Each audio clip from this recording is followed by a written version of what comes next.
derision, and he was grinning at Gabriel Grubb with such a grin as only a goblin could call up.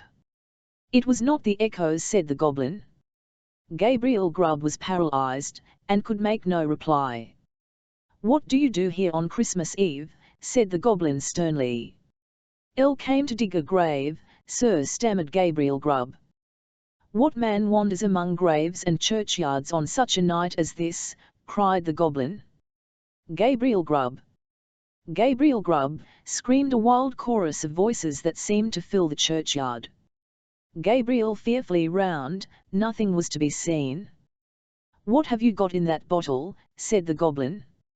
"Hollands, sir," replied the sexton, trembling more than ever, for he had bought it of the smugglers, and he thought that perhaps his questioner might be in the excise department of the goblins. "Who drinks Hollands alone, and in a churchyard, on such a night as this?" said the goblin. "Gabriel Grubb! Gabriel Grubb!" exclaimed the wild voices again. The goblin leered maliciously at the terrified sexton, and then raising his voice, exclaimed, "And who, then, is our fair and lawful prize?" To this inquiry the invisible chorus replied, in a strain that sounded like the voices of many choristers singing to the mighty swell of the old church organ, a strain that seemed borne to the sexton's ears upon a wild wind, and to die away as it passed onward, but the burden of the reply was still the same: "Gabriel Grubb! Gabriel Grubb!" The goblin grinned a broader grin than before, as he said, "Well, Gabriel, what do you say to this?" The sexton gasped for breath. "What do you think of this, Gabriel?" said the goblin, kicking up his feet in the air on either side of the tombstone, and looking at the turned-up points with as much complacency as if he had been contemplating the most fashionable pair of Wellingtons in all Bond Street. It's very curious, sir," replied the sexton, half dead with fright, "very curious, and very pretty, but I think I'll go back and finish my work, sir, if you please." "Work?" said the goblin, "what work?" "The grave, sir, making the grave," stammered the sexton. "Oh, the grave, said the goblin, "who makes graves at a time when all other men are merry, and takes a pleasure in it." Again the mysterious voices replied, "Gabriel Grubb! Gabriel Grubb!" "I am afraid my friends want you, Gabriel," said the goblin, thrusting his tongue farther into his cheek than ever, and a most astonishing tongue it was. "I'm afraid my friends want you, Gabriel," said the goblin. "Under favour, sir," replied the horror-stricken sexton. "I don't think they can, sir. They don't know me, sir. I don't think the gentlemen have ever seen me, sir." "Oh, yes, they have," replied the goblin. "We know the man with the sulky face and grim scowl, that came down the street tonight, throwing his evil looks at the children, and grasping his bearing spade the tighter. We know the man who struck the boy in the envious malice of his heart, because the boy could be merry, and he could not. We know him, we know here." The goblin gave a loud, shrill laugh, which the echoes returned twentyfold, and throwing his legs up in the air, stood upon his head, or rather upon the very point of his sugarloaf hat, on the narrow edge of the tombstone, whence he threw a somerset with extraordinary agility, right to the sexton's feet, at which he planted himself in the attitude in which tailors generally sit upon the shop-board. I am afraid I must leave you, sir," said the sexton, making an effort to move. "Leave us," said the goblin, "Gabriel Grubb going to leave us? Illo! Ho!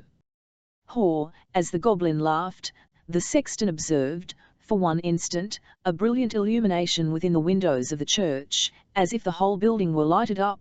It disappeared, the organ pealed forth a lively air, and whole troops of goblins, the very counterpart of the first one, poured into the churchyard, and began playing at leapfrog with the tombstones, never stopping for an instant to take breath, but overing the highest among them, one after the other, with the most marvellous dexterity. The first goblin was a most astonishing leaper, and none of the others could come near him. Even in the extremity of his terror the sexton could not help observing, that while his friends were content to leap over the common-sized gravestones, The first one took the family vaults, iron railings and all, with as much ease as if they had been so many street posts. At last the game reached to a most exciting pitch, the organ played quicker and quicker, and the goblins leaped faster and faster, coiling themselves up, rolling head over heels upon the ground, and bounding over the tombstones like footballs. The sexton's brain whirled round with the rapidity of the motion he beheld, and his legs reeled beneath him, as the spirits flew before his eyes, when the Goblin King, suddenly darting towards him, laid his hand upon his collar, and sank with him through the earth. When Gabriel Grubb had had time to fetch his breath, which the rapidity of his descent had for the moment taken away, he found himself in what appeared to be a large cave, surrounded on all sides by crowds of goblins, ugly and grim. In the centre of the room, on an elevated seat, was stationed his friend of the churchyard, and close behind him stood Gabriel Grubb himself, without power of motion. "Cold tonight," said the king of the goblins, "Why cold? A glass of something warm here."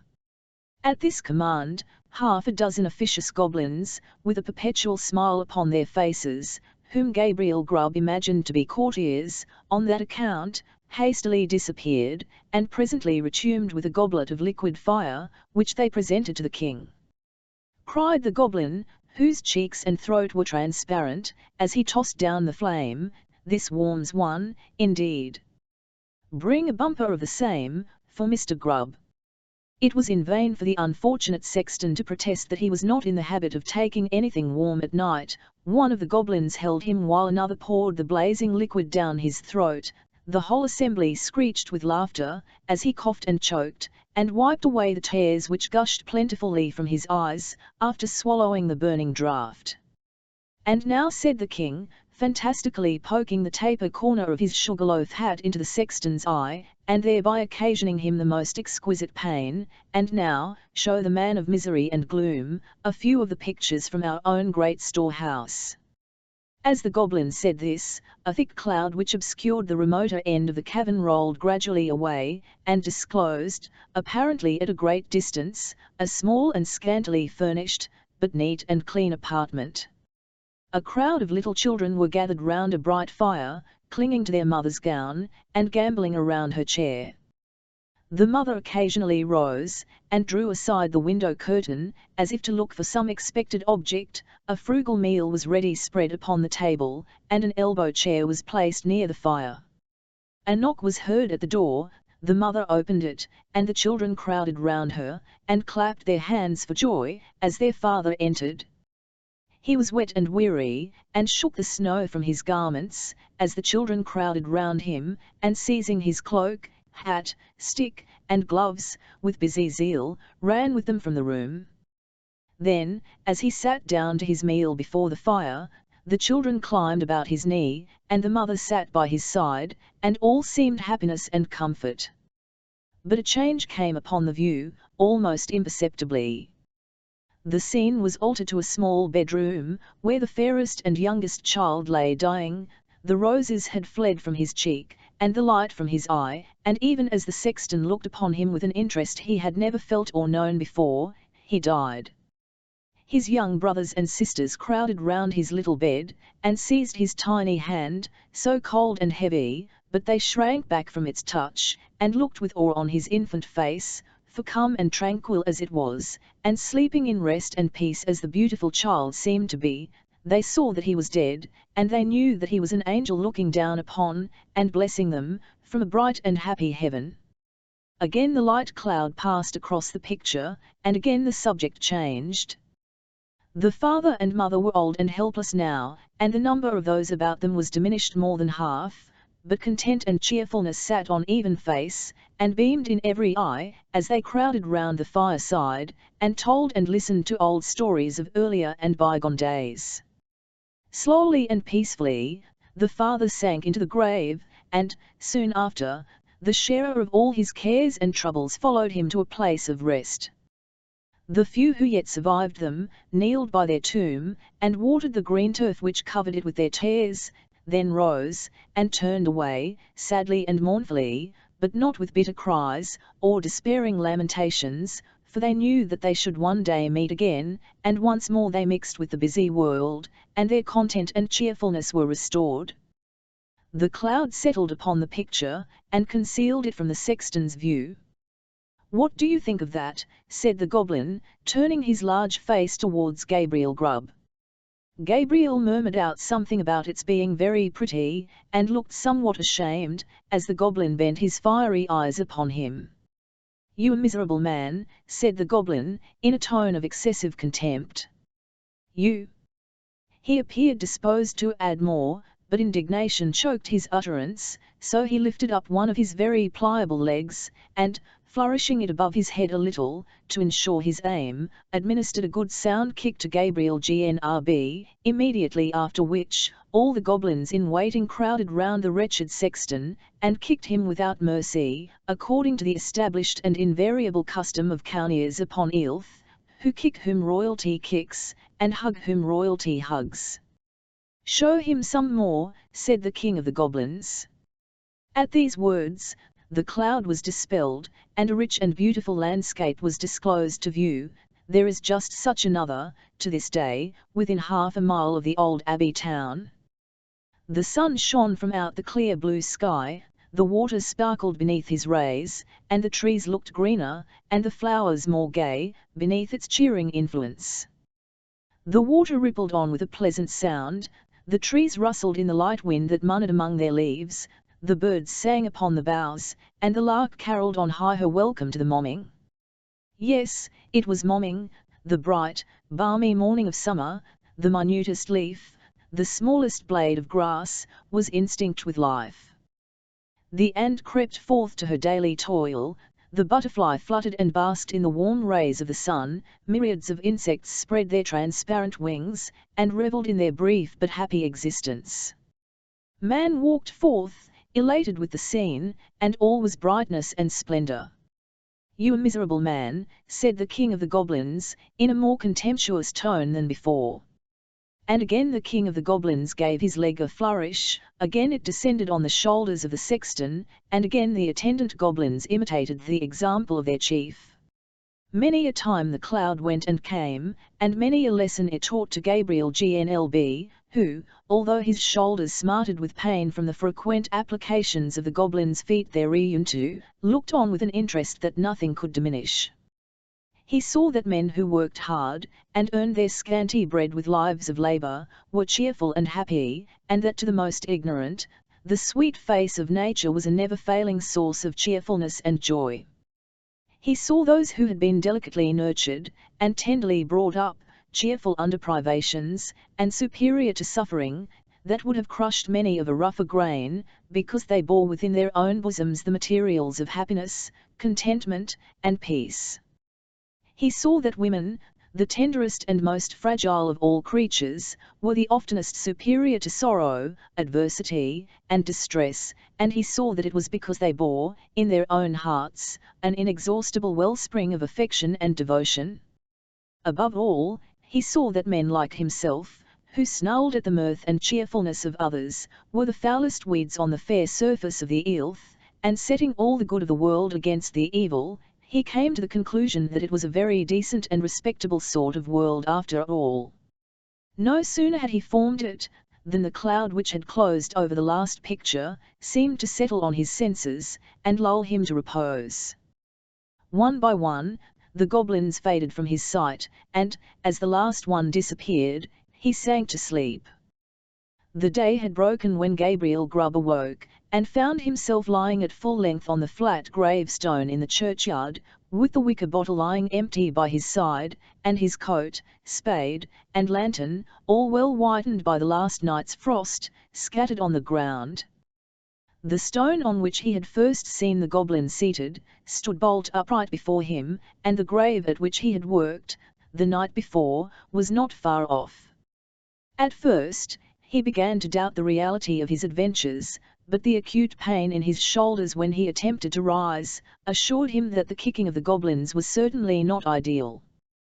He was staggered again, by observing no traces of footsteps in the snow on which the goblins had played at leapfrog with the gravestones, but he speedily accounted for this circumstance when he remembered that, being spirits, they would leave no visible impression behind them. So, Gabriel Grubb got on his feet as well as he could, for the pain in his back, and, brushing the frost off his coat, put it on, and turned his face towards the town. But he was an altered man, and he could not bear the thought of returning to a place where his repentance would be scoffed at, and his reformation disbelieved. He hesitated for a few moments, and then turned away to wander where he might, and seek his bread elsewhere. The lantern, the spade, and the wicker bottle were found, that day, in the churchyard. There were a great many speculations about the sexton's fate, at first, but it was speedily determined that he had been carried away by the goblins, and there were not wanting some very credible witnesses who had distinctly seen him whisked through the air on the back of a chestnut horse blind of one eye, with the hind quarters of a lion, and the tail of a bear. At length all this was devoutly believed, and the new sexton used to exhibit to the curious, for a trifling emolument, a good-sized piece of the church weathercock which had been accidentally kicked off by the aforesaid horse in his aerial flight, and picked up by himself in the churchyard, a year or two afterwards. Unfortunately, these stories were somewhat disturbed by the unlooked-for reappearance of Gabriel Gnlb himself, some 10 years afterwards, a ragged, contented, rheumatic old man. He told his story to the clergyman, and also to the mayor, and in course of time it began to be received as a matter of history, in which form it has continued down to this very day. The believers in the weathercock tale, having misplaced their confidence once, were not easily prevailed upon to part with it again, so they looked as wise as they could, shrugged their shoulders, touched their foreheads, and murmured something about Gabriel Grubb having drunk all the Hollands, and then fallen asleep on the flat tombstone, and they affected to explain what he supposed he had witnessed in the goblin's cavern, by saying that he had seen the world, and grown wiser. But this opinion, which was by no means a popular one at any time, gradually died off, and be the matter how it may, as Gabriel Grubb was afflicted with rheumatism to the end of his days, this story has at least one moral, if it teach no better one, and that is, that if a man turn sulky and drink by himself at Christmas time, he may make up his mind to be not a bit the better for it, let the spirits be never so good, or let them be even as many degrees beyond proof, as those which Gabriel Gnlb saw in the Goblin's Cavern. Chapter 30. How the Pickwickians made and cultivated the acquaintance of a couple of nice young men belonging to one of the liberal professions, how they disported themselves on the ice, and how their visit came to a conclusion. Well, Sam, said Mr. Pickwick, as that favoured servitor entered his bed-chamber, with his warm water, on the morning of Christmas Day, still frosty. Water in the wash-hand basins, a mask o' ice, sir, responded Sam. Severe weather, Sam, observed Mr. Pickwick. Fine time for them as is well ripped up, as the polar bear said to himself, when he was practising his skating, replied Mr. Weller. I shall be down in a quarter of an hour, Sam, said Mr. Pickwick, untying his nightcap. Very good, sir, replied Sam. There's a couple o' sawbones downstairs. A couple of what? Exclaimed Mr. Pickwick, sitting up in bed. A couple o' sawbones, said Sam.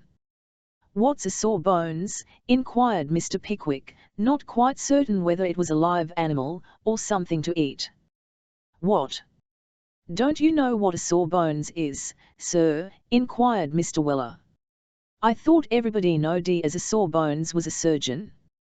Oh, a surgeon, eh? Said Mr. Pickwick, with a smile. Just that, sir, replied Sam.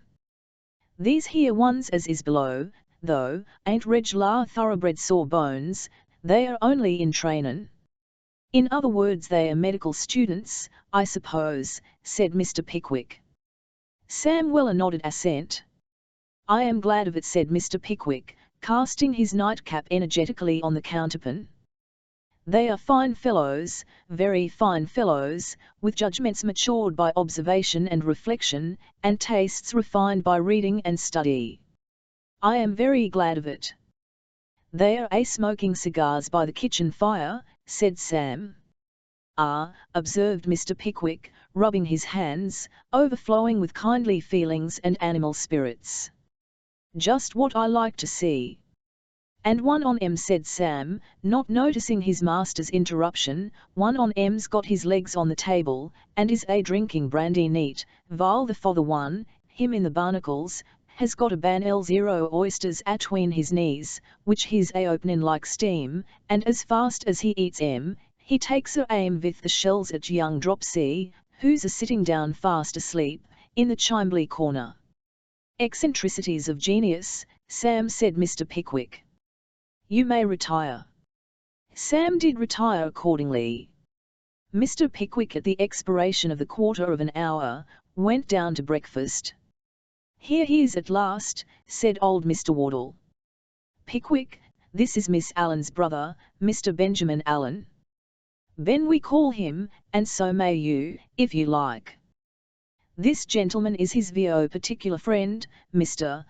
Bob Sawyer, interposed Mr. Benjamin Allen, whereupon Mr. Bob Sawyer and Mr. Benjamin Allen laughed in concert.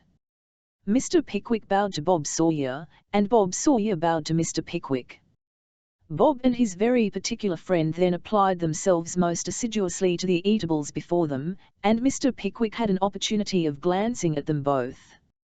Mr. Benjamin Allen was a coarse, stout, thick-set young man, with black hair cut rather shorn, and a white face cut rather long. He was embellished with spectacles, and wore a white neckerchief. Below his single-breasted black surtout, which was buttoned up to his chin, appeared the usual number of pepper and salt-coloured legs, terminating in a pair of imperfectly polished boots. Although his coat was short in the sleeves, it disclosed no vestige of a linen wristband, and although there was quite enough of his face to admit of the encroachment of a shirt collar, it was not graced by the smallest approach to that appendage. He presented, altogether, rather a mildewy appearance, and emitted a fragrant odour of full-flavoured cubas. Mr. Bob Sawyer, who was habited in a coarse, blue coat, which, without being either a greatcoat or a surtout, partook of the nature and qualities of both, had about him that son of slovenly smartness, and swaggering gait, which is peculiar to young gentlemen who smoke in the streets by day, shout and scream in the same by night, call waiters by their Christian names, and do various other acts and deeds of an equally facetious description. He wore a pair of plaid trousers, and a large, rough, double-breasted waistcoat. Out of doors, he carried a thick stick with a big top. He eschewed gloves, and looked, upon the whole, something like a dissipated Robinson Crusoe. Such were the two worthies to whom Mr. Pickwick was introduced, as he took his seat at the breakfast table on Christmas morning. "Splendid morning, gentlemen," said Mr. Pickwick. Mr. Bob Sawyer slightly nodded his assent to the proposition, and asked Mr. Benjamin Allen for the mustard. "Have you come far this morning, gentlemen?" inquired Mr. Pickwick. "Blue Lion at Muggleton," briefly responded Mr. Allen. "You should have joined us last night," said Mr. Pickwick. "So we should," replied Bob Sawyer, "but the brandy was too good to leave in a hurry, wasn't it, Ben?" "Certainly," said Mr. Benjamin Allen, "and the cigars were not bad, or the pork chops either, were they, Bob?" "Decidedly not," said Bob. The particular friends resumed their attack upon the breakfast, more freely than before, as if the recollection of last night's supper had imparted a new relish to the meal. "Peg away, Bob," said Mr. Allen, to his companion, encouragingly. "So I do," replied Bob Sawyer. And so, to do him justice, he did. "Nothing like dissecting, to give one an appetite," said Mr. Bob Sawyer, looking round the table. Mr. Pickwick slightly shuddered. "By the by, Bob," said Mr. Allen, "have you finished that leg yet?" "Nearly," replied Sawyer, helping himself to half a fowl as he spoke. "A very muscular one for a child's." "Is it?" inquired Mr. Allen carelessly. "Very," said Bob Sawyer, with his mouth full. "I've put my name down for an arm at our place," said Mr. Allen. "We're clubbing for a subject, and the list is nearly full, only we can't get hold of any fellow that wants a head. I wish you'd take it." "No," replied Bob Sawyer, "can't afford expensive luxuries." "Nonsense," said Allen. "Can't, indeed," rejoined Bob Sawyer. "El wouldn't mind a brain, but I couldn't stand a whole head." "Hush, hush, gentlemen, pray," said Mr. Pickwick, "El hear the ladies." As Mr. Pickwick spoke, the ladies, gallantly escorted by Messrs. Snodgrass, Winkle, and Tupman, returned from an early walk. "Why, Ben," said Arabella, in a tone which expressed more surprise than pleasure at the sight of her brother. "Come to take you home tomorrow," replied Benjamin. Mr. Winkle turned pale. "Don't you see Bob Sawyer, Arabella?" inquired Mr. Benjamin Allen, somewhat reproachfully. Arabella gracefully held out her hand, in acknowledgment of Bob Sawyer's presence. A thrill of hatred struck to Mr. Winkle's heart, as Bob Sawyer inflicted on the proffered hand a perceptible squeeze. "Ben, dear," said Arabella, blushing, "been introduced to Mr. Winkle." "I have not been, but I shall be very happy to be," Arabella replied her brother gravely. Here Mr. Allen bowed grimly to Mr. Winkle, while Mr. Winkle and Mr. Bob Sawyer glanced mutual distrust out of the corners of their eyes. The arrival of the two new visitors, and the consequent check upon Mr. Winkle and the young lady with the fur round her boots, would in all probability have proved a very unpleasant interruption to the hilarity of the party, had not the cheerfulness of Mr. Pickwick, and the good humour of the host, been exerted to the very utmost for the common weal. Mr. Winkle gradually insinuated himself into the good graces of Mr. Benjamin Allen, and even joined in a friendly conversation with Mr. Bob Sawyer, who, enlivened with the brandy, and the breakfast, and the talking, gradually ripened into a state of extreme facetiousness, and related with much glee an agreeable anecdote, about the removal of a tumour on some gentleman's head, which he illustrated by means of an oyster knife and a half-quartern loaf, to the great edification of the assembled company. Then the whole train went to church, where Mr. Benjamin Allen fell fast asleep, while Mr. Bob Sawyer abstracted his thoughts from worldly matters, by the ingenious process of carving his name on the seat of the pew, in corpulent letters of 4 inches long. "Now," said Wardle, after a substantial lunch, with the agreeable items of strong beer and Cheney brandy, had been done ample justice to, "what say you to an hour on the ice? We shall have plenty of time." "Capital," said Mr. Benjamin Allen. "Prime," ejaculated Mr. Bob Sawyer. "You skate, of course, Winkle," said Wardle. Yes, oh, yes," replied Mr. Winkle. I am rather out of practice." "Oh, do skate, Mr. Winkle," said Arabella. "I like to see it so much." "Oh, it is so graceful," said another young lady. A third young lady said it was elegant, and a fourth expressed her opinion that it was swan-like. "I should be very happy, I'm sure," said Mr. Winkle, reddening, "but I have no skates." This objection was at once overruled. Ndle had a couple of pair, and the fat boy announced that there were half a dozen more downstairs, whereat Mr. Winkle expressed exquisite delight, and looked exquisitely uncomfortable. Old Wardle led the way to a pretty large sheet of ice, and the fat boy and Mr. Weller, having shovelled and swept away the snow which had fallen on it during the night, Mr. Bob Sawyer adjusted his skates with a dexterity which to Mr. Winkle was perfectly marvellous, and described circles with his left leg, and cut figures of 8, and inscribed upon the ice, without once stopping for breath, a great many other pleasant and astonishing devices, to the excessive satisfaction of Mr. Pickwick, Mr.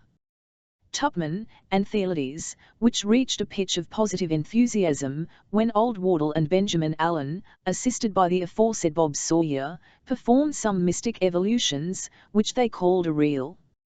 All this time, Mr. Winkle, with his face and hands blue with the cold, had been forcing a gimlet into the sole of his feet, and putting his skates on, with the points behind, and getting the straps into a very complicated and entangled state, with the assistance of Mr. Snodgrass, who knew rather less about skates than a Hindu.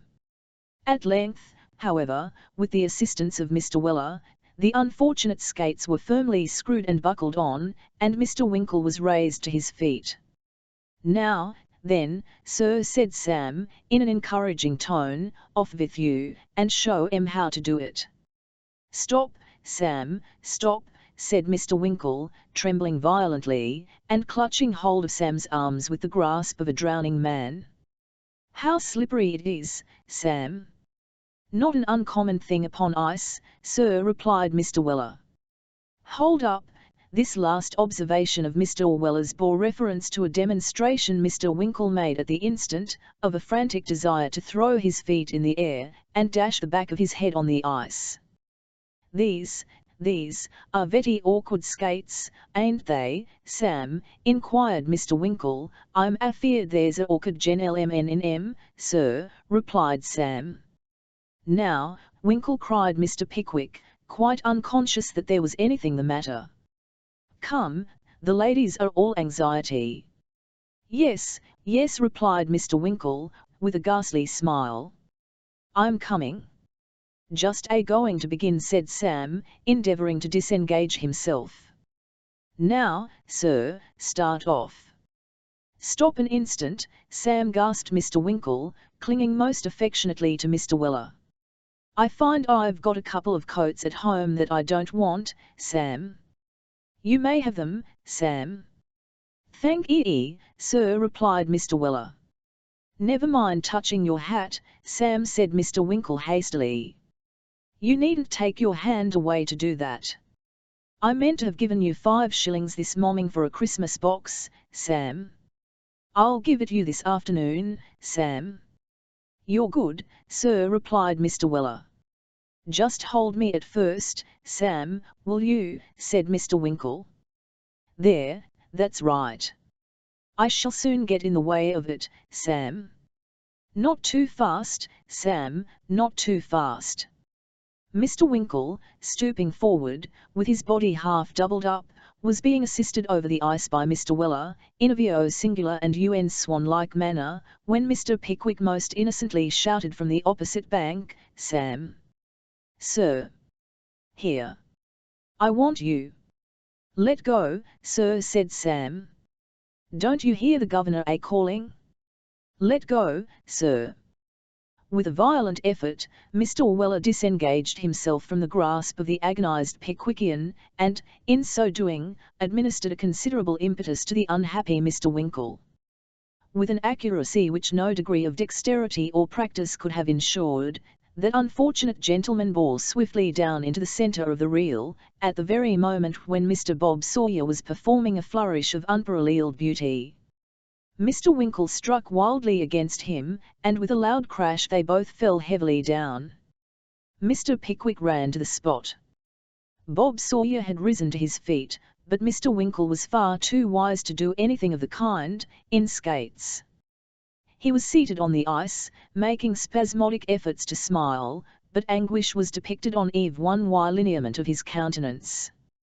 "Are you hurt?" inquired Mr. Benjamin Allen, with great anxiety. "Not much," said Mr. Winkle, rubbing his back very hard. "I wish you'd let me bleed you," said Mr. Benjamin, with great eagerness. "No, thank you," replied Mr. Winkle hurriedly. "I really think you had better," said Allen. "Thank you," replied Mr. Winkle, "I'd rather not." "What do you think, Mr. Pickwick?" inquired Bob Sawyer. Mr. Pickwick was excited and indignant. He beckoned to Mr. Weller, and said in a stern voice, "Take his skates off." "No, but really I had scarcely begun," remonstrated Mr. Winkle. "Take his skates off," repeated Mr. Pickwick firmly. The command was not to be resisted. Mr. Winkle allowed Sam to obey it, in silence. "Lift him up," said Mr. Pickwick. Sam assisted him to rise. Mr. Pickwick retired a few paces apart from the bystanders, and, beckoning his friend to approach, fixed a searching look upon him, and uttered in a low, but distinct and emphatic tone, these remarkable words, "You're a humbug, sir." "A what?" said Mr. Winkle, starting. "A humbug, sir. I will speak plainer, if I wish it. An impostor, sir." With those words, Mr. Pickwick turned slowly on his heel, and rejoined his friends. While Mr. Pickwick was delivering himself of the sentiment just recorded, Mr. Weller and the fat boy, having by their joint endeavours cut out a slide, were exercising themselves thereupon, in a very masterly and brilliant manner. Sam Weller, in particular, was displaying that beautiful feat of fancy sliding which is currently denominated knocking at the cobbler's door, and which is achieved by skimming over the ice on one foot, and giving a postman's knock upon it with the other. It was a good long slide, and there was something in the motion which Mr. Pickwick, who was very cold with standing still, could not help envying. "It looks a nice warm exercise that, doesn't it?" he inquired of Wardle, when that gentleman was thoroughly out of breath, by reason of the indefatigable manner in which he had converted his legs into a pair of compasses, and drawn complicated problems on the ice. "Ah, it does, indeed," replied Wardle. "Do you slide?" "I used to do so, on the gutters, when I was a boy," replied Mr. Pickwick. "Try it now," said Wardle. "Oh, do, please, Mr. Pickwick," cried all the ladies. "I should be very happy to afford you any amusement," replied Mr. Pickwick, "but I haven't done such a thing these 30 years. "Pooh! Pooh! Nonsense," said Wardle, dragging off his skates with the impetuosity which characterized all his proceedings. "Here, I'll keep you. Company, come along." And away went the good-tempered old fellow down the slide, with a rapidity which came very close upon Mr. Weller, and beat the fat boy all to nothing. Mr. Pickwick paused, considered, pulled off his gloves and put them in his hat, took 2 or 3 short NRNS, balked himself as often, and at last about 1.25 yards apart, amidst the gratified shouts of all the spectators.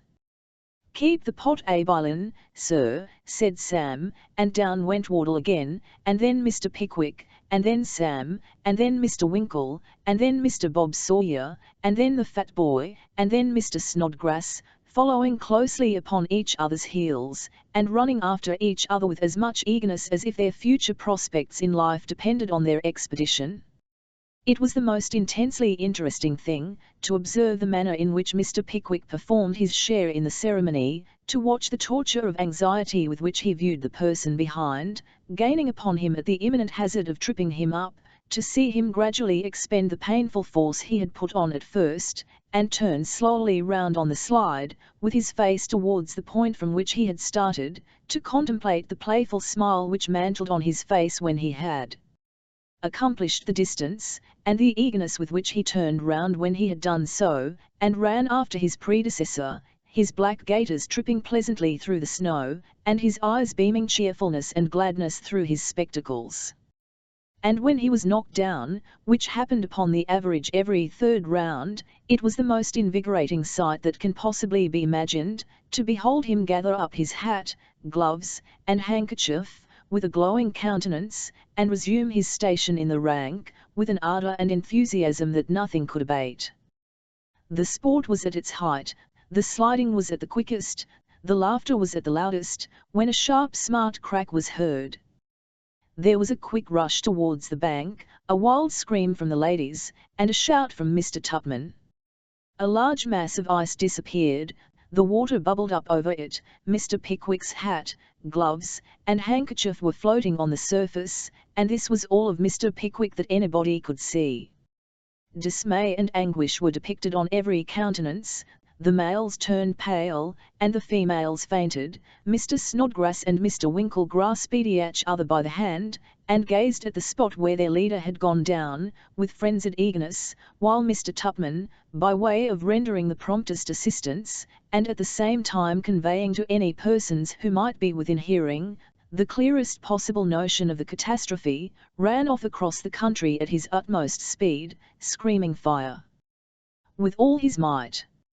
It was at this moment, when old Wardle and Sam Weller were approaching the hole with cautious steps, and Mr. Benjamin Allen was holding a hurried consultation with Mr. Bob Sawyer on the advisability of bleeding the company generally, as an improving little bit of professional practice. It was at this very moment, that a face, head, and shoulders, emerged from beneath the water, and disclosed the features and spectacles of Mr. Pickwick.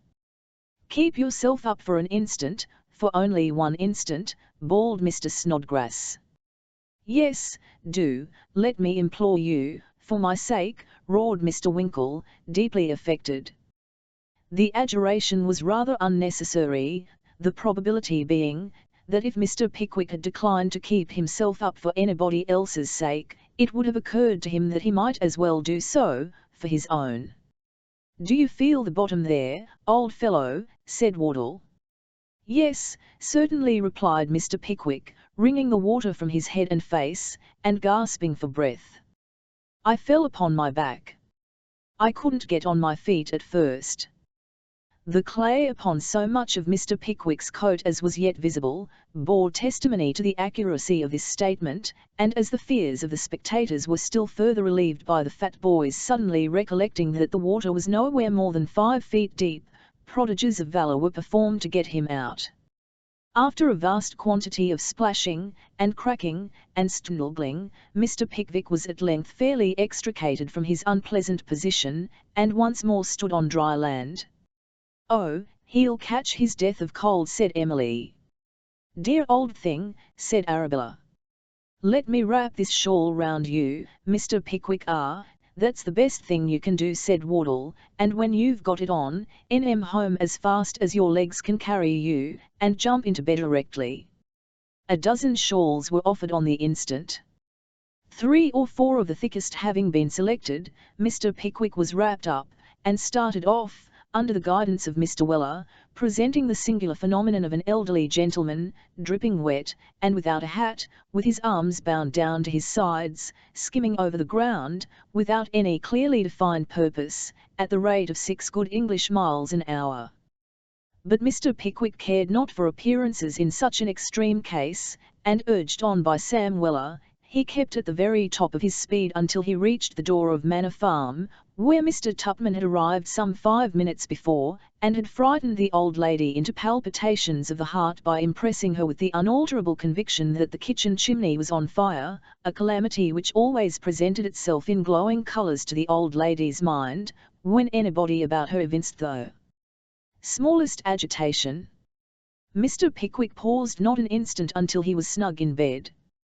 Sam Weller lighted a blazing fire in the room, and took up his dinner. A bowl of punch was eat up afterwards, and a grand caress held in honour of his safety. Old Wardle would not hear of his rising, so they made the bed the chair, and Mr. Pickwick presided. A second and a third bowl were ordered in, and when Mr. Pickwick awoke next morning, there was not a symptom of rheumatism about him, which proves, as Mr. Bob Sawyer justly observed, that there is nothing like hot punch in such cases, and that if ever hot punch did fail to act as a preventive, it was merely because the patient fell into the vulgar error of not taking enough of it. The jovial Paney broke up next morning. Breakings up are capital things in our school days, but in after-life they are painful enough. Death, self-interest, and forenoon's changes, are eve one wide day breaking up many a happy group, and scattering them far and wide, and the boys and girls never come back again. We do not mean to say that it was exactly the case in this particular instance. All we wish to inform the reader is, that the different members of the party dispersed to their several homes, that Mr. Pickwick and his friends once more took their seats on the top of the Muggleton coach, and that Arabella Allen repaired to her place of destination, wherever it might have been. We dare say Mr. Winkle knew, but we confess we don't, under the care and guardianship of her brother Benjamin, and his most intimate and particular friend, Mr. Bob Sawyer. Before they separated, however, that gentleman and Mr. Benjamin Allen drew Mr. Pickwick aside with an air of some mystery, and Mr. Bob Sawyer, thrusting his forefinger between 2 of Mr. Pickwick's ribs, and thereby displaying his native drollery, and his knowledge of the anatomy of the human frame, at one and the same time, inquired, "I say, old boy, where do you hang out?"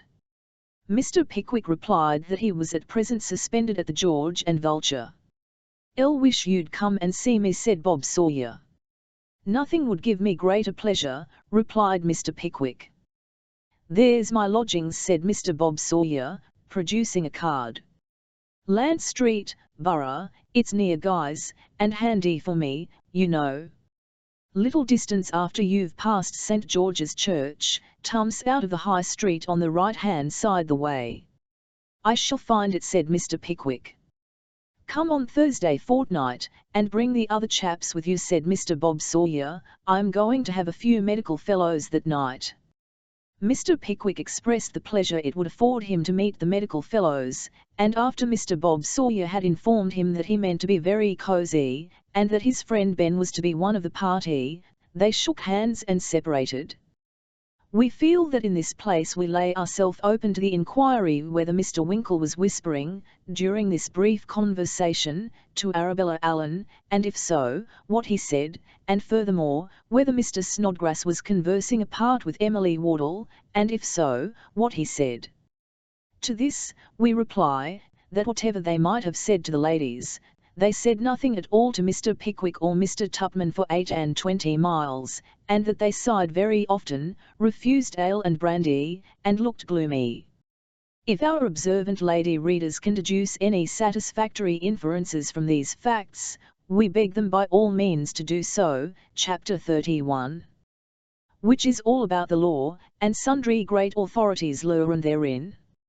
Scattered about, in various holes and corners of the temple, are certain dark and dirty chambers, in and out of which, all the morning in vacation, and half the evening too in term time, there may be seen constantly hurrying with bundles of papers under their arms, and protruding from their pockets, an almost uninterrupted succession of lawyers' clerks. There are several grades of lawyers' clerks. There is the articled clerk, who has paid a premium, and is an attorney in perspective, who runs a tailor's bill, receives invitations to parties, knows a family in Gower Street, and another in Tavistock Square, who goes out of town every long vacation to see his father, who keeps live horses innumerable, and who is, in short, the very aristocrat of clerks. There is the salaried clerk, out of door, or indoor, as the case may be, who devotes the major part of his 30 shillings a week to his personal pleasure and adornments, repairs half-price to the Adelphi Theatre at least 3 times a week, dissipates majestically at the cider cellars afterwards, and is a dirty caricature of the fashion which expired 6 months ago. There is the middle-aged copying clerk, with a large family, who is always shabby, and often drunk. And there are the office lads in their first surtouts, who feel a befitting contempt for boys at day schools, club as they go home at night, for saveloys and porter, and think there's nothing like life. There are varieties of the genus, too numerous to recapitulate, but however numerous they may be, they are all to be seen, at 9 regulated business hours, hurrying to and from the places we have just mentioned.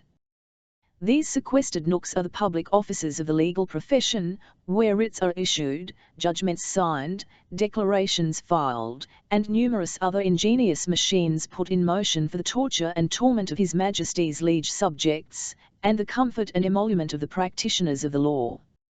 They are, for the most part, low-roofed, mouldy rooms, where innumerable rolls of parchment, which have been perspiring in secret for the last century, send forth an agreeable odour, which is mingled by day with the scent of the dry rot, and by night with the various exhalations which arise from damp cloaks, festering umbrellas, and the coarsest tallow candles.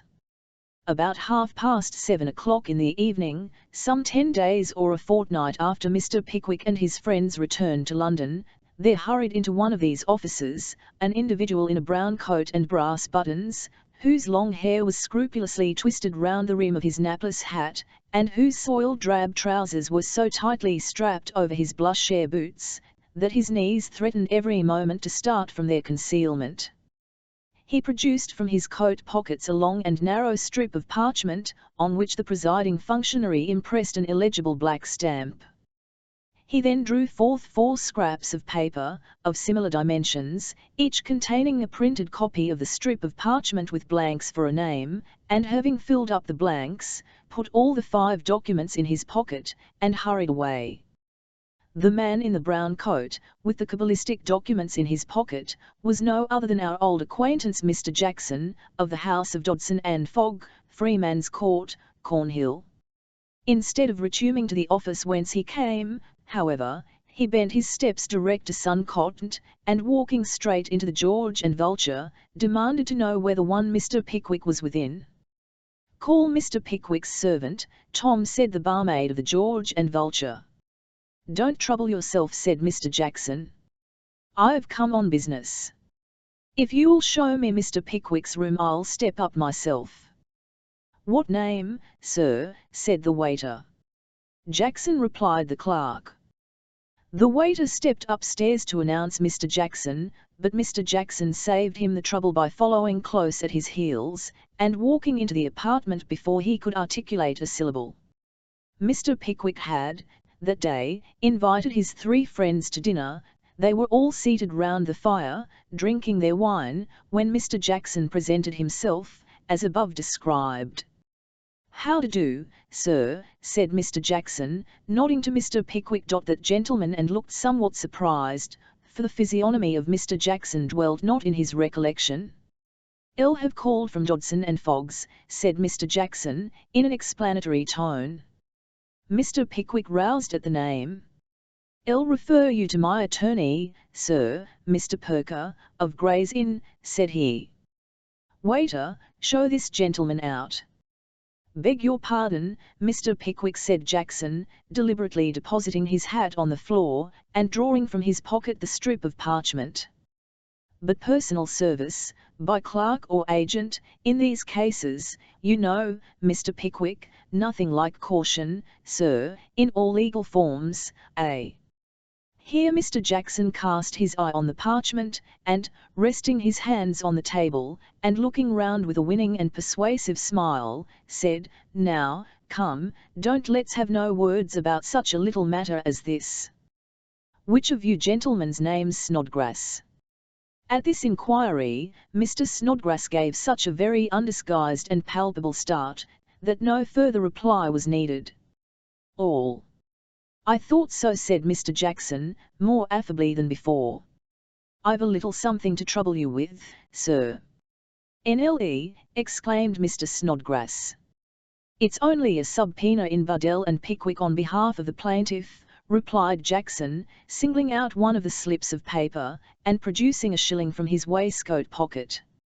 "It'll come on, in the settins after term, 14th of February, we expect. We've marked it a special jury cause, and it's only 10 down the paper." "That's yours, Mr. Snodgrass." As Jackson said this, he presented the parchment before the eyes of Mr. Snodgrass, and slipped the paper and the shilling into his hand.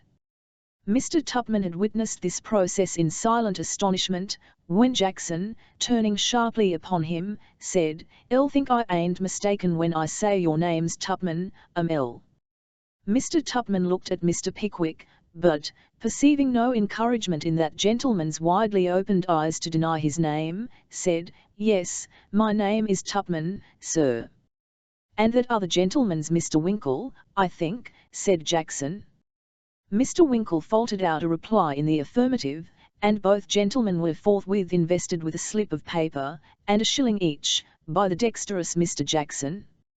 "Now," said Jackson, "I'm afraid you'll think me rather troublesome, but I want somebody else, if it ain't inconvenient. I have Samuel Weller's name here, Mr. Pickwick." "Send my servant here, waiter," said Mr. Pickwick.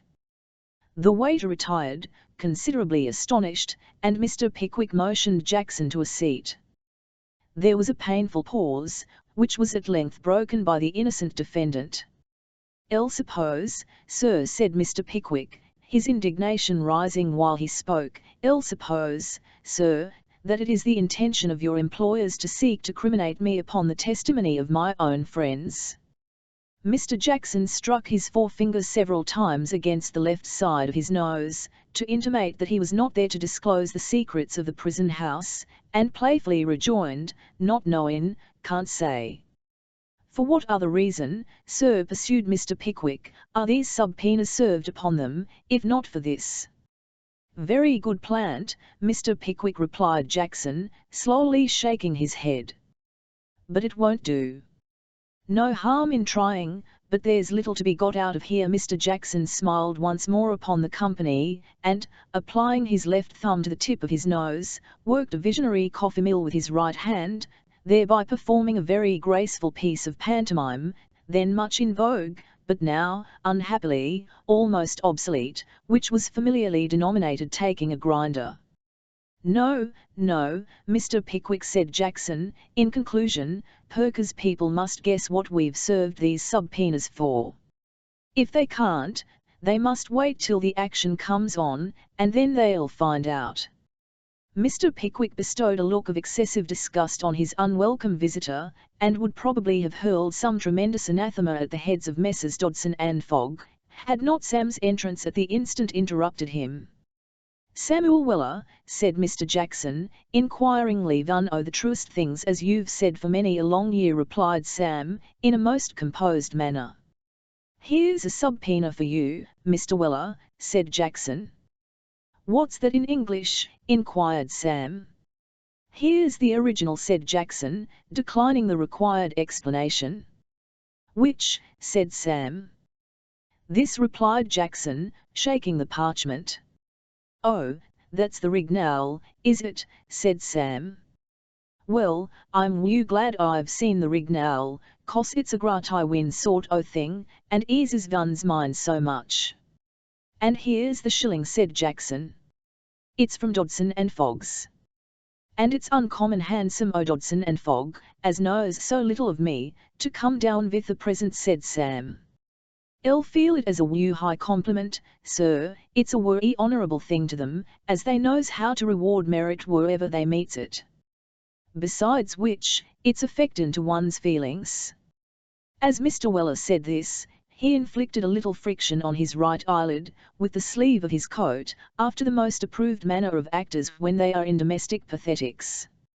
Mr. Jackson seemed rather puzzled by Sam's proceedings, but, as he had served the subpoenas, and had nothing more to say, he made a feint of putting on the one glove which he usually carried in his hand, for the sake of appearances, and returned to the office to report progress.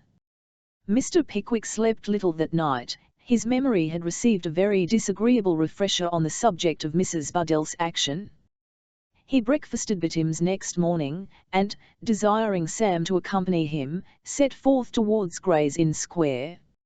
"Sam," said Mr. Pickwick, looking round, when they got to the end of Cheapside. "Sir," said Sam, stepping up to his master. "Which way?" "Up Newgate Street." Mr. Pickwick did not turn round immediately, but looked vacantly in Sam's face for a few seconds, and heaved a deep sigh. "What's the matter, sir?" inquired Sam. "This action," Sam said Mr. Pickwick, "is expected to come on the 14th of next month." "Remarkable coincidence that sir," replied Sam. "Why remarkable, Sam?" inquired Mr. Pickwick.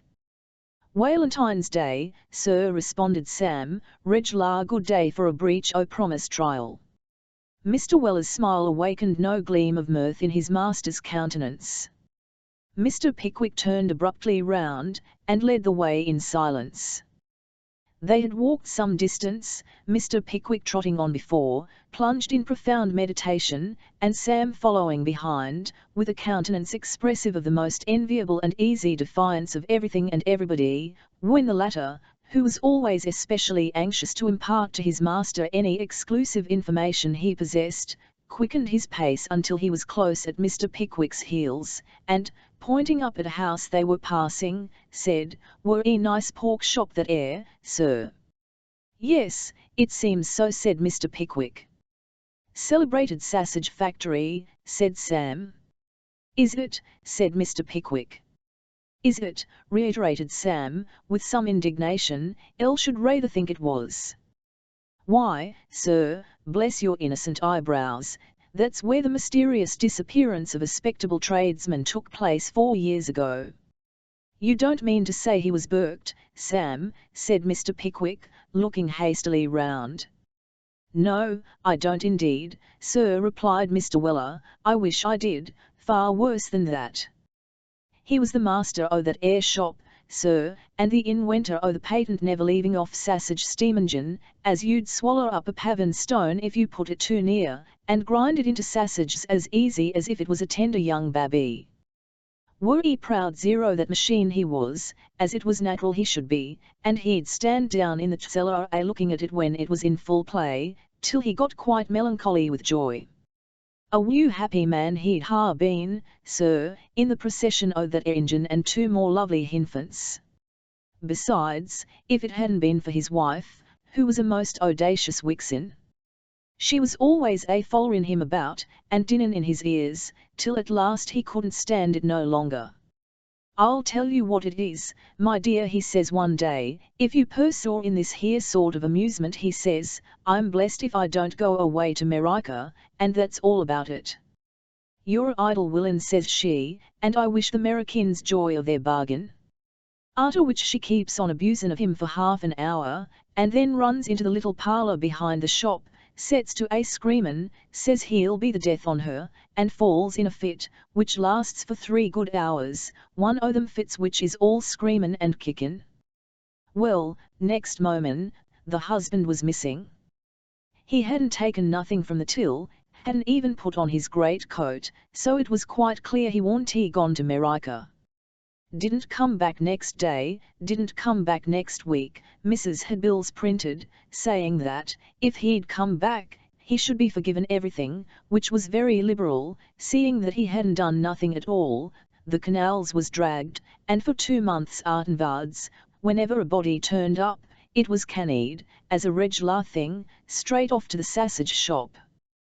Hows'ever, none on 'em answered, so they gave out that he'd run away, and she kept on the business. One Saturday night, a little, thin, old gentleman comes into the shop in a great passion and says, "Are you the Mrs. Zero this here shop?" "Yes, I am," says she. "Well, says he, then I've just looked in to say that me and my family ain't going to be choked for nothing, and more than that, he says, you'll allow me to observe that as you don't use the primest parts of the meat in the manufacture o' sausages, I'd think you'd find beef come nearly as cheap as buttons." "As buttons, sir?" says she. "Buttons," says the little, old gentleman, unfolding a bit of paper, and showing 20 or 30 halves 0 buttons. "Nice seasonin' for sausages, is trousers buttons, "They are my husband's buttons," says the widow, beginning to faint. "What?" screams the little old gentleman, turning worry pale. "I see it all," says the widow. In a fit of temporary insanity he rashly converted hisself into sausages. "And so he had, sir," said Mr. Weller, looking steadily into Mr. Pickwick's horror-stricken countenance, "or else he'd been drawed into the engine, but however that might ha' been, the little, old gentleman, who had been remarkably partial to sausages all his life, rushed out the shop in a wild state, and was never heard on afterwards." The relation of this affecting incident of private life brought master and man to Mr. Perker's chambers.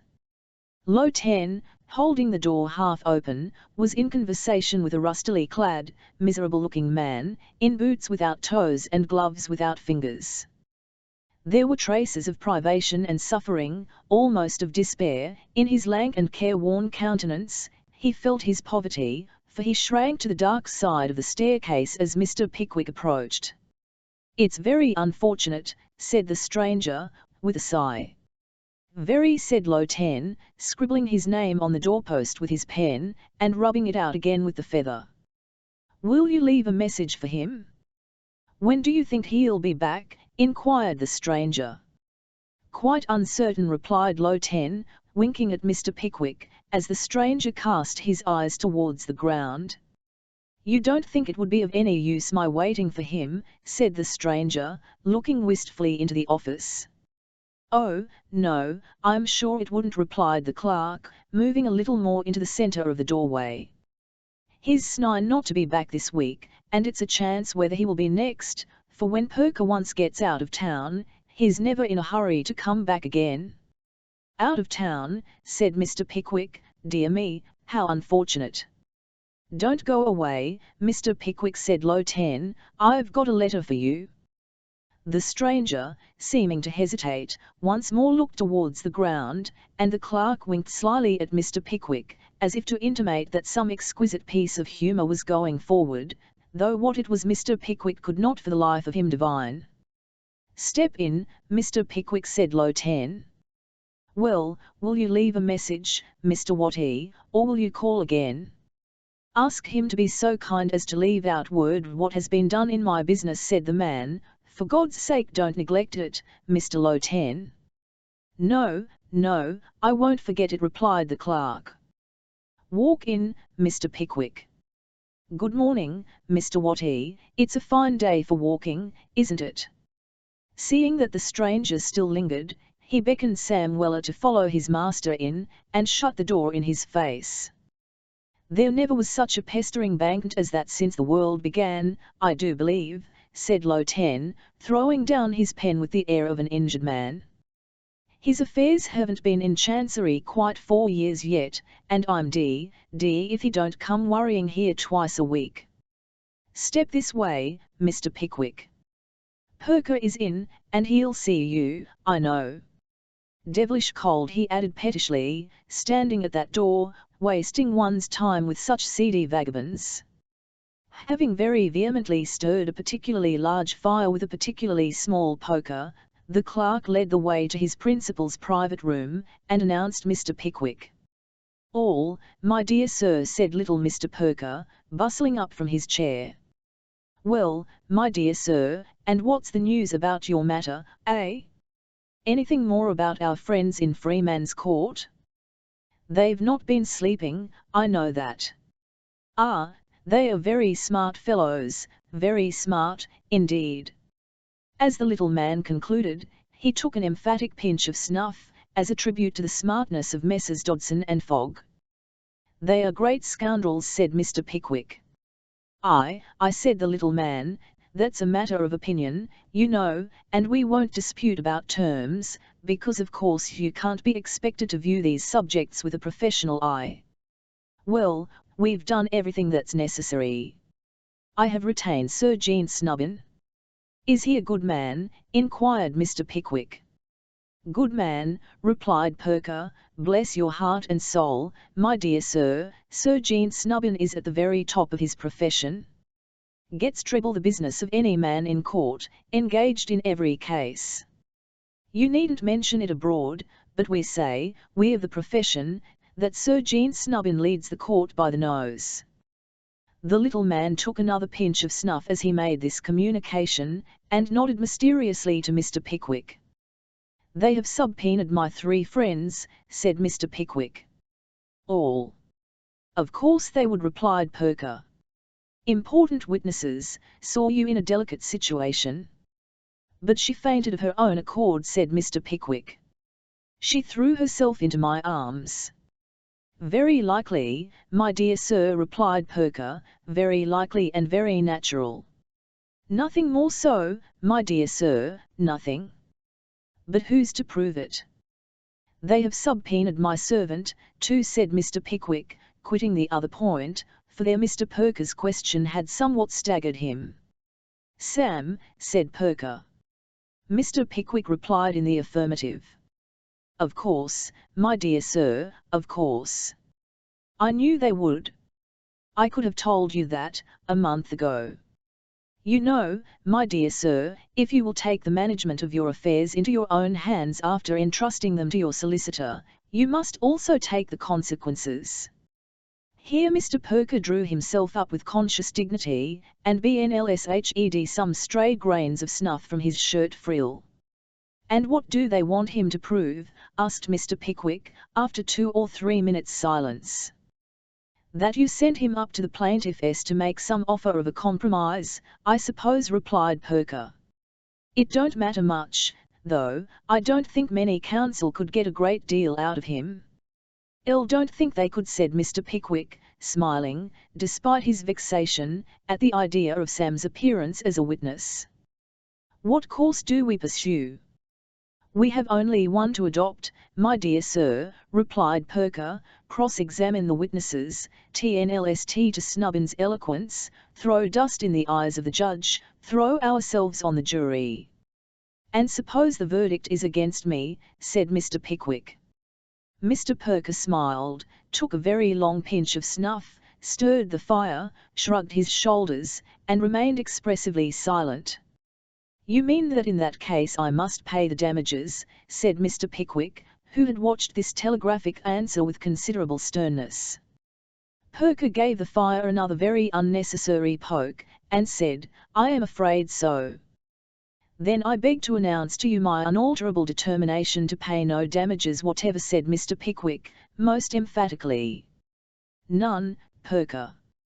Not a pound, not a penny of my money, shall find its way into the pockets of Dodson and Fogg. That is my deliberate and irrevocable determination." Mr. Pickwick gave a heavy blow on the table before him, in confirmation of the irrevocability of his intention. "Very well, my dear sir, very well," said Perker. "You know best, of course." "Of course," replied Mr. Pickwick hastily. "Where does Sir Jean Snubbin live?" "In Lincoln's Inn Old Square," replied Perker. "I should like to see him," said Mr. Pickwick. "See Sir Jean Snubbin, my dear sir," rejoined Perker, in utter amazement. "Pooh, pooh, my dear sir, impossible. See Sir Jean Snubbin?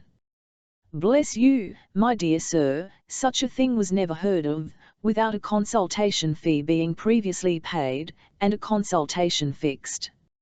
It couldn't be done, my dear sir, it couldn't be done." Mr. Pickwick, however, had made up his mind not only that it could be done, but that it should be done, and the consequence was, that within 10 minutes after he had received the assurance that the thing was impossible, he was conducted by his solicitor into the outer office of the great Sir Jean Snubbin himself.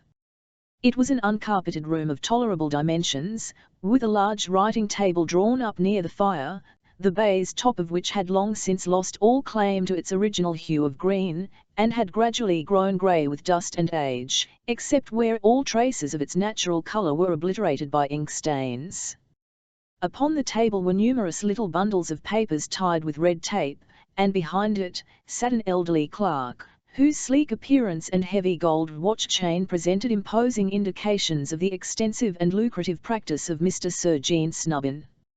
"Is the sergeant in his room, Mr. Mallard?" inquired Perker, offering his box with all imaginable courtesy. "Yes, he is," was the reply, "but he's very busy. Look here, not an opinion given yet, on any one of these cases, and an expedition fee paid with all of 'em." The clerk smiled as he said this, and inhaled the pinch of snuff with a zest which seemed to be compounded of a fondness for snuff and a relish for fees. "Something like practice, that," said Perker. "Yes," said the barrister's clerk, producing his own box, and offering it with the greatest cordiality, "and the best of it is, that as nobody alive except myself can read the sergeant's writing, they are obliged to wait for the opinions, when he has given them, till I have copied 'em, ha ha ha. Which makes good for we know who, besides the sergeant, and draws a little more out of the clients, said Perker, illa, ha, ha." At this the sergeant's clerk laughed again, not a noisy boisterous laugh, but a silent, internal chuckle, which Mr. Pickwick disliked to hear. When a man bleeds inwardly, it is a dangerous thing for himself, but when he laughs inwardly, it no good to other people. "You haven't made me out that little list of the fees that I'm in your debt, have you?" said Perker. "No, I have not," replied the clerk. "I wish you would," said Perker. "Let me have them, and I'll send you a cheque. But I suppose you're too busy pocketing the ready money, to think of the debtors, eh? Ha, ha, ha." This sally seemed to tickle the clerk amazingly, and he once more enjoyed a little quiet laugh to himself. "But, Mr. Mallard, my dear friend," said Perker, suddenly recovering his gravity, and drawing the great man into a corner, by the lapel of his coat, "you must persuade the sergeant to see me, and my client here." "Come, come," said the clerk, "that's not bad either. See the sergeant? Come, that's too absurd." Notwithstanding the absurdity of the proposal, however, the clerk allowed himself to be gently drawn beyond the hearing of Mr. Pickwick, and after a short conversation conducted in whispers, walked softly down a little dark passage, and disappeared into the legal luminary's sanctum, whence he shortly returned on tiptoe, and informed Mr. Perker and Mr. Pickwick that the sergeant had been prevailed upon, in violation of all established rules and customs, to admit them at once. Mr. Sergeant Snubbins was a lantern-faced, sallow-complexioned man, of about 45, or, as the novels say, he might be 50. He had that dull-looking, boiled eye which is often to be seen in the heads of people who have applied themselves during many years to a weary and laborious course of study, and which would have been sufficient, without the additional eye-glass which dangled from a broad black riband round his neck, to warn a stranger that he was very near-sighted. His hair was thin and weak, which was partly attributable to his having never devoted much time to its arrangement, and partly to his having worn for 25 years the forensic wig which hung on a block beside him. The marks of hail powder on his coat collar, and the ill-washed and worse-tied white neckerchief round his throat, showed that he had not found leisure since he left the court to make any alteration in his dress, while the slovenly style of the remainder of his costume warranted the inference that his personal appearance would not have been very much improved if he had. Books of practice, heaps of papers, and opened letters, were scattered over the table, without any attempt at order or arrangement. The furniture of the room was old and rickety, the doors of the bookcase were rotting in their hinges, the dust flew out from the carpet in little clouds at every step, the blinds were yellow with age and dirt. The state of everything in the room showed, with a clearness not to be mistaken, that Mr. Sergeant Snubbin was far too much occupied with his professional pursuits to take any great heed or regard of his personal comfort. The sergeant was writing when his clients entered. He bowed abstractedly when Mr. Pickwick was introduced by his solicitor, and then, motioning them to a seat, put his pen carefully in the inkstand, nursed his left leg, and waited to be spoken to. Nearer. Pickwick is the defendant in Buddell and Pickwick, Sergeant Snubbin, said Perker. Elm retained in that, L, said the sergeant. You are, sir, replied Perker. The sergeant nodded his head, and waited for something else. Nearer. Pickwick was anxious to call upon you, Sergeant Snubbin, said Perker, to state to you, before you entered upon the case, that he denies there being any ground or pretence whatever for the action against him, and that unless he came into court with clean hands, and without the most conscientious conviction that he was right in resisting the plaintiff's demand, he would not be there at all.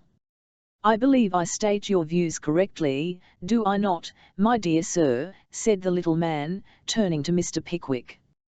Quite so, replied that gentleman. Mr. Sergeant Snubbin unfolded his glasses, raised them to his eyes, and, after looking at Mr. Pickwick for a few seconds with great curiosity, turned to Mr. Perker, and said, smiling slightly as he spoke, has Mr. Pickwick a strong case? The attorney shrugged his shoulders. Do you propose calling witnesses? The smile on the sergeant's countenance became more defined. He rocked his leg with increased violence, and, throwing himself back in his easy chair, coughed dubiously.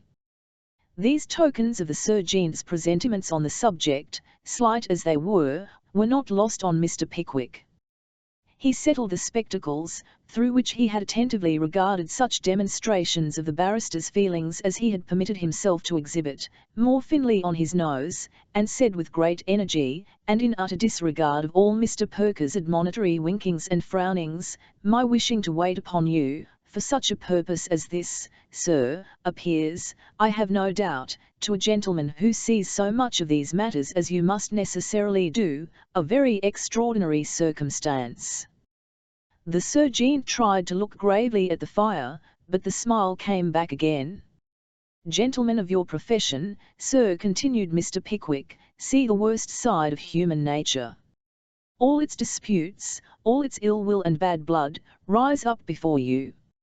You know from your experience of juries, mean no disparagement to you, or them, how much depends upon effect, and you are apt to attribute to others, a desire to use, for purposes of deception and self-interest, the very instruments which you, in pure honesty and honour of purpose, and with a laudable desire to do your utmost for your client, know the temper and worth of so well, from constantly employing them ourselves. I really believe that to this circumstance may be attributed the vulgar but very general notion of your being, as a body, suspicious, distrustful, and overcautious. Conscious as I am, sir, of the disadvantage of making such a declaration to you, under such circumstances, I have come here, because I wish you distinctly to understand, as my friend Mr. Perker has said, that I am innocent of the falsehood laid to my charge, and although I am very well aware of the inestimable value of your assistance, sir, I must beg to add, that unless you sincerely believe this, I would rather be deprived of the aid of your talents than have the advantage of them. Long before the close of this address, which we are bound to say was of a very prosy character for Mr. Pickwick, the sergeant had relapsed into a state of abstraction. After some minutes, however, during which he had reassumed his pen, he appeared to be again aware of the presence of his clients. Raising his head from the paper, he said, rather snappishly, "Who is with me in this case?" "Near Funky, Sergeant Snubbin," replied the attorney. "P. Hunky, Funky," said the sergeant, "I'll never heard the name before. He must be a very young man." "Yes, he's a very young man," replied the attorney. "He was only called the other day. Let me see, he has not been at the bar 8 years yet." "Ah, I thought not," said the sergeant, in that sort of pitying tone in which ordinary folks would speak of a very helpless little child. "Mr. Mallard, send round to Mr. Funky S. Holborn Court, Gray's Inn," interposed Perker. "Holborn Court, by the by, is South Square now. Mr. Funky, and say I should be glad if he'd step here a moment." Mr. Mallard departed to execute his commission, and Sergeant Snubbin relapsed into abstraction until Mr. Funky himself was introduced. Although an infant barrister, he was a full-grown man. He had a very nervous manner, and a painful hesitation in his speech. It did not appear to be a natural defect, but seemed rather the result of timidity, arising from the consciousness of being kept down by want of means, or interest, or connection, or impudence, as the case might be. He was overawed by the sergeant, and profoundly courteous to the attorney. "I have not had the pleasure of seeing you before, Mr. Funky," said Sergeant Snubbin, with haughty condescension. Mr. Funky bowed. He had had the pleasure of seeing the sergeant, and of envying him too, with all a poor man's envy, for 8 years and a quarter. "You are with me in this case, I understand," said the sergeant. If Mr. Funky had been a rich man, he would have instantly sent for his clerk to remind him. If he had been a wise one, he would have applied his forefinger to his forehead, and endeavoured to recollect, whether, in the multiplicity of his engagements, he had undertaken this one or not, but as he was neither rich nor wise, in this sense, at all events, he turned red, and bowed. "Have you read the papers, Mr. Funky?" inquired the sergeant. Here again, Mr. Funky should have professed to have forgotten all about the merits of the case, but as he had read such papers as had been laid before him in the course of the action, and had thought of nothing else, waking or sleeping, throughout the 2 months during which he had been retained as Mr. Sergeant Snubbin's junior, he turned a deeper red and bowed again. "This is Mr. Pickwick," said the sergeant, waving his pen in the direction in which that gentleman was standing. Mr. Funky bowed to Mr. Pickwick, with a reverence which a first client must ever awaken, and again inclined his head towards his leader. "Perhaps you will take Mr. Pickwick away," said the sergeant, and hear anything Mr. Pickwick may wish to communicate. "We shall have a consultation, of course." With that hint that he had been interlocuted quite long enough, Mr. Sergeant Snubbin, who had been gradually growing more and more abstracted, applied his glass to his eyes for an instant, bowed slightly round, and was once more deeply immersed in the case before him, which arose out of an interminable lawsuit, originating in the act of an individual, deceased a century or so ago, who had stopped up a pathway leading from some place which nobody ever came from, to some other place which nobody ever went to. Mr. Funky would not hear of passing through any door until Mr. Pickwick and his solicitor had passed through before him, so it was some time before they got into the square, and when they did reach it, they walked up and down, and held a long conference, the result of which was, that it was a very difficult matter to say how the verdict would go, that nobody could presume to calculate on the issue of an action, that it was very lucky they had prevented the other party from getting Sir Jean Snubbin, and other topics of doubt and consolation, common in such a position of affairs. Mr. Weller was then roused by his master from a sweet sleep of an hour's duration, and, bidding adieu to Low 10, they returned to the city. Chapter 32 describes, far more fully than the court newsman ever did, a bachelor's party, given by Mr. Bob Sawyer at his lodgings in the Borough. There is a repose about Lant Street, in the Borough, which sheds a gentle melancholy upon the soul. There are always a good many houses to let in the street, it is a by-street and its dullness is soothing. A house in Lant Street would not come within the denomination of a first-rate residence, in the strict acceptation of the term, but it is a most desirable spot nevertheless. If a man wish to abstract himself from the world, to remove himself from within the reach of temptation, to place himself beyond the possibility of any inducement to look out of the window, we should recommend him by all means go to Lant Street. In this happy retreat are colonized a few clear starchers, a sprinkling of journeyman bookbinders, 1 or 2 prison agents for the insolvent court, several small housekeepers who are employed in the docks, a handful of mantua makers, and a seasoning of jobbing tailors. The majority of the inhabitants either direct their energies to the letting of furnished apartments, or devote themselves to the healthful and invigorating pursuit of mangling. The chief features in the still life of the street are green shutters, lodging bills, brass door plates, and bell handles, the principal specimens of animated nature, the potboy, the muffin youth, and the baked potato man. The population is migratory, usually disappearing on the verge of quarter day, and generally by night. His Majesty's revenues are seldom collected in this happy valley, the rents are dubious, and the water communication is very frequently cut off. Mr. Bob Sawyer embellished one side of the fire, in his first-floor front, early on the evening for which he had invited Mr. Pickwick, and Mr. Ben Allen the other. The preparations for the reception of visitors appeared to be completed. The umbrellas in the passage had been heaped into the little cummer outside the back parlour door, the bonnet and shawl off landlady's servant had been removed from the banisters, there were not more than 2 pairs of pattens on the street door-mat, and a kitchen candle, with a very long snuff, bummed cheerfully on the ledge of the staircase window. Mr. Bob Sawyer had himself purchased the spirits at a wine vaults in High Street, and had returned home preceding the bearer thereof, to preclude the possibility of their delivery at the wrong house. The punch was ready-made in a red pan in the bedroom, a little table, covered with a green baize cloth, had been borrowed from the parlour, to play at cards on, and the glasses of the establishment, together with those which had been borrowed for the occasion from the public house, were all drawn up in a tray, which was deposited on the landing outside the door. Notwithstanding the highly satisfactory nature of all these arrangements, there was a cloud on the countenance of Mr. Bob Sawyer, as he sat by the fireside.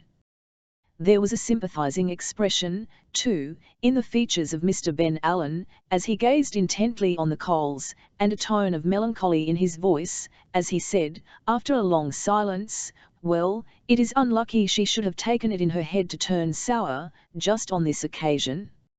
She might at least have waited till tomorrow." That's her malevolence, returned Mr. Bob Sawyer vehemently. "She says that if I can afford to give a party I ought to be able to pay her confounded little bill." "How long has it been running?" inquired Mr. Ben Allen. A bill, by the by, is the most extraordinary locomotive engine that the genius of man ever produced. It would keep on running during the longest lifetime, without ever once stopping of its own accord. "Only a quarter, and a month or so," replied Mr. Bob Sawyer. Ben Allen coughed hopelessly, and directed a searching look between the 2 top bars of the stove. "It'll be a deuced unpleasant thing if she takes it into her head to let out, "When those fellows are here, won't it?" said Mr. Ben Allen at length. "Horrible," replied Bob Sawyer, "horrible." A low tap was heard at the room door. Mr. Bob Sawyer looked expressively at his friend, and bade the tapper come in, whereupon a dilly slipshod girl in black cotton, who might have passed for the neglected daughter of a superannuated dustman in very reduced circumstances, thrust in her head, and said, "Please, Mr. Sawyer, Mrs. Thill wants to speak to you." Before Mr. Bob Sawyer could return any answer, the girl suddenly disappeared with a jerk, as if somebody had given her a violent pull behind. This mysterious exit was no sooner accomplished, than there was another tap at the door, a smart, pointed tap, which seemed to say, "Here I am, and in I'm coming." Mr. Bob Sawyer glanced at his friend with a look of abject apprehension, and once more cried, "Come in." The permission was not at all necessary, for, before Mr. Bob Sawyer had uttered the words, a little, fierce woman bounced into the room, all in a tremble with passion, and pale with rage. "Now, Mr. Sawyer," said the little, fierce woman, trying to appear very calm, "if you'll have the kindness to settle that little bill of mine, I'll thank you, because I've got my rent to pay this afternoon, and my landlord's waiting below now." Here the little woman rubbed her hands, and looked steadily over Mr. Bob Sawyer's head, at the wall behind him. "I am very sorry to put you to any inconvenience, Mrs. Thill," said Bob Sawyer deferentially, "but, oh, it isn't any inconvenience," replied the little woman, with a shrill titter. "Elle didn't want it particular before today, leastways, as it has to go to my landlord directly, it was as well for you to keep it as me. You promised me this afternoon, Mr. Sawyer, and every gentleman as has ever lived here has kept his word, sir, as of course anybody as calls himself a gentleman does." Mrs. Thill tossed her head, bit her lips, nibbed her hands harder, and looked at the wall more steadily than ever. It was plain to see, as Mr. Bob Sawyer remarked in a style of Eastern allegory on a subsequent occasion, that she was getting the steam up. "I'm very sorry, Mrs. Thill," said Bob Sawyer, with all imaginable humility, "but the fact is, that I have been disappointed in the city today. Extraordinary place, that city. An astonishing number of men always are getting disappointed there." "Well, Mr. Sawyer," said Mrs. Thill, planting herself firmly on a purple cauliflower in the Kidderminster carpet, "and what's that to me, sir?" "No doubt, Mrs. Thill," said Bob Sawyer, blinking this last question, "that before the middle of next week we shall be able to set ourselves quite square, and go on a better system, afterwards." This was all Mrs. Thill wanted. She had bustled up to the apartment of the unlucky Bob Sawyer, so bent upon going into a passion, that, in all probability, payment would have rather disappointed her than otherwise. She was in excellent order for a little relaxation of the kind, having just exchanged a few introductory 01Y compliments with Mr. A in the front kitchen. "Do you suppose, Mr. Sawyer," said Mrs. Thill, elevating her voice for the information of the neighbours, "do you suppose that I'm going day after day to let a feller occupy my lodgings as never thinks of paying his rent, nor even the vell money laid out for the fresh butter and lump sugar that's bought for his breakfast, and the very milk that's took in, at the street door? Do you suppose a hard-working and industrious woman as has lived in this street for 20 year, 10 year over the way, and 9 year and 3/4 in this very house, has nothing else to do but to work herself to death after a parcel of lazy idle fellers, that are always smoking and drinking, and lounging, when they ought to be glad to turn their hands to anything that would help 'em to pay their bills?" "Do you, my good soul," interposed Mr. Benjamin Allen soothingly, "have the goodness to keep your observations to yourself, sir, I beg," said Mrs. Thill, suddenly arresting the rapid torrent of her speech, and addressing the third penny with impressive slowness and solemnity. "I am not aware, sir, that you have any right to address your conversation to me. I don't think I let these appointments to you, sir." "No, you certainly did not," said Mr. Benjamin Allen. "Very good, sir," responded Mrs. Thill, with lofty politeness. "Then perhaps, sir, you'll confine yourself to breaking the arms and legs of the poor people in the hospitals, and keep yourself to yourself, sir, or there may be some persons here as will make you, sir. But you are such an unreasonable woman, remonstrated Mr. Benjamin Allen. I beg your pardon, young man, said Mrs. Thull, in a cold perspiration of anger. But will you have the goodness just to call me that again, sir? Elle didn't make use of the word in any invidious sense, replied Mr. Benjamin Allen, growing somewhat uneasy on his own account. Elle beg your pardon, young man, demanded Mrs. Thull, in a louder and more imperative tone. But who do you call a woman? Did you make that remark to me, sir? Why, bless my heart, said Mr. Benjamin Allen. Did you apply that name to me, I ask of you, sir, interrupted Mrs. Thull, with intense fierceness, throwing the door wide open. Why, of course I did, replied Mr. Benjamin Allen. Yes, of course you did, said Mrs. Thull, backing gradually to the door, and raising her voice to its loudest pitch, for the special behoof of Mr. Thull in the kitchen. Yes, of course you did. And everybody knows that they may safely insult me in my own house while my husband sits sleeping downstairs, and taking no more notice than if I was a dog in the streets. He ought to be ashamed of himself, here Mrs. Thull sobbed, to allow his wife to be treated in this way by a parcel of young cutters and carvers of live people's bodies. That disgraces the lodgings, another sob, and leaving her exposed to all manner of abuse, a base, faint-hearted, timorous wretch, that's afraid to come upstairs, and face the Newfoundland creatures, that's afraid to come. Mrs. Thull paused to listen whether the repetition of the taunt had roused her better half, and finding that it had not been successful, proceeded to descend the stairs with sobs innumerable, when there came a loud double knock at the street door, whereupon she burst into an hysterical fit of weeping, accompanied with dismal moans, which was prolonged until the knock had been repeated 6 times, when, in an uncontrollable burst of mental agony, she threw down all the umbrellas, and disappeared into the back parlour, closing the door after her with an awful crash. "Does Mr. Sawyer live here?" said Mr. Pickwick, when the door was opened. "Yes," said the girl, "first floor. It's the door straight afore you, when you gets to the top of the stairs."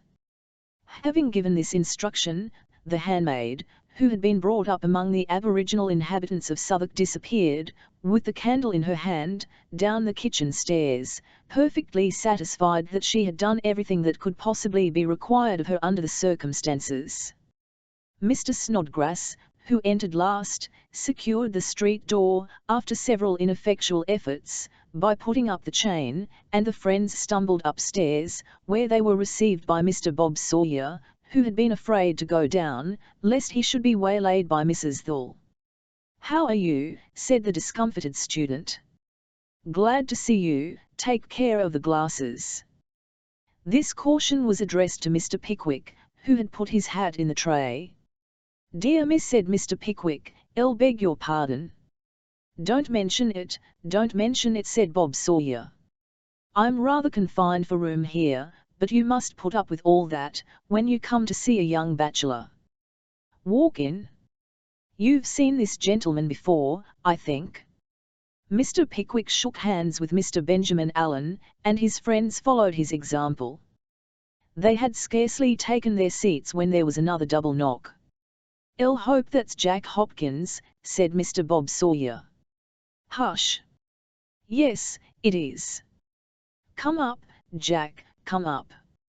A heavy footstep was heard upon the stairs, and Jack Hopkins presented himself. He wore a black velvet waistcoat, with thunder and lightning buttons, and a blue striped shirt, with a white false collar. "You're late, Jack," said Mr. Benjamin Allen. "Been detained at Bartholomew's," replied Hopkins. "Anything new?" "No, nothing particular. Rather a good accident brought into the casualty ward." "What was that, sir?" inquired Mr. Pickwick. "Only a man fallen out of a 4 pair of stairs window, but it's a very fair case indeed." "Do you mean that the patient is in a fair way to recover?" inquired Mr. Pickwick. "No," replied Mr. Hopkins carelessly. "No, I should rather say he wouldn't.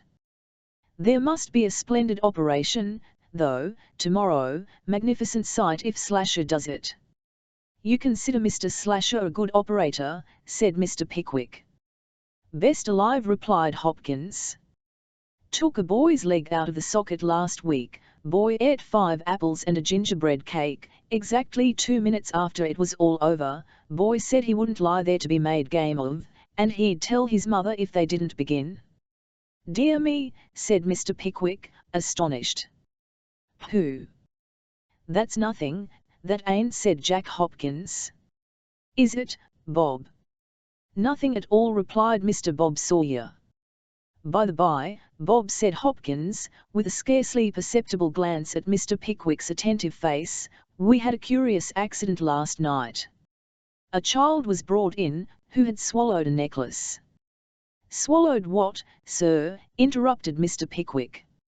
A necklace, replied Jack Hopkins. Not all at once, you know, that would be too much, you couldn't swallow that, if the child did, eh? Mr. Pickwick? Ha, ha. Mr. Hopkins appeared highly gratified with his own pleasantry, and continued, N0, the way was this. Child's parents were poor people who lived in a court. Child's eldest sister bought a necklace, common necklace, made of large black wooden beads. Child, being fond of toys, cribbed the necklace, hid it, played with it, cut the string, and swallowed a bead. Child thought it capital fun, went back next day, and swallowed another bead. Bless my heart, said Mr. Pickwick, what a dreadful thing. I beg your pardon, sir. Go on. Next day, child swallowed 2 beads, the day after that, he treated himself to 3, and so on, till in a week's time he had got through the necklace, 25 beads in all. The sister, who was an industrious girl, and seldom treated herself to a bit of finery, cried her eyes out, at the loss of the necklace, looked high and low for it, but, I needn't say, didn't find it.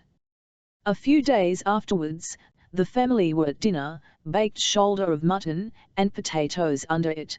The child, who wasn't hungry, was playing about the room, when suddenly there was heard a devil of a noise, like a small hailstorm.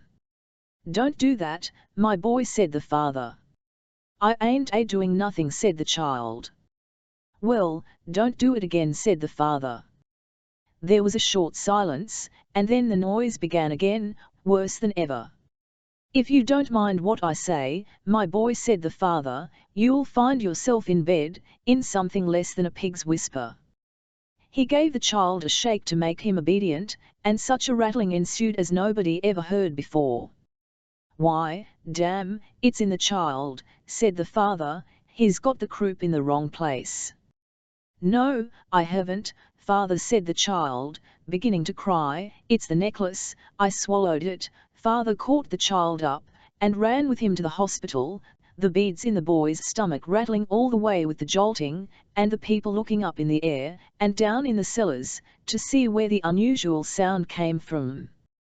He's in the hospital now, said Jack Hopkins, and he makes such a devil of a noise when he walks about, that they are obliged to muffle him in a watchman's coat, for fear he should wake the patients. That's the most extraordinary case I ever heard of, said Mr. Pickwick, with an emphatic blow on the table. Oh, that's nothing, said Jack Hopkins. Is it, Bob? Certainly not, replied Bob Sawyer. Very singular things occur in our profession, I can assure you, sir, said Hopkins. So I should be disposed to imagine, replied Mr. Pickwick. Another knock at the door announced a large-headed young man in a black wig, who brought with him a scorbutic youth in a long stock.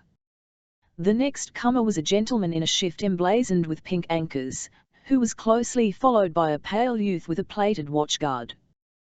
The arrival of a prim personage in clean linen and cloth boots rendered the party complete. The little table with the green baize cover was wheeled out, the first instalment of punch was brought in a white jug, and the succeeding 3 hours were devoted to vignette UN at 6pence a dozen, which was only once interrupted by a slight dispute between the scorbutic youth and the gentleman with the pink anchors, in the course of which, the scorbutic youth intimated a burning desire to pull the nose of the gentleman with the emblems of hope, in reply to which, that individual expressed his decided unwillingness to accept of any source on gratuitous terms, either from the irascible young gentleman with the scorbutic countenance, or any other person who was ornamented with a head. When the last natural had been declared, and the profit and loss account of fish and sixpences adjusted, to the satisfaction of all parties, Mr. Bob Sawyer rang for supper, and the visitors squeezed themselves into corners while it was getting ready. It was not so easily got ready as some people may imagine. First of all, it was necessary to awaken the girl, who had fallen asleep with her face on the kitchen table. This took a little time, and, even when she did answer the bell, another quarter of an hour was consumed in filletless endeavours to impart to her a faint and distant glimmering of reason. The man to whom the order for the oysters had been sent, had not been told to open them. It is a very difficult thing to open an oyster with a limp knife and a two-pronged fork, and very little was done in this way. Very little of the beef was done either, and the ham, which was also from the German sausage shop round the corner, was in a similar predicament. However, there was plenty of porter in a tin can, and the cheese went a great way, for it was VO strong. So upon the whole, perhaps, the supper was quite as good as such matters usually are. After supper, another jug of punch was put upon the table, together with a paper of cigars, and a couple of bottles of spirits.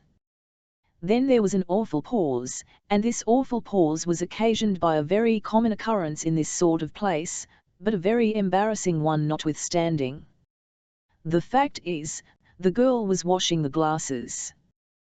The establishment boasted, for we do not record the circumstance as at all derogatory to Mrs. Thull, for there never was a lodging-house yet, that was not short of glasses. The landlady's glasses were little, thin, blown glass tumblers, and those which had been borrowed from the public house were great, dropsical, bloated articles, each supported on a huge gouty leg. This would have been in itself sufficient to have possessed the company with the real state of affairs, but the young woman of all work had prevented the possibility of any misconception arising in the mind of any gentleman upon the subject, by forcibly dragging Eve one man's glass away, long before he had finished his beer, and audibly stating, despite the winks and interruptions of Mr. Bob Sawyer, that it was to be conveyed downstairs, and washed forthwith. It is a very ill wind that blows nobody any good. The prim man in the cloth boots, who had been unsuccessfully attempting to make a joke during the whole time the round game lasted, saw his opportunity, and availed himself of it. The instant the glasses disappeared, he commenced a long story about a great public character, whose name he had forgotten, making a particularly happy reply to another eminent and illustrious individual whom he had never been able to identify. He enlarged at some length and with great minuteness upon divers collateral circumstances, distantly connected with the anecdote in hand, but for the life of him he couldn't recollect at that precise moment what the anecdote was, although he had been in the habit of telling the story with great applause for the last 10 years. "Dear Miss," said the prim man in the cloth boots, "it is a very extraordinary circumstance." "I am sorry you have forgotten it," said Mr. Bob Sawyer, glancing eagerly at the door, as he thought he heard the noise of glasses jingling. "Well, why sorry?" "So responded the prim man, "because I know it would have afforded so much amusement." "Never mind, I dare say I shall manage to recollect it, in the course of half an hour or so." The prim man arrived at this point just as the glasses came back, when Mr. Bob Sawyer, who had been absorbed in attention during the whole time, said he should very much like to hear the end of it, for, so far as it went, it was, without exception, the very best story he had ever heard. The sight of the tumblers restored Bob Sawyer to a degree of equanimity which he had not possessed since his interview with his landlady. His face brightened up, and he began to feel quite convivial. "Now, Betsy," said Mr. Bob Sawyer, with great suavity, and dispersing, at the same time, the tumultuous little mob of glasses the girl had collected in the centre of the table, "now, Betsy, the warm water, be brisk, there's a good girl." "You can't have no warm water," replied Betsy. "No warm water!" exclaimed Mr. Bob Sawyer. "No," said the girl, with a shake of the head which expressed a more decided negative than the most copious language could have conveyed. "Mrs. Thill said you warned he to have none." The surprise depicted on the countenances of his guests imparted new courage to the host. "Bring up the warm water instantly, instantly," said Mr. Bob Sawyer, with desperate sternness. "No. I can't," replied the girl. "Mrs. Thill raked out the kitchen fire afore she went to bed, and locked up the kittle." "Oh, never mind, never mind.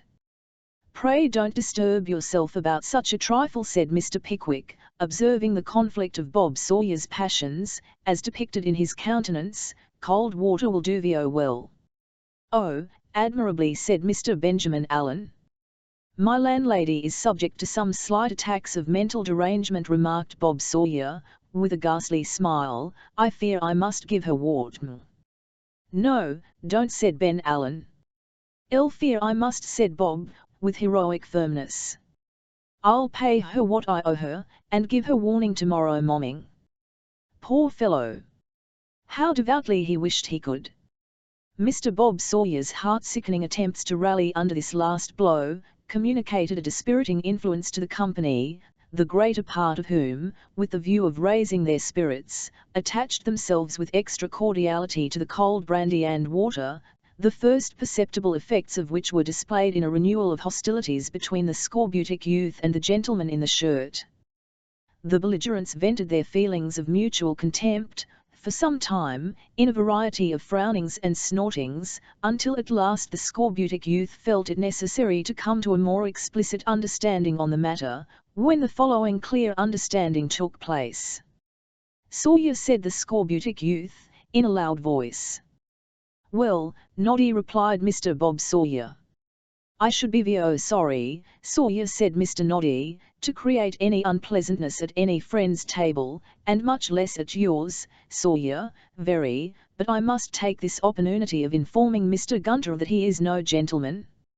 "And I should be very sorry, Sawyer, to create any disturbance in the street in which you reside," said Mr. Gunter, "but I'm afraid I shall be under the necessity of alarming the neighbours by throwing the person who has just spoken out o' window." "What do you mean by that, sir?" inquired Mr. Noddy. "What I say, sir," replied Mr. Gunter. "I should like to see you do it, sir," said Mr. Noddy. "You shall fee forward / me do it in half a minute, sir," replied Mr. Gunter. "I'll request that you'll favour me with your card, sir," said Mr. Noddy. "I'll do nothing of the kind, sir," replied Mr. Gunter. "Why not, sir?" inquired Mr. Noddy. "Because you'll stick it up over your chimney piece, and delude your visitors into the false belief that a gentleman has been to see you, sir," replied Mr. Gunter. "Sir, a friend of mine shall wait on you in the morning," said Mr. Sir. "I'm very much obliged to you for the caution, and I'll leave particular directions with the servant to lock up the spoons," replied Mr. Gunter. At this point the remainder of the guests interposed, and remonstrated with both parties on the impropriety of their conduct, on which Mr. Noddy begged to state that his father was quite as respectable as Mr. Gunter's father, to which Mr. Gunter replied that his father was to the full as respectable as Mr. Noddy's father, and that his father's son was as good a man as Mr. Noddy, any day in the week. As this announcement seemed the prelude to a recommencement of the dispute, there was another interference on the part of the company, and a vast quantity of talking and clamouring ensued, in the course of which Mr. Noddy gradually allowed his feelings to overpower him, and professed that he had ever entertained a devoted personal attachment towards Mr. Gunter. To this Mr. Gunter replied that, upon the whole, he rather preferred Mr. Noddy to his own brother, on hearing which admission, Mr. Noddy magnanimously rose from his seat, and proffered his hand to Mr. Gunter. Mr. Gunter grasped it with affecting fervour, and everybody said that the whole dispute had been conducted in a manner which was highly honourable to both parties concerned. "Now," said Jack Hopkins, "just to set us going again, Bob, I don't mind singing a song." And Hopkins, incited thereto by tumultuous applause, plunged himself at once into the King, God bless him, which he sang as loud as he could, to a novel air, compounded of the Bay of Biscay and a frog he would. The chorus was the essence of the song, and, as each gentleman sang it to the tune he knew best, the effect was very striking indeed. It was at the end of the chorus to the first verse, that Mr. Pickwick held up his hand in a listening attitude, and said, as soon as silence was restored, "Hush! I beg your pardon. I thought I heard some obscene calling from upstairs." A profound silence immediately ensued, and Mr. Bob Sawyer was observed to turn pale. "I'll think I hear it now," said Mr. Pickwick. "Have the goodness to open the door." The door was no sooner opened than all doubt on the subject was removed. "Mr. Sawyer! Mr. Sawyer!" screamed a voice from the two-pair landing. "It's my landlady," said Bob Sawyer, looking round him with great dismay. "Yes, Mrs. Thull." "What do you mean by this, Mr. Sawyer?" replied the voice, with great shrillness and rapidity of utterance. "Ain't it enough to be swindled out of one's rent, and money lent out of pocket besides, and abused and insulted by your friends that dares to call themselves men, without having the house turned out of the window, and noise enough made to bring the fire engines here, at 2 o'clock in the morning, tum them wretches away? You ought to be ashamed of yourselves," said the voice of Mr. Thull, which appeared to proceed from beneath some distant bedclothes. "Ashamed of themselves," said Mrs. Thull. "Why don't you go down and knock every one downstairs? You would if you was a man." "I should if I was a dozen men, my dear," replied Mr. Thull pacifically, "but they have the advantage of me in numbers, my dear." "Ah, you coward," replied Mrs. Thull, with supreme contempt. "Do you mean to turn them wretches out, or not, Mr. Sawyer?" "They are going, Mrs. Thull, they are going," said the miserable Bob. "I'm afraid you'd better go," said Mr. Bob Sawyer to his friends. "I thought you were making too much noise." "It's a very unfortunate thing," said the prim man. "Just as we were getting so comf-01 table 2. The prim man was just beginning to have a dawning recollection of the story he had forgotten. "It's hardly to be borne," said the prim man, looking round. "Hardly to be borne, is it?" "Not to be endured," replied Jack Hopkins. "Let's have the other verse, Bob." "Come, here goes." "No, no, Jack, don't," interposed Bob Sawyer. "It's a capital song, but I am afraid we had better not have the other verse. They are very violent people, the people of the house."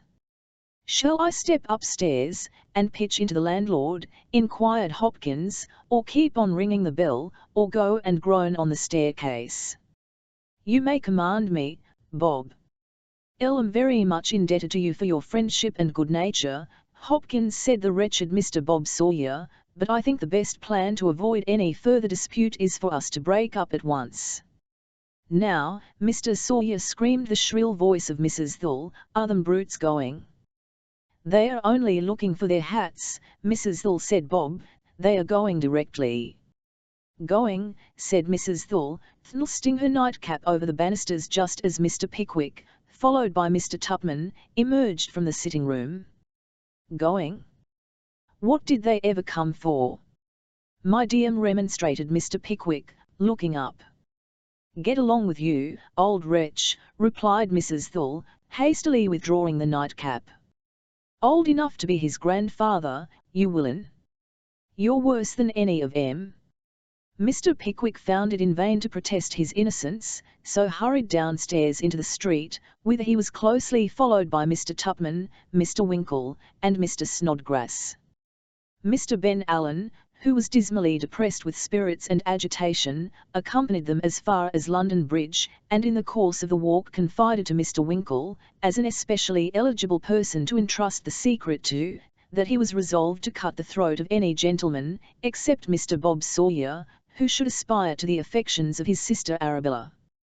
Having expressed his determination to perform this painful duty of a brother with proper firmness, he burst into tears, knocked his hat over his eyes, and, making the best of his way back, knocked double knocks at the door of the Borough Market office, and took short naps on the steps alternately, until daybreak, under the firm impression that he lived there, and had forgotten the key.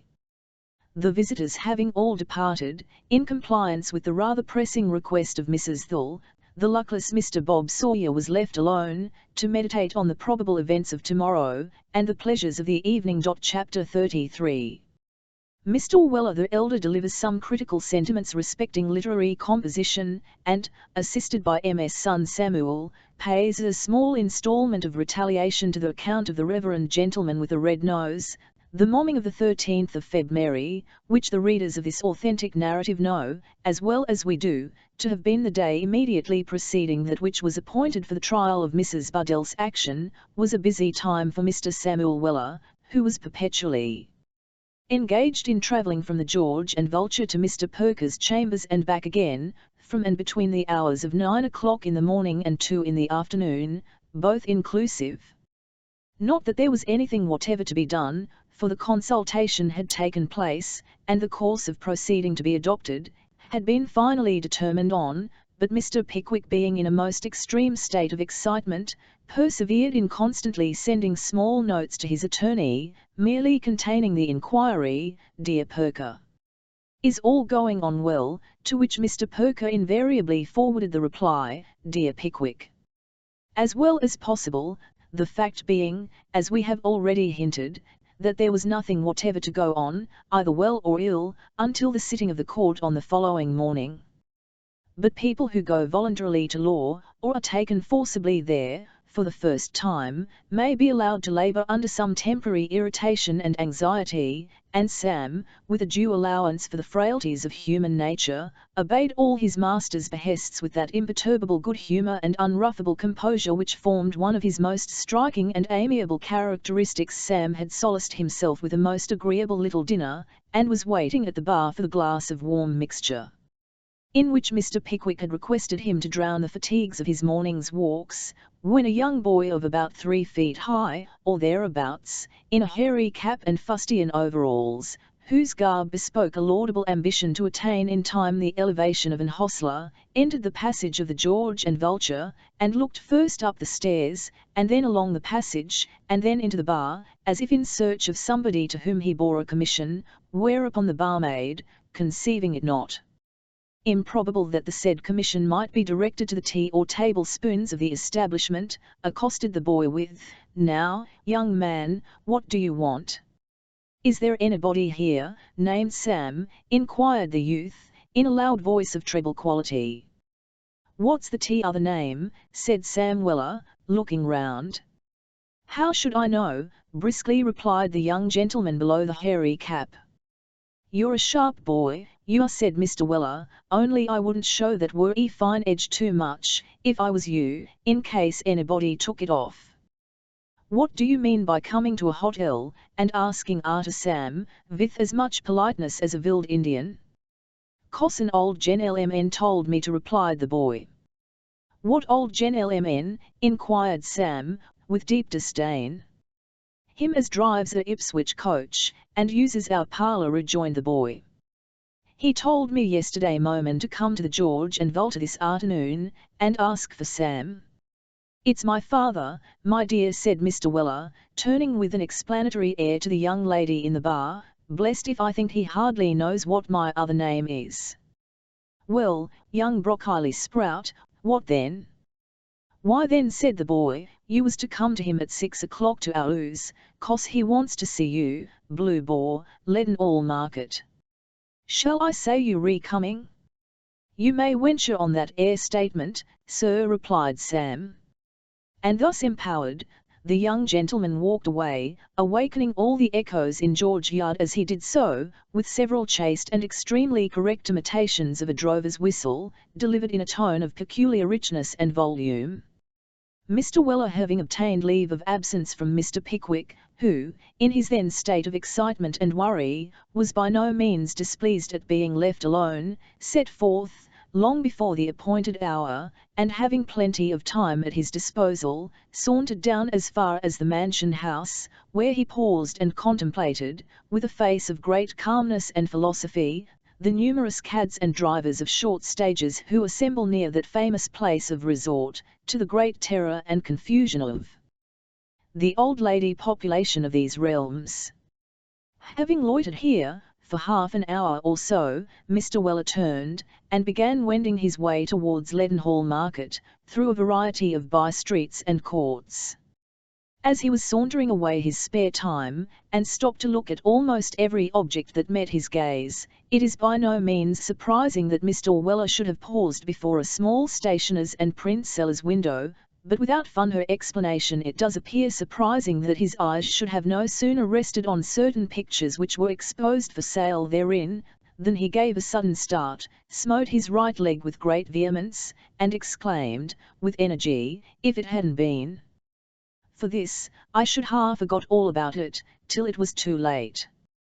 The particular picture on which Sam Weller's eyes were fixed, as he said this, was a highly coloured representation of a couple of human hearts skewered together with an arrow, cooking before a cheerful fire, while a male and female cannibal in modern attire, the gentleman being clad in a blue coat and white trousers, and the lady in a deep red pelisse with a parasol of the same, were approaching the meal with hungry eyes, up a cementine gravel path leading their reunion to. A decidedly indelicate young gentleman, in a pair of wings and nothing else, was depicted as superintending the cooking. A representation of the spire of the church in Langham Place, London, appeared in the distance, and the whole formed a valentine of which, as a written inscription in the window testified, there was a large assortment within, which the shopkeeper pledged himself to dispose of, to his countrymen generally, at the reduced rate of 1 and 6pence each. "I should ha' forgot it, I should certainly ha' forgot it," said Sam. So saying, he at once stepped into the stationer's shop, and requested to be served with a sheet of the best gilt-edged letter paper, and a hard nibbed pen which could be warranted not to splutter. These articles having been promptly supplied, he walked on direct towards Leadenhall Market at a good round pace, very different from his recent lingering one. Looking round him, he there beheld a signboard on which the painter's art had delineated something remotely resembling a cerulean elephant with an aquiline nose in lieu of trunk. Rightly conjecturing that this was the Blue Boar himself, he stepped into the house, and inquired concerning his parent. "He won't be here this 3/4 of an hour or more," said the young lady who superintended the domestic arrangements of the Blue Boar. "Were he good, my dear?" replied Sam. "Let me have 9 o' brandy and water, Luke, and the inkstand, will you, miss?" The brandy and water, Luke, and the inkstand, having been carried into the little parlour, and the young lady having carefully flattened down the coals to prevent their blazing, and cannied away the poker to preclude the possibility of the fire being stirred, without the full privity and concurrence of the Blue Boar being first had and obtained, Sam Weller sat himself down in a box near the stove, and pulled out the sheet of gilt-edged letter paper, and the hard-nibbed pen. Then looking carefully at the pen to see that there were no hairs in it, and dusting down the table, so that there might be no crumbs of bread under the paper, Sam tucked up the cuffs of his coat, squared his elbows, and composed himself to write. To ladies and gentlemen who are not in the habit of devoting themselves practically to the science of penmanship, writing a letter is no very easy task, it being always considered necessary in such cases for the writer to recline his head on his left arm, so as to place his eyes as nearly as possible on a level with the paper, and, while glancing sideways at the letters he is constructing, to form with his tongue imaginary characters to correspond. These motions, although unquestionably of the greatest assistance to original composition, retard in some degree the progress of the writer, and Sam had unconsciously been a full hour and a half writing words in small text, smearing out wrong letters with his little finger, and putting in new ones which required going over very often to render them visible through the old blots, when he was roused by the opening of the door and the entrance of his parent. "Vell, Sammy," said the father. "Vell, my Prussian blue," responded the son, laying down his pen. "What's the last bulletin about mother-in-law?" "Mrs. Veller passed a very good night, but is uncommon perverse, and unpleasant this moment. Signed upon oath, Tony Veller, Esquire." "That's the last one as was issued, Sammy," replied Mr. Weller, untying his shawl. "No better yet?" inquired Sam. "All the symptoms are awarted," replied Mr. Weller, shaking his head. "But what's that you're a doing of?" Pursuit of knowledge under difficulties, Sammy. I've done now, said Sam, with slight embarrassment. I've been a writin'. So I see, replied Mr. Weller. Not to any young woman, I hope, Sammy. Why, it's no use a saying it ain't, replied Sam, it's a Walentine. A what? Exclaimed Mr. Weller, apparently horror-stricken by the word. A Walentine, replied Sam. Sam Ivell, said Mr. Weller, in reproachful accents, didn't think you'd done it. Arter the warnin' you've had zero your father's vicious propensities, all I've said to you upon this here when subject, arter actiwally seeing and being in the company o' your own mother-in-law, which I should thought was a moral lesson as no man could never forgotten to his dying day. I didn't think you'd done it, Sammy, I didn't think you'd done it. These reflections were too much for the good old man. He raised Sam's tumbler to his lips and drank off its contents. "What's the matter now?" said Sam. "Never mind, Sammy," replied Mr. Weller, "it'll be a worry agonizin' trial to me at my time of life, but I'm pretty tough, that's one consolation, as the worry old turkey remarked when the farmer said he was afeard he should be obliged to kill him for the London market."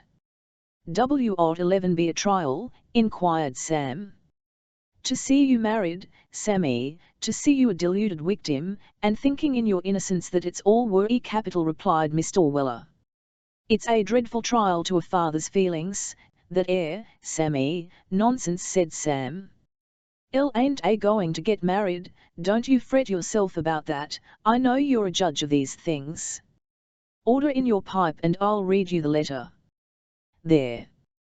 We cannot distinctly say whether it was the prospect of the pipe, or the consolatory reflection that a fatal disposition to get married ran in the family, and couldn't be helped, which calmed Mr. Weller's feelings, and caused his grief to subside. We should be rather disposed to say that the result was attained by combining the two sources of consolation, for he repeated the second in a low tone, very frequently, ringing the bell meanwhile, to order in the first. He then divested himself of his upper coat, and lighting the pipe and placing himself in front of the fire with his back towards it, so that he could feel its full heat, and recline against the mantelpiece at the same time, turned towards Sam, and, with a countenance greatly mollified by the softening influence of tobacco, requested him to fire away. Sam dipped his pen into the ink to be ready for any corrections, and began with a very theatrical air. "Lovely, stop," said Mr. Weller, ringing the bell. "A double glass 0, the invariable, my dear." "Very well, sir," replied the girl, who with great quickness appeared, vanished, returned, and disappeared. "They seem to know your ways here," observed Sam. "Yes," replied his father, "I've been here before, in my time." "Go on, Sammy." "Lovely creature," repeated Sam. "Tiny in poetry, is it?" interposed his father. No, replied Sam. "Were ye glad to hear it?" said Mr. Weller. "Poetry's unnatural, no man ever talked poetry 'cept a beadle on Boxing Day, or Warren's Blackin', or Rowland's Oil, or some of them low fellows. Never you let yourself down to talk poetry, my boy." "Begin again, Sammy." Mr. Weller resumed his pipe with critical solemnity, and Sam once more commenced, and read as follows: "Lovely creature, I feel myself a damned—" "That ain't proper," said Mr. Weller, taking his pipe from his mouth. "No, it ain't damned," observed Sam, holding the letter up to the light. "It's shamed, there's a blot. Feel myself ashamed." "Were ye good?" said Mr. Weller. "Go on." "Feel myself ashamed, and completely, sir. I forget what this here word is," said Sam, scratching his head with the pen, in vain attempts to remember. "Why don't you look at it, then?" inquired Mr. Weller. "So I am a-looking at it," replied Sam, "but there's another blot. Here's a C and a I and a D." "Circumvented, perhaps," suggested Mr. Weller. "No, it ain't that," said Sam. "Circumscribed, that's it." "That ain't as good a word as circumvented," Sammy gravely. "Think not," said Sam. Nothing like it, replied his father. But don't you think it means more? Inquired Sam.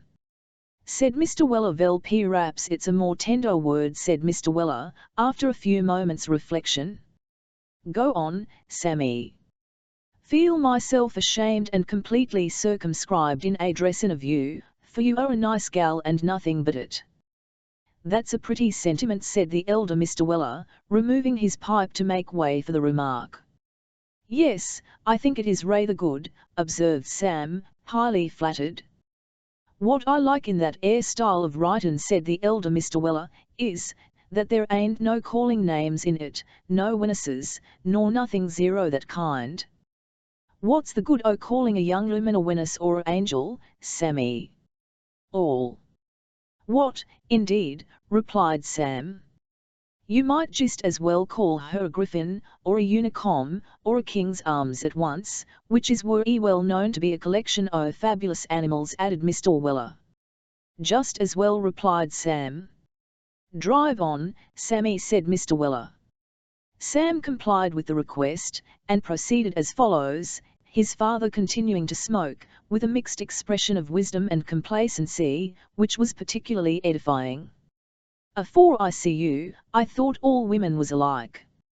So they are, observed the elder Mr. Weller parenthetically. But now, continued Sam, now I find what a reg'lar soft-headed, incredulous turnip I must ha' been, for there ain't nobody like you, though I like you better than nothing at all. I thought it best to make that rather strong, said Sam, looking up. Mr. Weller nodded approvingly, and Sam resumed. So I take the privilege of the day, Mary, my dear, as the gentleman in difficulties did, when he walked out of a Sunday, to tell you that the first and only time I see you, your likeness was took on my heart in much quicker time and brighter colours than ever a likeness was took by the profile machine, which perhaps you may have heard on, Mary, my dear, although it does finish a portrait and put the frame and glass on complete, with a hook at the end to hang it up by, and all in 2 minutes and a quarter. I feared that verges on the poetical, Sammy, said Mr. Weller dubiously. No, it don't, replied Sam, reading on very quickly, to avoid contesting the point, except of me, Mary, my dear, as your Valentine, and think over what I've said. My dear Mary, the first will now conclude. That's all, said Sam. That's rather a sudden pull-up, ain't it, Sammy? Inquired Mr. Weller. Not a bit on it, said Sam, she'll wish there was more, and that's the great art o' letter writin'. Well, said Mr. Weller, there's something in that, and I wish your mother-in-law you'd only conduct her conversation on the same genteel principle. Ain't you going to sign it? That's the difficulty, said Sam, don't know what to sign it. Sign, said the oldest surviving proprietor of that name. Won't do, said Sam. Never sign a Valentine with your own name. Sign it Pickwick then, said Mr. Weller, it's a very good name, and a easy one to spell. The new thing, said Sam. Could end with a whereas, what do you think? I don't like it, Sam, rejoined Mr. Weller. I never knowed a respectable coachman as wrote poetry, 'cept one, as made an affectin' copy o' whereases the night afore he was hung for a highway robbery, and he was only a Camberville man, so even that's no. But Sam was not to be dissuaded from the poetical idea that had occurred to him, so he signed the letter, "Ytna love, sick Pickwick." And having folded it, in an intricate manner, squeezed a downhill direction in one corner, to Mary, housemaid, at Mr. Nupkins's, Mayors, Ipswich, Suffolk, and put it into his pocket, wafered, and ready for the general post. This important business having been transacted, Mr. Weller the elder proceeded to open that, on which he had summoned his son. The first matter relates to your governor, Sammy, said Mr. Weller. He's going to be tried tomorrow, ain't he? The trial's coming on, replied Sam. Well, said Mr. Weller, now I suppose he'll want to call some witnesses to speak to his character, or perhaps to prove a alibi. I've been turnin' the business over in my mind, and he may make hisself easy, Sammy. I've got some friends as 11 do either for him, but my advice you'd be this here, never mind the character, and stick to the alibi. Nothing like a alibi, Sammy, nothing. Mr. Weller looked very profound as he delivered this legal opinion, and burying his nose in his tumbler, winked over the top thereof, at his astonished son. "Why, what do you mean?" said Sam. "You don't think he's going to be tried at the Old Bailey, do you?" "That ain't no part of the present consideration," Sammy replied Mr. Weller. "Wherever he's going to be tried, my boy, a alibi's the thing to get him off. We got Tom will spark off that manslaughter, with a alibi, when all the big vigs to a man said as nothing couldn't save him. And my opinion is, Sammy, that if your governor don't prove a alibi, he'll be what the Italians call regularly flummoxed, and that's all about it." As the elder Mr. Weller entertained a firm and unalterable conviction that the Old Bailey was the supreme court of judicature in this country, and that its rules and forms of proceeding regulated and controlled the practice of all other courts of justice whatsoever, he totally disregarded the assurances and arguments of his son, tending to show that the alibi was inadmissible, and vehemently protested that Mr. Pickwick was being victimized. Finding that it was of no use to discuss the matter further, Sam changed the subject, and inquired what the second topic was, on which his revered parent wished to consult him. "That's a .0 domestic policy, Sammy," said Mr. Weller. "This here Stiggins, red-nosed man?" inquired Sam. "The same," replied Mr. Weller. "This here red-nosed man, Sammy, why sits your mother-in-law with a kindness and constancy I never see equalled. He's sich a friend zero the family, Sammy, that when he's away from us, he can't be comf 01 table unless he has something to remember us by. And I'd give him something as you'd turpentine and beeswax his memory for the next 10 years or so, if I was you," interposed Sam. "Stop a minute," said Mr. Weller, "I was going to say, he always brings now, a flat bottle as holds about a pint and a half, and fills it with the pineapple rum afore he goes away. And empties it afore he comes back, I suppose," said Sam. "Clean," replied Mr. Weller, "never leaves nothing in it but the cork and the smell, trust him for that, Sammy. Now, these here fellows, my boy, are going tonight to get up the monthly meeting 0 the Brick Lane branch 0 the United Grand Junction Ebenezer Temperance Association. Your mother-in-law was going, Sammy, but she's got the rheumatics, and can't, and Sammy, I've got the 2 tickets as was sent her." Mr. Weller communicated this secret with great glee, and winked so indefatigably after doing so, that Sam began to think he must have got the tic-dollaro in his right eyelid. "Well," said that young gentleman, "well," continued his progenitor, looking round him very cautiously, "you and I'll go, punctual to the time." "The deputy shepherd won't, Sammy, the deputy shepherd won't." Here Mr. Weller was seized with a paroxysm of chuckles, which gradually terminated in as near an approach to a choke as an elderly gentleman can, with safety, sustain.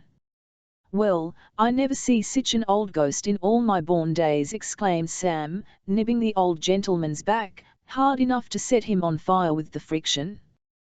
"What are you laughing at, corpulence?" "Hush, Sammy," said Mr. Weller, looking round him with increased caution, and speaking in a whisper. "2 friends o' mine, as works the Oxford Road, and is up to all kinds o' games, has got the deputy shepherd safe in tow, Sammy, and when he does come to the Ebenezer Junction, which he's sure to do, for they'll see him to the door, and shove him in, if necessary, he'll be as far gone in rum and water, as ever he was at the Marcus 0 Granby, Dorkin, and that's not saying a little neither." And with this, Mr. Weller once more laughed immoderately, and once more relapsed into a state of partial suffocation, in consequence. Nothing could have been more in accordance with Sam Weller's feelings than the projected exposure of the real propensities and qualities of the red-nosed man, and it being very near the appointed hour of meeting, the father and son took their way at once to Brick Lane, Sam not forgetting to drop his letter into a general post office as they walked along. The monthly meetings of the Brick Lane branch of the United Grand Junction Ebenezer Temperance Association were held in a large room, pleasantly and airily situated at the top of a safe and commodious ladder. The president was the straight-walking Mr. Anthony Hum, a convened fireman, now a schoolmaster, and occasionally an itinerant preacher, and the secretary was Mr. Jonas Mudge, Chandler's shopkeeper, an enthusiastic and disinterested vessel, who sold tea to the members. Previous to the commencement of business, the ladies sat upon forms, and drank tea, till such time as they considered it expedient to leave off, and a large wooden money-box was conspicuously placed upon the green baize cloth of the business table, behind which the secretary stood, and acknowledged, with a gracious smile, one addition to the rich vein of copper which lay concealed within. On this particular the women drank tea to a most alarming extent, greatly to the horror of Mr. Weller Senior, who, utterly regardless of all Sam's admonitory nudgings, stared about him in every direction with the most undisguised astonishment. "Sammy," whispered Mr. Weller, "if some o' these here people don't want tappin' tomorrow morning, I ain't your father, and that's what it is. Why, this here old lady next me is drowndin' herself in tea." "Be quiet, you," murmured Sam. "Sam," whispered Mr. Weller, a moment afterwards, in a tone of deep agitation, "mark my words, my boy. If that secretary fellow keeps on for only 5 minutes more, he'll blow hisself up with toast and water."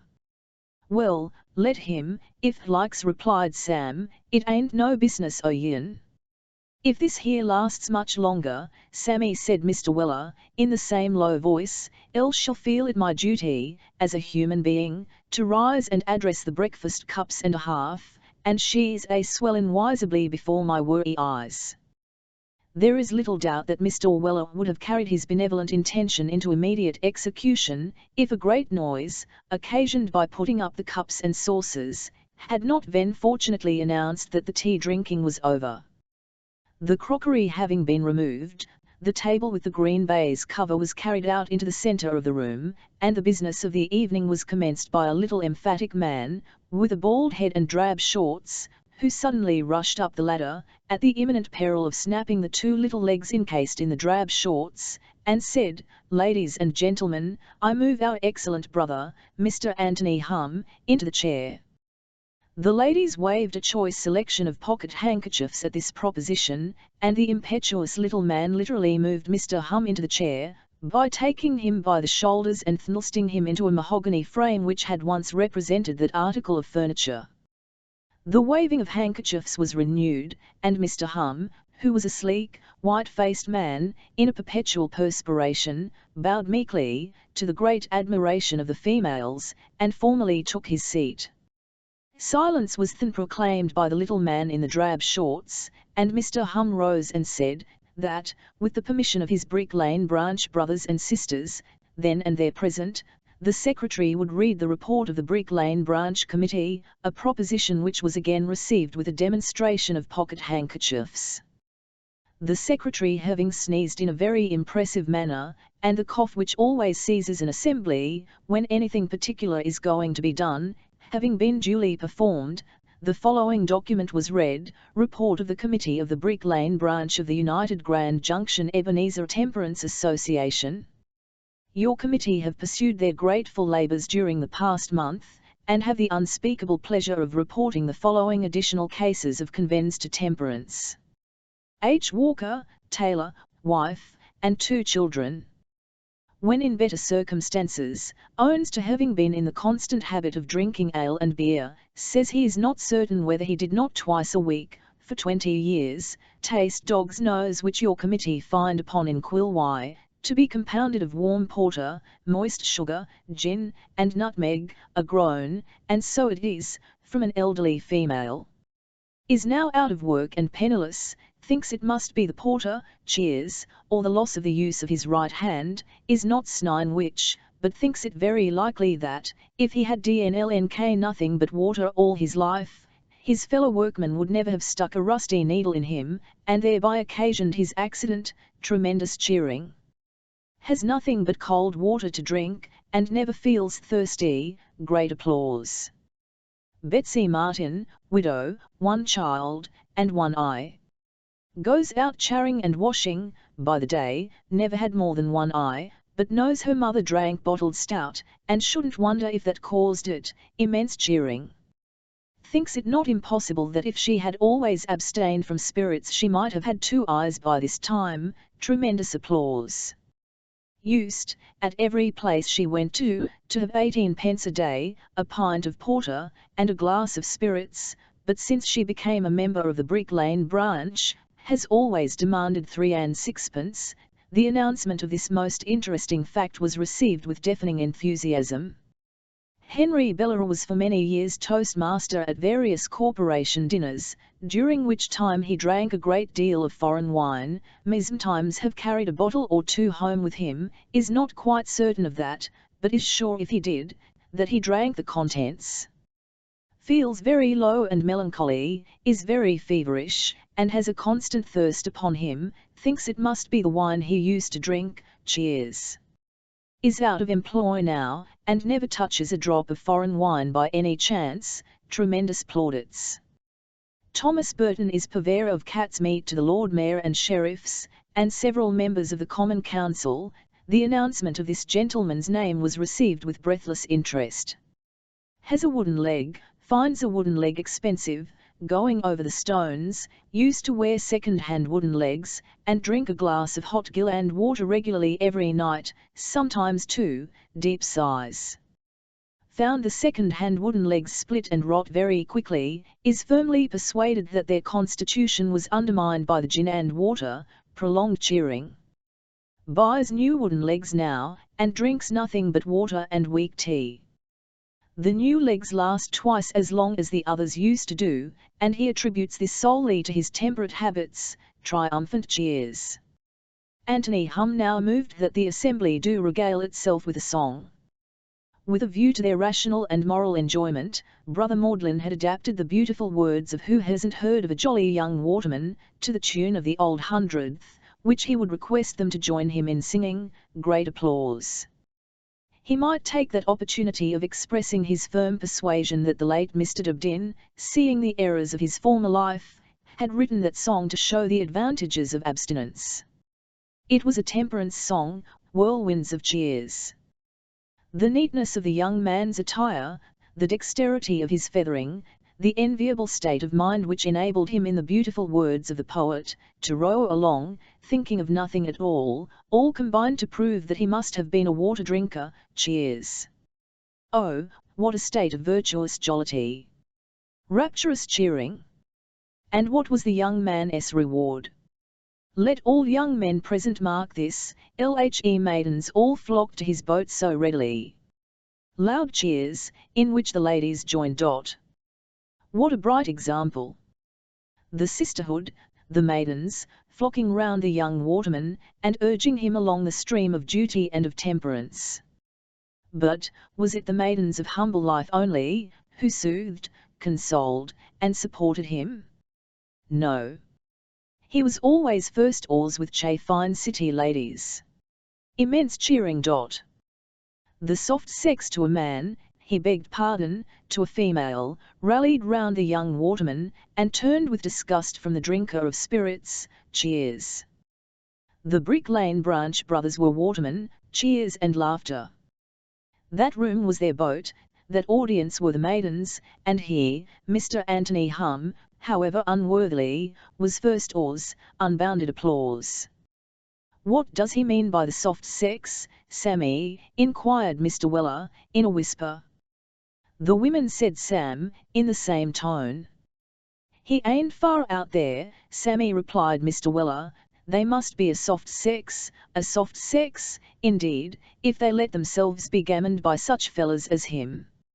Any further observations from the indignant old gentleman were cut short by the announcement of the song, which Mr. Anthony Hum gave out 2 lines at a time, for the information of such of his hearers as were unacquainted with the legend.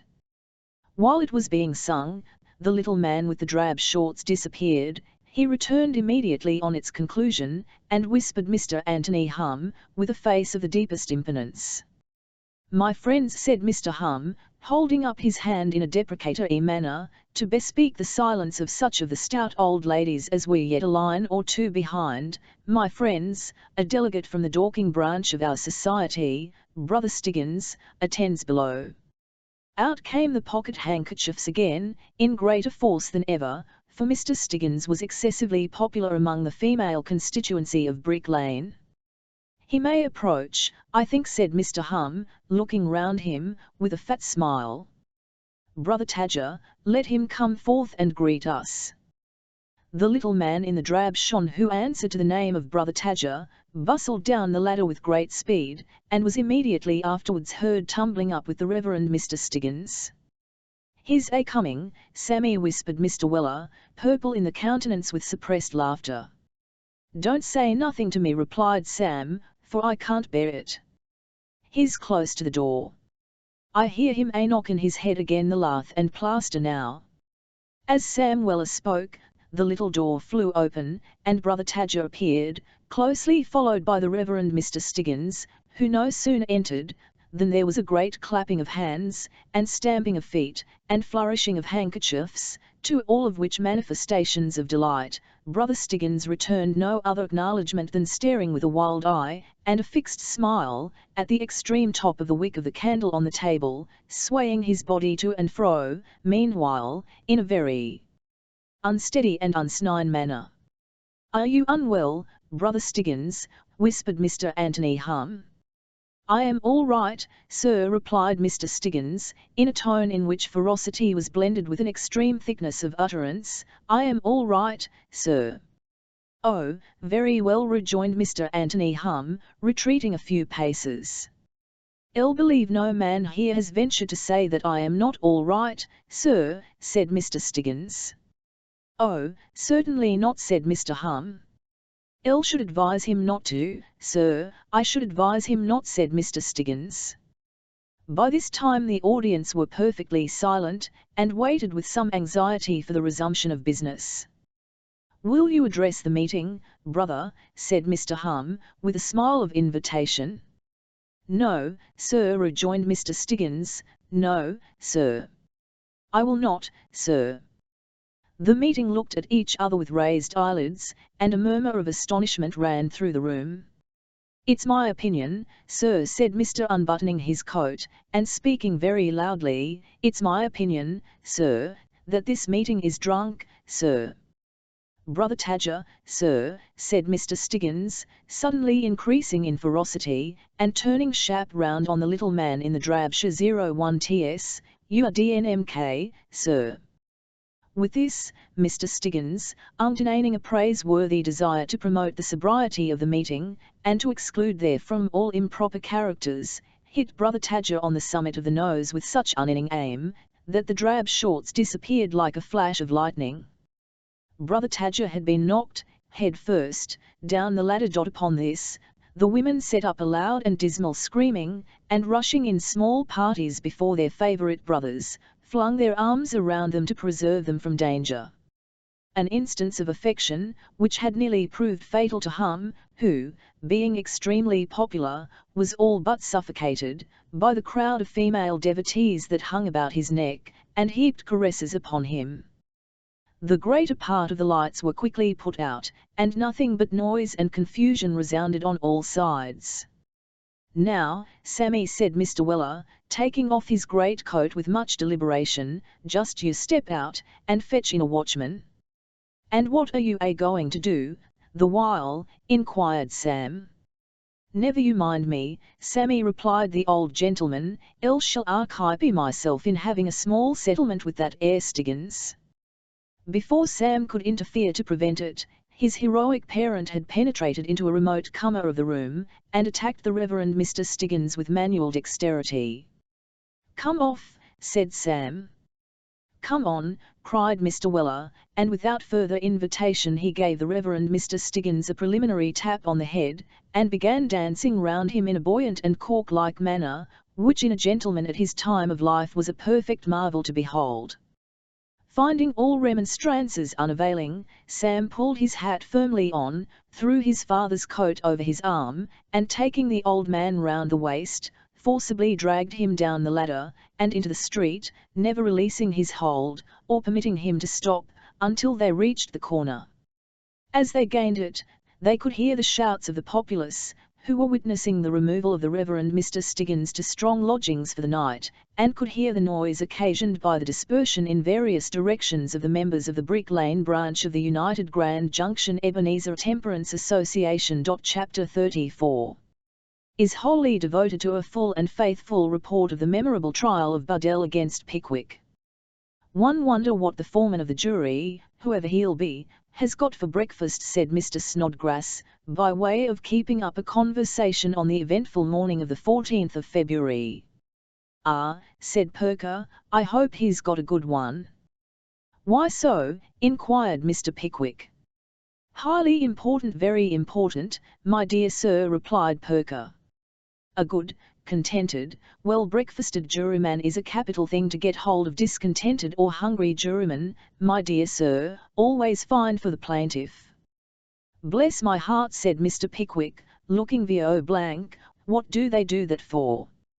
"Why, I don't know," replied the little man coolly, "saves time, I suppose. If it's near dinner time, the foreman takes out his watch when the jury has retired, and says, 'Dear me, gentlemen, 10 minutes to 5, I declare. I dine at 5, gentlemen.' 'So do I,' says everybody else, except 2 men who ought to have dined at 3 and seem more than half disposed to stand out in consequence. The foreman smiles, and puts up his gentleman. What do we say, plaintiff or defendant, gentlemen? I rather think, so far as I am concerned, say, I rather think, but don't let that influence you, I rather think the plaintiff's the man.' Upon this, 2 or 3 other men are sure to say that they think so too, as of course they do, and then they get on very unanimously and comfortably. 10 minutes past 9, said the little man, looking at his watch. Time we were off, my dear sir. Breach of promise trial court is generally full in such cases. You had better ring for a coach, my dear sir, or we shall be rather late." Mr. Pickwick immediately rang the bell, and a coach having been procured, the 4 Pickwickians and Mr. Perker ensconced themselves therein, and drove to Guildhall, Sam Weller, Mr. Lowten, and the Blue Bag, following in a cab. "Lowten," said Perker, when they reached the outer hall of the court, "put Mr. Pickwick's friends in the student's box. Mr. Pickwick himself had better sit by me." "This way, my dear sir, this way." Taking Mr. Pickwick by the coat sleeve, the little man led him to the low seat just beneath the desks of the King's Counsel, which is constructed for the convenience of attorneys, who from that spot can whisper into the ear of the leading counsel in the case any instructions that may be necessary during the progress of the trial.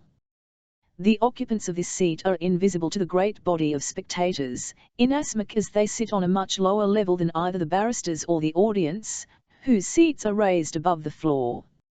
Of course they have their backs to both, and their faces towards the judge. "That's the witness box, I suppose," said Mr. Pickwick, pointing to a kind of pulpit, with a brass rail, on his left hand. "That's the witness box, my dear sir," replied Perker, disintering a quantity of papers from the blue bag, which Lowten had just deposited at his feet. "And that," said Mr. Pickwick, pointing to a couple of enclosed seats on his right, "that's where the gentlemen sit, is it not?" "The identical place, my dear sir," replied Perker, tapping the lid of his snuff-box. Mr. Pickwick stood up in a state of great agitation, and took a glance at the court.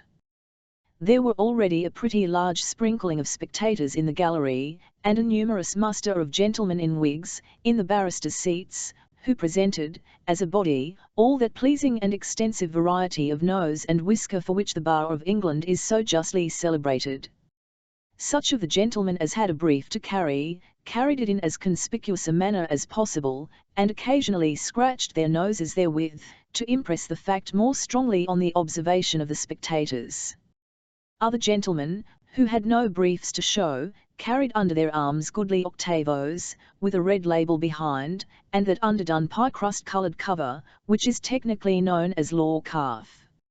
Others, who had neither briefs nor books, thrust their hands into their pockets, and looked as wise as they conveniently could. Others, again, moved here and there with great restlessness and earnestness of manner, content to awaken thereby the admiration and astonishment of the uninitiated strangers.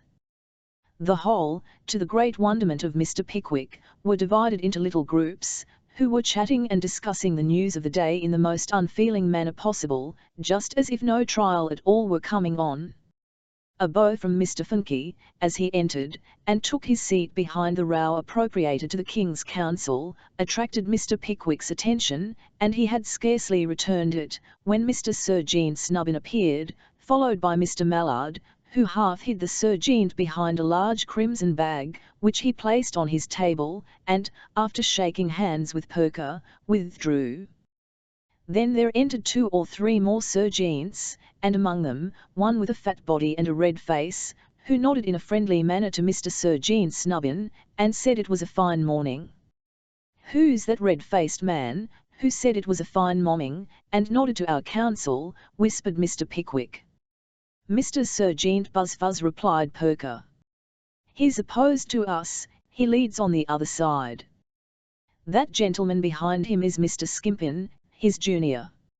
Mr. Pickwick was on the point of inquiring, with great abhorrence of the man's cold-blooded villainy, how Mr. Sir Jean Buzzfuzz, who was counsel for the opposite party, dared to presume to tell Mr. Sir Jean Snubbin, who was counsel for him, that it was a fine morning, when he was interrupted by a general rising of the barristers, and a loud cry of silence, from the officers of the court. Looking round, he found that this was caused by the entrance of the judge. Mr. Justice Stareleigh, who sat in the absence of the Chief Justice, occasioned by indisposition, was a most particularly short man, and so fat, that he seemed all face and waistcoat. He rolled in, upon 2 little tumbed legs, and having bobbed gravely to the bar, who bobbed gravely to him, put his little legs underneath his table, and his little 3-cornered hat upon it, and when Mr. Justice Stareleigh had done this, all you could see of him was 2 queer little eyes, 1 broad pink face, and somewhere about half of a big and then comical-looking wig. The judge had no taken his seat, than the officer on the floor of the car called out silence, in a commanding tone, upon which another officer in the gallery cried silence, in an angry manner, whereupon 3 or 4 more ushers shouted silence, in a voice of indignant remonstrance. This being done, a gentleman in black, who sat below the judge, proceeded to call over the names of the jury, and after a great deal of bawling, it was discovered that only 10 special jurymen were present. Upon this, Mr. Sir Jean Buzzfuzz prayed tales. The gentleman in black then proceeded to press into the special jury. 2 of the common jurymen, and a greengrocer and a chemist were caught directly. "I answer to your names, gentlemen, that you may be sworn," said the gentleman in black. "Richard Upwich." "Here," said the greengrocer. "Thomas Groffin." "Here," said the chemist. "Take the book, gentlemen." "You shall well and truly try, I beg this court's pardon," said the chemist, who was a tall, thin, yellow-visaged man, "but I hope this court will excuse my attendance." "On what grounds, sir?" said Mr. Justice Stareleigh. "I have no assistant, my lord," said the chemist. "Can't help that, sir," replied Mr. Justice Stareleigh. "You should hire one." "Can't afford it, my lord," rejoined the chemist. "Then you ought to be able to afford it, sir," said the judge, reddening, for Mr. Justice Stareleigh's temper bordered on the irritable, and brooked not contradiction. "I know I ought to do, if I got on as well as I deserved, but I don't, my lord," answered the chemist. "Swear the gentleman," said the judge peremptorily. The officer had got no further than the "you shall well and truly try" when he was again interrupted by the chemist. "I am to be sworn, my lord, am I?" said the chemist. "Certainly, sir," replied the testy little judge. "Very well, my lord," replied the chemist, in a resigned manner. "Then there'll be murder before this trial's over, that's all." "Swear me, if you please, sir," and sworn the chemist was. Before the judge could find words to utter, "I merely wanted to observe, my lord," said the chemist, taking his seat with great deliberation, "that I've left nobody but an errand boy in my shop.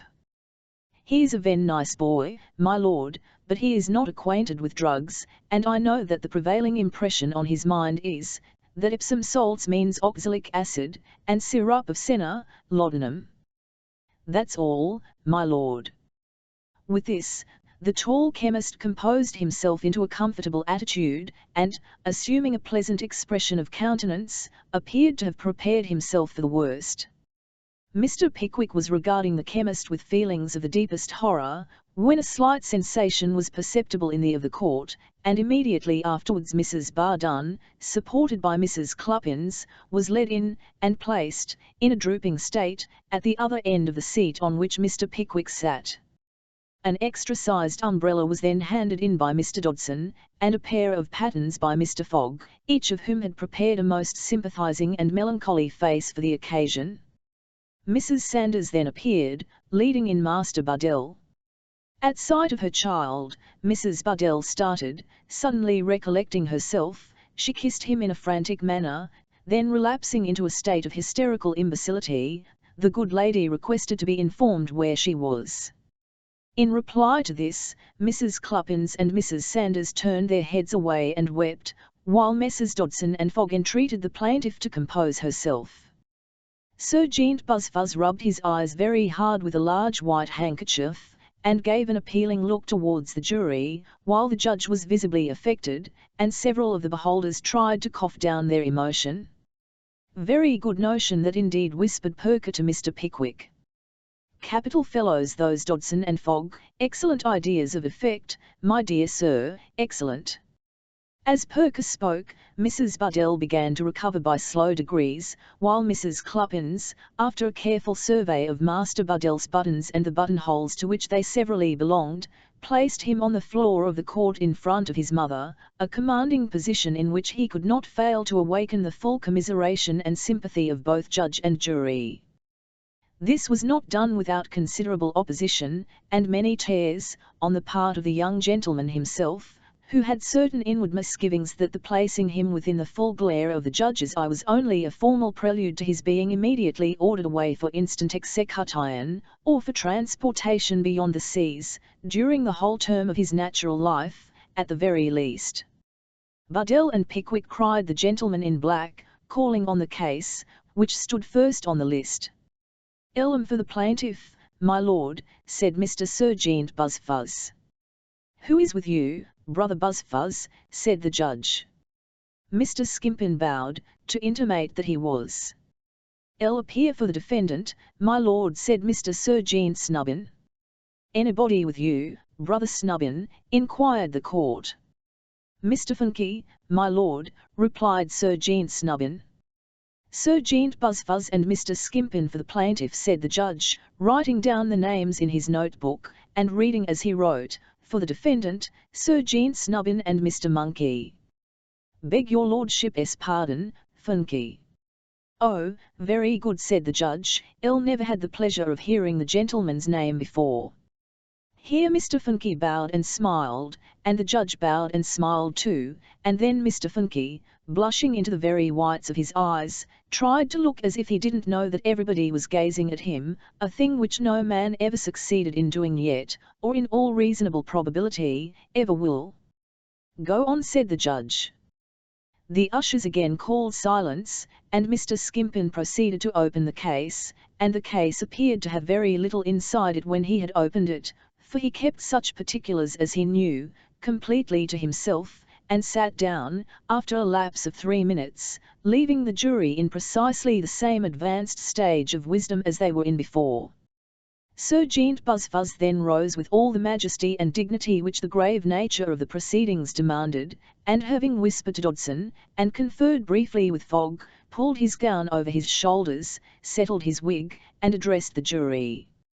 Serjeant Buzzfuzz began by saying, that never, in the whole course of his professional experience, never, from the very first moment of his applying himself to the study and practice of the law, Had he approached a case with feelings of such deep emotion, or with such a heavy sense of their responsibility imposed upon him, a responsibility, he would say, which he could never have supported, were he not buoyed up and sustained by a conviction so strong, that it amounted to positive certainty that the cause of truth and justice, or, in other words, the cause of his much injured and most oppressed client, must prevail with the high-minded and intelligent dozen of men whom he now saw in that box before him. Counsel usually begin in this way, because it puts them on the very best terms with themselves, and makes them think what sharp fellows they must be. A visible effect was produced immediately, several jurymen beginning to take voluminous notes with the utmost eagerness. "You have heard from my learned friend, gentlemen," continued Sir Jeant Buzzfuzz, well knowing that, from the learned friend alluded to, the gentlemen of that heard just nothing at all. "You have heard from my learned friend, gentlemen, that this is an action for a breach of promise of marriage, in which the damages are laid at, but you have not heard from my learned friend, inasmuch as it did not come within my learned friend's province to tell you, what are the facts and circumstances of the case. Those facts and circumstances, gentlemen, you shall hear detailed by me, and proved by the unimpeachable female whom I will place in that box before you." Here, Mr. Sir Jeant Buzzfuzz, with a tremendous emphasis on the word box, smote his table with a mighty sound, and glanced at Dodson and Fogg, who nodded admiration of the Sir Jeant, and indignant defiance of the defendant.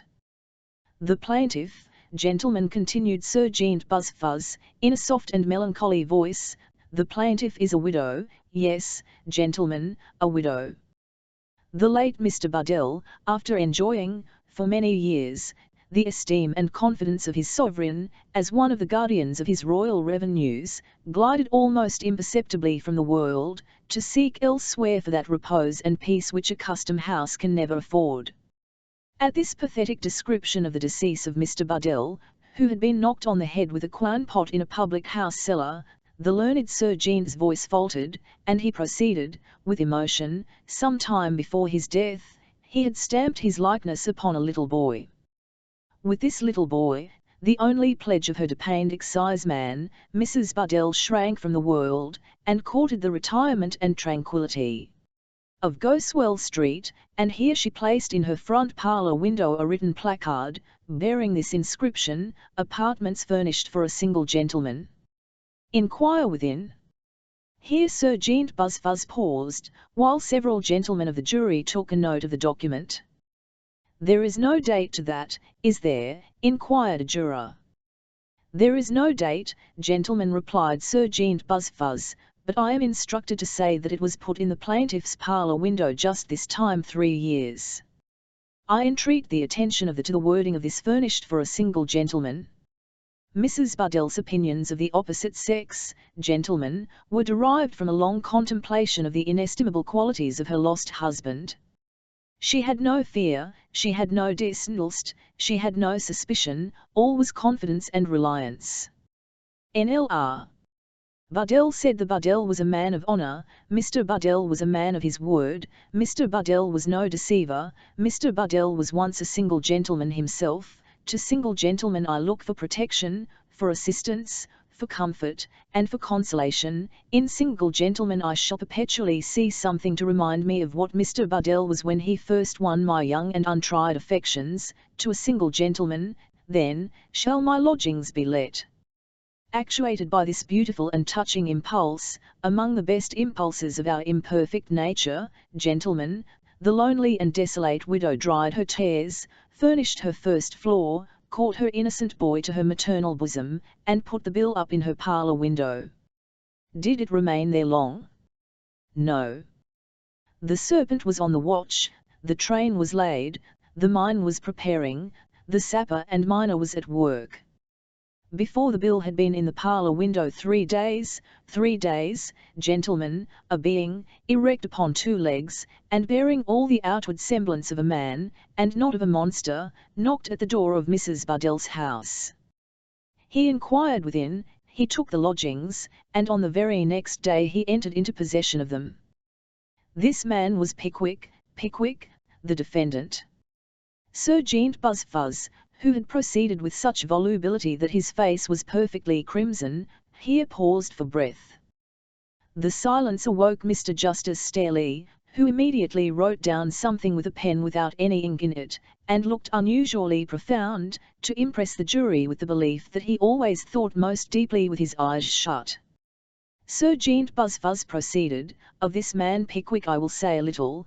The subject presents but few attractions, and I, gentlemen, am not the man, nor are you, gentlemen, the men, to delight in the contemplation of revolting heartlessness, and of systematic villainy."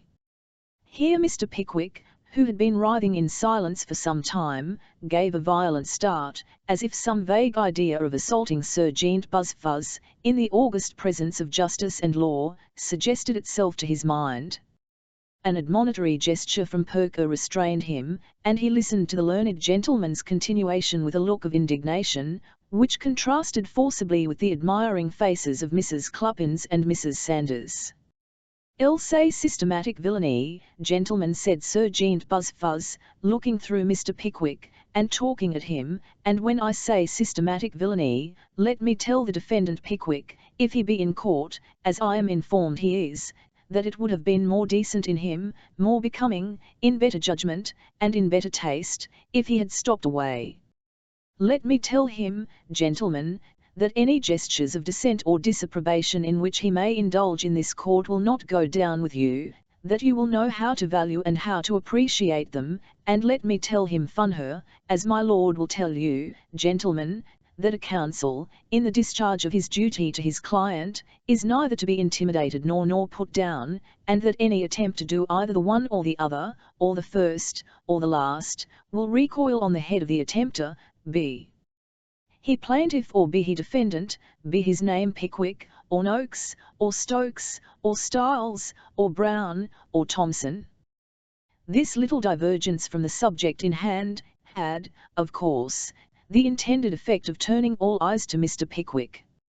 Sir Jeant Buzzfuzz, having partially recovered from the state of moral elevation into which he had lashed himself, resumed, "I shall show you, gentlemen, that for 2 years, Pickwick continued to reside constantly, and without interruption or intermission, at Mrs. Bardell's house.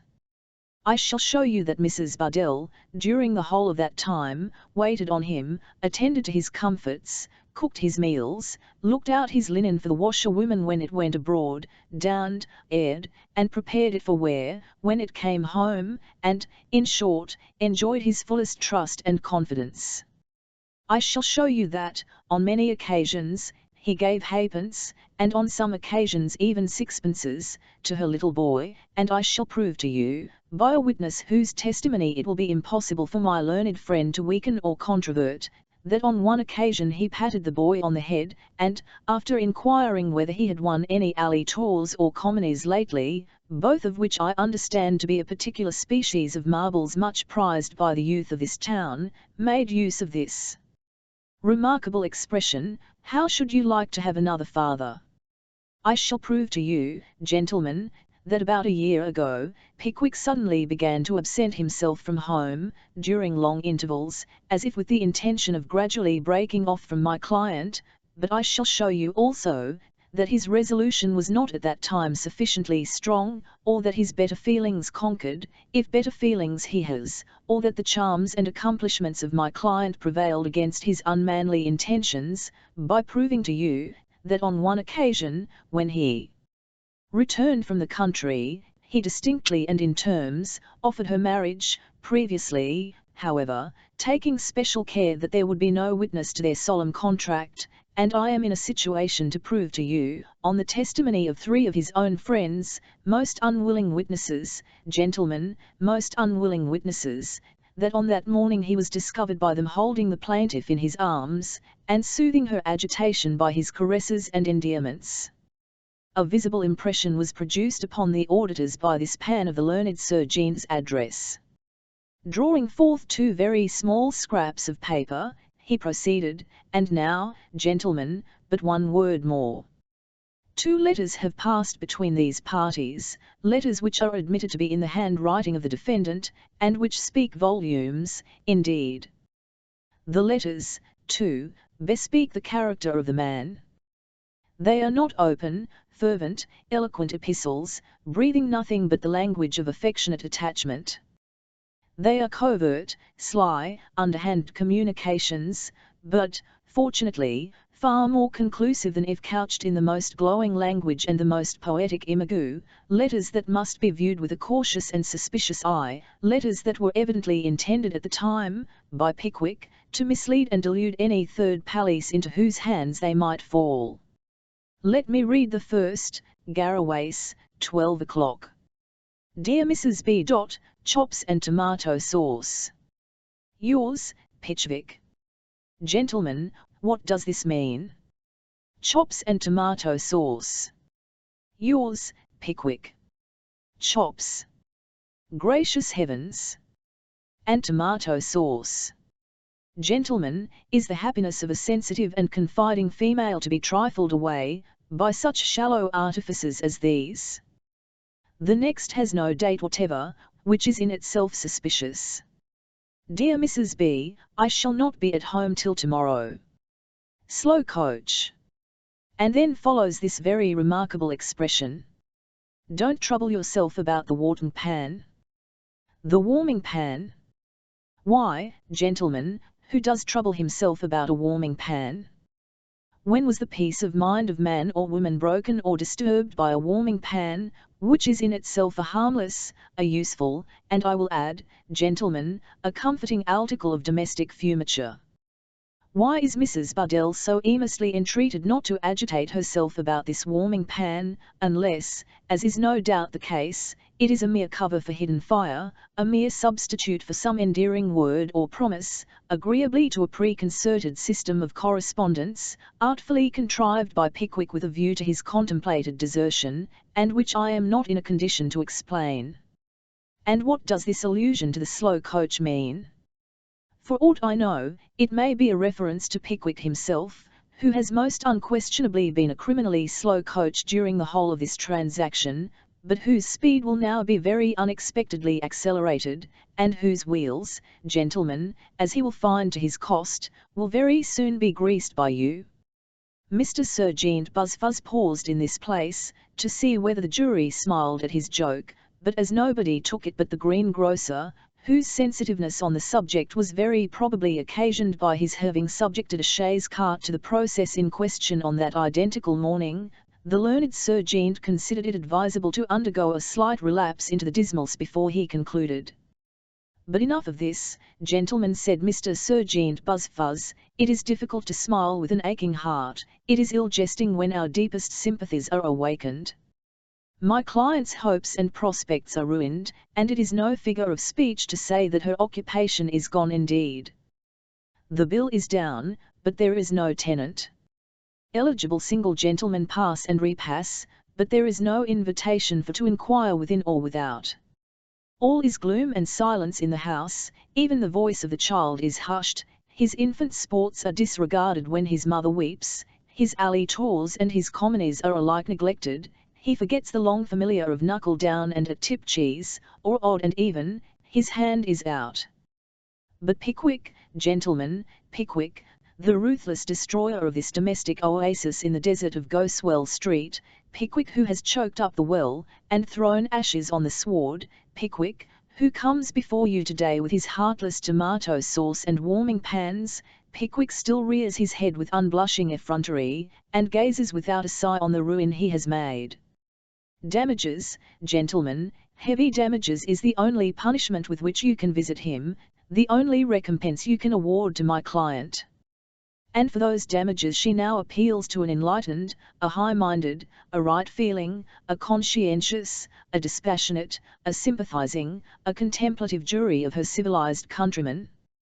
With this beautiful peroration, Mr. Serjeant Buzzfuzz sat down, and Mr. Justice Stareleigh woke call Elizabeth Cluppins, said Serjeant Buzzfuzz, rising a minute afterwards, with renewed vigour. The nearest usher called for Elizabeth Tuppins, another one, at a little distance off, demanded Elizabeth Jupkins, and a third NLSHED in a breathless state into King Street, and screamed for Elizabeth Muffins till he was hoarse. Meanwhile Mrs. Cluppins, with the combined assistance of Mrs. Buddell, Mrs. Sanders, Mr. Dodson, and Mr. Fogg, was hoisted into the witness box, and when she was safely perched on the top step, Mrs. Buddell stood on the bottom one, with the pocket handkerchief and pattens in one hand, and a glass bottle that might hold about 1/4 of a pint of smelling salts in the other, ready for any emergency. Mrs. Sanders, whose eyes were intently fixed on the judge's face, planted herself close by, with the large umbrella, keeping her right thumb pressed on the spring with an earnest countenance, as if she were fully prepared to put it up at a moment's notice. Mrs. Cluppins said, "Sergeant Buzzfuzz, pray compose yourself." Of course, directly Mrs. Cluppins was desired to compose herself, she sobbed with increased vehemence, and gave divers alarming manifestations of an approaching fainting fit, or, as she afterwards said, of her feelings being too many for her. "Do you recollect," Mrs. Cluppins said, "Sergeant Buzzfuzz, after a few unimportant questions, do you recollect being in Mrs. Buddell's back one pair of stairs, on one particular morning in July last, when she was dusting Pickwick's appointment?" "Yes, my lord and jury, I do," replied Mrs. Cluppins. "Nearer? Pickwick's sitting-room was the first floor front, I believe." "Yes, it were, sir," replied Mrs. Cluppins. "What were you doing in the back room, inquired the little judge. "My lord and jury," said Mrs. Cluppins, with interesting agitation, "I will not deceive you." "You had better not," said the little judge. "Ill was there," resumed Mrs. Cluppins, "unbeknown to Mrs. Bardun, I had been out with a little basket, gentlemen, to buy £3 of red kidney pataties, which was £3 2 halfpenny, when I see Mrs. Buddell's street door on the jar." "On the what?" exclaimed the little judge. "Partly open, my lord," said Sergeant Snubbin. "She said on the jar," said the little judge, with a cunning look. "It's all the same, my lord," said Sergeant Snubbin. The little judge looked doubtful, and said he'd make a note of it. Mrs. Cluppins then resumed, "I walked in, gentlemen, just to say good morning, and went, in a promiscuous manner, upstairs, and into the back room. Gentlemen, there was the sound of voices in the front room, and you listened, I believe." "Mrs. Cluppins," said Sergeant Buzzfuzz. "Begging your pardon, sir," replied Mrs. Cluppins, in a majestic manner, "I would scorn the haction. The voices was vio loud, sir, and forced themselves upon my ear." "Well, Mrs. Cluppins, you were not listening, but you heard the voices. Was one of those voices Pickwick's?" "Yes, it were, sir." And Mrs. Cluppins, after distinctly stating that Mr. Pickwick addressed himself to Mrs. Buddell, repeated by slow degrees, and by dint of many questions, the conversation with which our readers are already acquainted. The jury looked suspicious, and Mr. Sergeant Buzzfuzz smiled as he sat down. They looked positively awful when Sergeant Snubbin intimated that he should not cross-examine the witness, for Mr. Pickwick wished it to be distinctly stated that it was due to her to say, that her count was in substance correct. Mrs. Cluppins, having once broken the ice, thought it a favourable opportunity for entering into a short dissertation on her own domestic affairs, so she straightway proceeded to inform the court that she was the mother of 8 children at that present speaking, and that she entertained confident expectations of presenting Mr. Cluppins with a 9th, somewhere about that day 6 months. At this interesting point, the little judge interposed most irascibly, and the effect of the interposition was, that both the worthy lady and Mrs. Sanders were politely taken out of court, under the escort of Mr. Jackson, without further parley. "Nathaniel Winkle," said Mr. Skimpin. "Here," replied a feeble voice. Mr. Winkle entered the witness box, and having been duly sworn, bowed to the judge with considerable deference.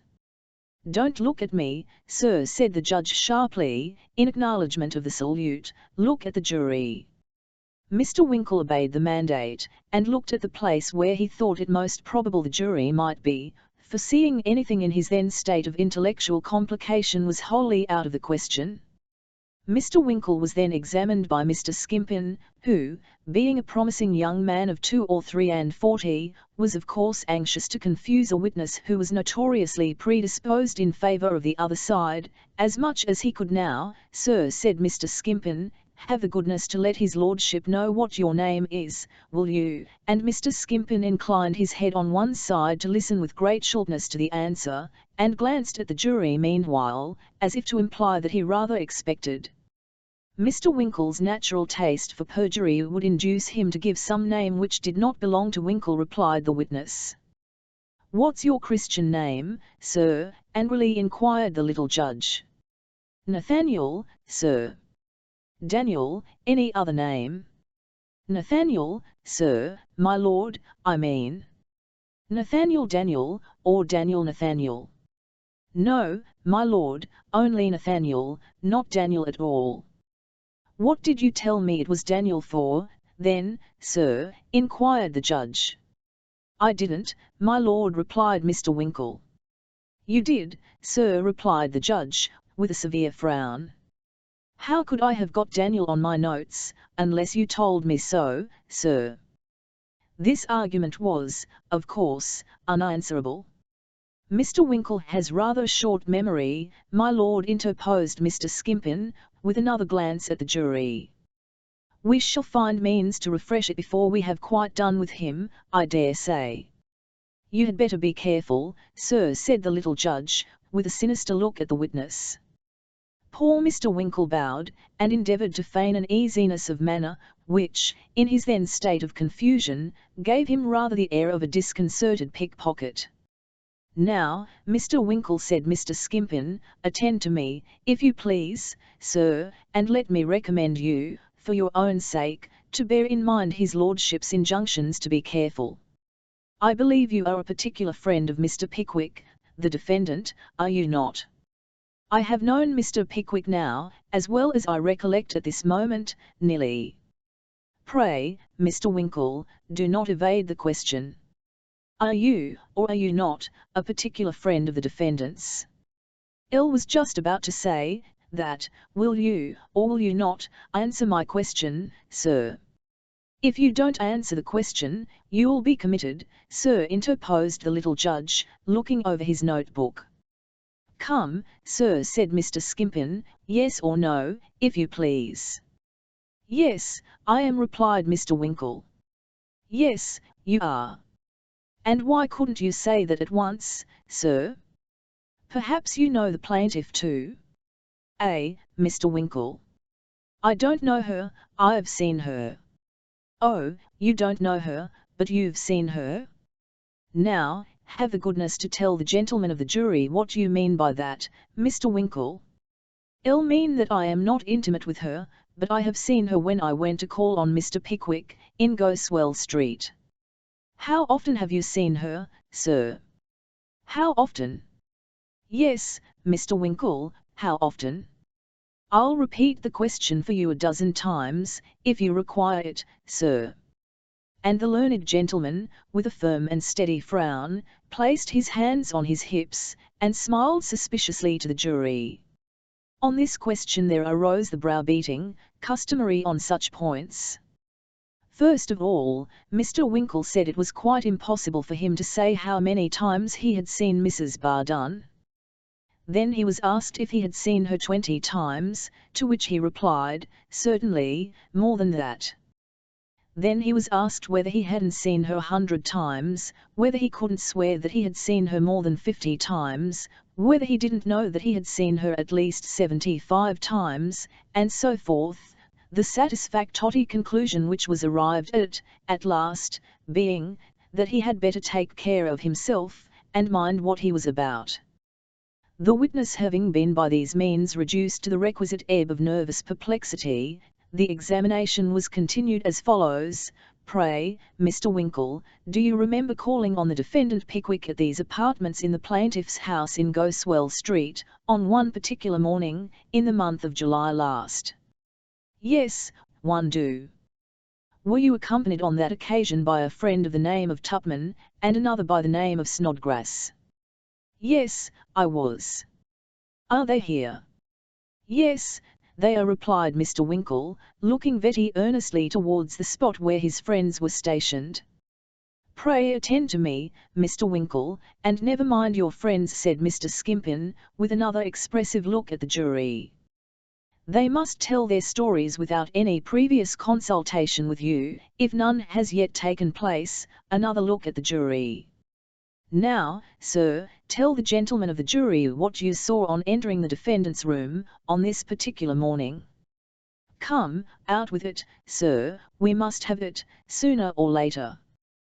The defendant, Mr. Pickwick, was holding the plaintiff in his arms, with his hands clasping her waist, replied Mr. Winkle with natural hesitation, and the plaintiff appeared to have fainted away. "Did you hear the defendant say anything?" "I heard him call Mrs. Bardell a good creature, and I heard him ask her to compose herself, for what a situation it was, if anybody should come, or words to that effect. Now, Mr. Winkle, I have only one more question to ask you, and I beg you to bear in mind his lordship's caution. Will you undertake to swear that Pickwick, the defendant, did not say on the occasion in question, 'My dear Mrs. Bardell, you're a good creature, compose yourself to this situation, for to this situation you must come,' or words to that effect?" I didn't understand him so, certainly," said Mr. Winkle, astounded on this ingenious dovetailing of the few words he had heard. "I was on the staircase, and couldn't hear distinctly. The impression on my mind is—" "The gentlemen of the jury want none of the impressions on your mind, Mr. Winkle, which I fear would be of little service to honest, straightforward men," interposed Mr. Skimpin. "You were on the staircase, and didn't distinctly hear, but you will not swear that Pickwick did not make use of the expressions I have quoted? Do I understand that?" "No, I will not," replied Mr. Winkle, and down sat Mr. Skimpin with a triumphant countenance. Mr. Pickwick's case had not gone off in so particularly happy a manner, up to this point, that it could very well afford to have any additional suspicion cast upon it. But as it could afford to be placed in a rather better light, if possible, Mr. Funke rose for the purpose of getting something important out of Mr. Winkle in cross-examination.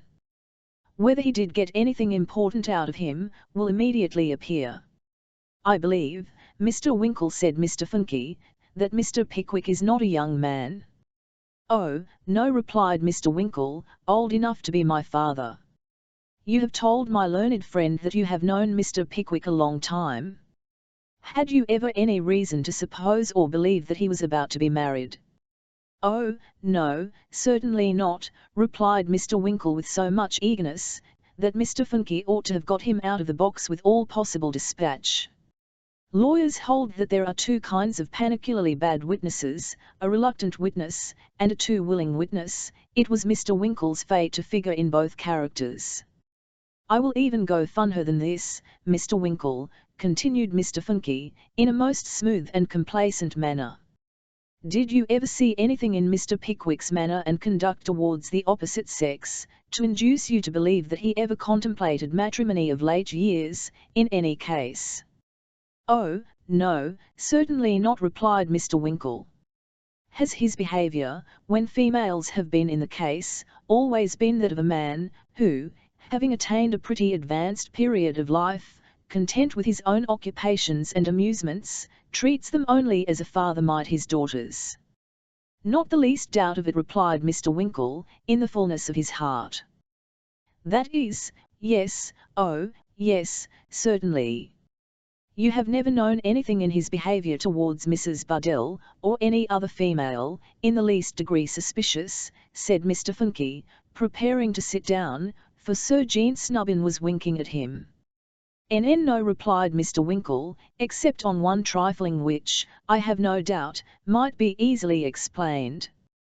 Now, if the unfortunate Mr. Funke had sat down when Sir Jean Snubbin had winked at him, or if Sir Jean Buzzfuzz had stopped this irregular cross-examination at the outset, which he knew better than to do, observing Mr. Winkle's anxiety, and well knowing it would, in all probability, lead to something serviceable to him, this unfortunate admission would not have been elicited. The moment the words fell from Mr. Winkle's lips, Mr. Funke sat down, and Sir Jean Snubbin rather hastily told him he might leave the box, which Mr. Winkle prepared to do with great readiness, when Serjeant Buzzfuzz stopped him. "Stay, Mr. Winkle, stay," said Serjeant Buzzfuzz, "will your lordship have the goodness to ask him, what this one instance of suspicious behaviour towards females on the part of this gentleman, who is old enough to be his father, was?" "You hear what the learned counsel says, sir," observed the judge, turning to the miserable and agonized Mr. Winkle. "Describe the occasion to which you refer." "My lord," said Mr. Winkle, trembling with anxiety, I'd rather not." "Perhaps so," said the little judge, "but you must."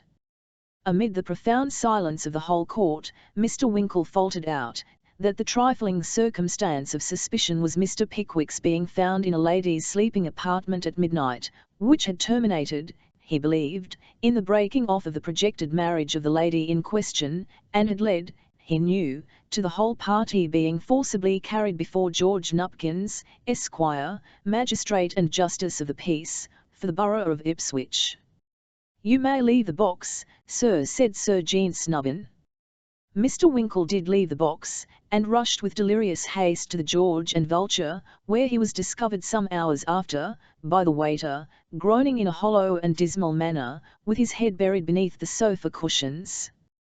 Tracy Tupman, and Augustus Snodgrass, were severally called into the box, both corroborated the testimony of their unhappy friend, and each was driven to the verge of desperation by excessive badgering.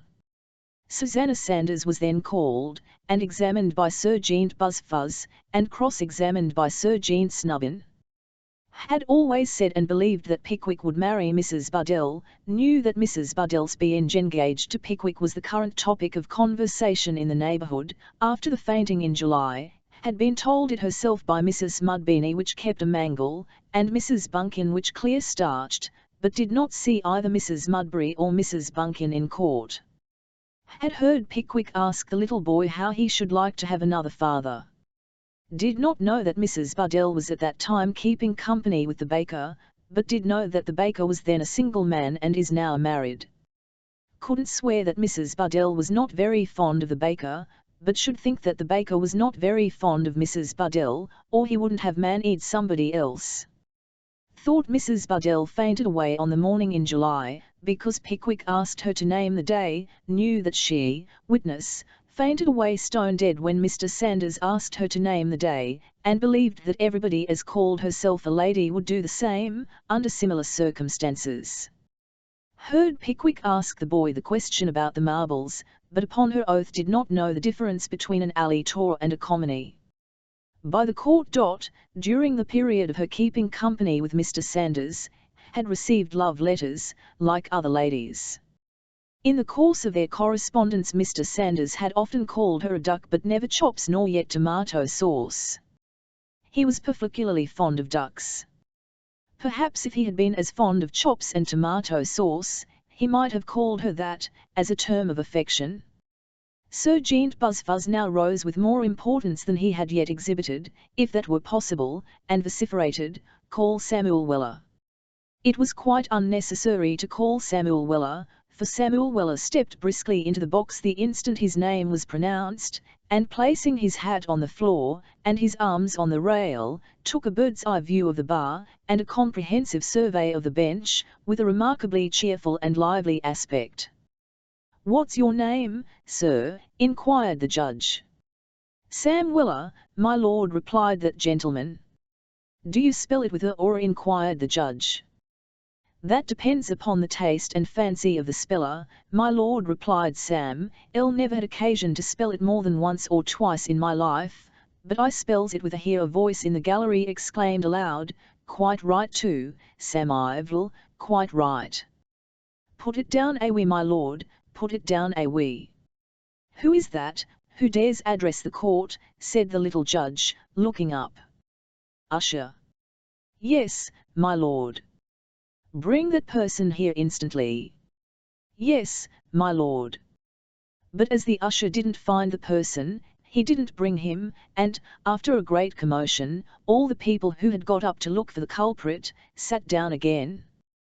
The little judge turned to the witness as soon as his indignation would allow him to speak, and said, "Do you know who that was, sir?" rather suspect it was my father, my lord," replied Sam. "Do you see him here now?" said the judge. "No, I don't, my lord," replied Sam, staring right up into the lantern at the roof of the court.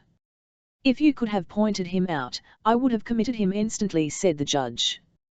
Sam bowed his acknowledgments and turned, with unimpaired cheerfulness of countenance, towards Sir Jeant Buzzfuzz. "Now, Mr. Weller," said Sir Jeant Buzzfuzz. "Now, sir," replied Sam. "I believe you are in the service of Mr. Pickwick, the defendant in this case?" "Speak up, if you please, Mr. Weller." "I mean to speak up, sir," replied Sam. "I am in the service o' that ere gentleman, and a werry good service it is." "Little to do, and plenty to get, I suppose," said Sir Jeant Buzzfuzz, with quite enough to get, sir, as the soldier said when they ordered him 350 lashes," replied Sam. "You must not tell us what the soldier, or any other man, said, sir," interposed the judge. "It's not evidence." "Well, why good, my lord," replied Sam. "Do you recollect anything particular happening on the morning when you were first engaged by the defendant, Mr. Weller?" said Sir Jeant Buzzfuzz. "Yes, I do, sir," replied Sam. "Have the goodness to tell the jury what it was." "I had a reg'lar new fit out o' clothes that moment, gentlemen of the jury," said Sam, "and that was a werry particular and uncommon circumstance with me in those days." Hereupon there was a general laugh, and the little judge, looking with an angry countenance over his desk, said, "You had better be careful, sir." "So Mr. Pickwick said at the time, my lord," replied Sam, "and I was werry careful that ere suit clothes, careful indeed, my lord." The judge looked sternly at Sam for full 2 minutes, but Sam's features were so perfectly calm and serene that the judge said nothing, and motioned Sir Jeant Buzzfuzz to proceed. "Do you mean to tell me, Mr. Weller," said Sir Jeant Buzzfuzz, folding his arms emphatically, and turning half round to the jury, as if in mute assurance that he would bother the witness yet, "do you mean to tell me, Mr. Weller, that you saw nothing of this fainting on the part of the plaintiff in the arms of the defendant, which you have heard described by the witnesses?" "Certainly not," replied Sam. "I was in the passage till they called me up, and then the old lady was not there." "Now, attend, Mr. Weller," said Sir Jeant Buzzfuzz, dipping a large pen into the inkstand before him, for the purpose of frightening Sam with a show of taking down his answer. "You were in the passage, and yet saw nothing of what was going forward. Have you a pair of eyes, Mr. Weller?" "Yes, I have a pair of eyes," replied Sam, "and that's just it. If they was a pair o' patent double-million magnifying gas microscopes of hextra power, p'raps I might be able to see through a flight o' stairs and a deal door, but being only eyes, you see, my vision's limited." At this answer, which was delivered without the slightest appearance of irritation, and with the most complete simplicity and equanimity of manner, the spectators tittered, the little judge smiled, and Sir Jeant Buzzfuzz looked particularly foolish. After a short consultation with Dodson and Fogg, the learned Sir Jeant again turned towards Sam, and said, with a painful effort to conceal his vexation, "Now, Mr. Weller, I'll ask you a question on another point, if you please." "If you please, sir," rejoined Sam, with the utmost good humour. "Do you remember going up to Mrs. Buddell's house, one night in November last?" "Oh, yes, wetty well." "Oh, you do remember that, Mr. Weller," said Sir Jeant Buzzfuzz, recovering his spirits. "I thought we should get at something at last." "I rather thought that, too, sir," replied Sam, and at this the spectators tittered again. "Well, I suppose you went up to have a little talk about this trial, Mr. Weller," said Sir Jeant Buzzfuzz, looking knowingly at the jury. "Went up to pay the rent, but we did get a talking about the trial," replied Sam. "Oh, you did get a talking about the trial," said Sir Jeant Buzzfuzz, brightening up with the anticipation of some important discovery. "Now, what passed about the trial, will you have the goodness to tell us, Mr. Weller?" "With all the pleasure in life, sir," replied Sam. "Arter a few unimportant obserwations from the 2 wiltuous females as has been examined here today, the ladies gets into a very great state o' admiration at the honourable conduct of Mr. Dodson and Fogg, them 2 gentlemen as is settin' near you now." This, of course, drew general attention to Dodson and Fogg, who looked as virtuous as possible. "The attorneys for the plaintiff," said Mr. Serjeant Buzfuz. "Well?" "They spoke in high praise of the honourable conduct of Messrs. Dodson and Fogg, the attorneys for the plaintiff, did they?" "Yes," said Sam, "they said what a generous thing it was them to have taken up the case on spec, and to charge nothing at all for costs, unless they got 'em out of Mr. Pickwick." At this very unexpected reply, the spectators tittered again, and Dodson and Fogg, turning then red, leaned over to Serjeant Buzfuz, and in a hurried manner whispered something in his ear. "You are quite right," said Serjeant Buzfuz aloud, with affected composure. "It's perfectly useless, my lord, attempting to get at any evidence through the impenetrable stupidity of this witness. I will not trouble the court by asking him any more questions." "Stand down, sir." "Would any other gentleman like to ask me anything?" inquired Sam, taking up his hat, and looking round most deliberately. "Not ill, Mr. Weller, thank you," said Serjeant Snubbin, laughing. "You may go down, sir," said Serjeant Buzfuz, waving his hand impatiently. Sam went down accordingly, after doing Messrs. Dodson and Fogg's case as much harm as he conveniently could, and saying just as little respecting Mr. Pickwick as might be, which was precisely the object he had had in view all along. "I'll have no objection to admit, my lord," said Serjeant Snubbin, "if it will save the examination of another witness, that Mr. Pickwick has retired from business, and is a gentleman of considerable independent property." "Very well," said Serjeant Buzfuz, putting in the 2 letters to be read, "then that's my case, my lord." Serjeant Snubbin then addressed the jury on behalf of the defendant, and a very long and a very emphatic address he delivered, in which he bestowed the highest possible eulogiums on the conduct and character of Mr. Pickwick, but inasmuch as our readers are far better able to form a correct estimate of that gentleman's merits and deserts, than Serjeant Snubbin could possibly be, we do not feel called upon to enter at any length into the learned gentleman's observations. He attempted to show that the letters which had been exhibited, merely related to Mr. Pickwick's dinner, or to the preparations for receiving him in his apartments on his return from some country excursion. It is sufficient to add in general terms, that he did the best he could for Mr. Pickwick, and the best, as everybody knows, on the infallible authority of the old adage, could do no more. Mr. Justice Starely summed up, in the old established and most approved form. He read as much of his notes to the jury as he could decipher on so short a notice, and made little comments on the evidence as he went along. If Mrs. Bardell were right, it was perfectly clear that Mr. Pickwick was wrong, and if they thought the evidence of Mrs. Cluppins worthy of credence they would believe it, and, if they didn't, why, they wouldn't.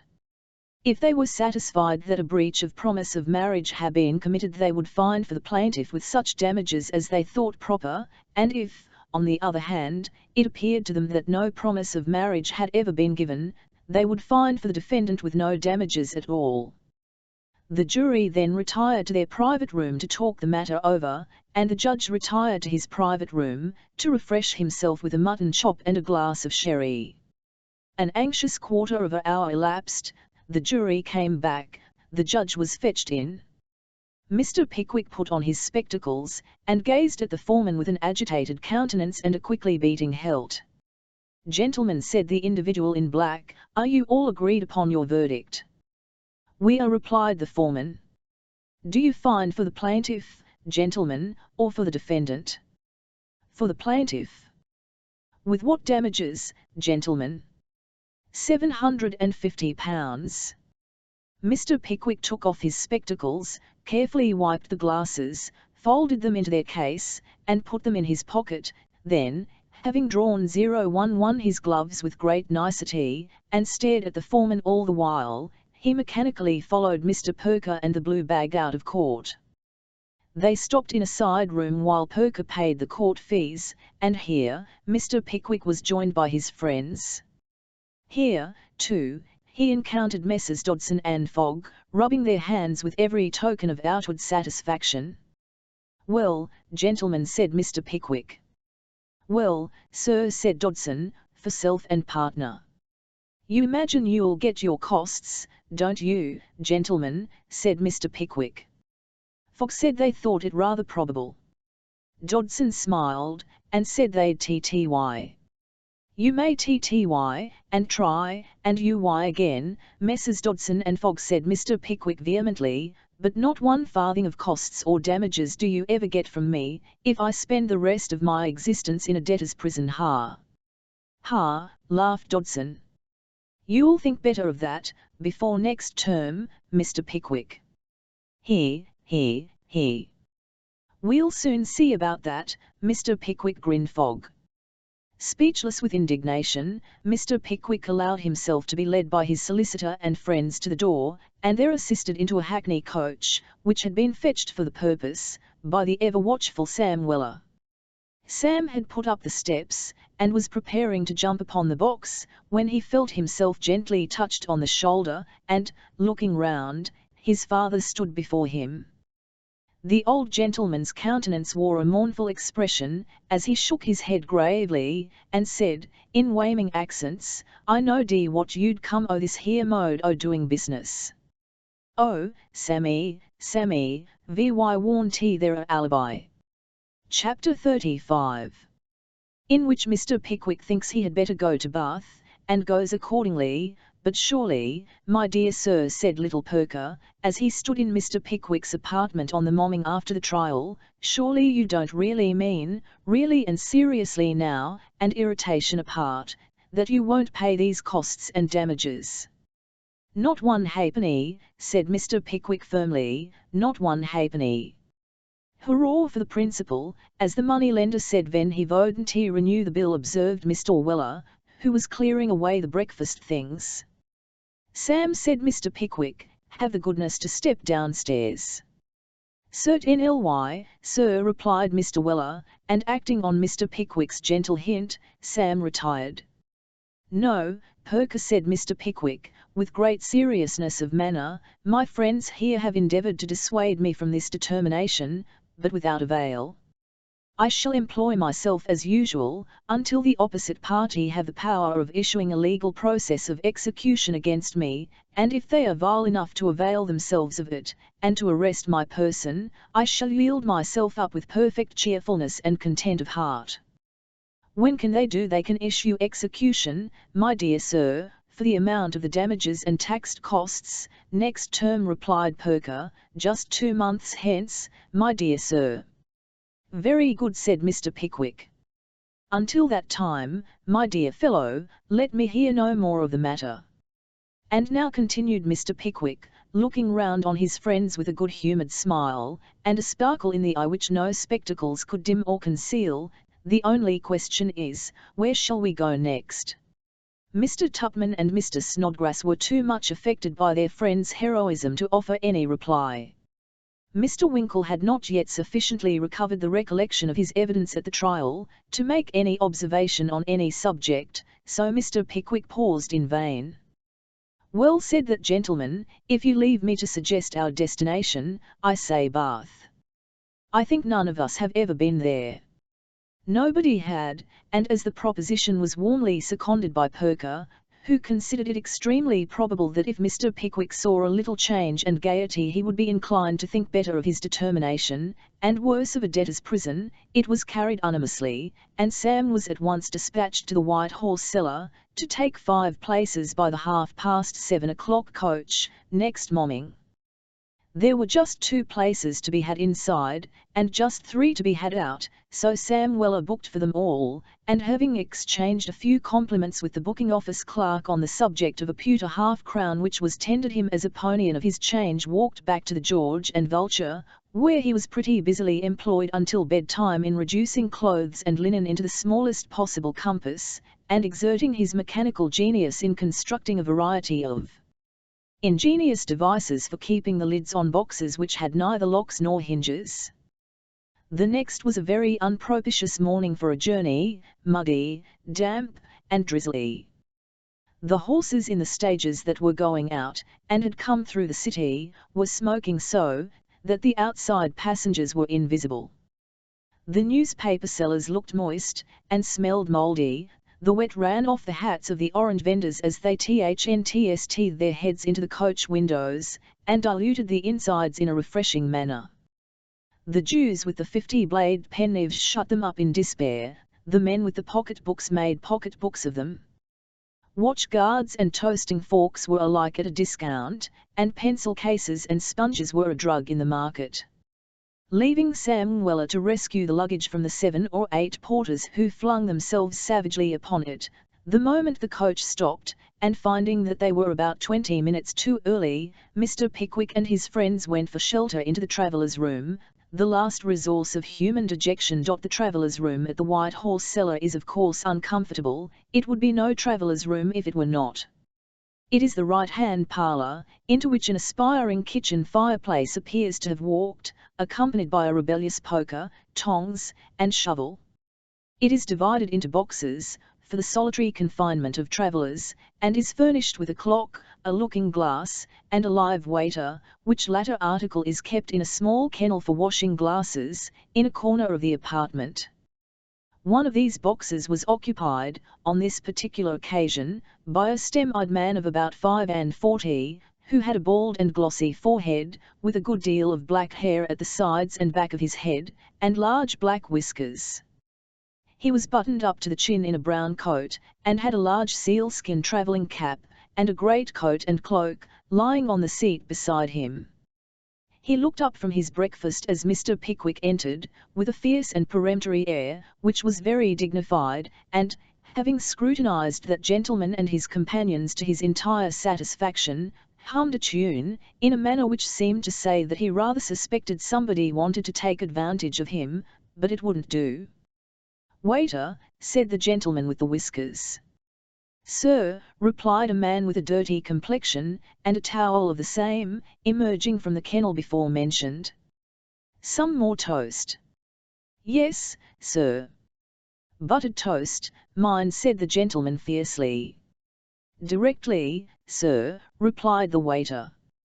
The gentleman with the whiskers hummed a tune in the same manner as before, and pending the arrival of the toast, advanced to the front of the fire, and, taking his coat-tails under his arms, looked at his boots and ruminated. "I'll wonder whereabouts in Bath this coach puts up," said Mr. Pickwick, mildly addressing Mr. Winkle. "That," said the strange man. "I made an observation to my friend, sir," replied Mr. Pickwick, always ready to enter into conversation. "I'll wondered at what house the Bath coach put up. Perhaps you can inform me."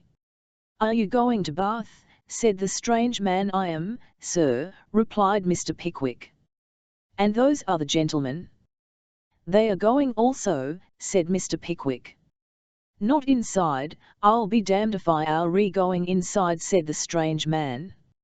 "Not all of us," said Mr. Pickwick. "No, not all of you," said the strange man emphatically. "I've taken 2 places. If they try to squeeze 6 people into an infernal box that only holds 4, I'll take a post-chaise and bring an action. I've paid my fare. It won't do. I told the clerk when I took my places that it wouldn't do.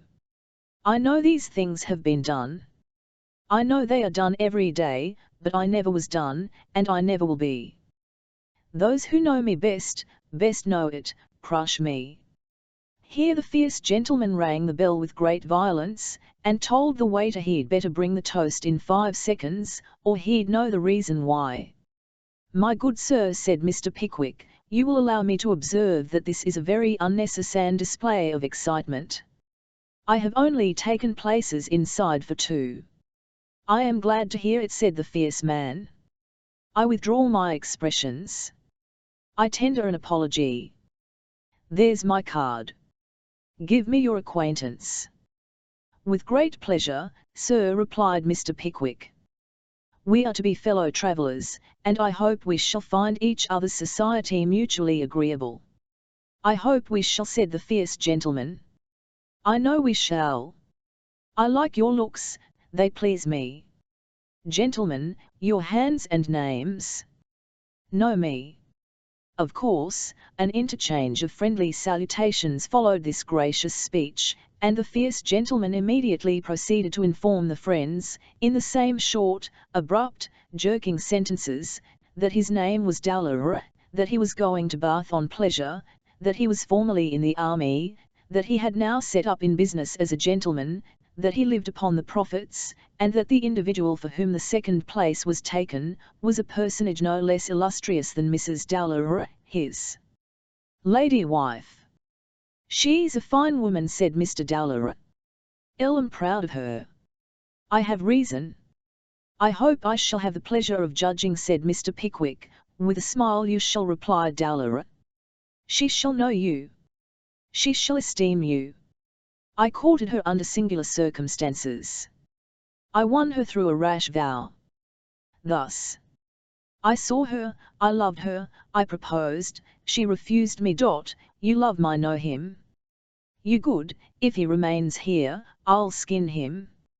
Lord bless me, exclaimed Mr. Pickwick involuntarily. Did you skin the gentleman, sir? Inquired Mr. Winkle, with a very pale face. Wrote him a note. I said it was a painful thing. And so it was. Certainly, interposed Mr. Winkle. Said I had pledged my word as a gentleman to skin him. My character was at stake. I had no alternative. As an officer in His Majesty's service, I was bound to skin him. I regretted the necessity, but it must be done. He was open to conviction. He saw that the rules of the service were imperative. He fled. I married her. Here's the coach. That's her head. As Mr. Dowler concluded, he pointed to a stage which had just driven up, from the open window of which a rather pretty face in a bright blue bonnet was looking among the crowd on the pavement, most probably for the rash man himself. Mr. Dowler paid his bill, and hurried out with his travelling cap, coat, and cloak, and Mr. Pickwick and his friends followed to secure their places. Mr. Tupman and Mr. Snodgrass had seated themselves at the back part of the coach, Mr. Winkle had got inside, and Mr. Pickwick was preparing to follow him, when Sam Weller came up to his master, and whispering in his ear, begged to speak to him, with an air of the deepest mystery. Well, Sam, said Mr. Pickwick, what's the matter now? Here's rather a rum go, sir, replied Sam. What? Inquired Mr. Pickwick. This here, sir, rejoined Sam. I'm worry much afeard, sir, that the proprietor zero this here coach is a-playing some imperence with us. How is that, Sam? Said Mr. Pickwick. Aren't the names down on the way bill? The names is not only down on the way bill, sir, replied Sam, but they've painted one on 'em up, on the door zero the coach. As Sam spoke, he pointed to that part of the coach door on which the proprietor's name usually appears, and there, sure enough, in gilt letters of a goodly size, was the magic name of Pickwick. Dear me, exclaimed Mr. Pickwick, quite by the coincidence, what a extraordinary thing. Yes, but that ain't all, said Sam, again directing his master's attention to the coach door. Not content with writing up Pickwick, they puts afore it, which I call adding insult to injury, as the parrot said when they not only took him from his native land, but made him talk the English language afterwards. It's odd enough, certainly, Sam, said Mr. Pickwick, but if we stand talking here, we shall lose our places. Ain't nothing to be done in consequence, sir, exclaimed Sam, perfectly aghast at the coolness with which Mr. Pickwick prepared to ensconce himself inside. Done, said Mr. Pickwick. What should be done? Ain't nobody to be whopped for taking this here liberty, sir, said Mr. Weller, who had expected that at least he would have been commissioned to challenge the guard and the coachman to a pugilistic encounter on the spot. Certainly not, replied Mr. Pickwick eagerly, not on any account. Jump up to your seat directly. I am worry much afeard, muttered Sam to himself, as he turned away, that something queer's come over the governor, or he'd never ha stood this so quiet. I hope that trial hasn't broke his spirit, but it looks bad, worry bad. Mr. Weller shook his head gravely, and it is worthy of remark, as an illustration of the manner in which he took this circumstance to heart, that he did not speak another word until the coach reached the Kensington turnpike. Which was so long a time for him to remain taciturn, that the fact may be considered wholly unprecedented. Nothing worthy of special mention occurred during the journey. Mr. Dowler related a variety of anecdotes, all illustrative of his own personal prowess and desperation, and appealed to Mrs. Dowler in corroboration thereof, when Mrs. Dowler invariably brought in the form of an appendix, some remarkable fact or circumstance which Mr. Dowler had forgotten, or had perhaps through modesty, omitted, for the addenda in. Every instance went to show that Mr. Dowler was even a more wonderful fellow than he made himself out to be. Mr. Pickwick and Mr. Winkle listened with great admiration, and at intervals conversed with Mrs. Dowler, who was a very agreeable and fascinating person. So, what between Mr. Dowler's stories, and Mrs. Dowler's charms, and Mr. Pickwick's good humour, and Mr. Winkle's good listening, the insides contrived to be very companionable all the way. The outsides did as outsides always do. They were very cheerful and talkative at the beginning of every stage, and very dismal and sleepy in the middle, and very bright and wakeful again towards the end. There was one young gentleman in an india-rubber cloak, who smoked cigars all day, and there was another young gentleman in a parody upon a great coat, who lighted a good many, and feeling obviously unsettled after the second whiff, threw them away when he thought nobody was looking at him. There was a third young man on the box who wished to be learned in cattle, and an old one behind, who was familiar with farming. There was a constant succession of Christian names in smock frocks and white coats, who were invited to have a lift by the guard, and who knew every horse and hostler on the road and off it, and there was a dinner which would have been cheap at £0.50 a mouth, if any moderate number of mouths could have eaten it in the time.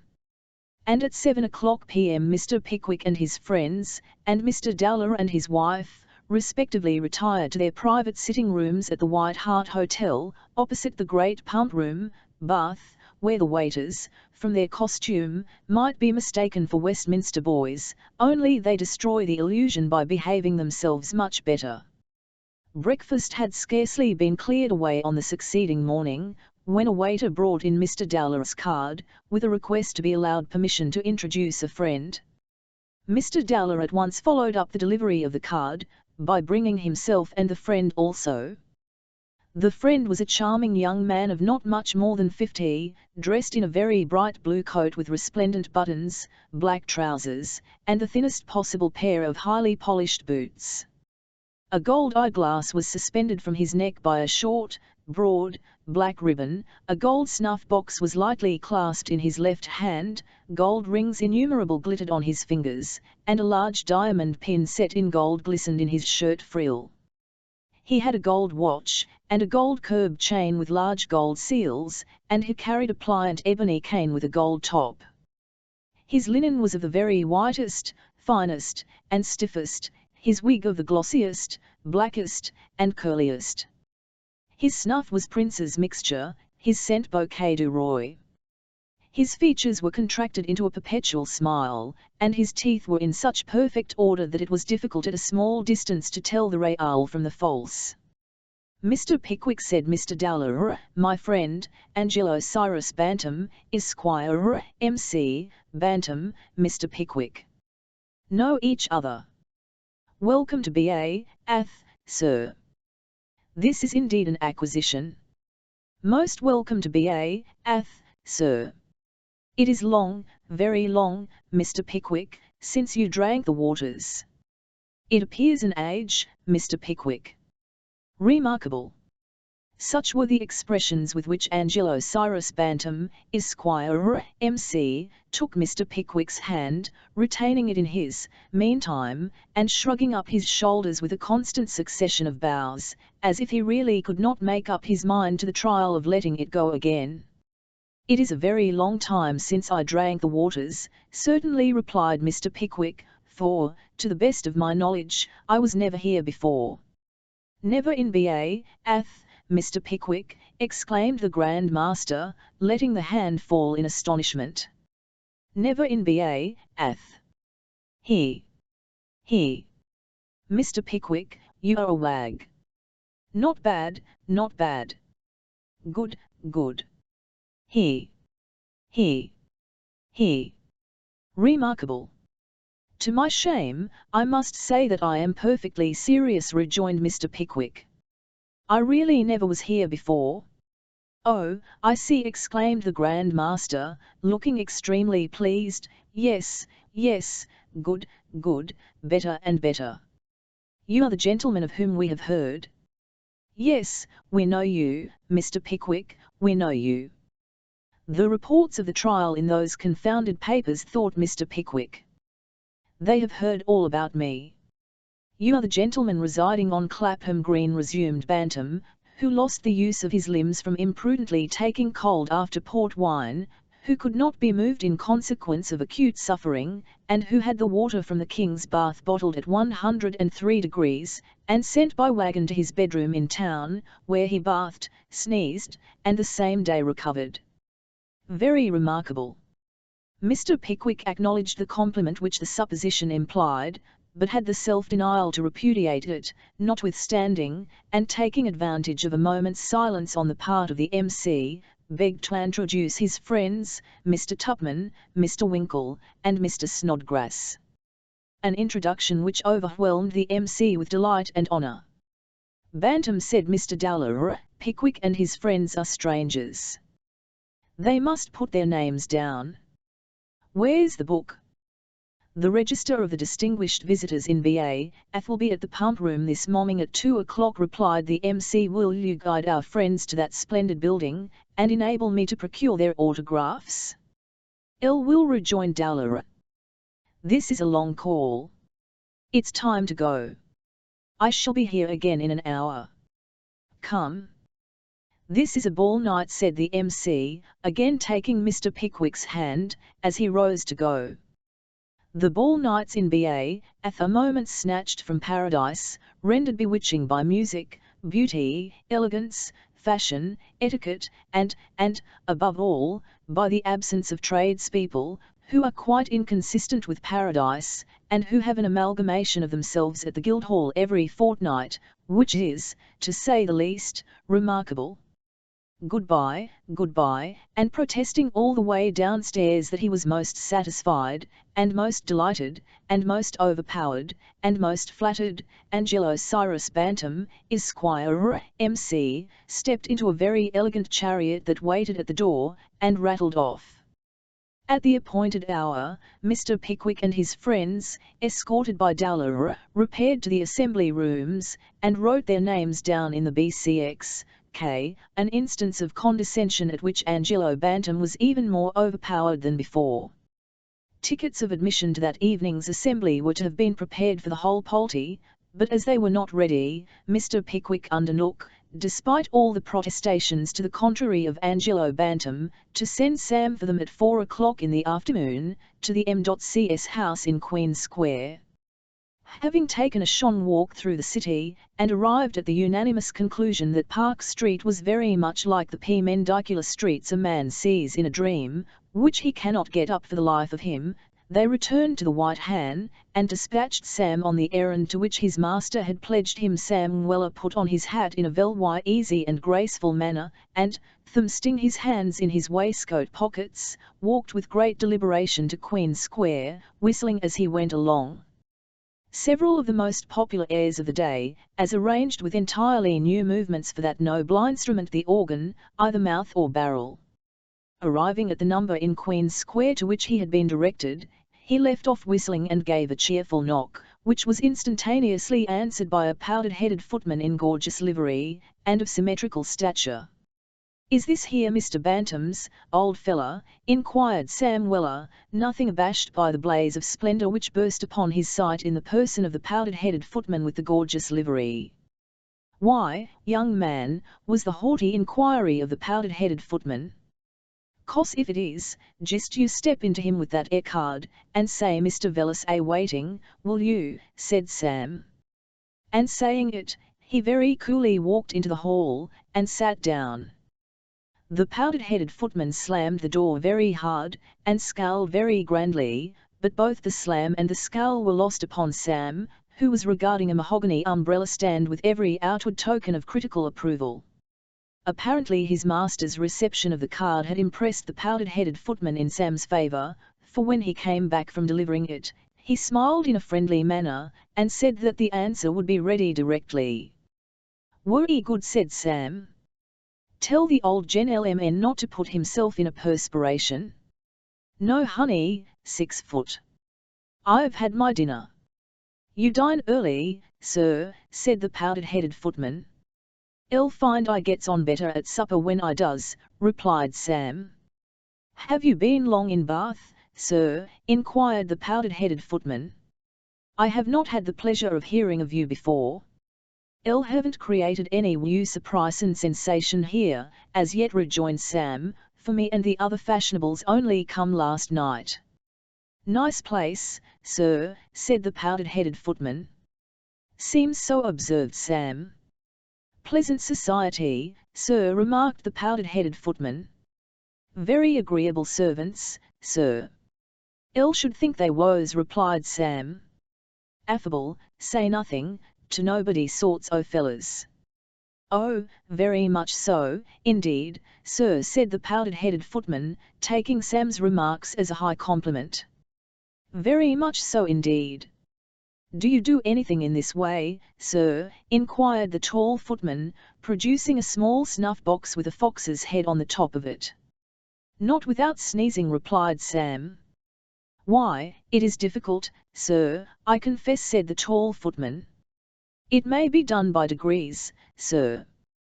Coffee is the best practice.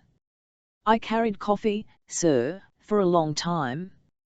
It looks very like rappee, sir." Here, a sharp peal at the bell reduced the powdered-headed footman to the ignominious necessity of putting the fox's head in his pocket, and hastening with a humble countenance to Mr. Bantam's study. By the by, who ever knew a man who never read or wrote either, who hadn't got some small back parlour which he would call a study? "There is the answer, sir," said the powdered-headed footman. "I'm afraid you'll find it inconveniently large." "Don't mention it," said Sam, taking a letter with a small enclosure. "It's just possible as exhausted nature may manage to survive it." "I'll hope we shall meet again, sir," said the powdered-headed footman, rubbing his hands, and following Sam out to the doorstep. "You obligin', sir," replied Sam. "Now, don't allow yourself to be fatigued beyond your powers, there's a amiable being. Consider what you owe to society, and don't let yourself be injured by too much work.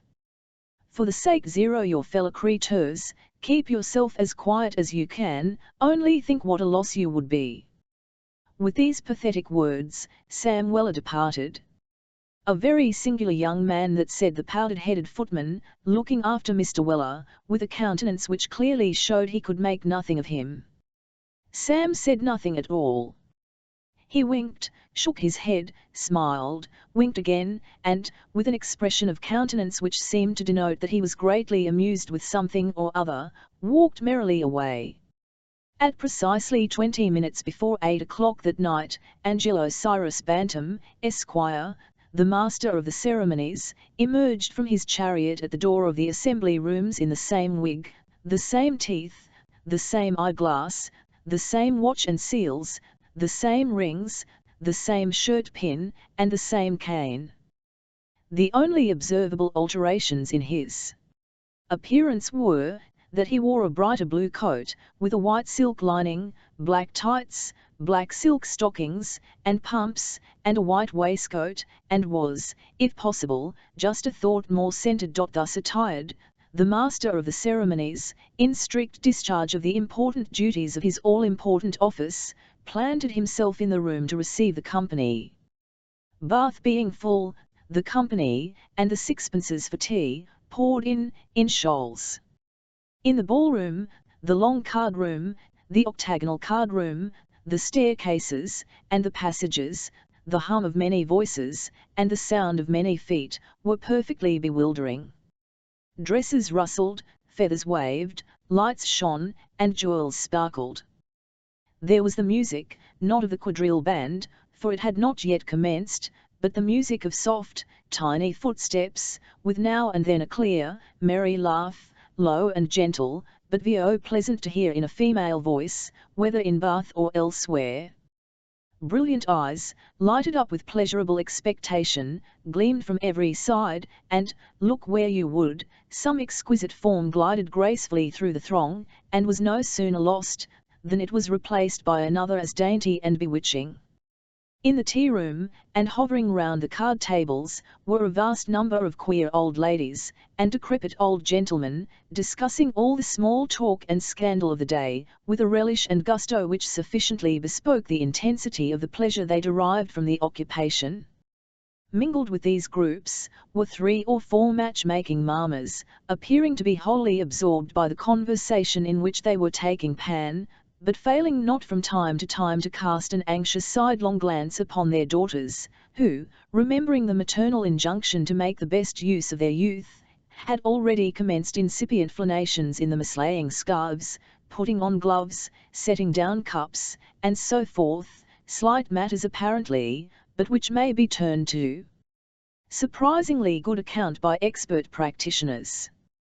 Lounging near the doors, and in remote corners, were various knots of silly young men, displaying various varieties of puppyism and stupidity, amusing all sensible people near them with their folly and conceit, and happily thinking themselves the objects of general admiration, a wise and merciful dispensation which no good man will quarrel with. And lastly, seated on some of the back benches, where they had already taken up their positions for the evening, were divers unmarried ladies past their grand climacteric, who, not dancing because there were no partners for them, and not playing cards lest they should be set down as irretrievablising, were in the favourable situation of being able to abuse everybody without reflecting on themselves. In short, they could abuse everybody, because everybody was there. It was a scene of gaiety, glitter, and show, of richly dressed people, handsome mirrors, chalked floors, girandoles and wax candles, and in all parts of the scene, gliding from spot to spot in silent softness, bowing obsequiously to this party, nodding familiarly to that, and smiling complacently on all, was the sprucely attired person of Angelo Cyrus Bantam, Esquire, the master of the ceremonies. Stop in the tea-room. Take your sixpennorth. Then lay on hot water, and call it tea. Drink it, said Mr. Dowler, in a loud voice, directing Mr. Pickwick, who advanced at the head of the little party, with Mrs. Dowler on his arm. Into the tea-room Mr. Pickwick tumbled, and catching sight of him, Mr. Bantam corkscrewed his way through the crowd and welcomed him with ecstasy. "My dear sir, I am highly honoured. B.A. is favoured. Mrs. Dowler, you embellish the rooms. I congratulate you on your feathers. Remarkable. Anybody here?" inquired Dowler suspiciously. Anybody. The elite of B.A. Mr. Pickwick, do you see the old lady in the gauze turban? The fat old lady, inquired Mr. Pickwick. Hush, my dear sir, nobody's fat or old in B.A. That's the dowager lady Snuff enough. Is it, indeed, said Mr. Pickwick. No less a person, I assure you, said the master of the ceremonies. Hush. Draw a little nearer, Mr. Pickwick. You see the splendidly dressed young man coming this way. The one with the long hair, and the particularly small forehead, inquired Mr. Pickwick. The same. The richest young man in B.A. at this moment. Young Lord Mutant. You don't say so, said Mr. Pickwick. Yes. You'll hear his voice in a moment, Mr. Pickwick. He'll speak to me. The other gentleman with him, in the red under waistcoat and dark moustache, is the Honourable Mr. Crushton, his bosom friend. How do you do, my lord? View are you hot, Bantam, said his lordship. It is very warm, my lord, replied the MC. Confounded, assented the Honourable Mr. Crushton. "Have you seen his lordship's mail cart, Bantam?" inquired the Honourable Mr. Crushton, after a short pause, during which young Lord Mutant had been endeavouring to stare Mr. Pickwick out of countenance, and Mr. Crushton had been reflecting what subject his lordship could talk about best. "Dear me, no," replied the MC. "A mail cart. What an excellent idea! Remarkable!" "Gracious heavens," said his lordship, "I thought everybody had seen the new mail cart. It's the neatest, prettiest, gracefulest thing that ever won upon wheels. Painted red, with a cream piebald. With a real box for the letters, and all complete," said the Honourable Mr. Crushton. "And a little seat in FWONT, with an E1 whale, for the driver," added his lordship. "I drove it over to Bristol the other morning, in a crimson coat, with 2 servants riding a quarter of a mile behind, and confound me if the people didn't voosh out of their cottages, and orist my progress, to know if I wasn't the post. Glorious, glorious." At this anecdote his lordship laughed very heartily, as did the listeners, of course. Then, drawing his arm through that of the obsequious Mr. Crushton, Lord Mutant walked away. "Delightful young man," his lordship said, the master of the ceremonies. "So I should think," rejoined Mr. Pickwick dryly. The dancing having commenced, the necessary introductions having been made, and all preliminaries arranged, Angelo Bantam rejoined Mr. Pickwick, and led him into the card-room. Just at the very moment of their entrance, the Dowager Lady Snuffernuff and 2 other ladies of an ancient and whist-like appearance were hovering over an unoccupied card-table, and they no sooner set eyes upon Mr. Pickwick under the convoy of Angelo Bantam, than exchanged glances with each other, seeing that he was precisely the very person they wanted, to make up the nilbo. "My dear Bantam," said the Dowager Lady Snuffernuff coaxingly, "find us some nice creature to make up this table, there's a good soul." Mr. Pickwick happened to be looking another way at the moment, so her ladyship nodded her head towards him, and frowned expressively. "NIY friend Mr. Pickwick, my lady, will be most happy, I am sure, remarkably so," said the MC, taking the hint. "Mr. Pickwick, Lady Snuffernuff, Mrs. Colonel Vugsby, Miss Bollow." 20141 Mr. Pickwick bowed to each of the ladies, and, finding escape impossible, cut. Mr. Pickwick and Miss Bollow against Lady Snuffernuff and Mrs. Colonel Vugsby. As the trump card was turned up, at the commencement of the second deal, 2 young ladies hurried into the room, and took their stations on either side of Mrs. Colonel Vugsby's chair, where they waited patiently until the hand was over. "Now, Jane," said Mrs. Colonel Vugsby, turning to one of the girls, "what is it?" "I came to ask, ma, whether I might dance with the youngest Mr. Crawley," whispered the prettier and younger of the 2. "Good God, Jane, how can you think of such things?" replied the mamma indignantly. "Haven't you repeatedly heard that his father has 800 a year, which dies with him? I am ashamed of you." "Not on any account, ma," whispered the other, who was much older than her sister, and very insipid and artificial. "Lord Mutant has been introduced to me." "I said I thought I wasn't engaged, ma." "You're a sweet pet, my love," replied Mrs. Colonel Vugsby, tapping her daughter's cheek with her fan, "and are always to be interested. He's immensely rich, my dear." "Bless you." With these words Mrs. Colonel Vugsby kissed her eldest daughter most affectionately, and frowning in a warning manner upon the other, sorted her cards. Poor Mr. Pickwick! He had never played with 3 thorough-paced female card players before. They were so desperately sharp, that they quite frightened him. If he played a wrong card, Miss Bollow looked a small armoury of if he stopped to consider which was the right one, Lady Snuffernuff would throw herself back in her chair, and smile with a mingled glance of impatience and pity to Mrs. Colonel Vugsby, at which Mrs. Colonel Vugsby would shrug up her shoulders, and cough, as much as to say she wondered whether he ever would begin. Then, at the end of every hand, Miss Bollow would inquire with a dismal countenance and reproachful sigh, Why Mr. Pickwick had not returned that diamond, or led the club, or roughed the spade, or finessed the heart, or led through the honour, or brought out the ace, or played up to the king, or some such thing, and in reply to all these grave charges, Mr. Pickwick would be wholly unable to plead any justification whatever, having by this time forgotten all about the game. People came and looked on, too, which made Mr. Pickwick nervous.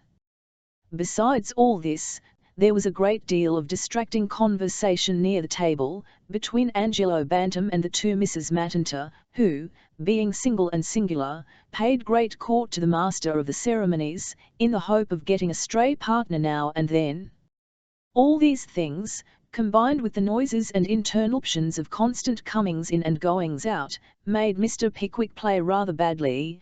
The cards were against him, also, and when they left off at 11:10, Miss Bolo rose from the table considerably agitated, and went straight home, in a flood of tears and a sedan chair.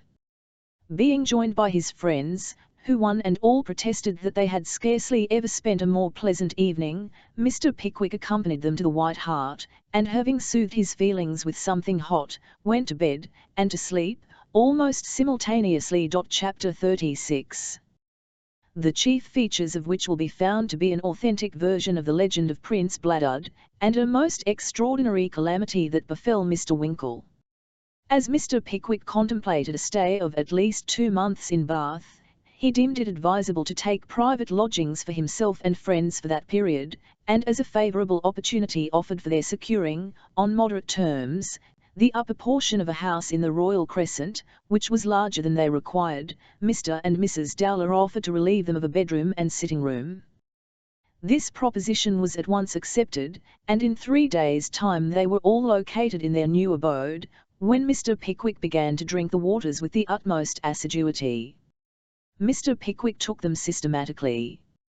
He drank a quarter of a pint before breakfast, and then walked up a hill, and another quarter of a pint after breakfast, and then walked down a hill, and, after every fresh quarter of a pint, Mr. Pickwick declared, in the most solemn and emphatic terms, that he felt a great deal better, whereat his friends were very much delighted, though they had not been previously aware that there was anything the matter with him. The great pump-room is a spacious saloon, ornamented with Corinthian pillars, and a music gallery, and a Tumpian clock, and a statue of Nash, and a golden inscription, to which all the water drinkers should attend, for it appeals to them in the cause of a deserving charity.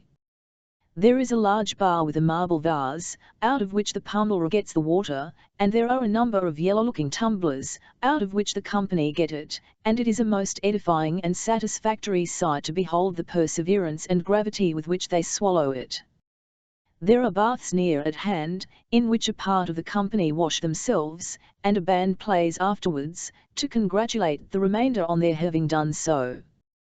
There is another pump-room, into which infirm ladies and gentlemen are wheeled, in such an astonishing variety of chairs and chaises, that any adventurous individual who goes in with the regular number of toes, is in imminent danger of coming out without them, and there is a third, into which the quiet people go, for it is less noisy than either. There is an immensity of promenading, on crutches and off, with sticks and without, and a great deal of conversation, and liveliness, and pleasantry. Every morning, the regular water drinkers, Mr. Pickwick among the number, met each other in the pump, took their quarter of a pint, and walked constitutionally. At the afternoon's promenade, Lord and the Honourable Mr. Crushton, the Dowager Lady Snuffernuff, Mrs. Colonel Vugsby, and all the great people, and all the morning water drinkers, met in grand assemblage.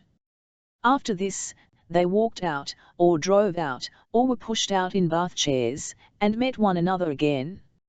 After this, the gentlemen went to the reading rooms, and met divisions of the mass. After this, they went home. If it were theatre night, perhaps they met at the theatre; if it were assembly night, they met at the rooms, and if it were neither, they met the next day. A very pleasant routine, with perhaps a slight tinge of sameness. Mr. Pickwick was sitting up by himself, after a day spent in this manner, making entries in his journal, his friends having retired to bed, when he was roused by a gentle tap at the room door. "Beg your pardon, sir," said Mrs. Craddock, the landlady, peeping in, "but did you want anything more, sir?" "Nothing more, ma'am," replied Mr. Pickwick. "My young girl is gone to bed, sir," said Mrs. Craddock, "and Mr. Dowler is good enough to say that he'll sit up for Mrs. Dowler, as the party isn't expected to be over till late, so I was thinking that if you wanted nothing more, Mr. Pickwick, I would go to bed." "By all means," replied Mr. Pickwick. "Wish you good night, sir," said Mrs. Craddock. "Good night," rejoined Mr. Pickwick. Mrs. Craddock closed the door, and Mr. Pickwick resumed his writing. In half an hour's time the entries were concluded. Mr. Pickwick carefully rubbed the last page on the blotting paper, shut up the book, wiped his pen and the bottom of the inside of his coat tail, and opened the drawer of the inkstand to put it carefully away. There were a couple of sheets of writing paper, pretty closely written over, in the inkstand drawer, and they were folded so that the title, which was in a good round hand, was fully disclosed to him. Seeing from this, that it was no private document, and as it seemed to relate to Bath, and was very short, Mr. Pickwick unfolded it, lighted his bedroom candle that it might burn up well by the time he finished, and drawing his chair nearer the fire, read as follows: "R.H.E. True legend of Prince less than 200 years ago, on one of the public baths in this city, there appeared an inscription in honor of its mighty founder, the renowned Prince Bladud. That inscription is now erased.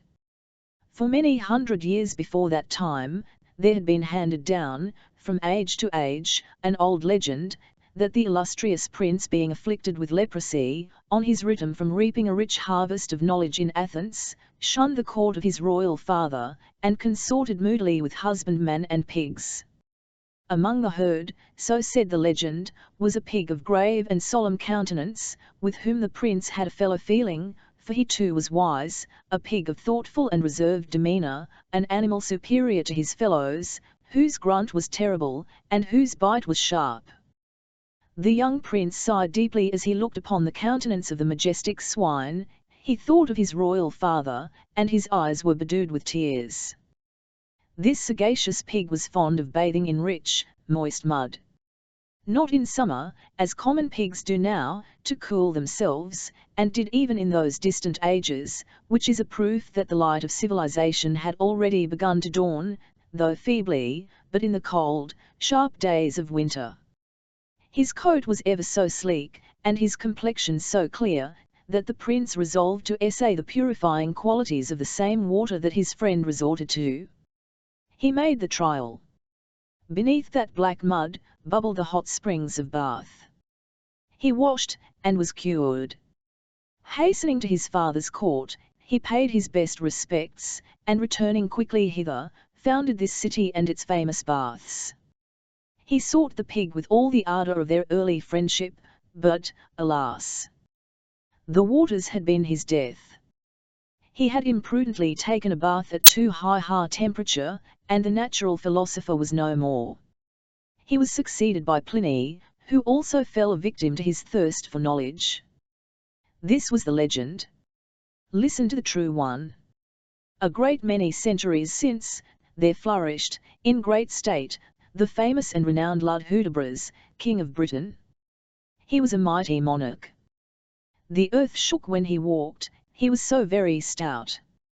His people basked in the light of his countenance, it was so red and glowing.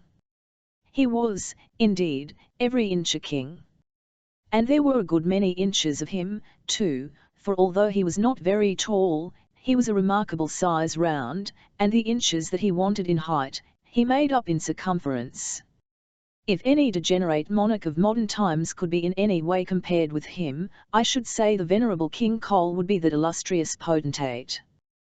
This good king had a queen, who 18 years before, had had a son, who was called Bladud. He was sent to a preparatory seminary in his father's dominions until he was 10 years old, and was then dispatched, in charge of a TMSTY messenger, to a finishing school at Athens, and as there was no extra charge for remaining during the holidays, and no notice required previous to the removal of a pupil, there he remained for 8 long years, at the expiration of which time, the king his father sent the Lord Chamberlain over, to settle the bill, and to bring him home, which, the Lord Chamberlain doing, was received with shouts, and pensioned immediately. When King Lud saw the prince his son, and found he had grown up such a fine young man, he perceived what a grand thing it would be to have him married without delay, so that his children might be the means of perpetuating the glorious race of Lud, down to the very latest ages of the world. With this view, he sent a special embassy, composed of great noblemen who had nothing particular to do, and wanted lucrative employment, to a neighbouring king, and demanded his fair daughter in marriage for his son, stating at the same time that he was anxious to be on the most affectionate terms with his brother and friend, but that if they couldn't agree in arranging this marriage, he should be under the unpleasant necessity of invading his kingdom and putting his eyes out. To this, the other king, who was the weaker of the two, replied that he was very much obliged to his friend and brother for all his goodness and magnanimity, and that his daughter was quite ready to be married, whenever Prince Bladud liked to come and fetch her. This answer no sooner reached Britain, than the whole nation was transported with joy. Nothing was heard, on all sides, but the sounds of feasting and revelry, except the chinking of money as it was paid in by the people to the collector of the royal treasures, to defray the expenses of the happy ceremony. It was upon this occasion that King Lud, seated on the top of his throne in full council, rose, in the exuberance of his feelings, and commanded the Lord Chief Justice to order in the richest wines and the court minstrels, an act of graciousness which has been, through the ignorance of tradition or historians, attributed to King Cole, in those celebrated lines in which His Majesty is represented as calling for his pipe, and calling for his fiddlers 3. Which is an obvious injustice to the memory of King Lud, and a dishonest exaltation of the virtues of King Cole. But, in the midst of all this festivity and rejoicing, there was one individual present, who tasted not when the sparkling wines were poured forth, and who danced not, when the minstrels played. This was no other than Prince Bladud himself, in honour of whose happiness a whole people were, at that very moment, straining alike their throats and purse strings. The truth was, that the prince, forgetting the undoubted right of the Minister for Foreign Affairs to fall in love on his behalf, had, contrary to every precedent of policy and diplomacy, already fallen in love on his own account, and privately contracted himself unto the fair daughter of a noble Athenian. Here we have a striking example of one of the manifold advantages of civilization and refinement.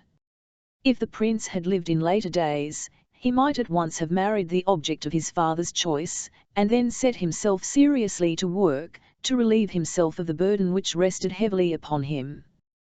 He might have endeavoured to break her health by a systematic course of insult and neglect, or, if the spirit of her sex, and a proud consciousness of her many wrongs had upheld her under this ill treatment, he might have sought to take her life, and so get rid of her effectually. But neither mode of relief suggested itself to Prince Bladud, so he solicited a private audience, and told his father it is an old prerogative of kings to govern everything but their passions. King Lud flew into a frightful rage, tossed his crown up to the ceiling, and caught it again, for in those days kings kept their crowns on their heads, and not in the tower, stamped the ground, rapped his forehead, wondered why his own flesh and blood rebelled against him, and, finally, calling in his guards, ordered the prince away to instant confinement in a lofty turret, a course of treatment which the kings of old very generally pursued towards their sons, when their matrimonial inclinations did not happen to point to the same quarter as their own. When Prince Bladud had been shut up in the lofty turret for the greater part of a year, with no better prospect before his bodily eyes than a stone wall, or before his mental vision than prolonged imprisonment, he naturally began to ruminate on a plan of escape, which, after months of preparation, he managed to accomplish, considerately leaving his dinner knife in the hilt of his jailer, lest the poor fellow, who had a family, should be considered privy to his flight, and punished accordingly by the infuriated king. The monarch was frantic at the loss of his son.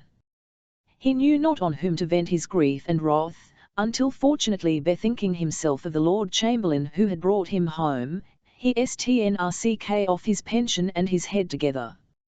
Meanwhile, the young prince, effectually disguised, wandered on foot through his father's dominions, cheered and supported in all his hardships by sweet thoughts of the Athenian maid, who was the innocent cause of his weary trials.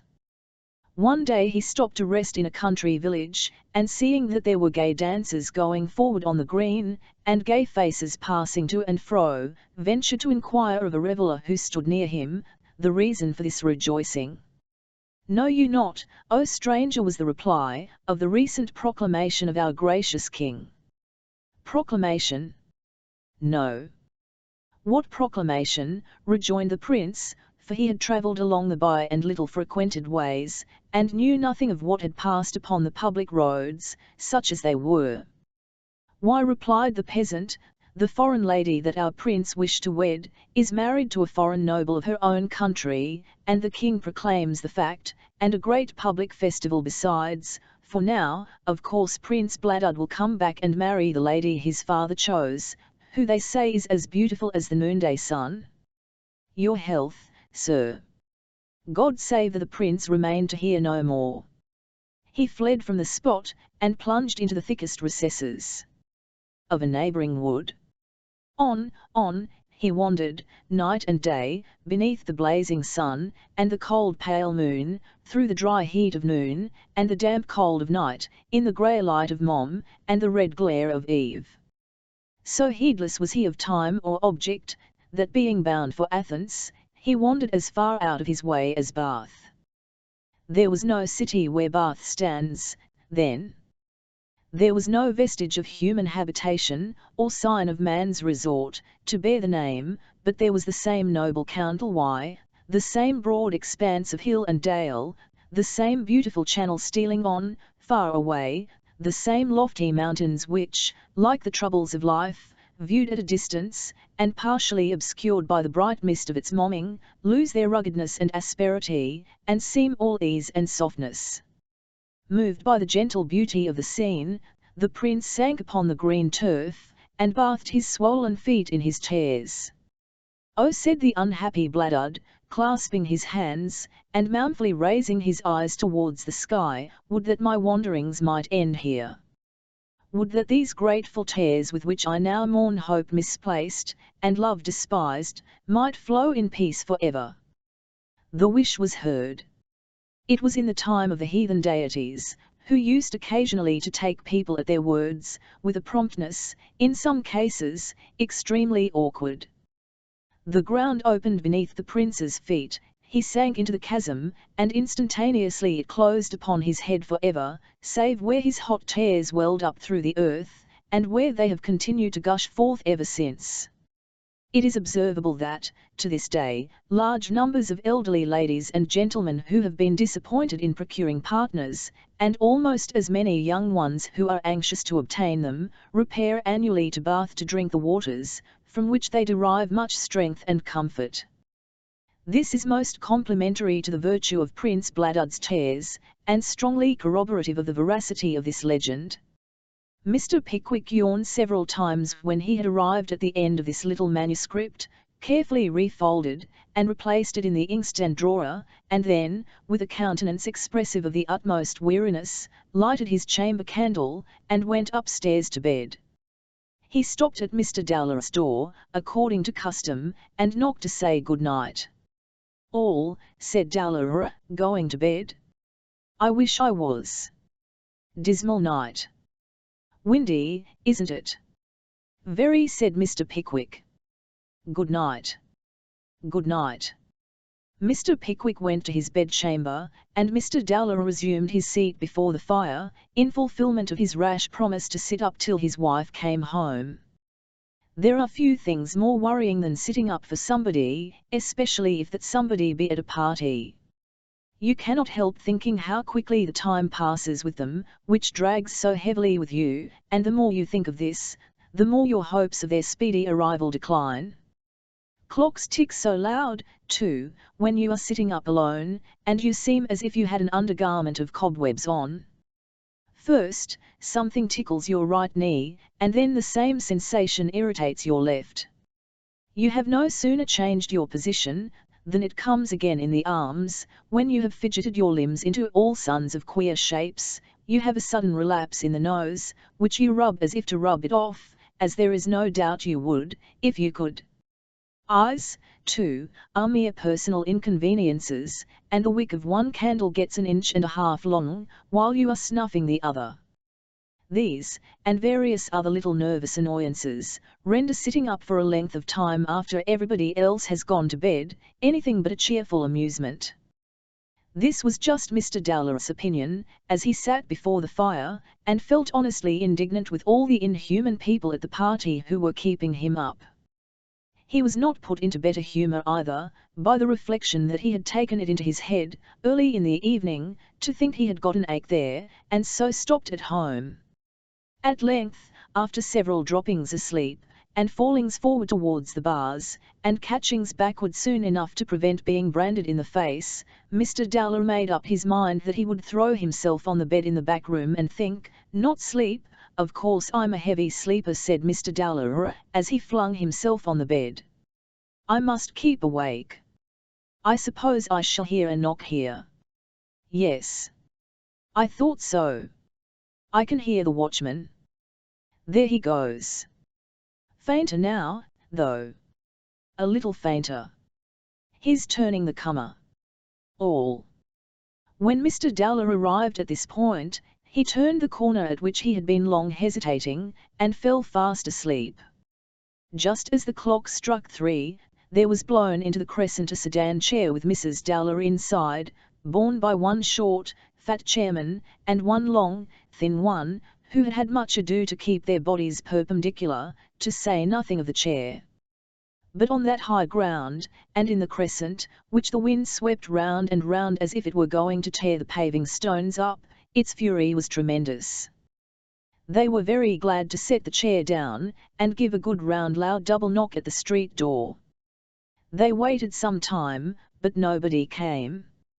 Servants is in the arms o' porpoise, I think, said the short chairman, warming his hands at the attendant link boy's torch.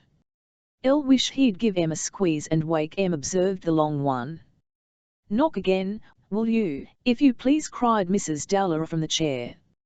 "Knock 2 or 3 times, if you please." The short man was quite willing to get the job over, as soon as possible, so he stood on the step, and gave 4 or 5 most startling double knocks, of 8 or 10 knocks apiece, while the long man went into the road, and looked up at the windows for a light. Nobody came. It was all as silent and dark as ever. "Dear me," said Mrs. Dowler. "You must knock again, if you please." "There ain't a bell, is there, said the short chairman. "Yes, there is," interposed the link boy, "I've been a-ringing at it ever so long." "It's only a handle," said Mrs. Dowler, the wise broken. "I wish the servants' heads was," growled the long man. "I must trouble you to again, if you please," said Mrs. Dowler, with the utmost politeness. The short man did again several times, without producing the smallest effect.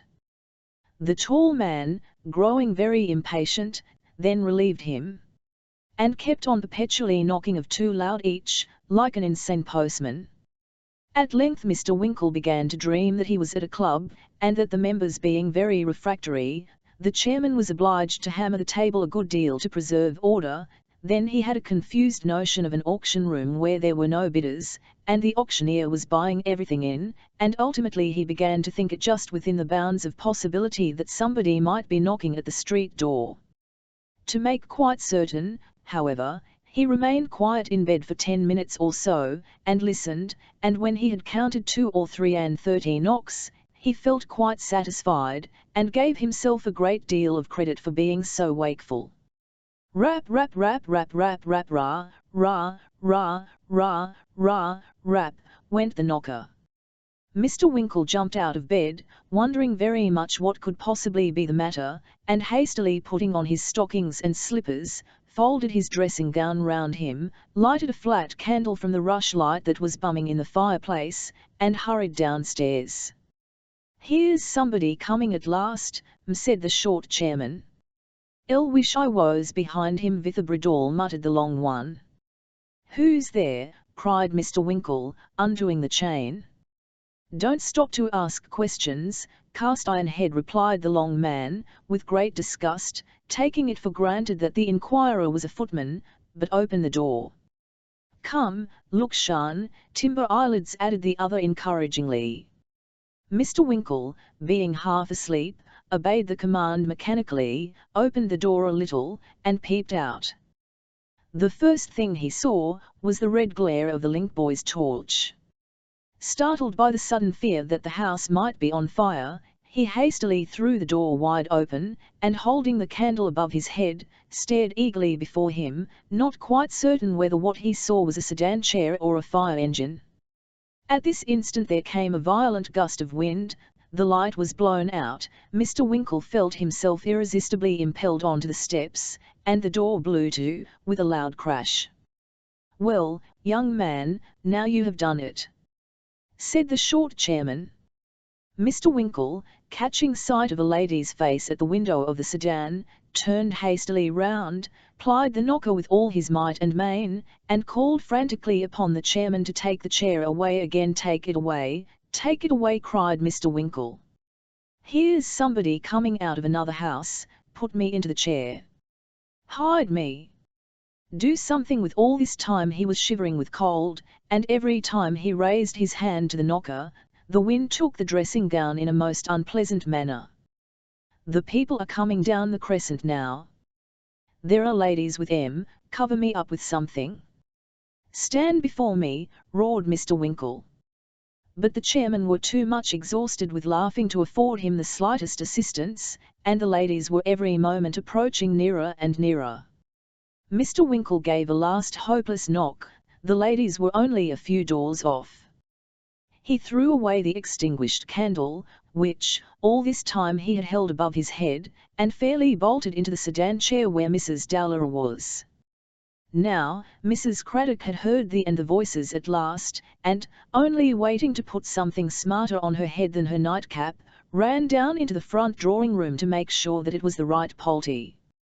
Throwing up the window sash as Mr. Winkle was rushing into the chair, she no sooner caught sight of what was going forward below, than she raised a vehement and dismal shriek, and implored Mr. Dowler to get up directly, for his wife was running away with another gentleman. Upon this, Mr. Dowler bounced off the bed as abruptly as an Indian ball, and rushing into the front room, arrived at one window just as Mr. Pickwick threw up the other, when the first object that met the gaze of both was Mr. Winkle bolting into the sedan chair. "Watchman," shouted Dowler furiously, "stop him, hold him, keep him tight, shut him in, till I come down. I'll cut his throat, give me a knife, from ear to ear, Mrs. Craddock, will." And breaking from the shrieking landlady, and from Mr. Pickwick, the indignant husband seized a small supper knife, and tore into the street. But Mr. Winkle didn't wait for him. He no sooner heard the horrible threat of the valorous Dowler, than he bounced out of the sedan, quite as quickly as he had bounced in, and throwing off his slippers into the road, took to his heels and tore round the crescent, hotly pursued by Dowler and the watchman. He kept ahead, the door was open as he came round the second time, he rushed in, slammed it in Dowler's face, mounted to his bedroom, locked the door, piled a wash-hand stand, chest of drawers, and a table against it, and packed up a few necessaries ready for flight with the first ray of morning. Dowler came up to the outside of the door, avowed, through the keyhole, his steadfast determination of cutting Mr. Winkle's throat next day, and, after a great confusion of voices in the drawing-room, amidst which that of Mr. Pickwick was distinctly heard endeavouring to make peace, the inmates dispersed to their several bed-chambers, and all was quiet once more. It is not unlikely that the inquiry may be made, where Mr. Weller was, all this time. We will state where he was, in the next chapter. Chapter 37 honourably accounts for Mr. Weller's absence, by describing a soiree to which he was invited and went, also relates how he was entrusted by Mr. Pickwick with a private mission of delicacy and importance. "Emma Weller," said Mrs. Craddock, Upon the morning of this very eventful day, here's a letter for you. Worry odd that, said Sam. I'm afeard there must be something the matter, for I don't recollect any gentleman in my circle of acquaintance as is capable o' writing one. Perhaps something uncommon has taken place, observed Mrs. Craddock. It must be something worry uncommon indeed, as could produce a letter out o' any friend o' mine, replied Sam, shaking his head dubiously. Nothing less than a natural convulsion, as the young gentleman observed when he was took with fits.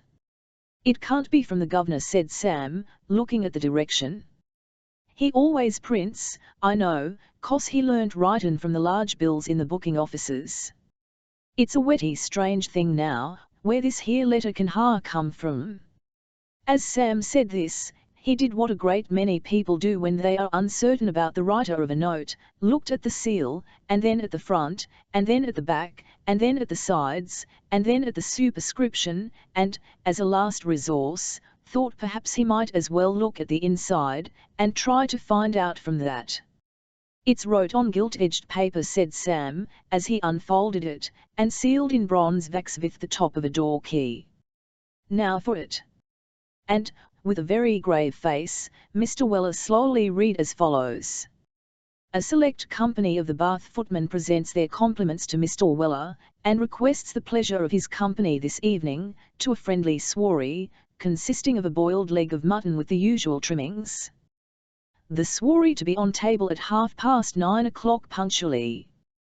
This was enclosed in another note, which ran thus, near John Smallker, the gentleman who had the pleasure of meeting Mr. Weller at the house of their mutual acquaintance, Mr. Bantam, a few days since, begs to enclose Mr. Weller the herewith invitation. If Mr. Weller will call on Mr. John Smallker at 9 o'clock, Mr. John Smallker will have the pleasure of introducing Mr. Weller. Signed, John Smallker. The envelope was directed to blank Weller, Esquire, at Mr. Pickwick's, and in a parenthesis, in the left-hand corner, were the words "Airy Bell" as an instantion to the bearer. "Vell," said Sam, "this is coming it rather powerful, this is. I never hear ed a biled leg o' mutton called a soiree afore. I wonder what they'd call a roast one." However, without waiting to debate the point, Sam at once betook himself into the presence of Mr. Pickwick, and requested leave of absence for that evening, which was readily granted.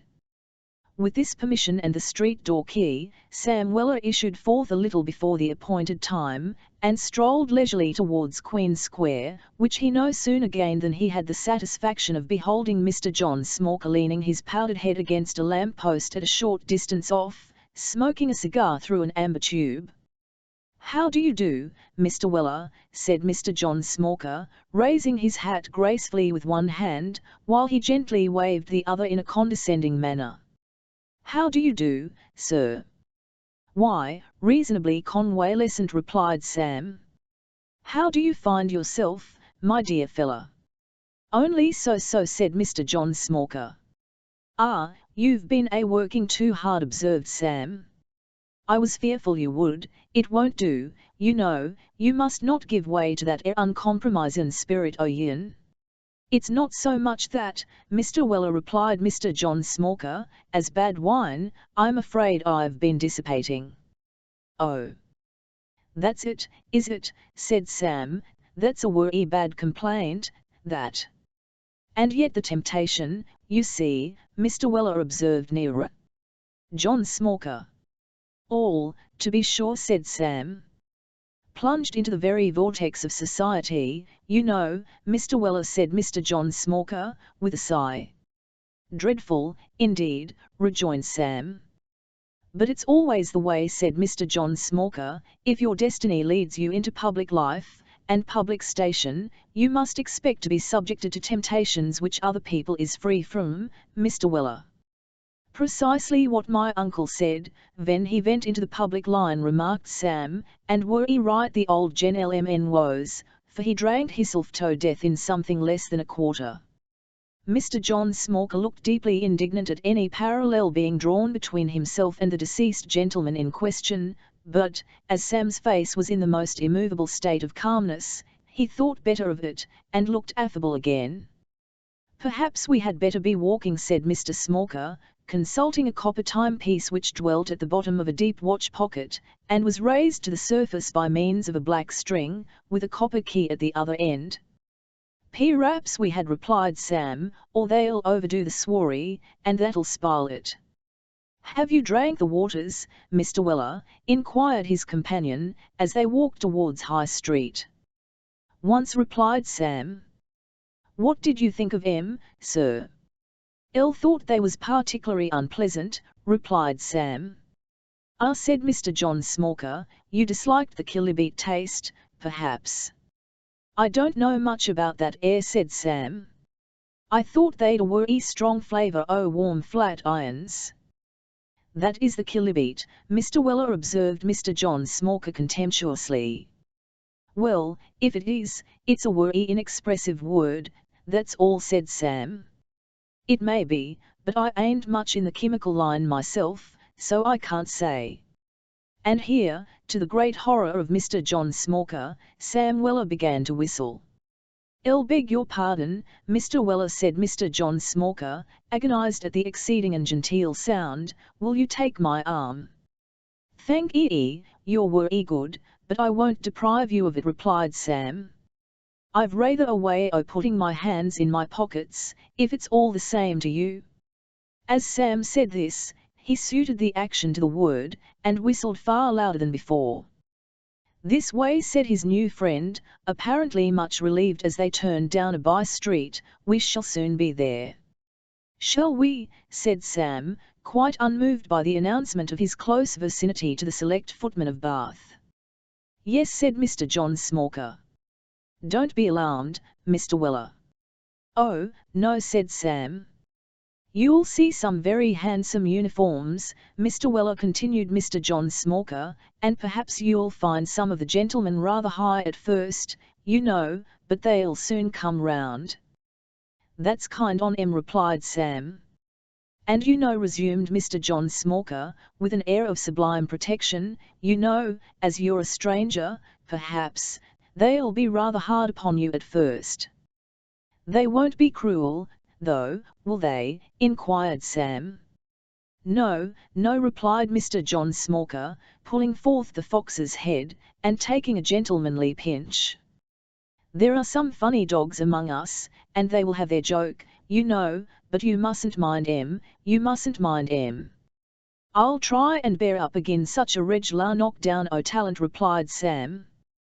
"That's right," said Mr. John Smallker, putting forth his fox's head, and elevating his own, "I'll stand by you." By this time they had reached a small greengrocer's shop, which Mr. John Smallker entered, followed by Sam, who, the moment he got behind him, relapsed into a series of the very broadest and most unmitigated grins, and manifested other demonstrations of being in a highly enviable state of inward meltement. Crossing the greengrocer's shop, and putting their hats on the stairs in the little passage behind it, they walked into a small parlour, and here the full splendour of the scene burst upon Mr. Weller's view.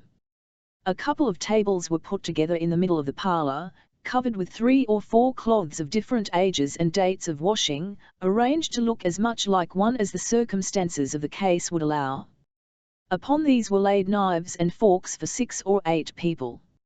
Some of the knife handles were green, others red, and a few yellow, and as all the forks were black, the combination of colours was exceedingly striking. Plates for a corresponding number of guests were warming behind the fender, and the guests themselves were warming before it, the chief and most important of whom appeared to be a stoutish gentleman in a bright crimson coat with long tails, vividly red breeches, and a cocked hat, who was standing with his back to the fire, and had apparently just entered, for besides retaining his cocked hat on his head, he carried in his hand a high stick, such as gentlemen of his profession usually elevate in a sloping position over the roofs of carriages. "Smallker, my lad, you're fin," said the gentleman with the cocked hat. Mr. Smallker dovetailed the top joint of his right-hand little finger into that of the gentleman with the cocked hat, and said he was charmed to see him looking so well. "Well, they tell me I am looking pretty blooming," said the man with the cocked hat, "and it's a wonder, too." I've been following our old woman about 2 hours a day for the last fortnight, and if a constant contemplation of the manner in which she hooks and eyes that female lavender-coloured old gown of hers behind isn't enough to throw anybody into a low state of despondency for life, stop my quanus salary." At this, the assembled selections laughed very heartily, and one gentleman in a yellow waistcoat, with a coach-trimming border, whispered a neighbour in green foil smalls, that Tuckle was in spirits tonight. "By the by," said Mr. Tuckle, "Smawker, my boy, you—" The remainder of sentence was forwarded into Mr. John Smawker's ear, by whisper. "Oh, dear me, I quite forgot," said Mr. John Smawker. "Gentlemen, my friend Mr. Weller." "Sorry to keep the fire off you, Weller," said Mr. Tuckle, with a familiar nod. "Hope you're not cold, Weller." "Not by no means, Blazes," replied Sam. "You'd be a wetty chilly subject as felt cold when you stood opposite. You'd save coals if they put you behind the fender in the waiting room at a public office, you would." As this retort appeared to convey rather a personal allusion to Mr. Tuckle's crimson livery, that gentleman looked majestic for a few seconds, but gradually edging away from the fire, broke into a forced smile, and said it wasn't bad. "Were ye much obliged for your good opinion, sir," replied Sam. "We shall get on by degrees, I dessay.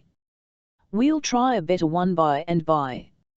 At this point the conversation was interrupted by the arrival of a gentleman in orange-coloured plush, accompanied by another selection in purple cloth, with a great extent of stocking. The newcomers having been welcomed by the old ones, Mr. Tuckle put the question that supper be ordered in, which was carried unanimously. The greengrocer and his wife then arranged upon the table a boiled leg of mutton, hot, with caper sauce, turnips, and potatoes. Mr. Tuckle took the chair, and was supported at the other end of the board by the gentleman in orange plush. The greengrocer put on a pair of wash-leather gloves to hand the plates with, and stationed himself behind Mr. Tuckle's chair. "Harris," said Mr. Tuckle, in a commanding tone. "Sir," said the greengrocer. "Have you got your gloves on?" "Yes, sir." "Then take the kiver off." "Yes, sir." The greengrocer did as he was told, with a show of great humility, and obsequiously handed Mr. Tuckle the carving knife, in doing which, he accidentally gaped. "What do you mean by that, sir?" said Mr. Tuckle, with great asperity. "'Ll beg your pardon, sir," replied the crestfallen greengrocer, "'ll didn't mean to do it, sir. I was up very late last night, sir." "'Ll tell you what my opinion of you is, Harris," said Mr. Tuckle, with a most impressive air, "you re a vulgar beast."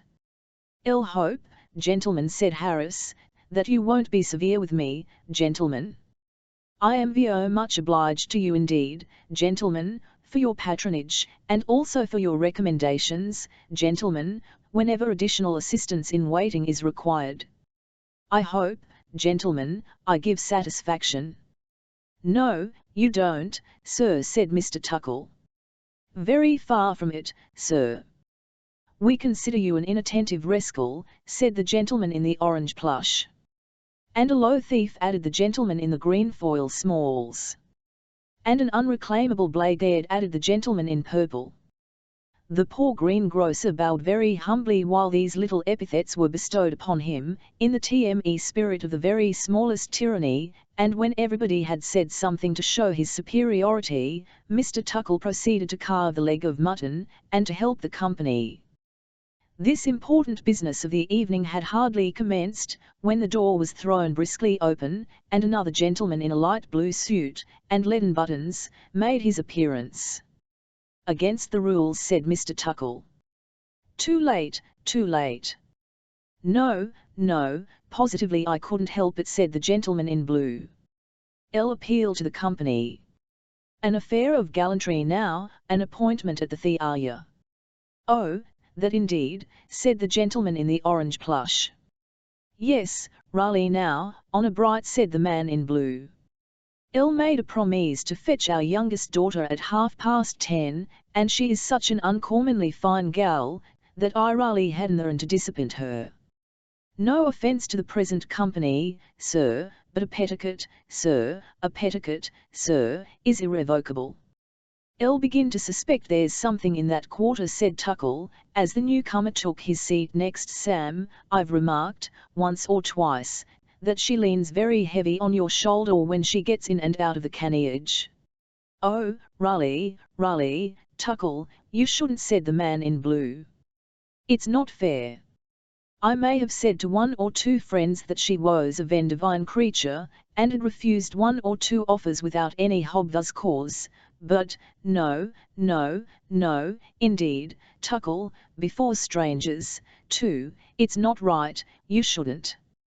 Delicacy, my dear friend, delicacy. And the man in blue, pulling up his neckerchief, and adjusting his coat cuffs, nodded and frowned as if there were more behind, which he could say if he liked, but was bound in honour to suppress.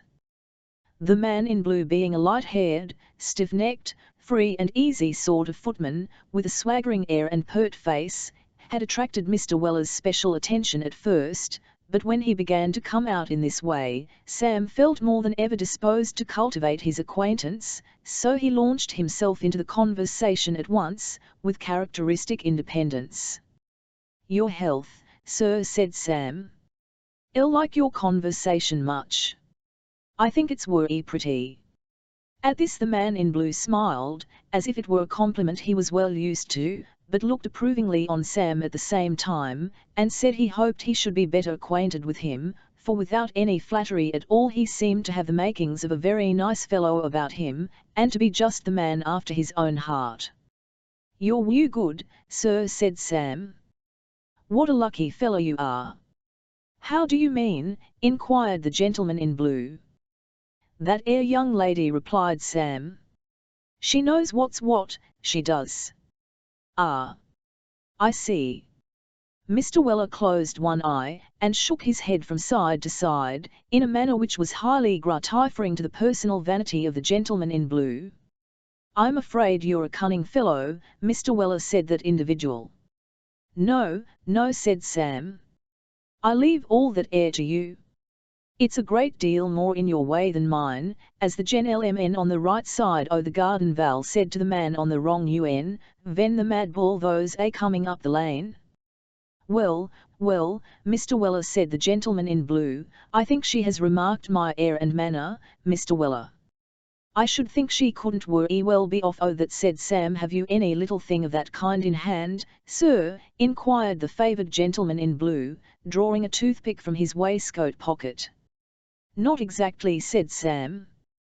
There's no daughters at my place, else zero course I should ha' made up to one on 'em.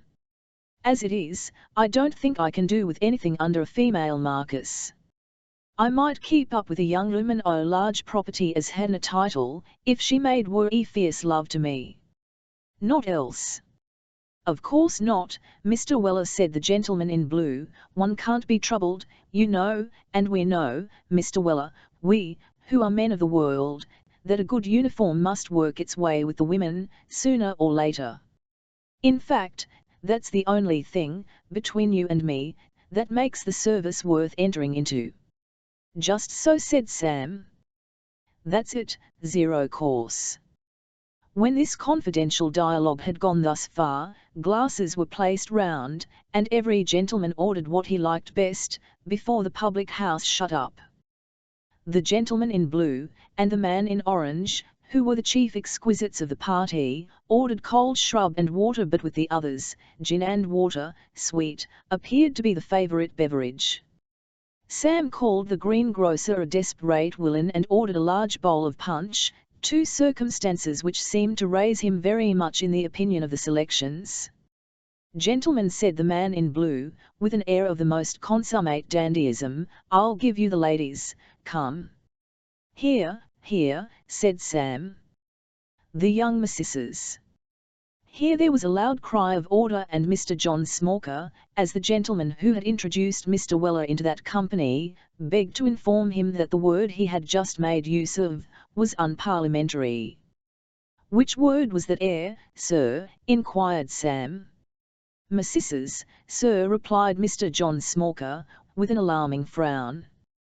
We don't recognise such distinctions here.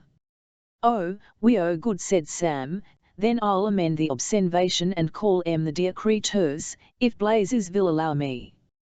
Some doubt appeared to exist in the mind of the gentleman in the green foil smalls, whether the chairman could be legally appealed to, as Blazes, but as the company seemed more disposed to stand upon their own rights than his, the question was not raised.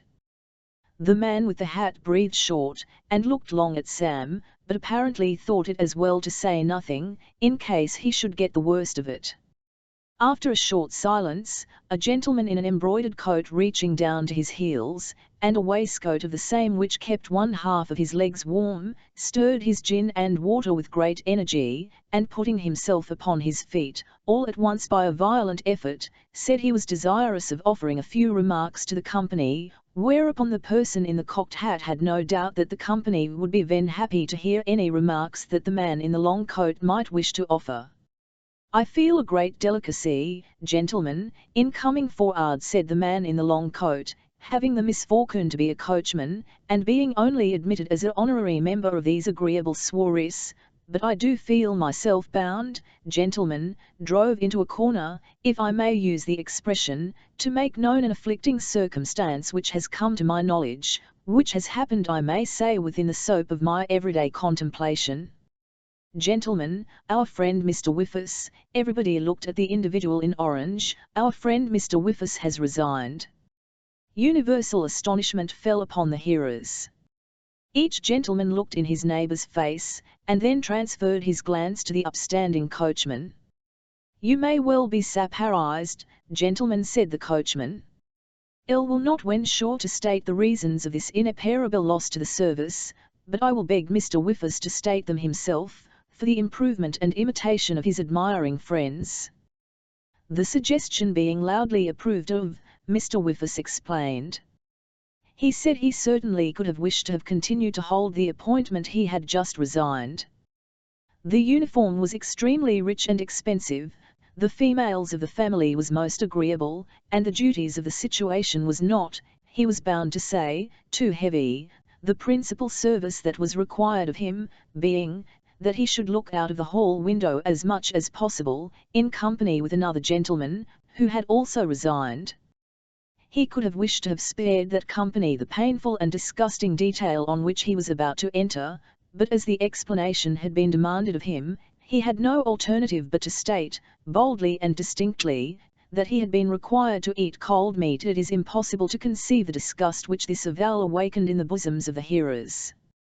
Loud cries of shame mingled with groans and hisses, prevailed for a quarter of an hour. Mr. Whiffus then added that he feared a portion of this outrage might be traced to his own forbearing and accommodating disposition. He had a distinct recollection of having once consented to eat salt butter, and he had, moreover, on an occasion of sudden sickness in the house, so far forgotten himself as to carry a coal scuttle up to the second floor. He trusted he had not lowered himself in the good opinion of his friends by this frank confession of his faults, and he hoped the promptness with which he had resented the last unmanly outrage on his feelings, to which he had referred, would reinstate him in their good opinion, if he had. Mr. Whiffus' address was responded to, with a shout of admiration, and the health of the interesting martyr was drunk in a most enthusiastic manner. For this, the martyr returned thanks, and proposed their visitor, Mr. Weller, a gentleman whom he had not the pleasure of an intimate acquaintance with, but who was the friend of Mr. John Smallker, which was a sufficient letter of recommendation to any society of gentlemen whatever, or wherever. On this account, he should have been disposed to have given Mr. Weller's health with all the honours, if his friends had been drinking wine, but as they were taking spirits by way of a change, and as it might be inconvenient to empty a tumbler at every toast, he should propose that the honours be understood. At the conclusion of this speech, everybody took a sip in honour of Sam, and Sam having ladled out, and chunk, 2 full glasses of punch in honour of himself, returned thanks in a neat speech. "Were ye much obliged to you, old fellers," said Sam, ladling away at the punch in the most unembarrassed manner possible, "for this here compliment, which, coming from sick a quarter, is worry over vel mine. I've heerd a good deal on you as a b'y, but I will say, that I never thought you was sick uncommon nice men as I find you air. I only hope you'll take care o' yourselves, and not compromise nothing o' your dignity, which is a werry charmin' thing to see, when one's out a-walking, and has always made me werry happy to look at it, ever since I was a boy about half as high as the brass-headed stick o' my werry respectable friend, Blazes, there. As to the victim of oppression in the suit o' brimstone, all I can say of him, is, that I 'ope he'll get just as good a berth as he deserves, in which case it's werry little cold sworry as ever he'll be troubled with again. Here Sam sat down with a pleasant smile, and his speech having been vociferously applauded, the company broke up. "Why, you don't mean to say you're a-going, old fella," said Sam Weller to his friend, Mr. John Smauker. "I must, indeed," said Mr. Smauker, "I promised Bantam." "Oh, well," said Sam, "that's another thing. P'raps he'd resign if you disappointed him." "You ain't a-going, Blazes?" "Yes, I am," said the man with the hat. "What, and leave 3/4 of a bowl of punch behind you," said Sam. "Nonsense, sit down again." Mr. Tuckle was not proof against this invitation. He laid aside the cocked hat and stick which he had just taken up, and said he would have one glass, for good fellowship's sake. As the gentleman in blue went home the same way as Mr. Tuckle, he was prevailed upon to stop too. When the punch was about half gone, Sam ordered in some oysters from the greengrocer's shop, and the effect of both was so extremely exhilarating, that Mr. Tuckle, dressed out with the cocked hat and stick, danced the frog hornpipe among the shells on the table, while the gentleman in blue played an accompaniment upon an ingenious musical instrument formed of a hair comb upon a curl paper. At last, when the punch was all gone, and the night nearly so, they sallied forth to see each other home. Mr. Tuckle no sooner got into the open air, than he was seized with a sudden desire to lie on the curbstone. Sam thought it would be a pity to contradict him, and so let him have his own way.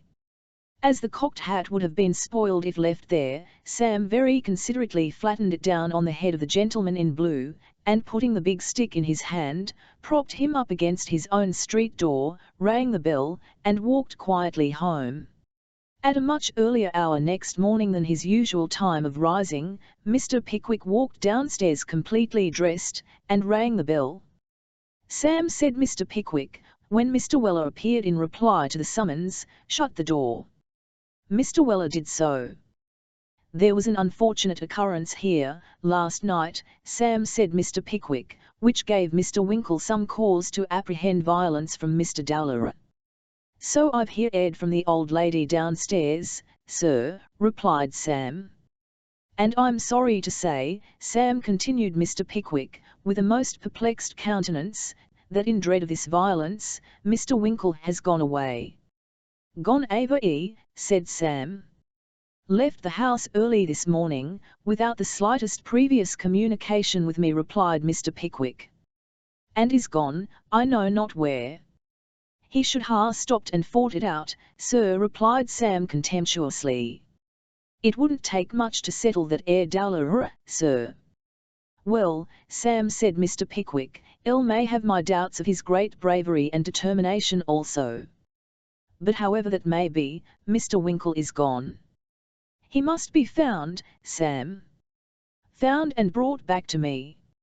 "And I suppose he won't come back, sir," said Sam. "He must be made, Sam," said Mr. Pickwick. "Who's to do it, sir?" inquired Sam, with a smile.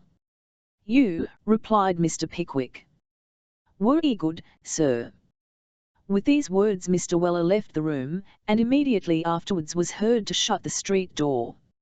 In 2 hours' time he returned with so much coolness as if he had been dispatched on the most ordinary message possible, and brought the information that an individual, in every respect answering Mr. Winkle's description, had gone over to Bristol that morning, by the branch coach from the Royal Hotel. "Sam," said Mr. Pickwick, grasping his hand, "you're a capital fellow, an invaluable fellow.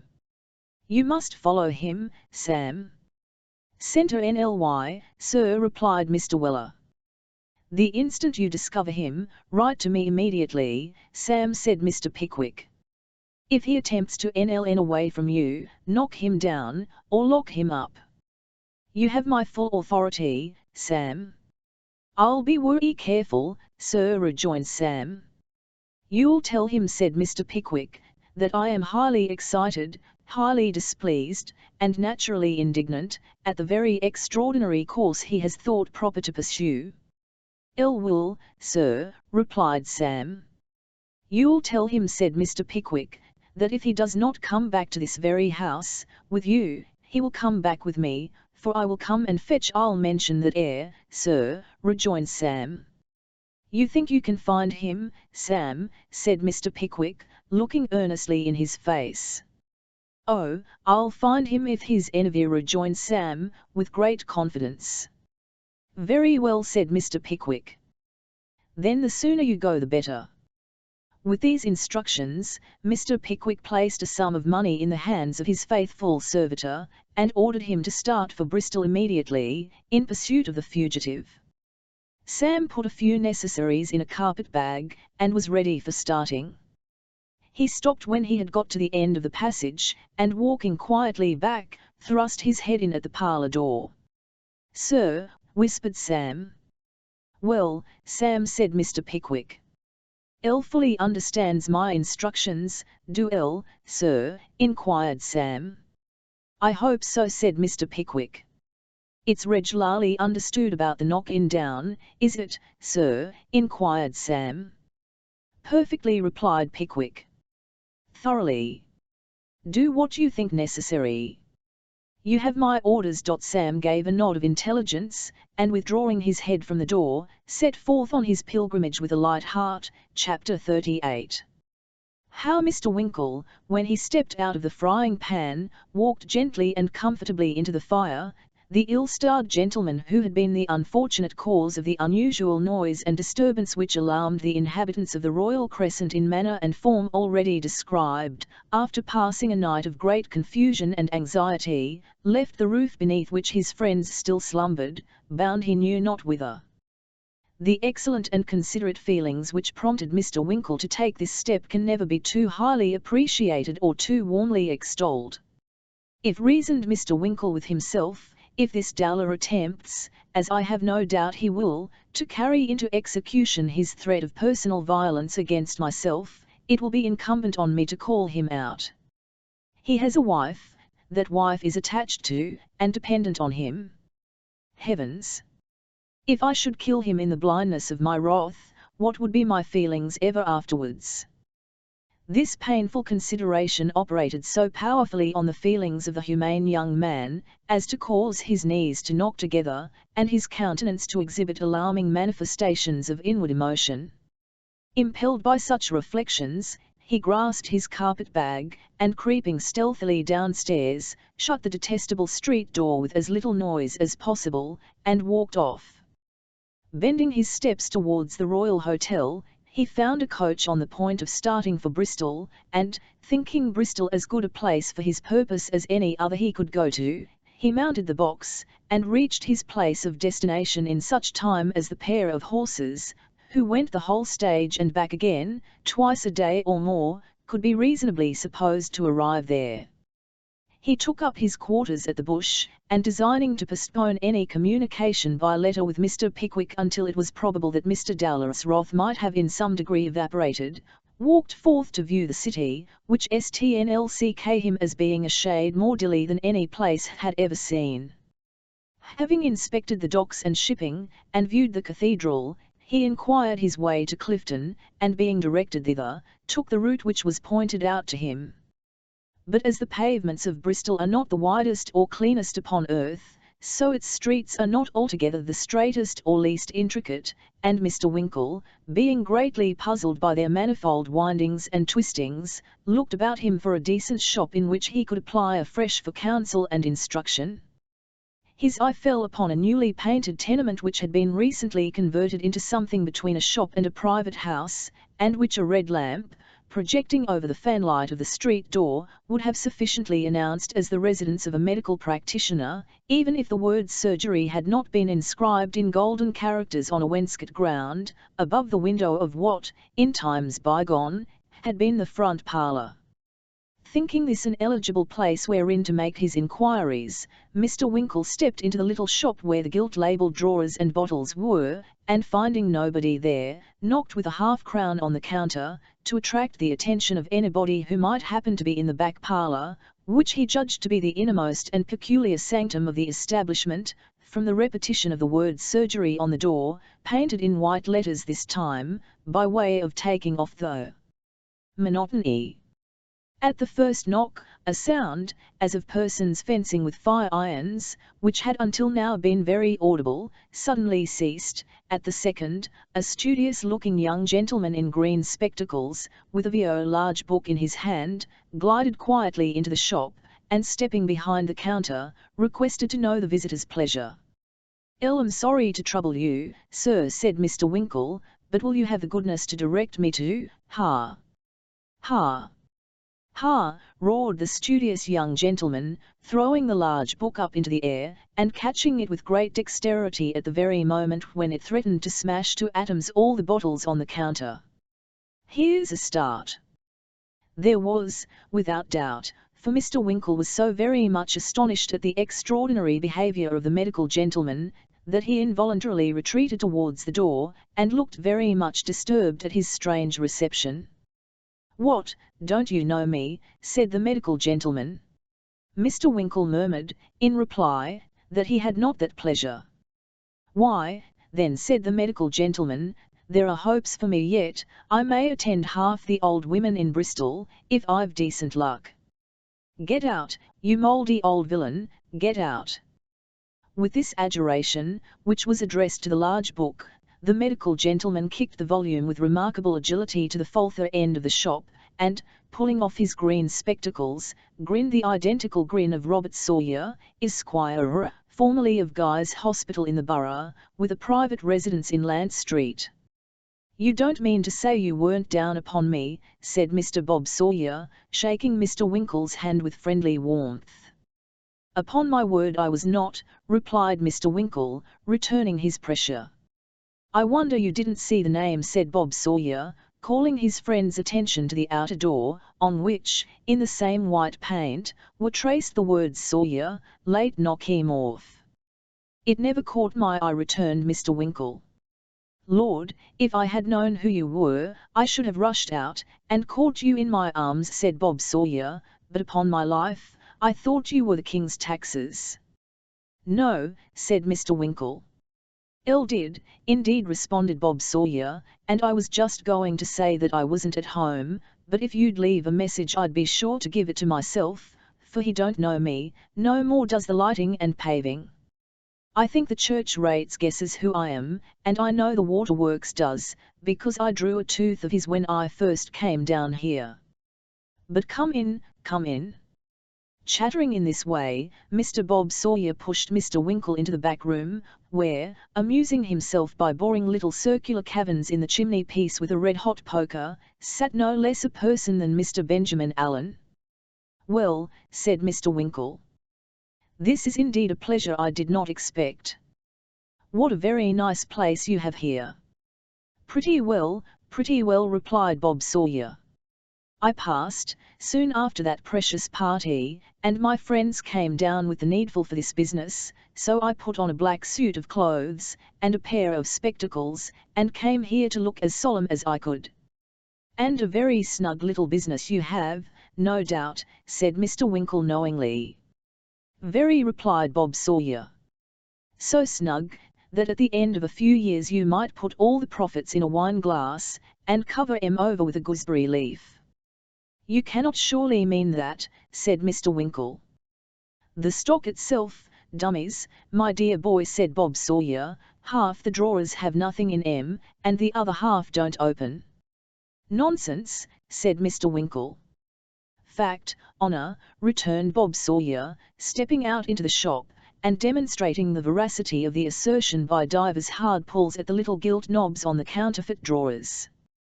"Hardly anything real in the shop but the leeches, and they are second-hand." "I shouldn't have thought it," exclaimed Mr. Winkle, much surprised. "Hope not," replied Bob Sawyer, "else where's the use of appearances, eh? But what will you take?" Do as we do? That's right. Ben, my fine fellow, put your hand into the cupboard, and bring out the patent digester. Mr. Benjamin Allen smiled his readiness, and produced from the closet at his elbow a black bottle half full of brandy. You don't take water, of course, said Bob Sawyer. Thank you, replied Mr. Winkle. It's rather early. I should like to qualify it, if you have no objection. None in the least, if you can reconcile it to your conscience, replied Bob Sawyer, tossing off, as he spoke, a glass of the liquor with great relish. Ben, the pipkin. Mr. Benjamin Allen drew forth, from the same hiding place, a small brass pipkin, which Bob Sawyer observed he prided himself upon, particularly because it looked so business-like. The water in the professional pipkin having been made to boil, in course of time, by various little shovelfuls of coal, which Mr. Bob Sawyer took out of a practicable window seat, labelled soda water, Mr. Winkle adulterated his brandy, and the conversation was becoming general, when it was interrupted by the entrance into the shop of a boy, in a sober grey livery and a gold-laced hat with a small covered basket under his arm, whom Mr. Bob Sawyer immediately hailed with, "Tom, you vagabond! Come here." The boy presented himself accordingly. "You've been stopping to over all the posts in Bristol, you idle young scamp," said Mr. Bob Sawyer. "No, sir, I haven't," replied the boy. "You had better not," said Mr. Bob Sawyer, with a threatening aspect. "Who do you suppose will ever employ a professional man, when they see his boy playing at marbles in the gutter, or flying the garter in the horse road? Have you no feeling for your profession, you groveller? Did you leave all the medicine?" "Yes, sir. The powders for the child, at the large house with the new family, and the pills to be taken 4 times a day at the ill-tempered old gentleman's with the gouty leg." "Yes, sir." "Then shut the door, and mind the shop." "Come," said Mr. Winkle, as the boy retired, "things are not quite so bad as you would have me believe, either. There is some medicine to be sent out." Mr. Bob Sawyer peeped into the shop to see that no stranger was within hearing, and leaning forward to Mr. Winkle, said, in a low tone, "He leaves it all at the wrong houses." Mr. Winkle looked perplexed, and Bob Sawyer and his friend laughed. "Don't you see?" said Bob. "He goes up to a house, rings the area bell, pokes a packet of medicine without a direction into the servant's hand, and walks off. Servant takes it into the dining parlour, master opens it, and reads the label, draught to be taken at bedtime, pills as before, lotion as usual, the powder from Sawyer's, late knock him offs. Physician's prescriptions carefully prepared and all the rest of it. Shows it to his wife, she reads the label, it goes down to the servants, they read the label. Next day, boy calls, very sorry, his mistake, immense business, great many parcels to deliver, Mr. Sawyer's compliments, late knock him off. The name gets known, and that's the thing, my boy, in the medical way. Bless your heart, old fellow, it's better than all the advertising in the world. We have got 1 4-ounce bottle that's been to half the houses in Bristol, and hasn't done yet." "Dear me, I see," observed Mr. Winkle, "what an excellent plan." "Oh, Ben and I have hit upon a dozen such," replied Bob Sawyer, with great glee. "The lamplighter has 18pence a week to pull the night bell for 10 minutes every time he comes round, and my boy always rushes into the church just before the psalms, when the people have got nothing to do but look about 'em, and calls me out, with horror and dismay depicted on his countenance. Bless my soul, everybody says, somebody taken suddenly ill. Sawyer, late knock him off, sent for. What a business that young man has." At the termination of this disclosure of some of the mysteries of medicine, Mr. Bob Sawyer and his friend, Ben Allen, threw themselves back in their respective chairs, and laughed boisterously. When they had enjoyed the joke to their heart's content, the discourse changed to topics in which Mr. Winkle was more immediately interested. "We think we have hinted elsewhere, that Mr. Benjamin Allen had a way of becoming sentimental after brandy. The case is not a peculiar one, as we ourselves can testify, having, on a few occasions, had to deal with patients who have been afflicted in a similar manner. At this precise period of his existence, Mr. Benjamin Allen had perhaps a greater predisposition to maudlinism than he had ever known before, the cause of which malady was briefly this. He had been staying nearly 3 weeks with Mr. Bob Sawyer. Mr. Bob Sawyer was not remarkable for temperance, nor was Mr. Benjamin Allen for the ownership of a very strong head. The consequence was that, during the whole space of time just mentioned, Mr. Benjamin Allen had been wavering between intoxication partial, and intoxication complete. "My dear friend," said Mr. Ben Allen, taking advantage of Mr. Bob Sawyer's temporary absence behind the counter, whither he had retired to dispense some of the second-hand leeches, previously referred to, "my dear friend, I am very miserable." Mr. Winkle professed his heartfelt regret to hear it, and begged to know whether he could do anything to alleviate the sorrows of the suffering student. "Nothing, my dear boy, nothing," said Ben. "You recollect Arabella, Winkle? My sister Arabella, a little girl, Winkle, with black eyes, when we were down at Wardle's. I don't know whether you happened to notice her, a nice little girl, Winkle. Perhaps my features may recall her countenance to your recollection." Mr. Winkle required nothing to recall the charming Arabella to his mind, and it was rather fortunate he did not, for the features of her brother Benjamin would unquestionably have proved but an indifferent refresher to his memory.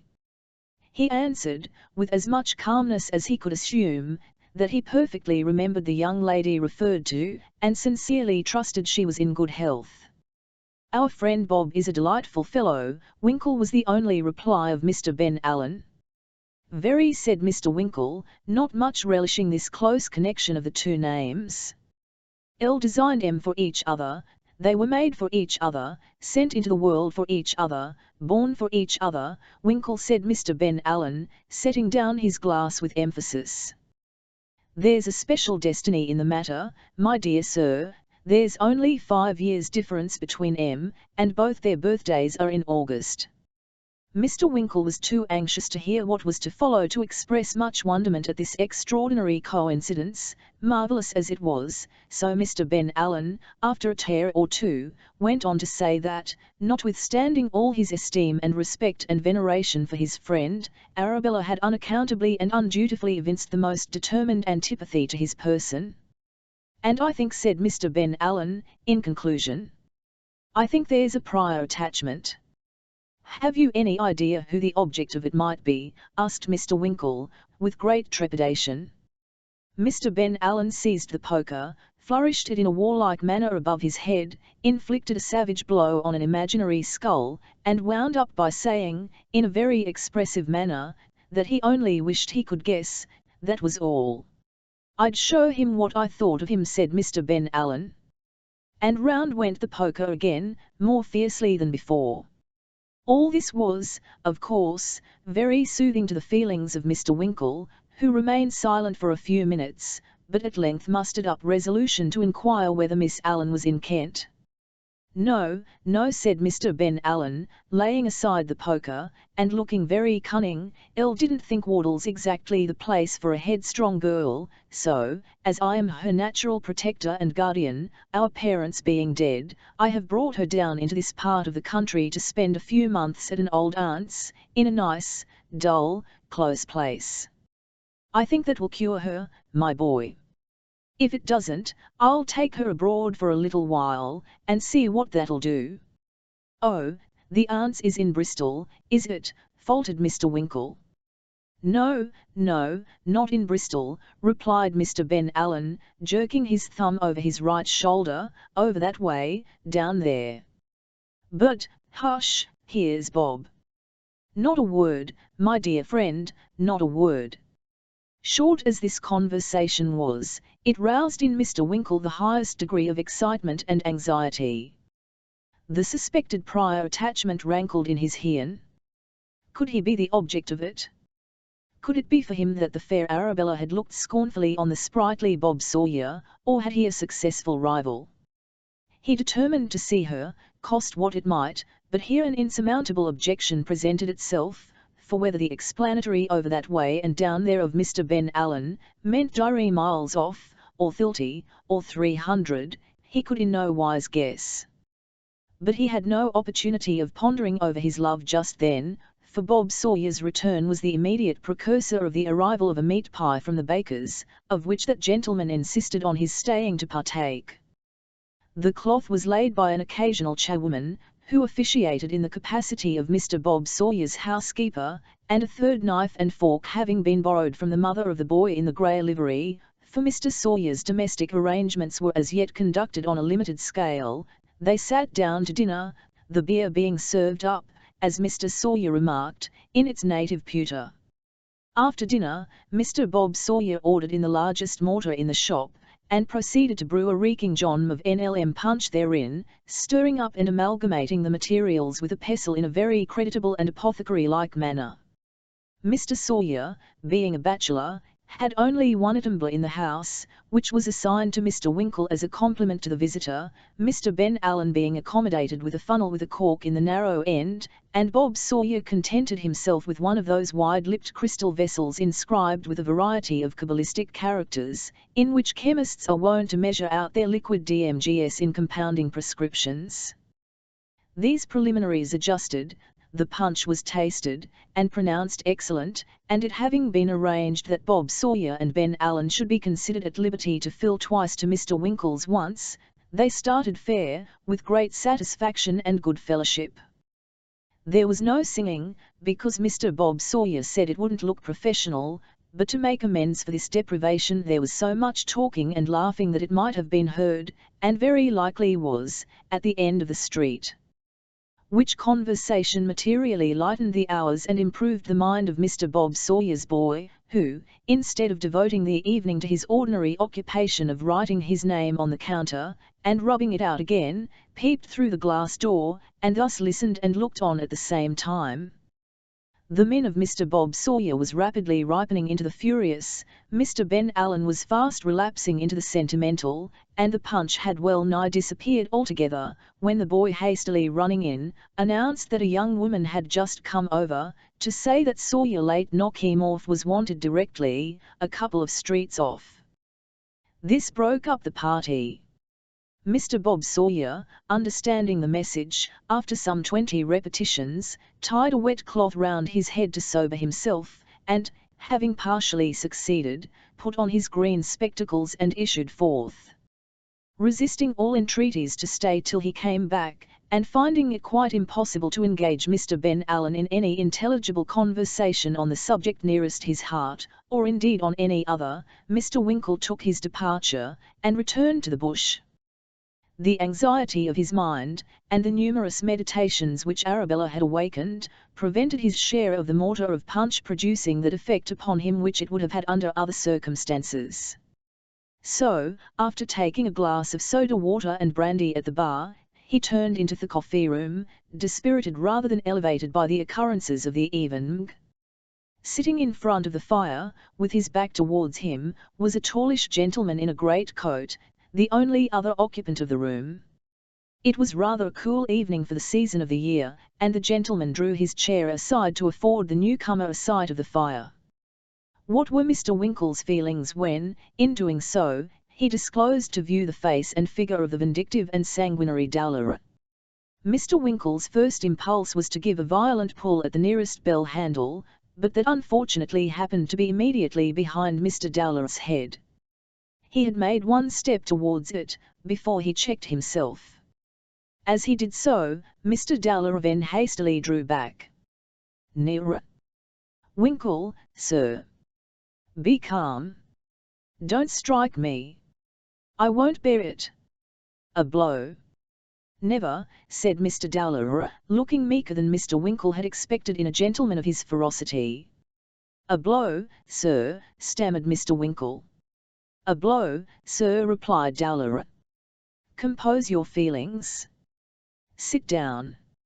"Here, sir," said Mr. Winkle, trembling from head to foot, "before I consent to sit down beside, or opposite you, without the presence of a waiter, I must be secured by some further understanding." You used a dire eat against me last night, sir, a dreadful threat, sir. Here Mr. Winkle turned very pale indeed, and stopped short. I did, said Dowler, with a countenance almost as white as Mr. Winkle's. Circumstances were suspicious. They have been explained. I respect your bravery. Your feeling is upright. Conscious innocence. There's my hand. Grasp it. Really, sir, said Mr. Winkle, hesitating whether to give his hand or not, and almost fearing that it was demanded in order that he might be taken at an advantage. Really, sir, I know what you mean, interposed Dowler. You feel aggrieved. Very natural. So should I. I was wrong. I beg your pardon. Be friendly. Forgive me. With this, Dowler fairly forced his hand upon Mr. Winkle, and shaking it with the utmost vehemence, declared he was a fellow of extreme spirit, and he had a higher opinion of him than ever. Now, said Dowler, sit down. Relate it all. How did you find me? When did you follow? Be frank. Tell me. It's quite accidental, replied Mr. Winkle, greatly perplexed by the curious and unexpected nature of the interview. Quite. Glad of it, said Dowler. Ill woke this morning. I had forgotten my threat. I laughed at the accident.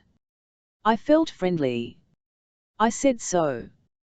To whom? Inquired Mr. Winkle. To Mrs. Dowler. You made a vow, said she. Ill did, said L. It was a rash one, said she. It was, said L. I'll apologize. Where is he? Who? Inquired Mr. Winkle.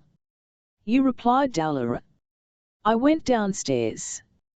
You were not to be found. Pickwick looked gloomy. Shook his head. Hoped no violence would be committed. I saw it all. You felt yourself insulted. You had gone, for a friend perhaps.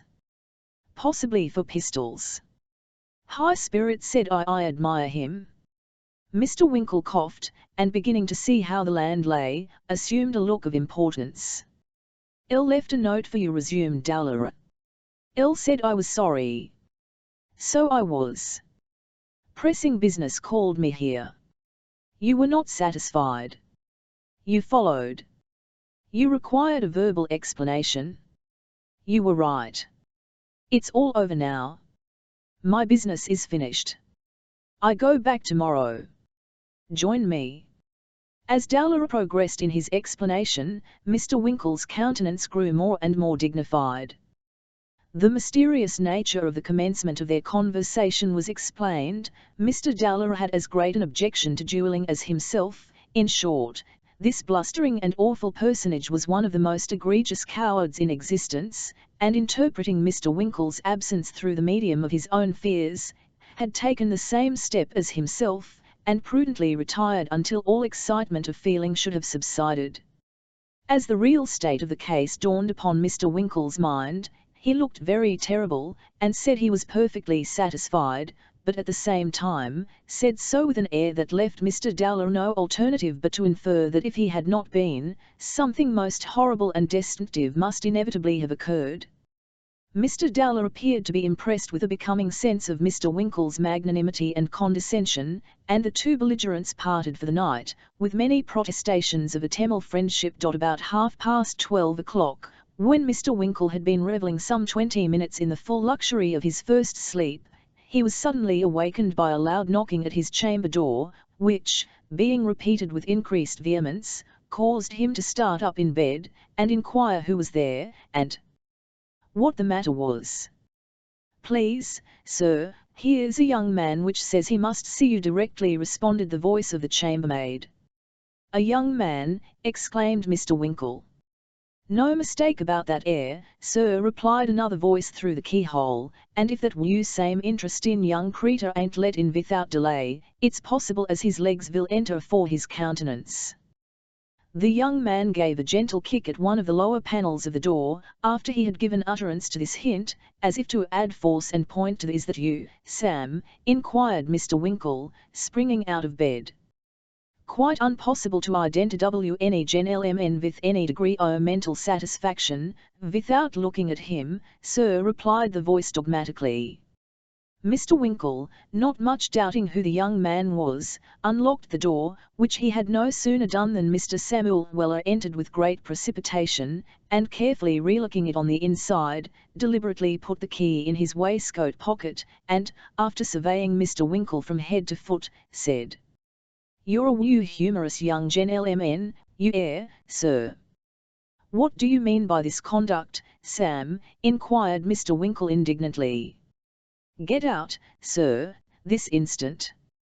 "What do you mean, sir?" "What do I mean?" retorted Sam. "Come, sir, this is rather too rich," as the young lady said when she remonstrated with the pastry cook, after he'd sold her pork pie as had got nothing but fat inside. "What do I mean?" "Well, that ain't a bad UN, that ain't." "Unlock that door, and leave this room immediately, sir," said Mr. Winkle.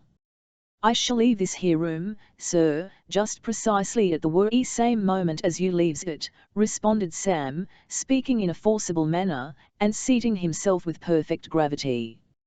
"If I find it necessary to carry you away, pick a back, o' course I shall leave it the least bit o' time possible afore you, but allow me to express a hope as you won't reduce me to extremities, in saying which, I merely quote what the nobleman said to the fractious Pennywinkle, when he vowed he come out of his shell by means of a pin, and he consequently began to be afeard that he should be obliged to crack him in the parlour door." At the end of this address, which was unusually lengthy for him, Mr. Weller planted his hands on his knees, and looked full in Mr. Winkle's face, with an expression of countenance which showed that he had not the remotest intention of being trifled with. "You're an amiably disposed young man, sir, I don't think," resumed Mr. Weller, in a tone of moral reproof, "to go involving our precious governor in all sorts zero fatigues, when he's made up his mind to go through everything for principle. You're far worse nor Dodson, sir, and as for Fogg, I consider him a bomb angel to you." Mr. Weller, having accompanied this last sentiment with an emphatic slap on each knee, folded his arms with a look of great disgust, and threw himself back in his chair, as if awaiting the criminal's defence. "My good fellow," said Mr. Winkle, extending his hand, his teeth chattering all the time he spoke, for he had been standing, during the whole of Mr. Weller's lecture, in his night gear, "my good fellow, I respect your attachment to my excellent friend, and I am very sorry indeed to have added to his causes for disquiet." "There, Sam, there." "Well," said Sam, rather sulkily, but giving the proffered hand a respectful shake at the same time, "well, so you ought to be, and I am very glad to find you here, for, if you can help it, I won't have him put upon by nobody, and that's all about it." "Snidely not, Sam," said Mr. Winkle. "There. Now go to bed, Sam, and we'll talk further about this in the morning." "I'm very sorry," said Sam, "but I can't go to bed." "Not go to bed?" repeated Mr. Winkle. "No," said Sam, shaking his head. "Can't be done." "You don't mean to say you're going back tonight, Sam?" urged Mr. Winkle, greatly surprised. "Not unless you panically wish it," replied Sam, "but I mustn't leave this here room. The governor's orders was peremptory." "Nonsense, Sam," said Mr. Winkle, "I must stop here 2 or 3 days, and more than that, Sam, you must stop here too, to assist me in gaining an interview with a young lady, Miss Allen, Sam, you remember her, whom I must and will see before I leave Bristol." But in reply to each of these positions, Sam shook his head with great firmness, and energetically replied, "It can't be done." After a great deal of argument and representation on the part of Mr. Winkle, however, and a full disclosure of what had passed in the interview with Dowler, Sam began to waver, and at length a compromise was effected, of which the following were the main and principal conditions: that Sam should retire, and leave Mr. Winkle in the undisturbed possession of his apartment, on the condition that he had permission to lock the door on the outside, and carry off the key, provided always, that in the event of an alarm of fire, or other dangerous contingency, the door should be instantly unlocked. That a letter should be written to Mr. Pickwick early next morning, and forwarded per Dowler, requesting his consent to Sam and Mr. Winkle's remaining at Bristol, for the purpose and with the object already assigned, and begging an answer by the next coach, if favourable, the aforesaid parties to remain accordingly, and if not, to return to Bath immediately on the receipt thereof. And, lastly, that Mr. Winkle should be understood as distinctly pledging himself not to resort to the window, fireplace, or other surreptitious mode of escape in the meanwhile. These stipulations having been concluded, Sam locked the door and depaned. He had nearly got downstairs, when he stopped, and drew the key from his pocket. Quite forgot about the knocking down," said Sam, half turning back. "The governor distinctly said it was to be done. Amazin' stupid o' me, that air." "Never mind," said Sam, brightening up, "it's easily done tomorrow, anyways." Apparently much consoled by this reflection, Mr. Weller once more deposited the key in his pocket, and descending the remainder of the stairs without any fresh visitations of conscience, was soon, in common with the other inmates of the house, buried in profound repose. Chapter 39. Mr. Samuel Weller, being entrusted with a mission of love, proceeds to execute it, with what success will hereinafter appear. During the whole of next day, Sam kept Mr. Winkle steadily in sight, fully determined not to take his eyes off him for one instant, until he should receive express instructions from the fountain-head. However disagreeable Sam's very close watch and great vigilance were to Mr. Winkle, he thought it better to bear with them, than, by any act of violent opposition, to hazard being carried away by force, which Mr. Weller more than once strongly hinted was the line of conduct that a strict sense of duty prompted him to pursue. There is little reason to doubt that Sam would very speedily have quieted his scruples, by bearing Mr. Winkle back to Bath, bound hand and foot, had not Mr. Pickwick's prompt attention to the note, which Dowler had undertaken to deliver, forestalled any such proceeding.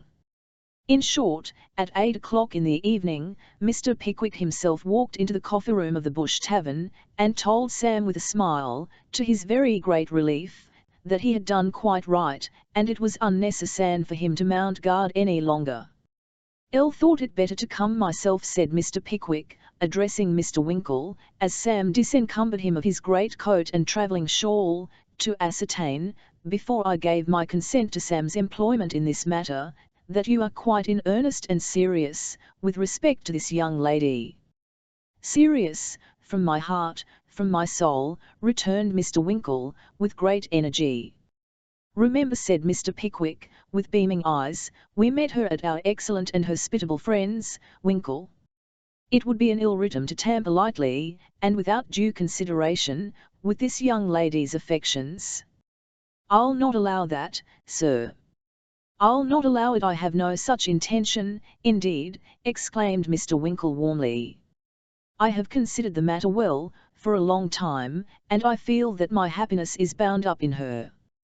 "That's what we call tying it up in a small parcel, sir," interposed Mr. Weller, with an agreeable smile. Mr. Winkle looked somewhat stem at this interruption, and Mr. Pickwick angrily requested his attendant not to jest with one of the best feelings of our nature, to which Sam replied, that he wouldn't, if he was aware on it, but there was so many on 'em, that he hardly knowed which was the best ones when he heard 'em mentioned. Mr. Winkle then recounted what had passed between himself and Mr. Ben Allen, relative to Arabella, stated that his object was to gain an interview with the young lady, and make a formal disclosure of his passion, and declared his conviction, founded on certain dark hints and mutterings of the aforesaid Ben, that, wherever she was at present immured, it was somewhere near the Downs. And this was his whole stock of knowledge or suspicion on the subject. With this very slight clue to guide him, it was determined that Mr. Weller should start next morning on an expedition of discovery. It was also arranged that Mr. Pickwick and Mr. Winkle, who were less confident of their powers, should parade the town meanwhile, and accidentally drop in upon Mr. Bob Sawyer in the course of the day, in the hope of seeing or hearing something of the young lady's whereabouts. Accordingly, next morning, Sam Weller issued forth upon his quest, in no way daunted by the very discouraging prospect before him, and away he walked, up one street and down another, we were going to say, up one hill and down another, only it's all uphill at Clifton, without meeting with anything or anybody that tended to throw the faintest light on the matter in hand.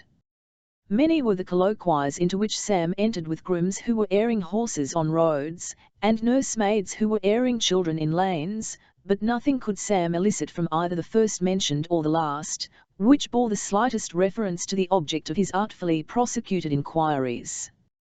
There were a great many young ladies in a great many houses, the greater part whereof were shrewdly suspected by the male and female domestics to be deeply attached to somebody, or perfectly ready to become so, if opportunity afforded. But as none among these young ladies was Miss Arabella Allen, the information left Sam at exactly the old point of wisdom at which he had stood before. Sam struggled across the downs against a good high wind, wondering whether it was always necessary to hold your hat on with both hands in that part of the country, and came to a shady by-place, about which were sprinkled several little villas of quiet and secluded appearance. Outside a stable door at the bottom of a long back lane without a thoroughfare, a groom in undress was idling about, apparently persuading himself that he was doing something with a spade and a wheelbarrow. We may remark, in this place, that we have scarcely ever seen a groom near a stable, in his lazy moments, who has not been, to a greater or less extent, the victim of this singular delusion. Sam thought he might as well talk to this groom as to any one else, especially as he was very tired with walking, and there was a good large stone just opposite the wheelbarrow, so he strolled down the lane, and, seating himself on the stone, opened a conversation with the ease and freedom for which he was remarkable. "Morning, old friend," said Sam. "Arternoon, you mean," replied the groom, casting a surly look at Sam. "You're worry right, old friend," said Sam, "'ll do mean arternoon. How are you?" "Why, I don't find myself much the better for seeing of you," replied the ill-tempered groom. "That's worry odd, that is," said Sam, "for you look so uncommon cheerful, and seem altogether so lively, that it does one's heart good to see you." The surly groom looked surlier still at this, but not sufficiently so to produce any effect upon Sam, who immediately inquired, with a countenance of great anxiety, whether his master's name was not Walker. "No, it ain't," said the groom. "Nor Brown, I suppose," said Sam. "No, it nor Wilson." "No, nor that either," said the groom. "Vell," replied Sam, "then I'm mistaken, and he hasn't got the honour o' my acquaintance, which I thought he had." "Don't wait here out o' compliment to me," said Sam, as the groom wheeled in the barrow, and prepared to shut the gate. "'Ere's a fall ceremony, old boy, I'll excuse you." "I'd knock your head off for half a crown," said the surly groom, bolting one half of the gate. "Couldn't afford to have it done on those terms," rejoined Sam. "It you'd be worth a life's board wages at least, to you, and you'd be cheap at that. Make my compliments indoors. Tell 'em not to vait dinner for me, and say they needn't mind putting any by, for it'll be cold afore I come in." In reply to this, the groom, waxing very wroth, muttered a desire to damage somebody's person, but disappeared without carrying it into execution, slamming the door angrily after him, and wholly unheeding Sam's affectionate request, that he would leave him a lock of his hair before he went. Sam continued to sit on the large stone, meditating upon what was best to be done, and revolving in his mind a plan for knocking at all the doors within 5 miles of Bristol, taking them at 150 or 200 a day, and endeavouring to find Miss Arabella by that expedient, when accident all of a sudden threw in his way what he might have sat there for a 12-month and yet not found without it. Into the lane where he sat, there opened 3 or 4 garden gates, belonging to as many houses, which though detached from each other, were only separated by their gardens. As these were large and long, and well planted with trees, the houses were not only at some distance off, but the greater part of them were nearly concealed from view. Sam was sitting with his eyes fixed upon the dust heap outside the next gate to that by which the groom had disappeared, profoundly turning over in his mind the difficulties of his present undertaking, when the gate opened, and a female servant came out into the lane to shake some bedside carpets. Sam was so very busy with his own thoughts, that it is probable he would have taken no more notice of the young woman than just raising his head and remarking that she had a very neat and pretty figure, if his feelings of gallantry had not been most strongly roused by observing that she had no one to help her, and that the carpets seemed too heavy for her single strength. Mr. Weller was a gentleman of great gallantry in his own way, and he no sooner remarked this circumstance than he hastily rose from the large stone, and advanced towards her. "My dear," said Sam, sliding up with an air of great respect, "you'll spile that were e pretty figure out zero all pet portion if you shake them carpets by yourself. Let me help you." The young lady, who had been coyly affecting not to know that a gentleman was so near, turned round as Sam spoke. No doubt she said so, afterwards, to decline this offer from a perfect stranger, when instead of speaking, she started back, and uttered a half-suppressed scream. Sam was scarcely less staggered, for in the countenance of the well-shaped female servant, he beheld the very features of his Valentine, the pretty housemaid from Mr. Nupkins's. "Why, Mary, my dear," said Sam. "Lawk, Mr. Weller," said Mary, "how you do frighten one." Sam made no verbal answer to this complaint, nor can we precisely say what reply he did make. We merely know that after a short pause Mary said, "Law, do it done, Mr. Weller," and that his hat had fallen off a few moments before, from both of which tokens we should be disposed to infer that one kiss, or more, had passed between the parties. "Why, how did you come here?" said Mary, when the conversation to which this interruption had been offered, was resumed. "O' course I came to look arter you, my darling," replied Mr. Weller, for once permitting his passion to get the better of his veracity.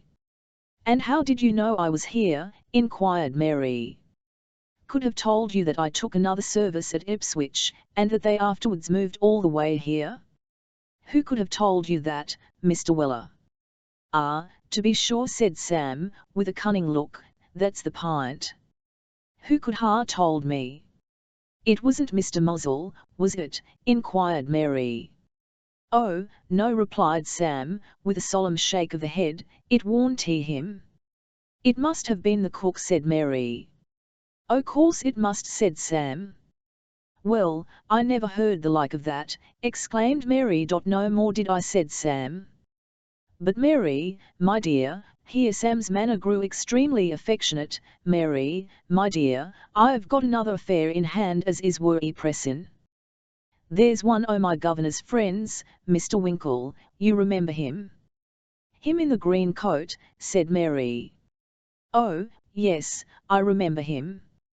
"Well," said Sam, "he's in a horrid state zero love, regularly confoozled, and done over with it." "Law!" interposed Mary. "Yes," said Sam, "but that's nothing if we could find out the young woman," and here Sam, with many digressions upon the personal beauty of Mary, and the unspeakable tortures he had experienced since he last saw her, gave a faithful account of Mr. Winkle's present predicament. "Well," said Mary, "El never did." "O' course not," said Sam, "and nobody never did, nor never will neither, and here am I walking about like the Wandering Jew, a sportin' character you have perhaps heard on, Mary, my dear, as those always doing a match agin time, and never went to sleep, looking arter this here Miss Arabella Allen." "Miss who?" said Mary, in great astonishment. "Miss Arabella Allen," said Sam. "Goodness gracious," said Mary, pointing to the garden door which the sulky groom had locked after him. "Why, it's that very house, she's been living there these 6 weeks. Their upper housemaid, which is lady's maid too, told me all about it over the wash-house palance before the family was out of bed, one morning." "What, the very next door to you?" said Sam. "The very next," replied Mary. Mr. Weller was so deeply overcome on receiving this intelligence that he found it absolutely necessary to cling to his fair informant for support, and divers little love passages had passed between them, before he was sufficiently collected to return to the subject. "Vell," said Sam at length, "if this don't beat cockfightin' nothing never will, as the Lord Mayor said, ven the Chief Secretary State proposed his missis's health arter dinner. That were 'e next house. I've got a message to her as I've been trying all day to deliver," said Mary, "but you can't deliver it now, because she only walks in the garden in the evening, and then only for a very little time, she never goes out, without the old lady." Sam ruminated for a few moments, and finally hit upon the following plan of operations: that he should return just at dusk, the time at which Arabella invariably took her walk, and, being admitted by Mary into the garden of the house to which she belonged, would contrive to scramble up the wall, beneath the overhanging boughs of a large pear tree, which would effectually screen him from observation, would there deliver his message, and arrange, if possible, an interview on behalf of Mr. Winkle for the ensuing evening at the same hour. Having made this arrangement with great dispatch, he assisted Mary in the long-deferred occupation of shaking the carpets. It is not half as innocent a thing as it looks, that shaking little pieces of carpet, at least, there may be no great harm in the shaking, but the folding is a very insidious process. So long as the shaking lasts, and the two parties are kept the carpet's length apart, it is as innocent an amusement as can well be devised, but when the folding begins, and the distance between them gets gradually lessened from 1/2 its former length to 1/4, and then to 1/8, and then to 1/16, and then to 1/32, if the carpet be long enough, it becomes dangerous. We do not know, to a nicety, how many pieces of carpet were folded in this instance, but we can venture to state that as many pieces as there were, so many times did Sam kiss the pretty housemaid. Mr. Weller regaled himself with moderation at the nearest tavern until it was nearly dusk, and then returned to the lane without the thoroughfare. Having been admitted into the garden by Mary, and having received from that lady sundry admonitions concerning the safety of his limbs and neck, Sam mounted into the pear tree, to wait until Arabella should come into sight. He waited so long without this anxiously expected event occurring, that he began to think it was not going to take place at all, when he heard light footsteps upon the gravel, and immediately afterwards beheld Arabella walking pensively down the garden. As soon as she came nearly below the tree, Sam began, by way of gently indicating his presence, to make sundry diabolical noises similar to those which would probably be natural to a person of middle age who had been afflicted with a combination of inflammatory sore throat, croup, and whooping cough, from his earliest infancy. Upon this, the young lady cast a hurried glance towards the spot whence the dreadful sounds proceeded, and her previous alarm being not at all diminished when she saw a man among the branches, she would most certainly have decamped, and alarmed the house, had not fear fortunately deprived her of the power of moving, and caused her to sink down on a garden seat, which happened by good luck to be near at hand. "She's going off," soliloquized Sam in great perplexity. "Why, the odd thing it is, as these here young creeturs will go faintin' over just ven they oughtn't to. Here, young woman, Miss Sawbones, Mrs. Winkle, don't." Whether it was the magic of Mr. Winkle's name, or the coolness of the open air, or some recollection of Mr. Weller's voice, that revived Arabella, matters not. She raised her head and languidly inquired, "Who's that, and what do you want?" "Hush," said Sam, swinging himself onto the wall, and crouching there in as small a compass as he could reduce himself to, "only me, miss, only me." "Nearer." "Pickwick's servant," said Arabella aimlessly. "The worry same, miss," replied Sam. "Here's Mr. Winkle regularly sewed up with desperation, miss."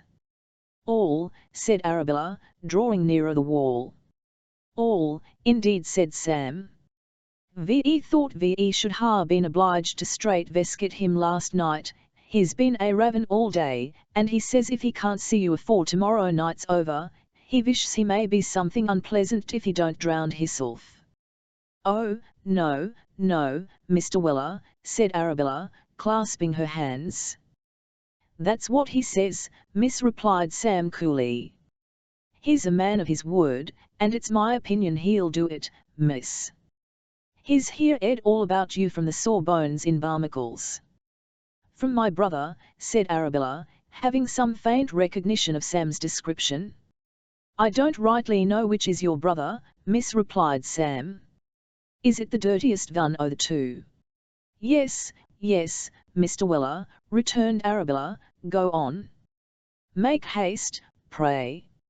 "Well, miss," said Sam, "he's heard all about it from him, and it's the guv'nor's opinion that if you don't see him werry quick, the Sawbones as we've been a-speakin' on, you'll get as much extra lead in his head as 11 rather damage the julopment o' the organs if they ever put it in spirits out of us." "Oh, what can I do to prevent these dreadful quarrels?" exclaimed Arabella. "It's the suspicion of a prior attachment as is the cause of it all," replied Sam.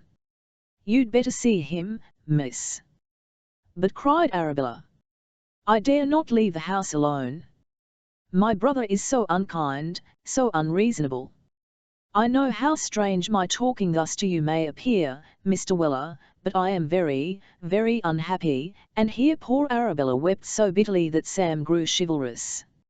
"It may seem werry strange talking to me about these here affairs, miss," said Sam, with great vehemence, "but all I can say is, that I'm not only ready but willin' to do anything as 11 make matters agreeable, and if chuck in either o' them Sawboneses out o' winder you'll do it, I'm the man." As Sam Weller said this, he tucked up his wristbands, at the imminent hazard of falling off the wall in so doing, to intimate his readiness to set to work immediately. Flattering as these professions of good feeling were, Arabella resolutely declined, most unaccountably, as Sam thought, to avail herself of them. For some time she strenuously refused to grant Mr. Winkle the interview Sam had so pathetically requested, but at length, when the conversation threatened to be interrupted by the unwelcome arrival of a third party, she hurriedly gave him to understand, with many professions of gratitude, that it was barely possible she might be in the garden an hour later, next evening. Sam understood this perfectly well, and Arabella, bestowing upon him one of her sweetest smiles, trooped gracefully away, leaving Mr. Weller in a state of very great admiration of her charms, both personal and mental. Having descended in safety from the wall, and not forgotten to devote a few moments to his own particular business in the same department, Mr. Weller then made the best of his way back to the bush, where his prolonged absence had occasioned much speculation and some alarm. "We must be careful," said Mr. Pickwick, after listening attentively to Sam's tale, "not for our sakes, but for that of the young lady. We must be very cautious." "We," said Mr. Winkle, with marked emphasis. Mr. Pickwick's momentary look of indignation at the tone of this remark subsided into his characteristic expression of benevolence, as he replied, "We, sir. I shall accompany you." "You," said Mr. Winkle. "I," replied Mr. Pickwick mildly. "In affording you this interview, the young lady has taken a natural, perhaps, but still a very imprudent step. If I am present at the meeting, a mutual friend, who is old enough to be the father of both Patties, the voice of calumny can never be raised against her hereafter." Mr. Pickwick's eyes lightened with honest exultation at his own foresight, as he spoke thus. Mr. Winkle was touched by this little trait of his delicate respect for the young protégé of his friend, and took his hand with a feeling of regard, akin to veneration. "Ushall go," said Mr. Winkle. "I will," said Mr. Pickwick.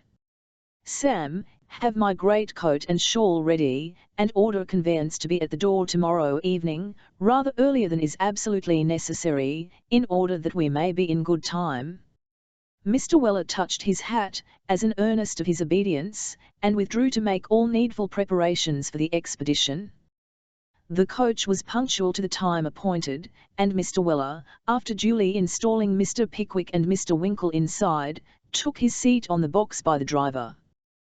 They alighted, as had been agreed on, about a quarter of a mile from the place of rendezvous, and desiring the coachman to await their return, proceeded the remaining distance on foot. It was at this stage of the undertaking that Mr. Pickwick, with many smiles and various other indications of great self-satisfaction, produced from one of his coat pockets a dark lantern, with which he had specially provided himself for the occasion, and the great mechanical beauty of which he proceeded to explain to Mr. Winkle, as they walked along, to the no small surprise of the few stragglers they met. "I should have been the better for something of this kind, in my last garden expedition." "At night, eh, Sam?" said Mr. Pickwick, looking good-humouredly round at his follower, who was nudging behind. "Were nice things, if they are managed properly, sir," replied Mr. Weller, "but when you don't want to be seen, I think they are more useful arter the candle's gone out, than when it's alight." Mr. Pickwick appeared struck by Sam's remarks, for he put the lantern into his pocket again, and they walked on in silence. "Down here, sir," said Sam. "Let me lead the way." "This is the lane, sir." Down the lane they went, and dark enough it was. Mr. Pickwick brought out the lantern, once or twice, as they groped their way along, and threw a very brilliant little tunnel of light before them, about a foot in diameter. It was very pretty to look at, but seemed to have the effect of rendering surrounding objects rather darker than before. At length they arrived at the large stone. Here Sam recommended his master and Mr. Winkle to seat themselves, while he reconnoitred, and ascertained whether Mary was yet in waiting. After an absence of 5 or 10 minutes, Sam returned to say that the gate was opened, and all quiet. Following him with stealthy tread, Mr. Pickwick and Mr. Winkle soon found themselves in the garden. Here everybody said, "Hush," a good many times, and that being done, no one seemed to have any very distinct apprehension of what was to be done next. "Is Miss Allen in the garden yet, Mary?" inquired Mr. Winkle, much agitated. "Don't know, sir," replied the pretty housemaid. "The best thing to be done, sir, will be for Mr. Weller to give you a hoist up into the tree, and perhaps Mr. Pickwick will have the goodness to see that nobody comes up the lane, while I watch at the other end of the garden." "Goodness gracious, what's that?" "That 'ere blessed lantern, you'll be the death on us all," exclaimed Sam peevishly. "Take care what you're doing on, sir, you're sending a blaze zero light into the back parlour window." "Dear me," said Mr. Pickwick, turning hastily aside, "I didn't mean to do that." "Now, it's in the next house, sir," remonstrated Sam. "Bless my heart," exclaimed Mr. Pickwick, turning round again. "Now, it's in the stable, and they'll think the place is afire," said Sam. "Shut it up, sir, can't you?" "It's the most extraordinary lantern I ever met with, in all my life," exclaimed Mr. Pickwick, greatly bewildered by the effects he had so unintentionally produced. "Never saw such a powerful reflector." "It'll be one too powerful for us, if you keep buzzin' in that manner, sir," replied Sam, as Mr. Pickwick, after various unsuccessful efforts, managed to close the slide. "There's the young lady's footsteps. Now, Mr. Winkle, sir, up with you." "Stop, stop," said Mr. Pickwick, "I must speak to her first." "Help me up, Sam." "Gently, sir," said Sam, planting his head against the wall, and making a platform of his back. "Step atop that 'ere flower pot, sir. Now then, up with you." "I'm afraid I shall hurt you, Sam," said Mr. Pickwick. "Never mind me, sir," replied Sam. "Lend him a hand, Mr. Winkle, sir. Steady, sir, steady. That's the time o' day." As Sam spoke, Mr. Pickwick, by exertions almost supernatural in a gentleman of his years and weight, contrived to get upon Sam's back, and Sam gently raising himself up, and Mr. Pickwick holding on fast by the top of the wall, while Mr. Winkle clasped him tight by the legs, they contrived by these means to bring his spectacles just above the level of the coping. "My dear," said Mr. Pickwick, looking over the wall, and catching sight of Arabella, on the other side, "don't be frightened, my dear, it's only me." "Oh, pray go away, Mr. Pickwick," said Arabella. "Tell them all to go away." I am so dreadfully frightened." "Dear, dear Mr. Pickwick, don't stop there. You'll fall down and kill yourself, I know you will now, pray don't alarm yourself, my dear," said Mr. Pickwick soothingly. "There is not the least cause for fear, I assure you." "Stand firm, Sam," said Mr. Pickwick, looking down. "All right, sir," replied Mr. Weller. "Don't be longer than you can conveniently help, sir. You're rather heavy." "Only another moment, Sam," replied Mr. Pickwick. "I merely wished you to know, my dear, that I should not have allowed my young friend to see you in this clandestine way, if the situation in which you are placed had left him any alternative, and, lest the impropriety of this step should cause you any uneasiness, my love, it may be a satisfaction to you, to know that I am present. That's all, my dear." "Indeed, Mr. Pickwick, I am very much obliged to you for your kindness and consideration," replied Arabella, drying her tears with her handkerchief. She would probably have said much more, had not Mr. Pickwick's head disappeared with great swiftness, in consequence of a false step on Sam's shoulder which brought him suddenly to the ground. He was up again in an instant however, and bidding Mr. Winkle make haste and get the interview over, ran out into the lane to keep watch, with all the courage and ardour of youth. Mr. Winkle himself, inspired by the occasion, was on the wall in a moment, merely pausing to request Sam to be careful of his master. "I'll take care on him, sir," replied Sam. "Leave him to me." "Where is he?" "What's he doing, Sam?" inquired Mr. Winkle. "Bless his old gaiters," rejoined Sam, looking out at the garden door. "He's keeping guard in the lane with that dark lantern, like a amiable Guy Fawkes. I never see such a fine creetur in my days.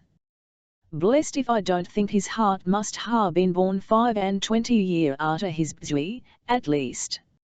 Mr. Winkle stayed not to hear the encomium upon his friend. He had dropped from the wall, thrown himself at Arabella's feet, and by this time was pleading the sincerity of his passion with an eloquence worthy even of Mr. Pickwick himself. While these things were going on in the open air, an elderly gentleman of scientific attainments was seated in his lee braw, 2 or 3 houses off, writing a philosophical treatise, and ever and anon moistening his clay and his labours with a glass of claret from a venerable-looking bottle which stood by his side.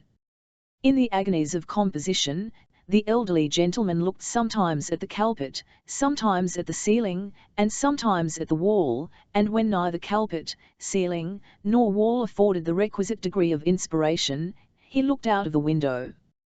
In one of these pauses of invention, the scientific gentleman was gazing abstractedly on the thick darkness outside, when he was very much surprised by observing a most brilliant light glide through the air, at a short distance above the ground, and almost instantaneously vanish.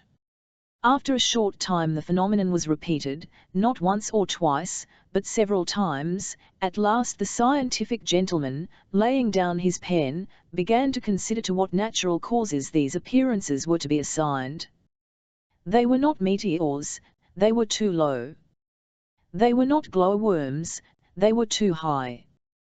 They were not will-o'-the-wisps, they were not fireflies, they were not fireworks. What could they be? Some extraordinary and wonderful phenomenon of nature, which no philosopher had ever seen before, something which it had been reserved for him alone to discover, and which he should immortalize his name by chronicling for the benefit of posterity. Full of this idea, the scientific gentleman seized his pen again, and committed to paper sundry notes of these unparalleled appearances, with the date, day, hour, minute, and precise second at which they were visible, all of which were to form the data of a voluminous treatise of great research and deep learning, which should astonish all the atmospherical wiseacres that ever drew breath in any pan of the civilized globe. He threw himself back in his easy chair, wrapped in contemplations of his future greatness. The mysterious light appeared more brilliantly than before, dancing, to all appearance, up and down the lane, crossing from side to side, and moving in an orbit as eccentric as comets themselves. The scientific gentleman was a bachelor. He had no wife to call in and astonish, so he rang the bell for his servant. "Pruffle," said the scientific gentleman, "there is something very extraordinary in the air tonight." "Did you see that?" said the scientific gentleman, pointing out of the window, as the light again became visible. "Yes, one did, sir." "What do you think of it, Nulful?" "Think of it, sir?" "Yes. You have been bred up in this country. What should you say was the cause for those lights, now?" The scientific gentleman smilingly anticipated Muffle's reply that he could assign no cause for them at all. Muffle meditated. "I should say it was thieves, sir," said Pruffle at length. "You're a fool, and may go downstairs," said the scientific gentleman. "Thank you, sir," said Pruffle. And down he went. But the scientific gentleman could not rest under the idea of the ingenious treatise he had projected being lost to the world, which must inevitably be the case if the speculation of the ingenious Mr. Nulful were not stifled in its birth.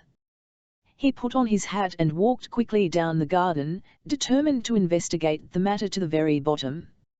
Now, shortly before the scientific gentleman walked out into the garden, Mr. Pickwick had run down the lane as fast as he could, to convey a false alarm that somebody was coming that way, occasionally drawing back the slide of the dark lantern to keep himself from the ditch.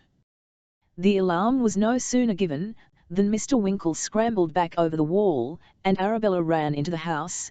The garden gate was shut, and the three adventurers were making the best of their way down the lane, when they were startled by the scientific gentleman unlocking his garden gate. "Hold hard," whispered Sam, who was, of course, the first of the party. "Show a light for just 1 second, sir." Mr. Pickwick did as he was desired, and Sam, seeing a man's head peeping out very cautiously within half a yard of his own, gave it a gentle tap with his clenched fist, which knocked it, with a hollow sound, against the gate. Having performed this feat with great suddenness and dexterity, Mr. Weller caught Mr. Pickwick up on his back, and followed Mr. Winkle down the lane at a pace which, considering the burden he carried, was perfectly astonishing.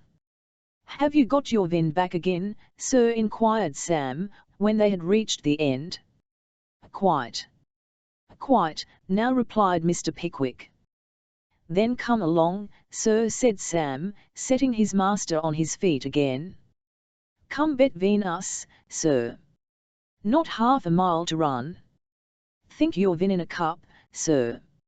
Now for it. Thus encouraged, Mr. Pickwick made the very best use of his legs. It may be confidently stated that a pair of black gaiters never got over the ground in better style than did those of Mr. Pickwick on this memorable occasion.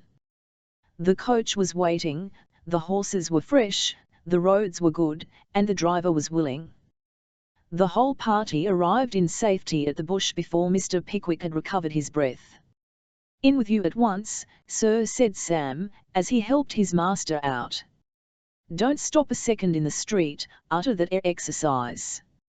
"Beg your pardon, sir," continued Sam, touching his hat as Mr. Winkle descended, "hope there warn't a priori tackment, sir." Mr. Winkle grasped his humble friend by the hand, and whispered in his ear, "It's all right, Sam, quite right." Upon which Mr. Weller struck 3 distinct blows upon his nose in token of intelligence, smiled, winked, and proceeded to put the steps up, with a countenance expressive of lively satisfaction. As to the scientific gentleman, he demonstrated, in a masterly treatise, that these wonderful lights were the effect of electricity, and clearly proved the same by detailing how a flash of fire danced before his eyes when he put his head out of the gate, and how he received a shock which stunned him for a quarter of an hour afterwards, which demonstration delighted all the scientific associations beyond measure, and caused him to be considered a light of science ever afterwards. Chapter 40 introduces Mr. Pickwick to a new and not uninteresting scene in the great drama of life. The remainder of the period which Mr. Pickwick had assigned as the duration of the stay at Bath passed over without the occurrence of anything material. Trinity term commenced. On the expiration of its first week, Mr. Pickwick and his friends returned to London, and the former gentleman, attended of course by Sam, straightway repaired to his old quarters at the George and Vulture.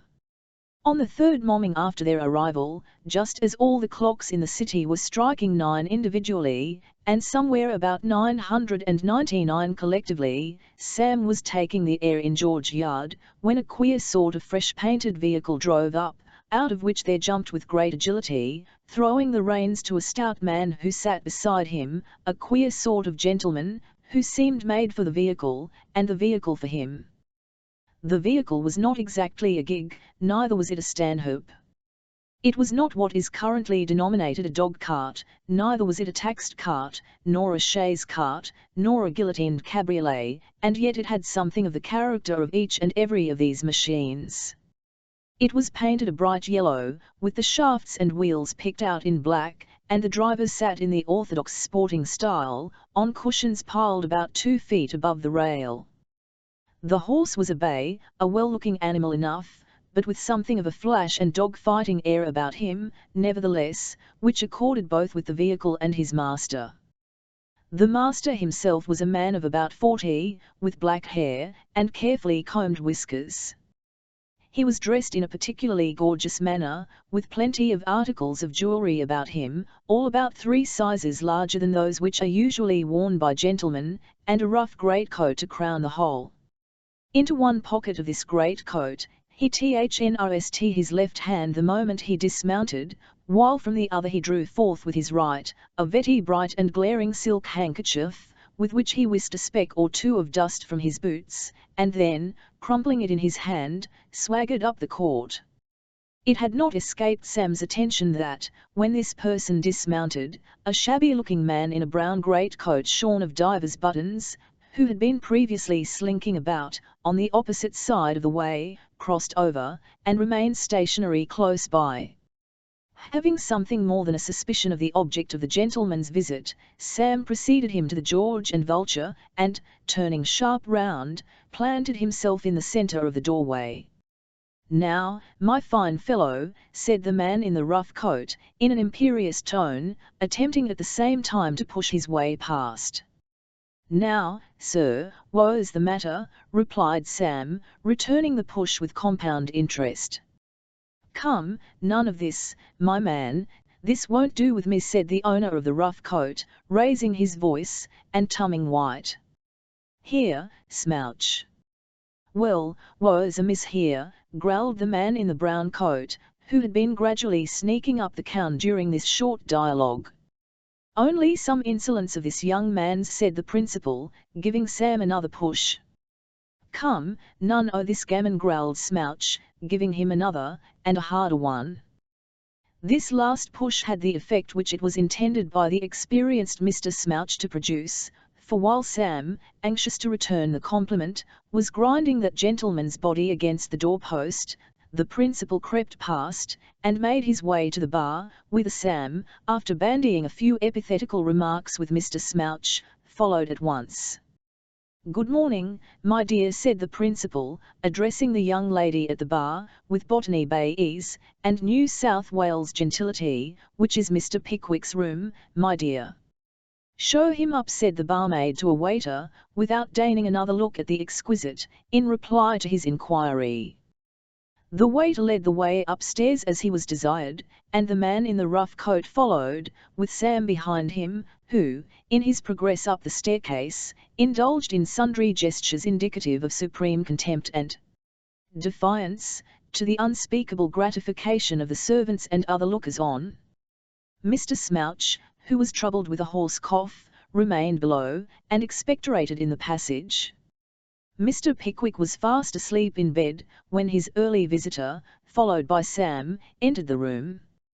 The noise they made, in so doing, awoke him. "Shaving water," Sam, said Mr. Pickwick, from within the curtains. "Shave you directly, Mr. Pickwick," said the visitor, drawing one of them back from the bed's head. "I've got an execution against you, at the suit of Bardell. Here's the warrant. Common please. Here's my card. I suppose you'll come over to my house." Giving Mr. Pickwick a friendly tap on the shoulder, the sheriff's officer, for such he was, threw his card on the counterpane, and pulled a gold toothpick from his waistcoat pocket. "Namby's the name," said the sheriff's deputy, as Mr. Pickwick took his spectacles from under the pillow, and put them on, to read the card. "Namby, Bell Alley, Coleman Street." At this point, Sam Weller, who had had his eyes fixed hitherto on Mr. Namby's shining beaver, interfered. "Are you a Quaker?" said Sam. "I'll let you know I am, before I've done with you," replied the indignant officer. "I'll teach you manners, my fine fellow, one of these fine mornings." "Thank ye," said Sam. "I'll do the same to you. Take your hat off." With this, Mr. Weller, in the most dexterous manner, knocked Mr. Namby's hat to the other side of the room, with such violence, that he had very nearly caused him to swallow the gold toothpick into the bargain. "Observe this, Mr. Pickwick," said the disconcerted officer, gasping for breath. "I've been assaulted in the execution of my duty by your servant in your chamber. I'm in bodily fear. I call you to witness this." "Don't witness nothing, sir," interposed Sam. "Shut your eyes up tight, sir. I'd pitch him out zero winder, only he couldn't fall far enough, 'cause zero the lead's outside." "Sam," said Mr. Pickwick, in an angry voice, as his attendant made various demonstrations of hostilities, "if you say another word, or offer the slightest interference with this person, I discharge you that instant." "But, sir," said Sam. "Hold your tongue," interposed Mr. Pickwick. "Take that hat up again." But this Sam flatly and positively refused to do, and, after he had been severely reprimanded by his master, the officer, being in a hurry, condescended to pick it up himself, venting a great variety of threats against Sam meanwhile, which that gentleman received with perfect composure, merely observing that if Mr. Namby would have the goodness to put his hat on again, he would knock it into the latter end of next week. Mr. Namby, perhaps thinking that such a process might be productive of inconvenience to himself, declined to offer the temptation, and, soon after, called up Smouch. Having informed him that the capture was made, and that he was to wait for the prisoner until he should have finished dressing, Namby then swaggered out, and drove away. Smouch, requesting Mr. Pickwick in a surly manner to be as alive as he could, for it was a busy time, drew up a chair by the door and sat there, until he had finished dressing. Sam was then dispatched for a hackney coach, and in it the triumvirate proceeded to Coleman Street. It was fortunate the distance was short, for Mr. Smouch, besides possessing no very enchanting conversational powers, was rendered a decidedly unpleasant companion in a limited space, by the physical weakness to which we have elsewhere advened. The coach, having turned into a very narrow and dark street, stopped before a house with iron bars to all the windows, the doorposts of which were graced by the name and title of Namby, officer to the sheriffs of London, the inner gate having been opened by a gentleman who might have passed for a neglected twin brother of Mr. Smouch, and who was endowed with a large key for the purpose. Mr. Pickwick was shown into the coffee-room. This coffee-room was a front parlour, the principal features of which were fresh sand and stale tobacco smoke. Mr. Pickwick bowed to the three persons who were seated in it when he entered, and having dispatched Sam for Perker, withdrew into an obscure corner, and looked thence with some curiosity upon his new companions. One of these was a mere boy of 19 or 20, who, though it was yet barely 10 o'clock, was drinking gin and water, and smoking a cigar, amusements to which, judging from his inflamed countenance, he had devoted himself pretty constantly for the last year or two of his life. Opposite him, engaged in stirring the fire with the toe of his right boot, was a coarse, vulgar young man of about 30, with a sallow face and harsh voice, evidently possessed of that knowledge of the world, and captivating freedom of manner, which is to be acquired in public-house parlours, and at low billiard tables. The third tenant of the apartment was a middle-aged man in a very old suit of black, who looked pale and haggard, and paced up and down the room incessantly, stopping, now and then, to look with great anxiety out of the window as if he expected somebody, and then resuming his walk. You'd better have the loan of my razor this morning, Mr. Eversley, said the man who was stirring the fire, tipping the wink to his friend the boy. Thank you, no, I shan't want it, I expect I shall be out in the course of an hour or so, replied the other in a hurried manner. Then, walking again up to the window, and once more returning disappointed, he sighed deeply, and left the room, upon which the other two burst into a loud laugh. Well, I never saw such a game as that, said the gentleman who had offered the razor, whose name appeared to be Price. Never. Mr. Price confirmed the assertion with an oath, and then laughed again, when of course the boy, who thought his companion one of the most dashing fellows alive, laughed also. You'd hardly think, would you now, said Price, turning towards Mr. Pickwick, that chap's been here a week yesterday, and never once shaved himself yet, because he feels so certain he's going out in half an hour's time, thinks he may as well put it off till he gets home. Poor man, said Mr. Pickwick. Are his chances of getting out of his difficulties really so great? Chances BDD, replied Price, he hasn't half the ghost of one. I wouldn't give that for his chance of walking about the streets this time 10 years. With this, Mr. Price snapped his fingers contemptuously, and rang the bell. Give me a sheet of paper, Crooky, said Mr. Price to the attendant, who in dress and general appearance looked something between a bankrupt glazier, and a drover in a state of insolvency, and a glass of brandy and water. Crooky, d'ye hear? I'm going to write to my father, and I must have a stimulant, or I shan't be able to pitch it strong enough into the old boy. At this facetious speech, the young boy, it is almost needless to say, was fairly convulsed. That's right, said Mr. Price. Never say die. All fun, ain't it? Prime, said the young gentleman. You've got some spirit about you, you have, said Price. You've seen something of life. I'll rather think I have, replied the boy. He had looked at it through the dirty panes of glass in a bar door. Mr. Pickwick, feeling not a little disgusted with this dialogue, as well as with the air and manner of the two beings by whom it had been carried on, was about to inquire whether he could not be accommodated with a private sitting-room, when 2 or 3 strangers of genteel appearance entered, at sight of whom the boy threw his cigar into the fire, and whispering to Mr. Price that they had come to make it all right for him, joined them at a table in the farther end of the room. It would appear, however, that matters were not going to be made all right quite so speedily as the young gentleman anticipated, for a very long conversation ensued, of which Mr. Pickwick could not avoid hearing certain angry fragments regarding dissolute conduct, and repeated forgiveness. At last, there were very distinct allusions made by the oldest gentleman of the party to 1 Whitecross Street, at which the young gentleman, notwithstanding his primeness and his spirit, and his knowledge of life into the bargain, reclined his head upon the table, and howled dismally.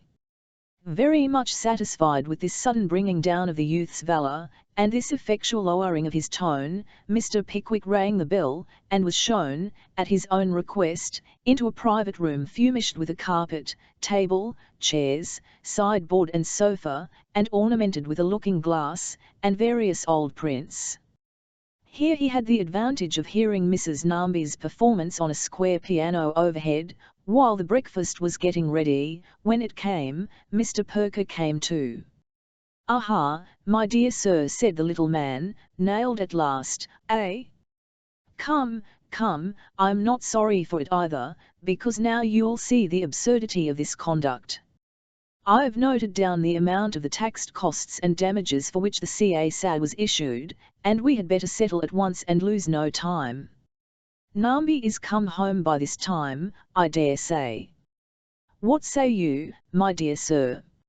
Shall I draw a cheque, or will you?" The little man rubbed his hands with affected cheerfulness as he said this, but glancing at Mr. Pickwick's countenance, could not forbear at the same time casting a desponding look towards Sam Weller. "Perker," said Mr. Pickwick, "let me hear no more of this, I beg. I see no advantage in staying here, so I shall go to prison tonight." "You can't go to Whitecross Street, my dear sir," said Perker. "Impossible. There are 60 beds in a ward, and the bolts on, 16 hours out of the 24.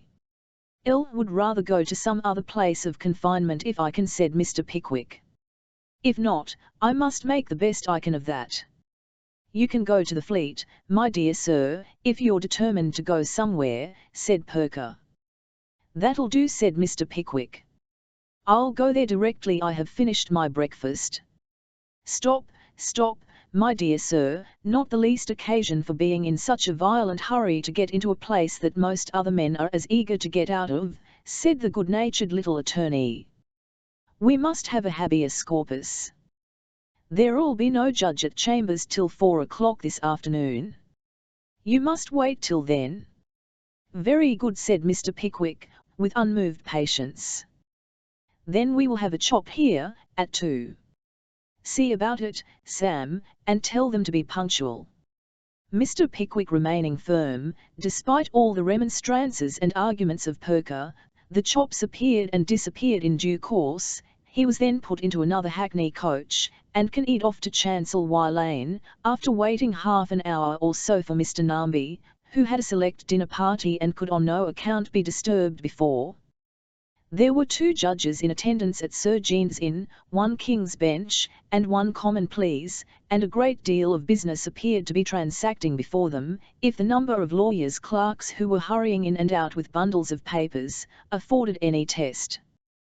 When they reached the low archway which forms the entrance to the inn, Perker was detained a few moments parleying with the coachman about the fare and the change, and Mr. Pickwick, stepping to one side to be out of the way of the stream of people that were pouring in and out, looked about him with some curiosity.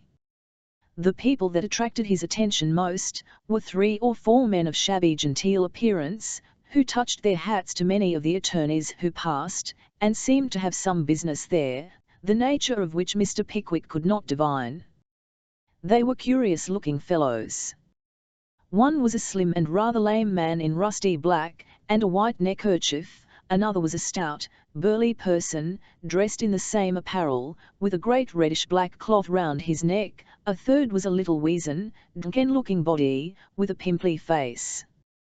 They were loitering about, with their hands behind them, and now and then with an anxious countenance whispered something in the ear of some of the gentlemen with papers, as they hurried by. Mr. Pickwick remembered to have very often observed them lounging under the archway when he had been walking past, and his curiosity was quite excited to know to what branch of the profession these dingy-looking loungers could possibly belong. He was about to propound the question to Namby, who kept close beside him, sucking a large gold ring on his little finger, when Perker bustled up, and observing that there was no time to lose, led the way into the inn.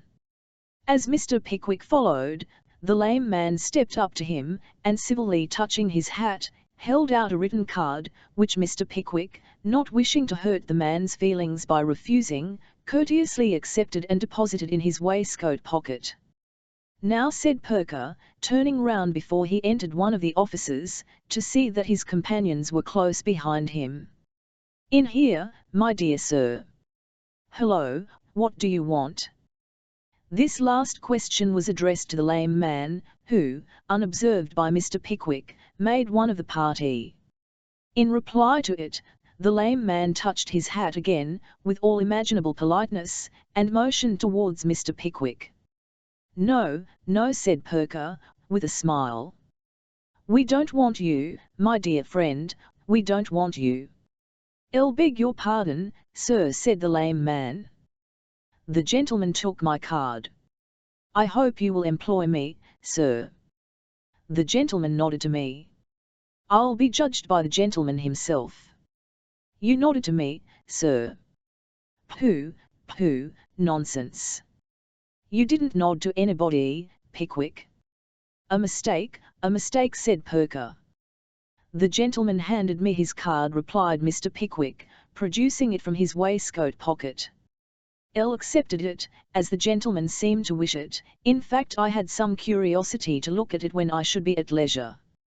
The little attorney burst into a loud laugh, and returning the card to the lame man, informing him it was all a mistake, whispered to Mr. Pickwick as the man tumbled away in dudgeon, that he was only a bail. "A what?" exclaimed Mr. Pickwick. "A bail," replied Perker. "A bail?" "Yes, my dear sir, half a dozen of 'em here. Bail you to any amount, and only charge half a crown." "Curious trade, isn't it?" said Perker, regaling himself with a pinch of snuff. "What?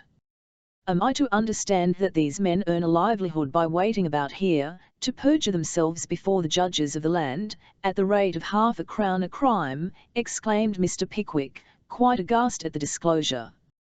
"Why, I don't exactly know about perjury, my dear sir," replied the little gentleman. "Harsh word, my dear sir, very harsh word indeed. It's a legal fiction, my dear sir, nothing more." Saying which, the attorney shmgged his shoulders, smiled, took a second pinch of snuff, and led the way into the office of the judge's clerk. This was a room of specially dirty appearance, with a very low ceiling and old panelled walls, and so badly lighted, that although it was broad day outside, great tallow candles were bumming on the desks. At one end was a door leading to the judge's private apartment, round which were congregated a crowd of attorneys and managing clerks, who were called in the order in which their respective appointments stood upon the file. Every time this door was opened to let a party out, the next party made a violent rush to get in, and, as in addition to the numerous dialogues which passed between the gentlemen who were waiting to see the judge, a variety of personal squabbles ensued between the greater part of those who had seen him, there was as much noise as could well be raised in an apartment of such confined dimensions. Nor were the conversations of these gentlemen the only sounds that broke upon the ear. Standing on a box behind a wooden bar at another end of the room was a clerk in spectacles who was taking the affidavits, large batches of which were, from time to time, carried into the private room by another clerk for the judge's signature. There were a large number of attorneys' clerks to be sworn, and it being a moral impossibility to swear them all at once, the struggles of these gentlemen to reach the clerk in spectacles were like those of a crowd to get in at the pit door of a theatre when gracious majesty honours it with its presence. Another functionary, from time to time, exercised his lungs in calling over the names of those who had been sworn, for the purpose of restoring to them their affidavits after they had been signed by the judge, which gave rise to a few more scuffles, and all these things going on at the same time, occasioned as much bustle as the most active and excitable person could desire to behold.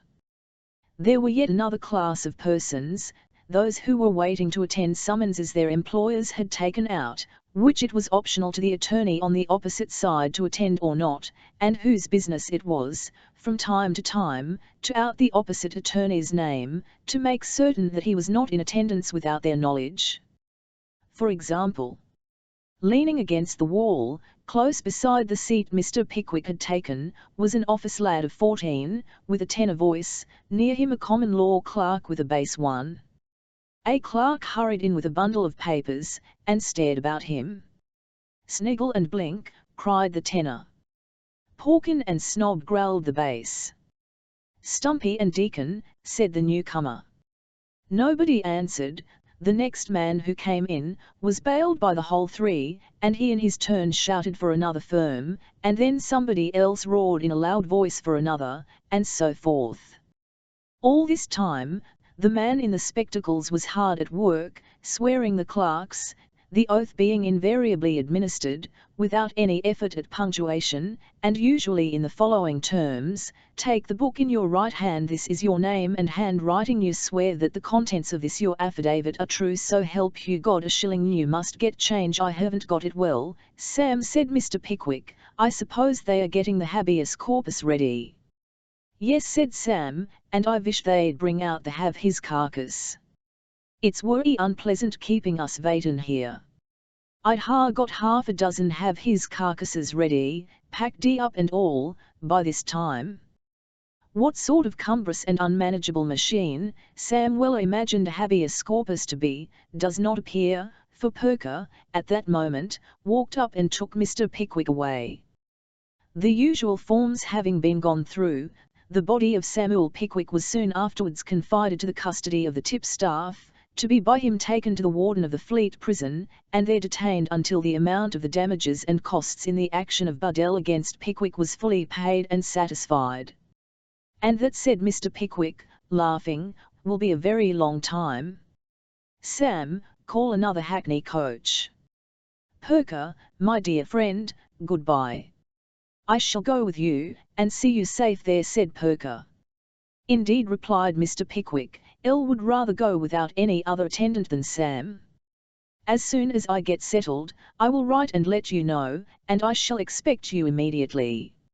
Until then, goodbye. As nearer. Pickwick said this, he got into the coach which had by this time arrived, followed by the tipstaff. Sam having stationed himself on the box, it rolled away. A most extraordinary man that, said Perker, as he stopped to pull on his gloves. What a bankrupt he'd make, sir, observed Mr. Lowten, who was standing near. How he would bother the commissioners. He'd set 'em at defiance if they talked of committing him, sir. The attorney did not appear very much delighted with his clerk's professional estimate of Mr. Pickwick's character, for he walked away without deigning any reply. The hackney coach jolted along Fleet Street, as hackney coaches usually do. The horses went better, the driver said, when they had anything before them. They must have gone at a most extraordinary pace when there was nothing, and so the vehicle kept behind a cart. When the cart stopped, it stopped, and when the cart went on again, it did the same. Mr. Pickwick sat opposite the tipstaff, and the tipstaff sat with his hat between his knees, whistling a tune, and looking out of the coach window. Time performs wonders. By the powerful old gentleman's aid, even a hackney coach gets over half a mile of ground. They stopped at length, and Mr. Pickwick alighted at the gate of the Fleet. The tipstaff, just looking over his shoulder to see that his charge was following close at his heels, preceded Mr. Pickwick into the prison. Turning to the left, after they had entered, they passed through an open door into a lobby, from which a heavy gate, opposite to that by which they had entered, and which was guarded by a stout turnkey with the key in his hand, led at once into the interior of the prison. Here they stopped, while the tipstaff delivered his papers, and here Mr. Pickwick was apprised that he would remain, until he had undergone the ceremony, known to the initiated as sitting for your ponray. Sitting for my portrait, said Mr. Pickwick. Having your likeness taken, sir, replied the stout turnkey. We're capital hands at likenesses here. Take 'em in no time, and always exact. Walk in, sir, and make yourself at home. Mr. Pickwick complied with the invitation, and sat himself down, when Mr. Weller, who stationed himself at the back of the chair, whispered that the sitting was merely another term for undergoing an inspection by the different turnkeys, in order that they might know prisoners from visitors. Well, Sam, said Mr. Pickwick, then I wish the artists would come. This is rather a public place. They won't be long, sir, I dessay, replied Sam. There's a Dutch clock, sir. So I see, observed Mr. Pickwick. And a bird cage, sir, says Sam. Veals within veals, a prison in a prison. Ain't it, sir? As Mr. Weller made this philosophical remark, Mr. Pickwick was aware that his sitting had commenced.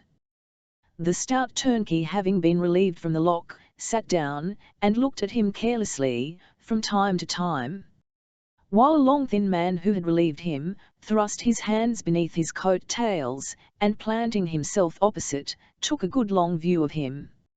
A third rather surly-looking gentleman, who had apparently been disturbed at his tea, for he was disposing of the last remnant of a crust and butter when he came in, stationed himself close to Mr. Pickwick, and, resting his hands on his hips, inspected him narrowly, while two others mixed with the group, and studied his features with most intent and thoughtful faces. Mr. Pickwick winced a good deal under the operation, and appeared to sit very uneasily in his chair, but he made no remark to anybody while it was being performed, not even to Sam, who reclined upon the back of the chair, reflecting, partly on the situation of his master, and partly on the great satisfaction it would have afforded him to make a fierce assault upon all the turnkeys there assembled, one after the other, if it were lawful and peaceable so to do. At length the likeness was completed, and Mr. Pickwick was informed that he might now proceed into the prison. "Where am I to sleep tonight?" inquired Mr. Pickwick. "Why, I don't rightly know about tonight," replied the stout turnkey. "You'll be chummed on somebody tomorrow, and then you'll be all snug and comfortable. The first night's generally rather unsettled, but you'll be set all squares tomorrow." After some discussion, it was discovered that one of the turnkeys had a bed to let, which Mr. Pickwick could have for that night. He gladly agreed to hire it. "If you'll come with me, I'll show it you at once," said the man. "It ain't a large UN, but it's an out-and-outer to sleep in." "This way, sir." They passed through the inner gate, and descended a shon flight of steps. The key was tummed after them, and Mr. Pickwick found himself, for the first time in his life, within the walls of a debtor's prison. Chapter 41. What befell Mr. Pickwick when he got into the Fleet, what prisoners he saw there, and how he passed the night. Tom Roker, the gentleman who had accompanied Mr. Pickwick into the prison, turned sharp round to the right when he got to the bottom of the little flight of steps, and led the way, through an iron gate which stood open, and up another short flight of steps, into a long narrow gallery, dirty and low, paved with stone, and very dimly lighted by a window at each remote end. "This," said the gentleman, thrusting his hands into his pockets, and looking carelessly over his shoulder to Mr. Pickwick, "this here is the hall flight." "Oh," replied Mr. Pickwick, looking down a dark and filthy staircase, which appeared to lead to a range of damp and gloomy stone vaults, beneath the ground, "and those, I suppose, are the little cellars where the prisoners keep their small quantities of coals. Unpleasant places to have to go down to, but very convenient, I dare say." "Yes, I shouldn't wonder if they was convenient," replied the gentleman, "seeing that a few people live there, pretty snug." "That's the fare, that is." "My friend," said Mr. Pickwick, "you don't really mean to say that human beings live down in those wretched dungeons?" "Don't I?" replied Mr. Roker, with indignant astonishment. "Why shouldn't I, down there?" exclaimed Mr. Pickwick. "Live down there?" "Yes, and die down there, too, very often," replied Mr. Roker, "and what of that? Who's got to say anything agin it? Live down there? Yes, and a werry good place it is to live in, ain't it?" As Roker turned somewhat fiercely upon Mr. Pickwick in saying this, and moreover muttered in an excited fashion certain unpleasant invocations concerning his own eyes, limbs, and circulating fluids, the latter gentleman deemed it advisable to pursue the discourse no further. Mr. Roker then proceeded to mount another staircase, as diffy as that which led to the place which has just been the subject of discussion, in which ascent he was closely followed by Mr. Pickwick and Sam. "There," said Mr. Roker, pausing for breath when they reached another gallery of the same dimensions as the one below, "this is the coffee-room flight, the one above's the third, and the one above that's the top, and the room where you're going to sleep tonight is the warden's room, and it's this way, come on." Having said all this in a breath, Mr. Roker mounted another flight of stairs with Mr. Pickwick and Sam Weller following at his heels. These staircases received light from sundry windows placed at some little distance above the floor, and looking into a gravelled area bounded by a high brick wall, with iron chevaux-de-fête at the top. This area, it appeared from Mr. Roker's statement, was the racket ground, and it further appeared, on the testimony of the same gentleman, that there was a smaller area in that portion of the prison which was nearest Farringdon Street, denominated and called the Painted Ground from the fact of its walls having once displayed the semblance of various men of war in full sail, and other artistical effects achieved in bygone times by some imprisoned draftsman in his leisure hours. Having communicated this piece of information, apparently more for the purpose of discharging his bosom of an important fact, than with any specific view of enlightening Mr. Pickwick, the guide, having at length reached another gallery, led the way into a small passage at the extreme end, opened a door, and disclosed an apartment of an appearance by no means inviting, containing 8 or 9 iron bedsteads. "There," said Mr. Roker, holding the door open, and looking triumphantly round at Mr. Pickwick. "There's a room." Mr. Pickwick's face, however, betokened such a very trifling portion of satisfaction at the appearance of his lodging, that Mr. Roker looked, for a reciprocity of feeling, into the countenance of Samuel Weller, who, until now, had observed a dignified silence. "There's a room, young man," observed Mr. Roker. "I'll see it," replied Sam, with a placid nod of the head. "You wouldn't think to find such a room as this in the Farringdon Hotel, would you?" said Mr. Roker, with a complacent smile. To this Mr. Weller replied with an easy and unstudied closing of one eye, which might be considered to mean, either that he would have thought it, or that he would not have thought it, or that he had never thought anything at all about it, as the observer's imagination suggested.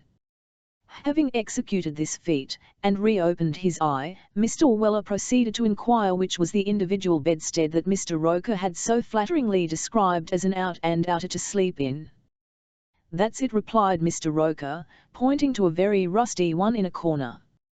"It would make any one go to sleep, that bedstead would, whether they wanted to or not."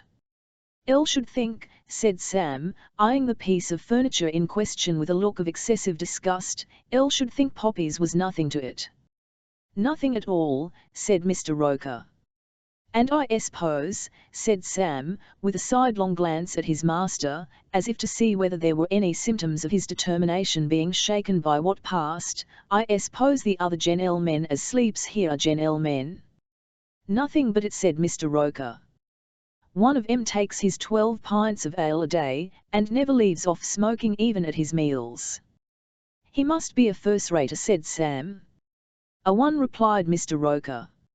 Nothing daunted, even by this intelligence, Mr. Pickwick smilingly announced his determination to test the powers of the narcotic bedstead for that night, and Mr. Roker, after informing him that he could retire to rest at whatever hour he thought proper, without any further notice or formality, walked off, leaving him standing with Sam in the gallery. It was getting dark. That is to say, a few gas jets were kindled in this place which was never light, by way of compliment to the evening, which had set in outside. As it was rather warm, some of the tenants of the numerous little rooms which opened into the gallery on either hand, had set their doors ajar. Mr. Pickwick peeped into them as he passed along, with great curiosity and interest. Here, 4 or 5 great hulking fellows, just visible through a cloud of tobacco smoke, were engaged in noisy and riotous conversation over half-emptied pots of beer, or playing at all fours with a very greasy pack of cards. In the adjoining room, some solitary tenant might be seen poring, by the light of a feeble tallow candle, over a bundle of soiled and tattered papers, yellow with dust and dropping to pieces from age, writing, for the 100th time, some lengthened statement of his grievances, for the perusal of some great man whose eyes it would never reach, or whose heart it would never touch. In a third, a man, with his wife and a whole crowd of children, might be seen making up a scanty bed on the ground, or upon a few chairs, for the younger ones to pass the night in. And in a fourth, and a fifth, and a sixth, and a seventh, the noise, and the beer, and the tobacco smoke, and the cards, all came over again in greater force than before. In the galleries themselves, and more especially on the staircases, there lingered a great number of people, who came there, some because their rooms were empty and lonesome, others because their rooms were full and hot, the greater part because they were restless and uncomfortable, and not possessed of the secret of exactly knowing what to do with themselves. There were many classes of people here, from the labouring man in his fustian jacket, to the broken-down spendthrift in his shawl dressing-gown, most appropriately out at elbows, but there was the same air about them all, a kind of listless, jailbird, careless swagger, a vagabondish who's afraid sort of bearing, which is wholly indescribable in words, but which any man can understand in one moment if he wish, by setting foot in the nearest debtor's prison, and looking at the very first group of people he sees there, with the same interest as Mr. Pickwick did.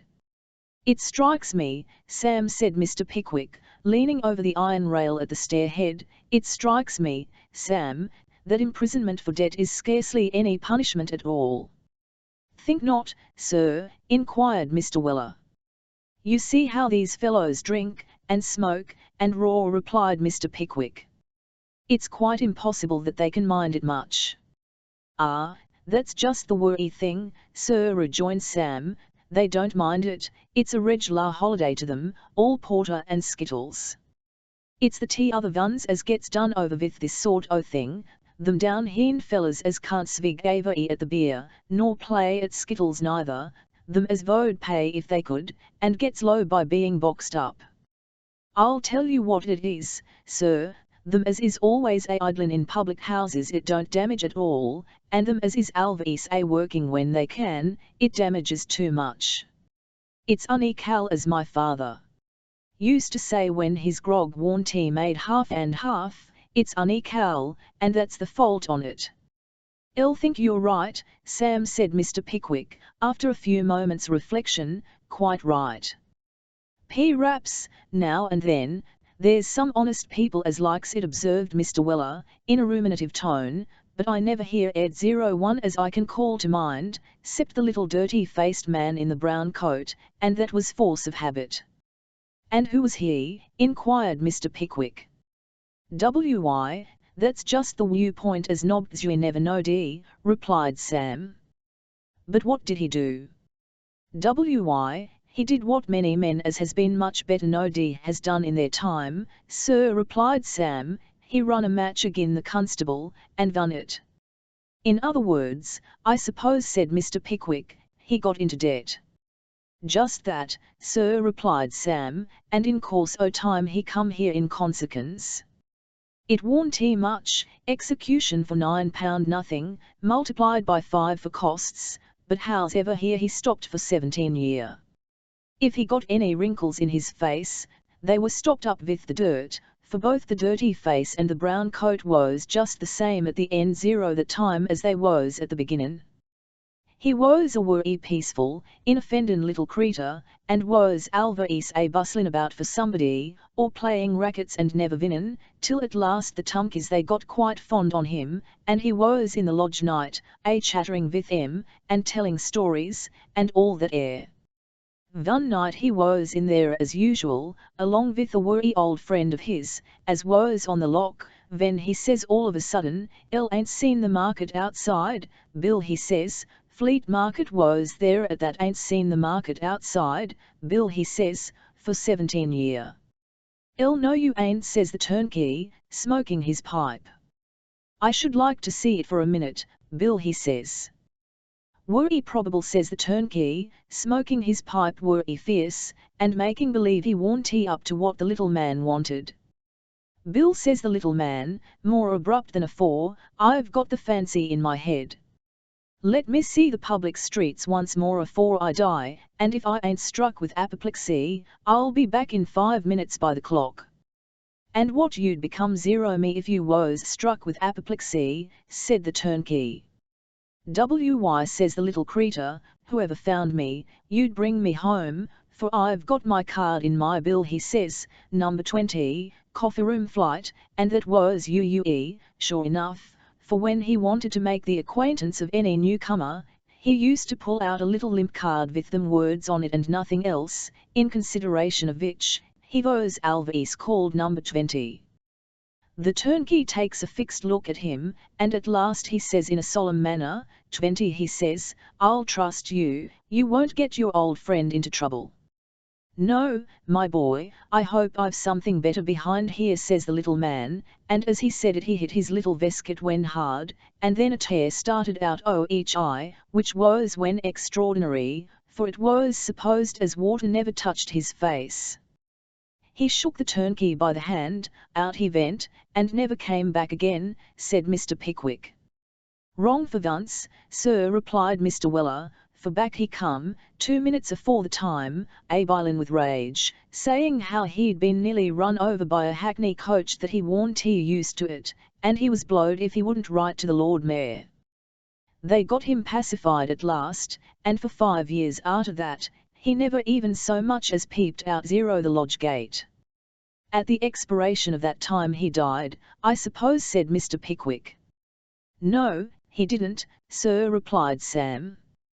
he got a curiosity to go and taste the beer at a new public house over the way, and it was such a nice parlour, that he took it into his head to go there every night, which he did for a long time, always coming back regular about a quarter of an hour afore the gate shut, which was all snug and comfortable. At last he began to get so precious jolly, that he used to forget how the time went, or care nothing at all about it, and he went on getting later and later, till night his old friend was just shut in the gate, had turned the key in fact, when he come up. "Hold hard, Bill," he says. "What, ain't you come home yet, 20, says the turnkey, thought you was in, long ago." "No, I wasn't," says the little man, with a smile. "Well, then, I'll tell you what it is, my friend," says the turnkey, opening the gate were slow and sulky, "it's my opinion as you've got into bad company 0 late, which I'm sorry to see. Now, I don't wish to do nothing harsh," he says, "but if you can't confine yourself to steady circles, and find your way back at regular hours, as sure as you're standing there, I'll shut you out altogether." The little man was seized with a violent fit 0 trembling, and never went outside the prison walls out of us. As Sam concluded, Mr. Pickwick slowly retraced his steps downstairs. After a few thoughtful tumps in the painted ground, which, as it was now dark, was nearly deserted, he intimated to Mr. Weller that he thought it high time for him to withdraw for the night, requesting him to seek a bed in some adjacent public house, and return early in the morning, to make arrangements for the removal of his master's wardrobe from the George and Vulture. This request Mr. Samuel Weller prepared to obey, with as good a grace as he could assume, but with a considerable show of reluctance nevertheless. He even went so far as to essay sundry ineffectual hints regarding the expediency of stretching himself on the gravel for that night, but finding Mr. Pickwick obstinately deaf to any such suggestions, finally withdrew.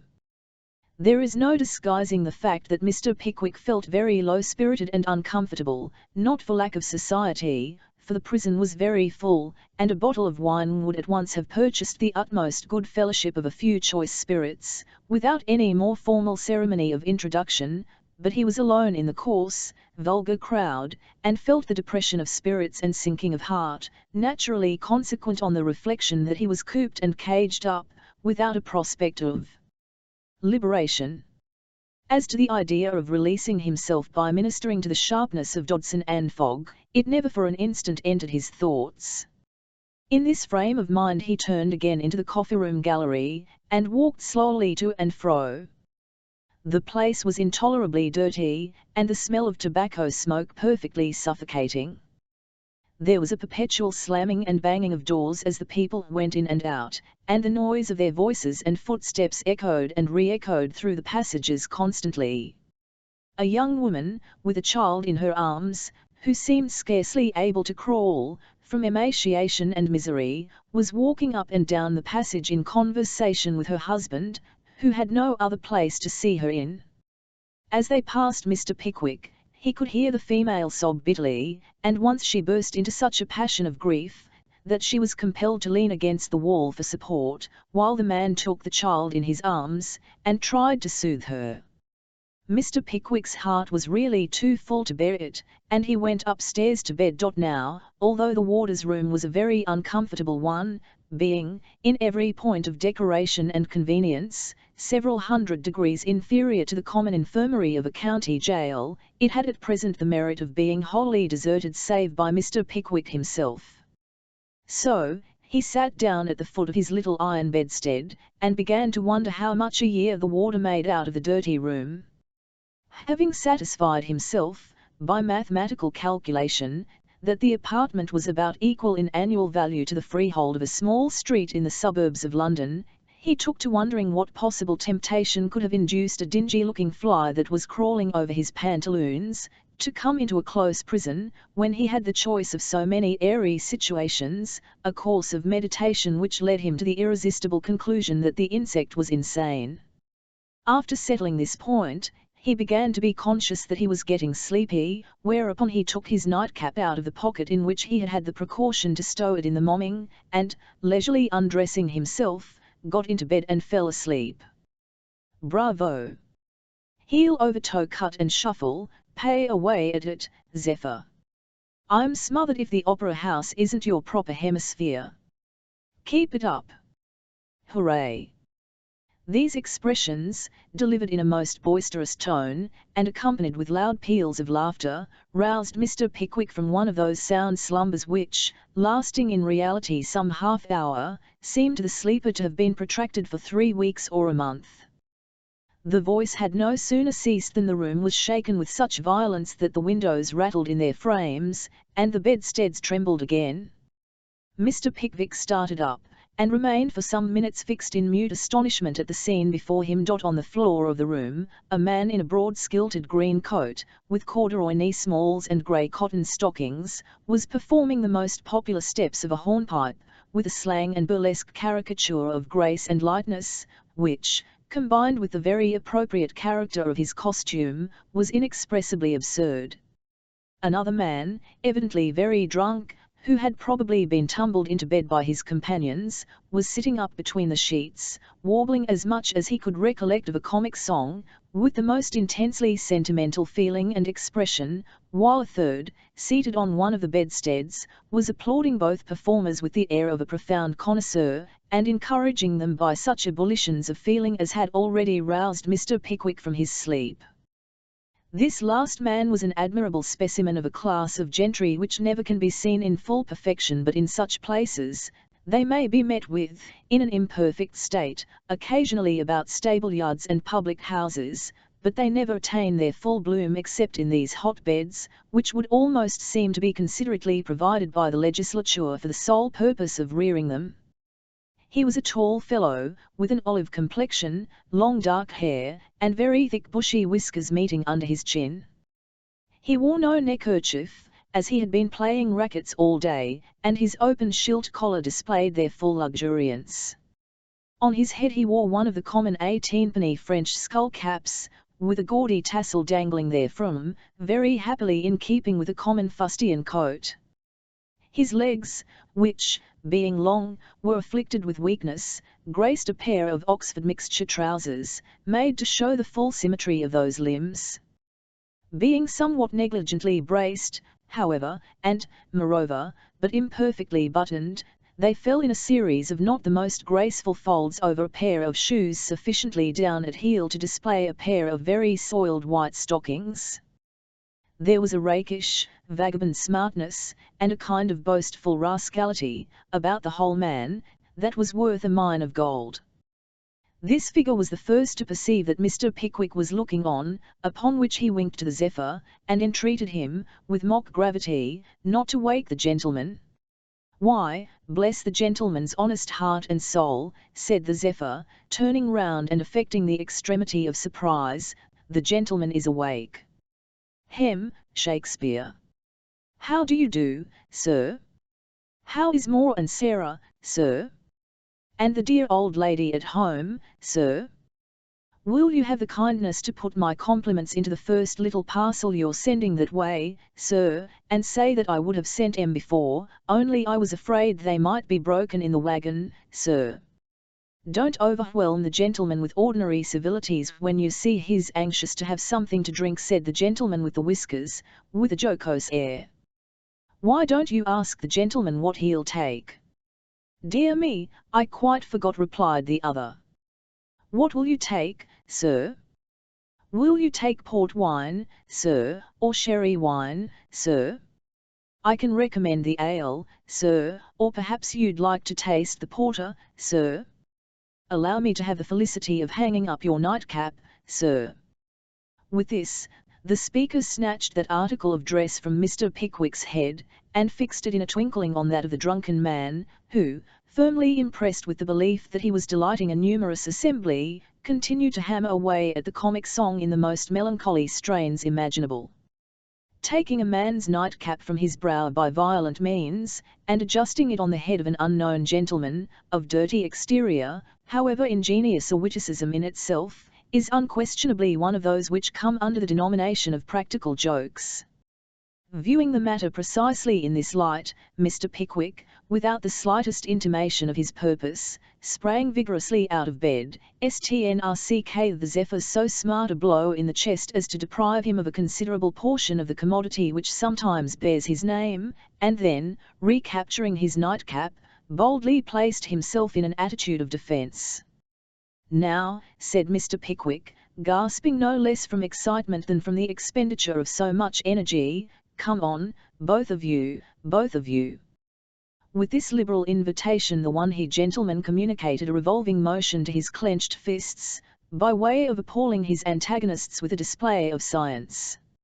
It might have been Mr. Pickwick's very unexpected gallantry, or it might have been the complicated manner in which he had got himself out of bed and fallen all in a mass upon the hornpipe man, that touched his adversaries. Touched they were, for, instead of then and there making an attempt to commit manslaughter, as Mr. Pickwick implicitly believed they would have done, they paused, stared at each other a short time, and finally laughed outright. "Well, you're a trump, and I like you all the better for it," said the Zephyr. "Now jump into bed again, or you'll catch the rheumatics." "No malice, I hope," said the man, extending a hand the size of the yellow clump of fingers which sometimes swings over a glover's door. "Certainly not," said Mr. Pickwick, with great alacrity, for, now that the excitement was over, he began to feel rather cool about the legs. "Allow me the honour," said the gentleman with the whiskers, presenting his dexter hand, and aspirating the H with much pleasure. "Sir," said Mr. Pickwick, and having executed a very long and solemn shake, he got into bed again. "My name is Smangle, sir," said the man with the whiskers. "Oh," said Mr. Pickwick. "Mine is Mivans," said the man in the stockings. "I am delighted to hear it, sir," said Mr. Pickwick. "Hem," coughed Mr. Smangle. "Did you speak, sir?" said Mr. Pickwick. "No, I did not, sir," said Mr. Smangle. All this was very genteel and pleasant, and, to make matters still more comfortable, Mr. Smangle assured Mr. Pickwick a great many more times that he entertained a very high respect for the feelings of a gentleman, which sentiment, indeed, did him infinite credit, as he could be in no wise supposed to understand them. "Are you going through the court, sir?" inquired Mr. Smangle. "Through the what?" said Mr. Pickwick. "Through the court, Portugal Street, the court for relief of, you know." "Oh, no," replied Mr. Pickwick. "No, I am not." "Going out, perhaps," suggested Mr. Mivans. "I fear not," replied Mr. Pickwick. "I refuse to pay some damages, and am here in consequence." "All," said Mr. Smangle, "paper has been my ruin." "A stationer, I presume, sir," said Mr. Pickwick innocently. "Stationer? No, no, confound and curse me. Not so low as that. No trade. When I say paper, I mean bills." "Oh, you use the word in that sense. I see," said Mr. Pickwick. "Damn. A gentleman must expect reverses," said Smangle. "What of that? Here am I in the Fleet Prison." "Well, good. What then? I'm none the worse for that, am I?" "Not a bit," replied Mr. Mivans.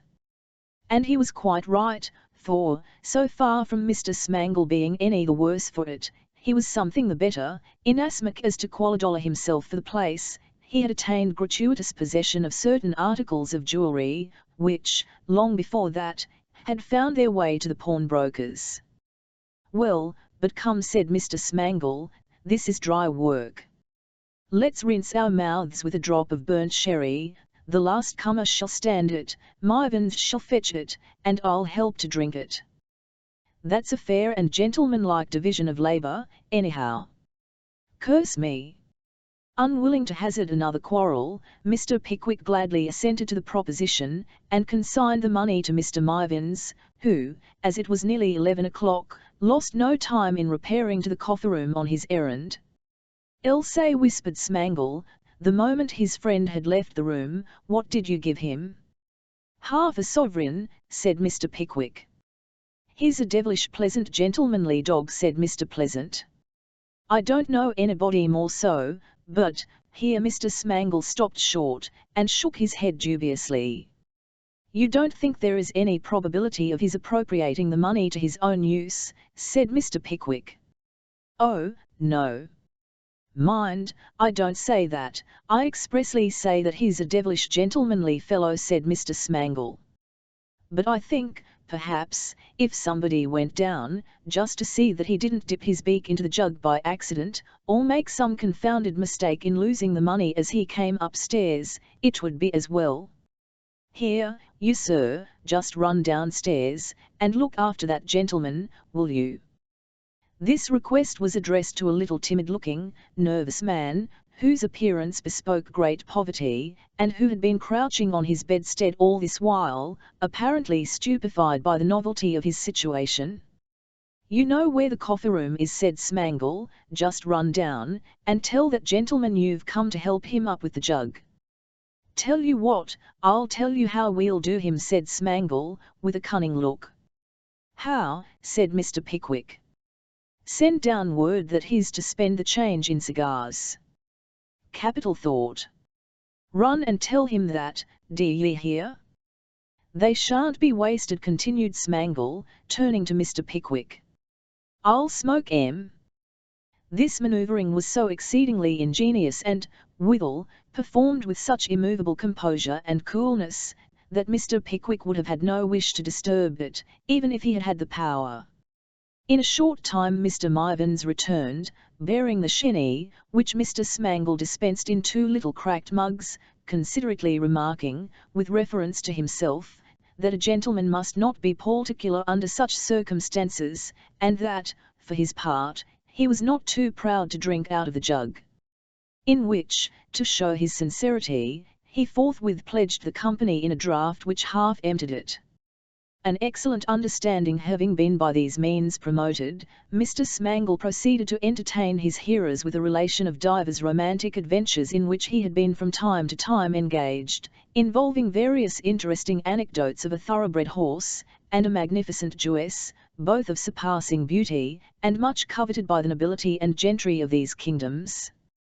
Long before these elegant extracts from the biography of a gentleman were concluded, Mr. Mivans had betaken himself to bed, and had set in snoring for the night, leaving the timid stranger and Mr. Pickwick to the full benefit of Mr. Smangle's experiences. Nor were the 2 last-named gentlemen as much edified as they might have been by the moving passages narrated. Mr. Pickwick had been in a state of slumber for some time, when he had a faint perception of the drunken man bursting out afresh with the comic song, and receiving from Mr. Smangle a gentle intimation, dire the medium of the water-jug, that his audience was not musically disposed. Mr. Pickwick then once again dropped off to sleep, with a confused consciousness that Mr. Smangle was still engaged in relating a long story, the chief point of which appeared to be that, on some occasion particularly stated and set forth, he had done a bill and a gentleman at the same time. Chapter 42. Illustrative, like the preceding one, of the old proverb, that adversity brings a man acquainted with strange bedfellows, likewise containing Mr. Pickwick's extraordinary and startling announcement to Mr. Samuel Weller.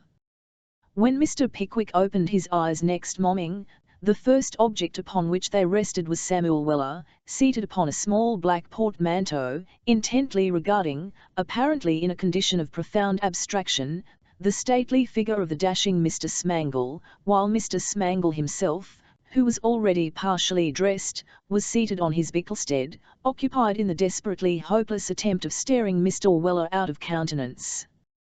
We say desperately hopeless, because Sam, with a comprehensive gaze which took in Mr. Smangle's cap, feet, head, face, legs, and whiskers, all at the same time, continued to look steadily on, with every demonstration of lively satisfaction, but with no more regard to Mr. Smangle's personal sentiments on the subject than he would have displayed had he been inspecting a wooden statue, or a straw-embroiled Guy Fawkes. "Well, will you know me again?" said Mr. Smangle, with a frown. "I'd swear to you any of years, sir," replied Sam cheerfully. "Don't be impertinent to a gentleman, sir," said Mr. Smangle. "Not on no account," replied Sam. If you'll tell me when he wakes, I'll be upon the very best extra super behaviour. This observation, having a remote tendency to imply that Mr. Smangle was no gentleman, kindled his mivins, said Mr. Smangle, with a passionate air. "What's the office?" replied that gentleman from his couch. "Who the devil is this fellow?" "Gad," said Mr. Mivins, looking lazily out from under the bedclothes, "L ought to ask you that. Hasn't he any business here?" "No," replied Mr. Smangle. "Then knock him downstairs, and tell him not to presume to get up till I come and kick him," rejoined Mr. Mivins. With this prompt advice that excellent gentleman again betook himself to slumber. The conversation exhibiting these unequivocal symptoms of verging on the personal, Mr. Pickwick deemed it a fit point at which to interpose. "Sam," said Mr. Pickwick. "Sir," rejoined that gentleman. "Has anything new occurred since last night?" "Nothing particular, sir," replied Sam, glancing at Mr. Smangle's whiskers. "The late prevalence of a close and confined atmosphere has been rather favourable to the growth of weeds, of an alarming and sanguinary nature, but with that exception things is quiet enough." "I shall get up," said Mr. Pickwick. "Give me some clean things." Whatever hostile intentions Mr. Smangle might have entertained, his thoughts were speedily diverted by the unpacking of the portmanteau, the contents of which appeared to impress him at once with a most favourable opinion, not only of Mr. Pickwick, but of Sam also, who, he took an early opportunity of declaring in a tone of voice loud enough for that eccentric personage to overhear, was a regular thoroughbred original, and consequently the very man after his own heart. As to Mr. Pickwick, the affection he conceived for him knew no limits. "Now is there anything I can do for you, my dear sir?" said Smangle. "Nothing that I am aware of. I am obliged to you," replied Mr. Pickwick. "No linen that you want sent to the washerwoman's?" "I know a delightful washerwoman outside, that comes for my things twice a week, and, by Jove, how devilish lucky, this is the day she calls. Shall I put any of those little things up with mine?" "Don't say anything about the trouble. Confound and curse it. If one gentleman under a cloud is not to put himself a little out of the way to assist another gentleman in the same condition, what is human nature?" Thus spake Mr. Smangle, edging himself meanwhile as near as possible to the portmanteau, and beaming forth looks of the most fervent and disinterested friendship. "There's nothing you want to give out for the man to brush, my dear creature, is there?" resumed Smangle. "Nothing whatever, my fine fella," rejoined Sam, taking the reply into his own mouth. "P'raps if one of us was to be NRSH, without troubling the man, it'd be more agreeable for all parties, as the schoolmaster said when the young gentleman objected to being by the butler. And there's nothing I can send in my little box to the washerwoman's, is there?" said Smangle, turning from Sam to Mr. Pickwick, with an air of some discomfiture. "Nothing whatever, sir," retorted Sam. "I'm afeard the little box must be chock full o' your own as it is." This speech was accompanied with such a very expressive look at that particular portion of Mr. Smangle's attire, by the appearance of which the skill of laundresses in getting up gentlemen's linen is generally tested, that he was fain to turn upon his heel, and, for the present at any rate, to give up all design on Mr. Pickwick's purse and wardrobe. He accordingly retired in dudgeon to the racket ground, where he made a light and wholesome breakfast on a couple of the cigars which had been purchased on the previous night. Mr. Mivins, who was no smoker, and whose account for small articles of chandlery had also reached down to the bottom of the slate, and been carried over to the other side, remained in bed, and, in his own words, took it out in sleep.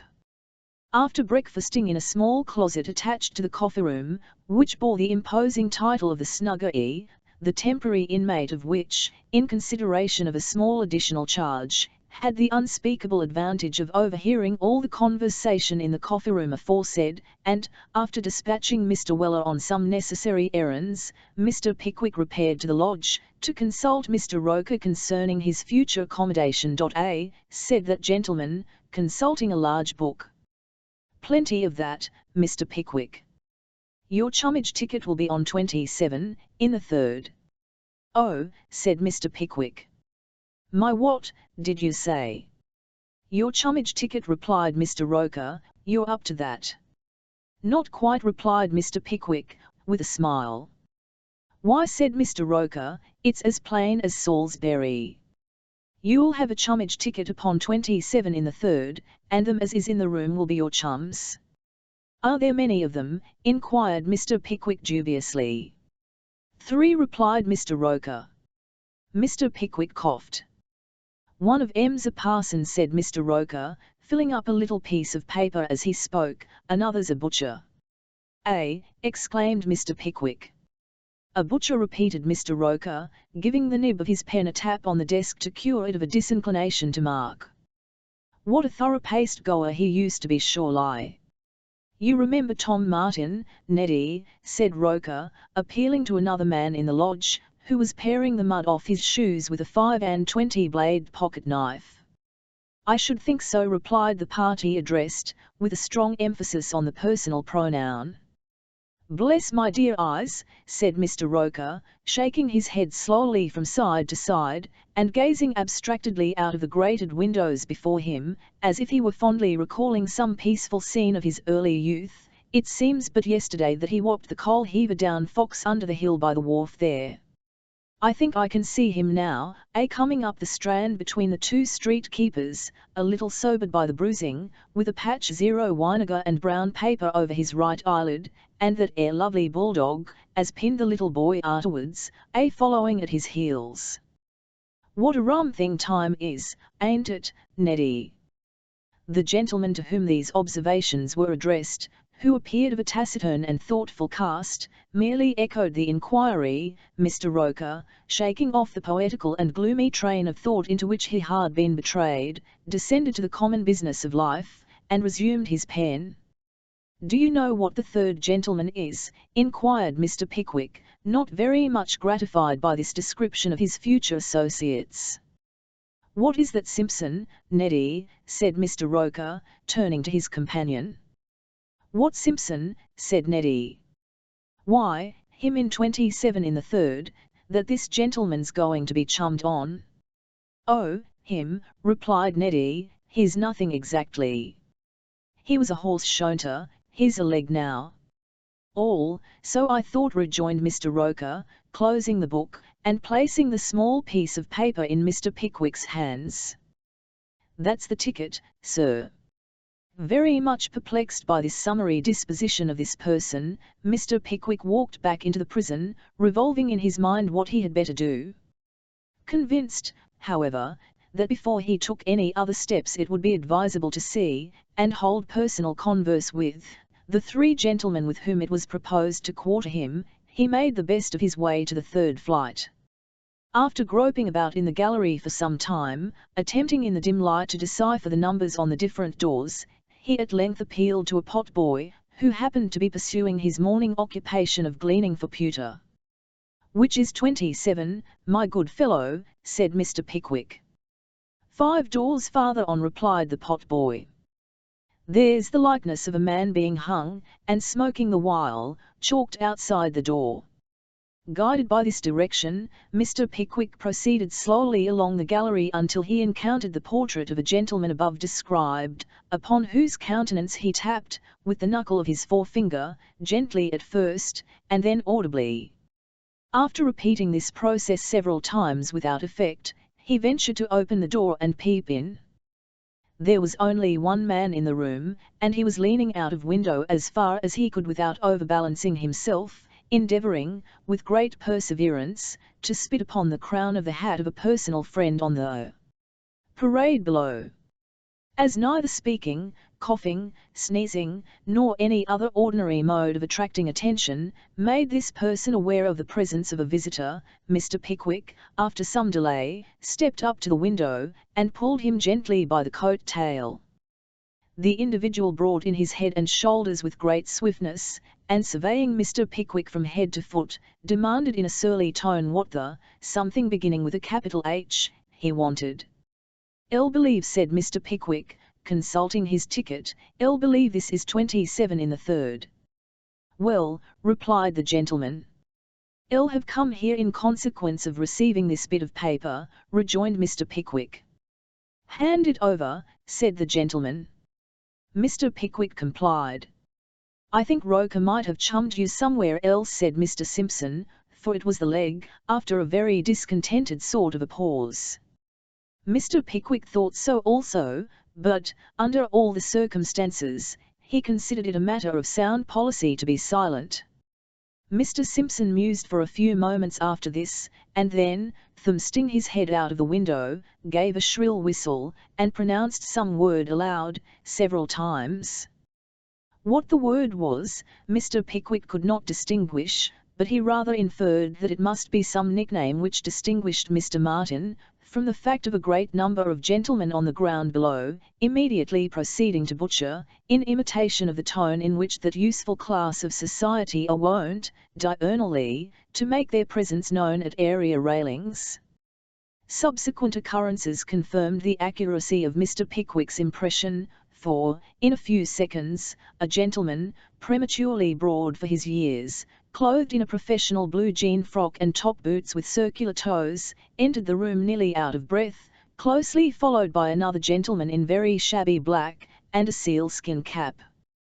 The latter gentleman, who fastened his coat all the way up to his chin by means of a pin and a button alternately, had a very coarse red face, and looked like a drunken chaplain, which, indeed, he was. These two gentlemen having by turns perused Mr. Pickwick's billet, the one expressed his opinion that it was a rig and the other his conviction that it was a go.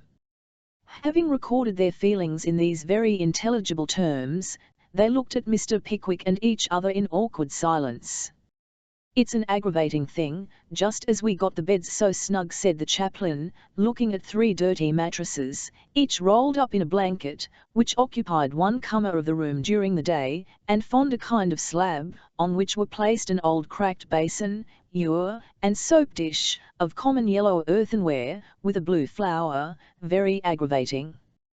Mr. Martin expressed the same opinion in rather stronger terms. Mr. Simpson, after having let a variety of expletive adjectives loose upon society without any substantive to accompany them, tucked up his sleeves, and began to wash the greens for dinner. While this was going on, Mr. Pickwick had been eyeing the room, which was filthily dilly, and smelt intolerably close.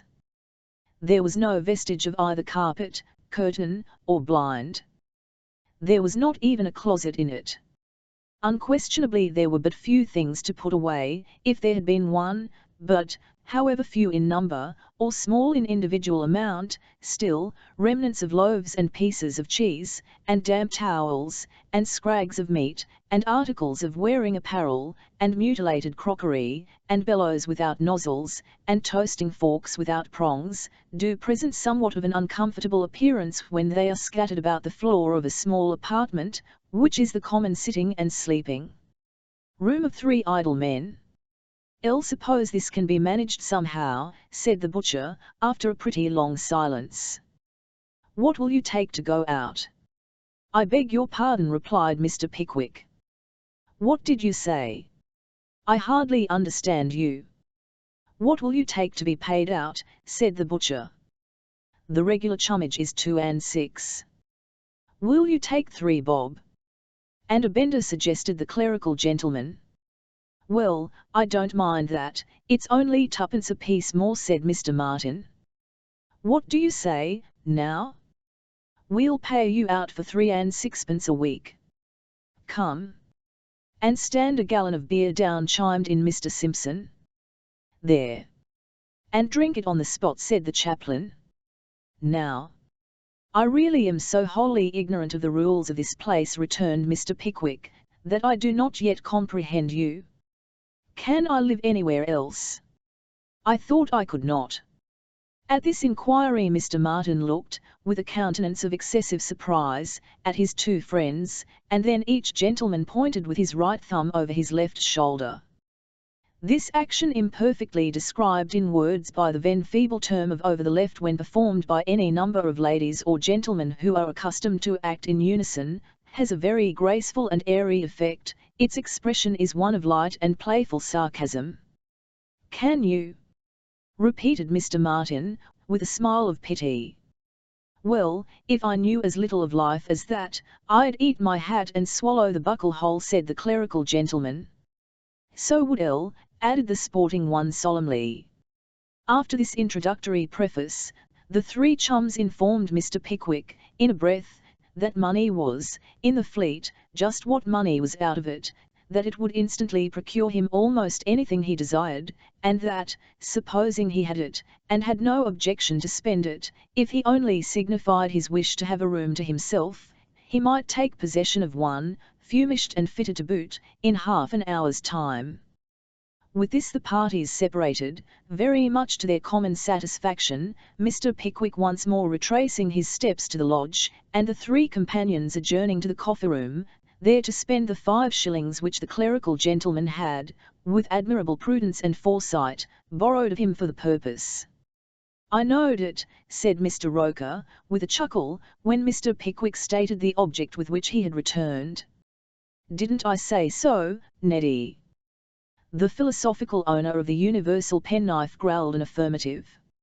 "Ill knowed you'd want a room for yourself, bless you," said Mr. Roker. "Let me see. You'll want some furniture. You'll hire that of me, I suppose?" "That's the reg'lar thing." "With great pleasure," replied Mr. Pickwick. "There's a capital room up in the coffee-room flight, that belongs to a chancery prisoner," said Mr. Roker. "It'll stand you in £1 a week. I suppose you don't mind that?" "Not at all," said Mr. Pickwick. "Just step there with me," said Roker, taking up his hat with great alacrity. "The matter's settled in 5 minutes." "Lord! Why didn't you say at first that you was willing to come down handsome?" The matter was soon arranged, as the turnkey had foretold. The chancery prisoner had been there long enough to have lost his friends, fortune, home, and happiness, and to have acquired the right of having a room to himself. As he laboured, however, under the inconvenience of often wanting a morsel of bread, he eagerly listened to Mr. Pickwick's proposal to rent the apartment, and readily covenanted and agreed to yield him up the sole and undisturbed possession thereof, in consideration of the weekly payment of 20 shillings, from which fund he further contracted to pay out any person or persons that might be chummed upon it. As they struck the bargain, Mr. Pickwick surveyed him with a painful interest.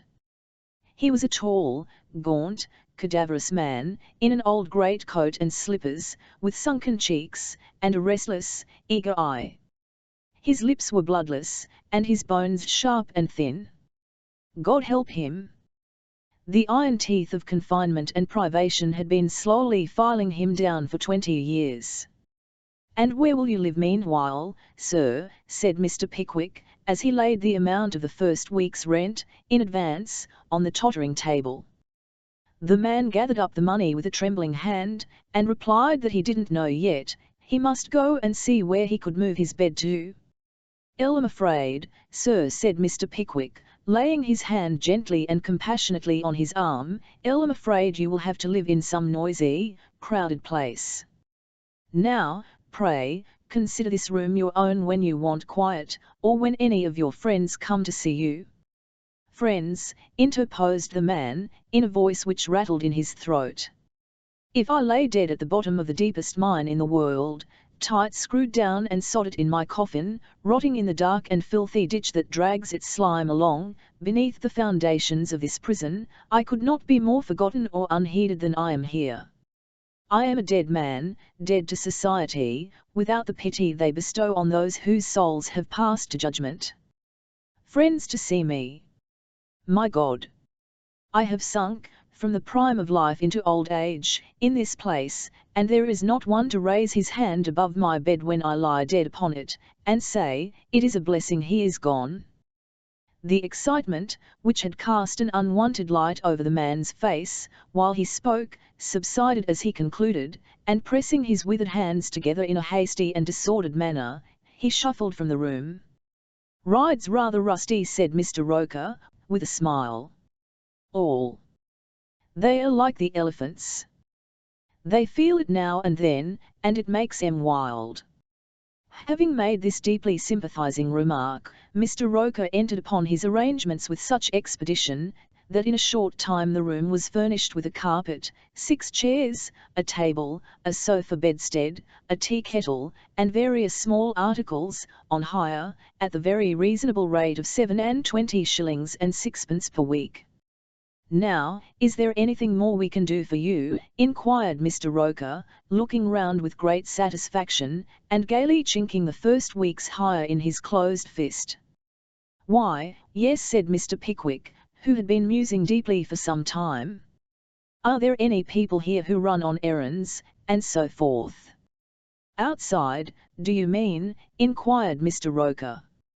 "Yes. I mean who are able to go outside." "Not prisoners?" "Yes, there is," said Roker. "There's an unfortunate devil, who has got a friend on the poor side, that's glad to do anything of that sort. He's been learning odd jobs, and that, for the last 2 months. Shall I send him?" "If you please," rejoined Mr. Pickwick. "Stay, no.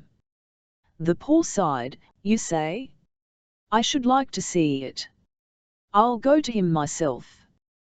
The poor side of a debtor's prison is, as its name imports, that in which the most miserable and abject class of debtors are confined. A prisoner having declared upon the poor side, pays neither rent nor chummage.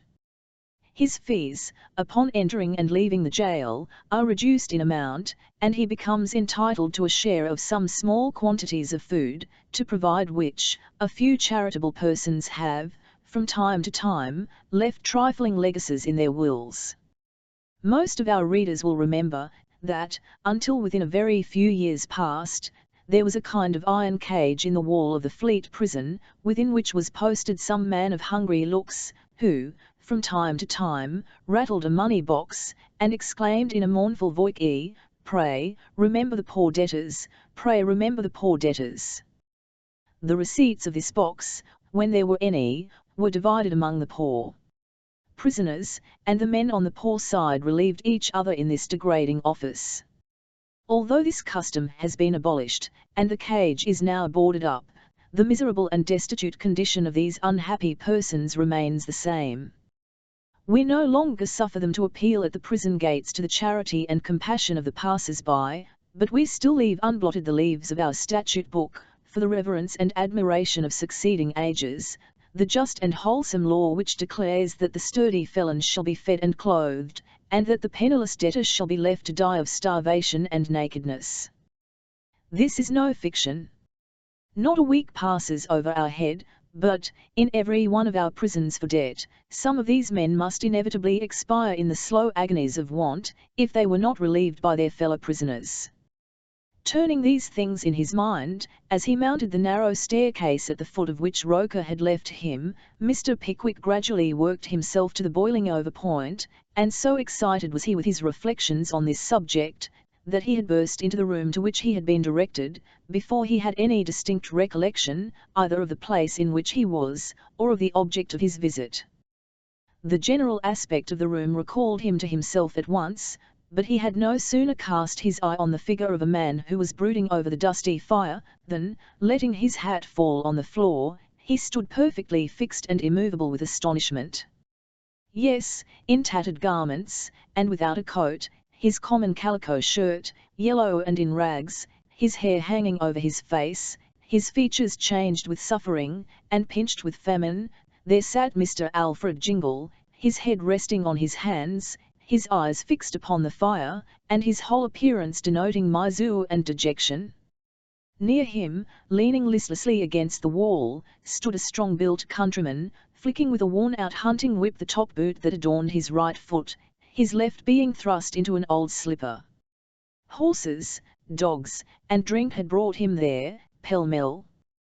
There was one sty spur on the solitary boot, which he occasionally jerked into the empty air, at the same time giving the boot a smart blow, and muttering some of the sounds by which a sportsman encourages his horse. He was riding, in imagination, some desperate steeplechase at that moment. Poor wretch! He never rode a match on the swiftest animal in his costly stud, with half the speed at which he had torn along the course that ended in the Fleet. On the opposite side of the room an old man was seated on a small wooden box, with his eyes riveted on the floor, and his face settled into an expression of the deepest and most hopeless despair. A young girl, his little granddaughter, was hanging about him, endeavouring, with 1,000 childish devices, to engage his attention, but the old man neither saw nor heard her. The voice that had been music to him, and the eyes that had been light, fell coldly on his senses. His limbs were shaking with disease, and the palsy had fastened on his mind. There were 2 or 3 other men in the room, congregated in a little knot, and noiselessly talking among themselves. There was a lean and haggard woman, too, a prisoner's wife, who was watering, with great solicitude, the wretched stump of a dried-up, withered plant, which, it was plain to see, could never send forth a green leaf again, too true an emblem, perhaps, of the office she had come there to discharge. Such were the objects which presented themselves to Mr. Pickwick's view, as he looked round him in amazement. The noise of some one stumbling hastily into the room roused him.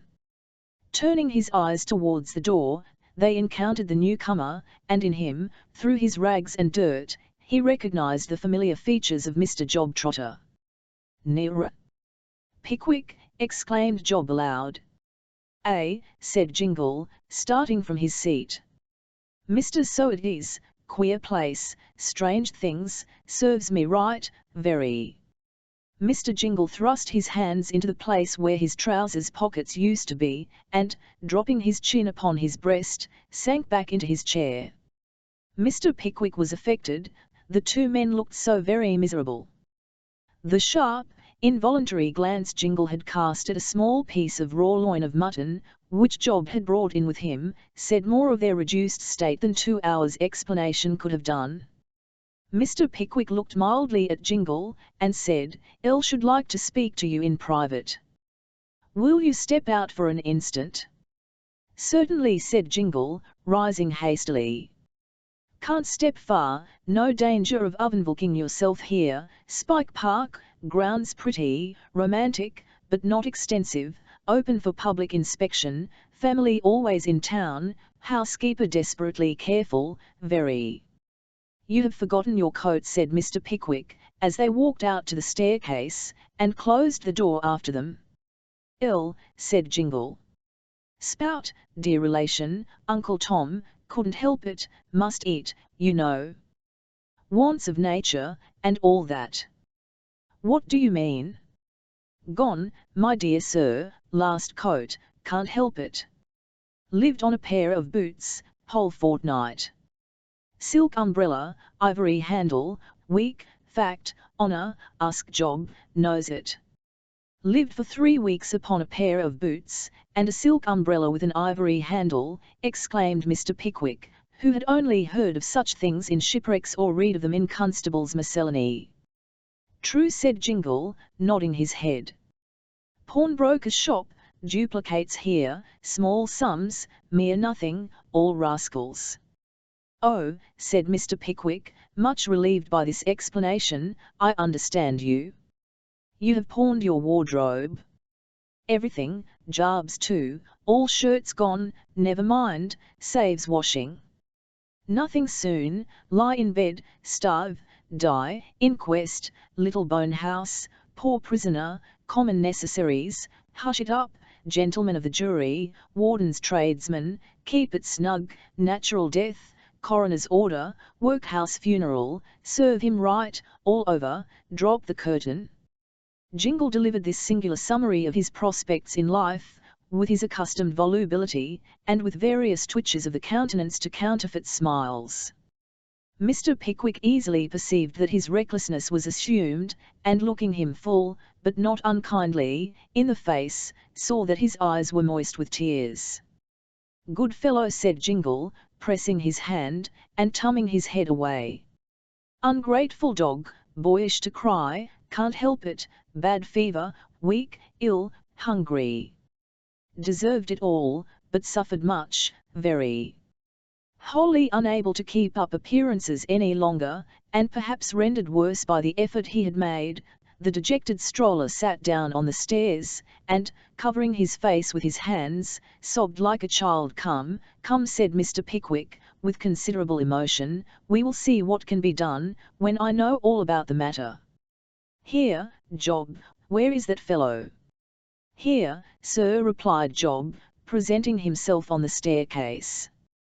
"We have described him, by the by, as having deeply sunken eyes, in the best of times. In his present state of want and distress, he looked as if those features had gone out of town altogether." "Here, sir," cried Job. "Come here, sir," said Mr. Pickwick, trying to look stern, with 4 large tears running down his waistcoat. "Take that, sir."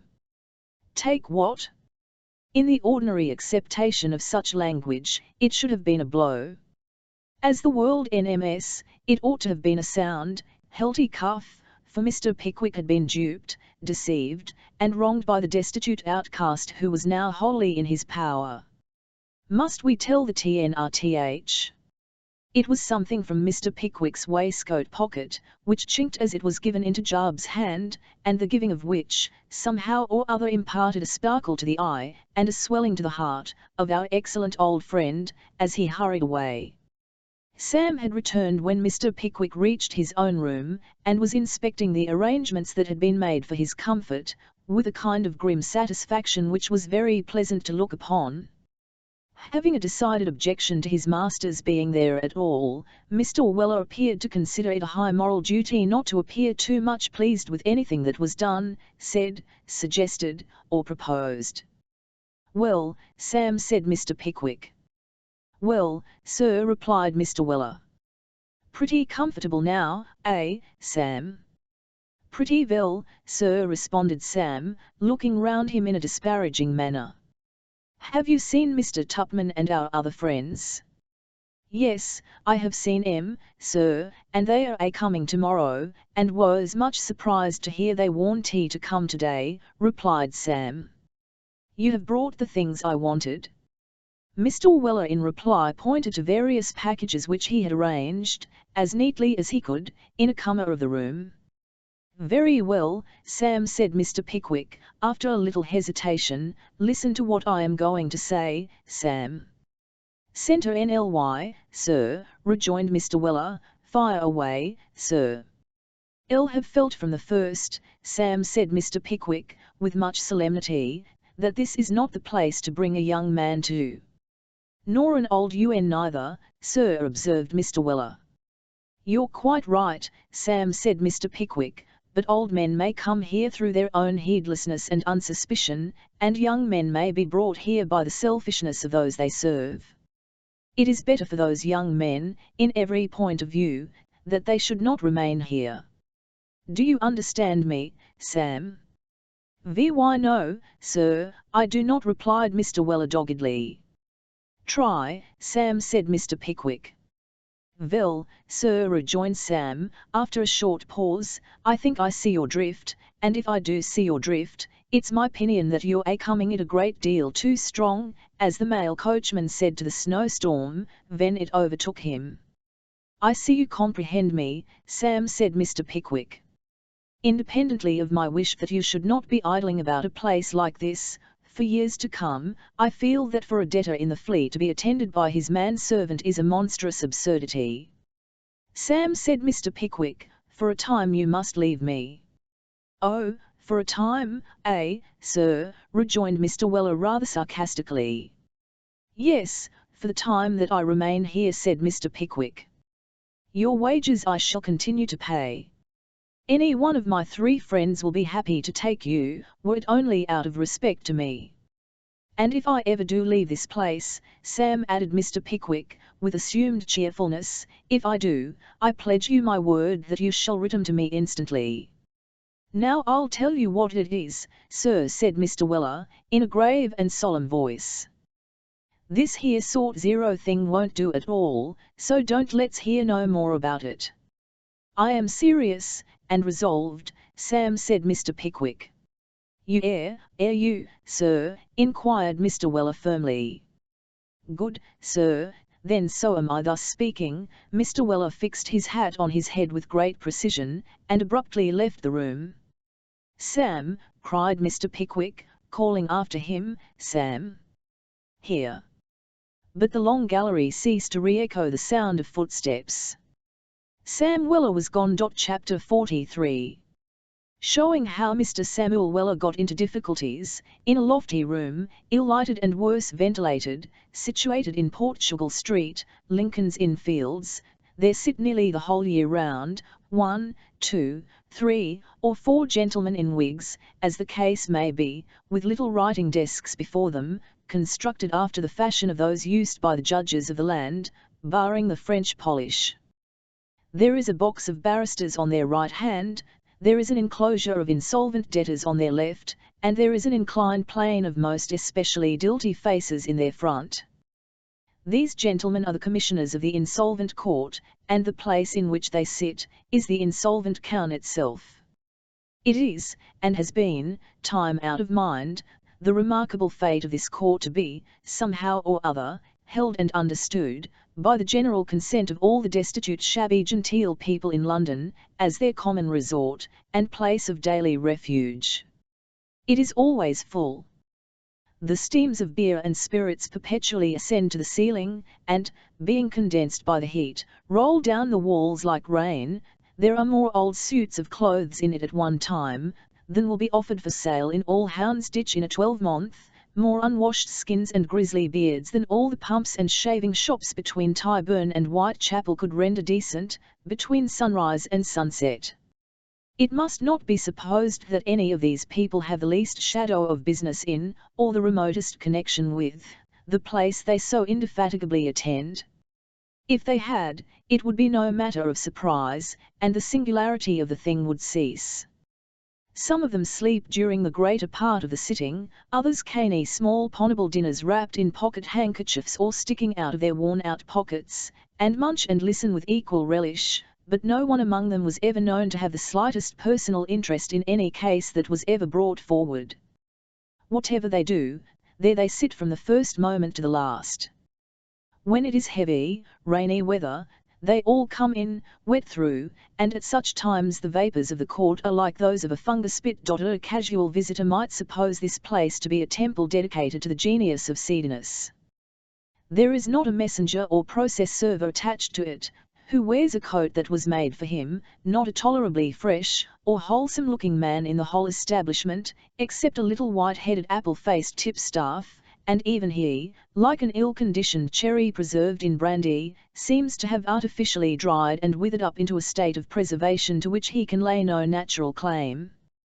The very barristers' wigs are ill-powdered, and their curls lack crispness.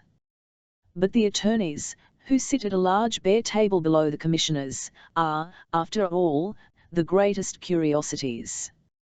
The professional establishment of the more opulent of these gentlemen consists of a blue bag and a boy, generally a youth of the Jewish persuasion.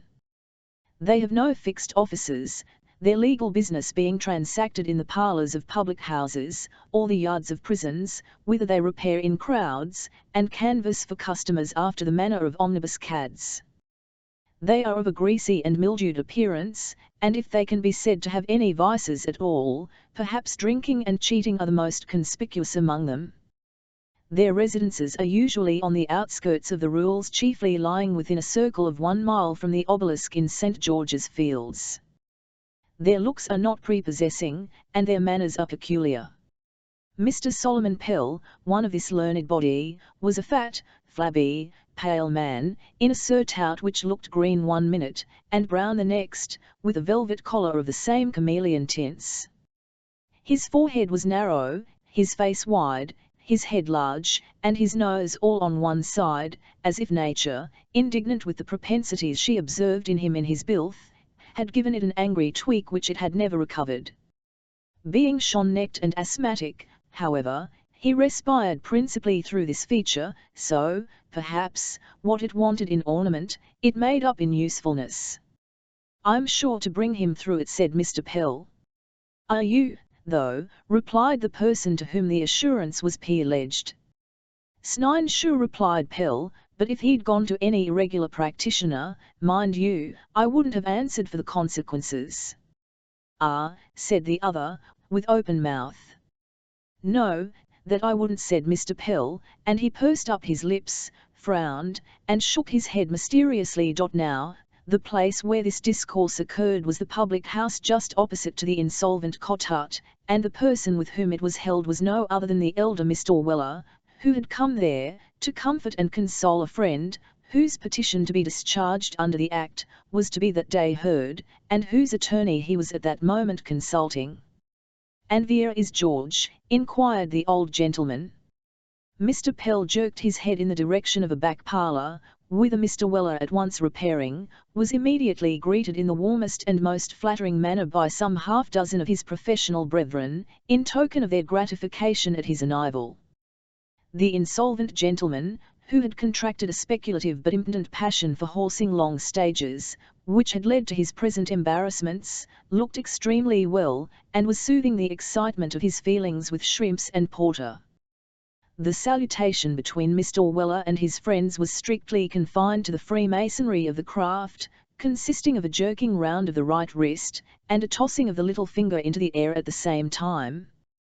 "We once knew two famous coachmen, they are dead now, poor fellows, who were twins, and between whom an unaffected and devoted attachment existed. They passed each other on the Dover Road, every day, for 24 years, never exchanging any other greeting than this, and yet, when one died, the other pined away, and soon afterwards followed him." "Well, George," said Mr. Weller senior, taking off his upper coat, and seating himself with his accustomed gravity. "How is it?" "All right behind, and full inside." "All right, old fellow," replied the embarrassed gentleman. "Is the grey mare made over to anybody?" inquired Mr. Weller anxiously. George nodded in the affirmative. "Well, that's all right," said Mr. Weller. "Coach taken care on, also?" "Consigned in a safe quarter," replied George, wringing the heads off half a dozen shrimps, and swallowing them without any more ado. Were he good," said Mr. Weller. "I'll see to the drag when you go downhill. Is the way-bill all clear and straight for ERD?" "The schedule, sir," said Pell, guessing at Mr. Weller's meaning, "the schedule is as plain and satisfactory as pen and ink can make it, Mr. Weller nodded in a manner which bespoke his inward approval of these arrangements, and then, turning to Mr. Pell, said, pointing to his friend George, "When do you take his clothes off?" "Why," replied Mr. Pell, "he stands third on the opposed list, and I should think it would be his turn in about half an hour. I told my clerk to come over and tell us when there was a chance." Mr. Weller surveyed the attorney from head to foot with great admiration, and said emphatically, "And what'll you take, sir?" "Why, really," replied Mr. Pell, "you're very—" "Upon my word and honour, I'm not in the habit of. It's so very early in the morning, that, actually, I am almost—" "Well, you may bring me threepennorth of rum, my dear." The officiating damsel, who had anticipated the order before it was given, set the glass of spirits before Pell, and retired. "Gentlemen," said Mr. Pell, looking round upon the company, "success to your friend. I don't like to boast, gentlemen, it's not my way, but I can't help saying, that, if your friend hadn't been fortunate enough to fall into hands that— but I won't say what I was going to say. Gentlemen, my service to you." Having emptied the glass in a twinkling, Mr. Pell smacked his lips, and looked complacently round on the assembled coachmen, who evidently regarded him as a species of divinity. "Let me see," said the legal authority. "What was I saying, gentlemen? I think you was remarking as you wouldn't have no objection to another o' the same, sir," said Mr. Weller, with grave facetiousness. "Ha, ha," laughed Mr. Pell. "Not bad, not bad. A professional man, too. At this time of the morning, it would be rather too good, eh? Well, I don't know, my dear, you may do that again, if you please." Hem. This last sound was a solemn and dignified cough, in which Mr. Pell, observing an indecent tendency to mirth in some of his auditors, considered it due to himself to indulge. "The late Lord Chancellor, gentlemen, was very fond of me," said Mr. Pell.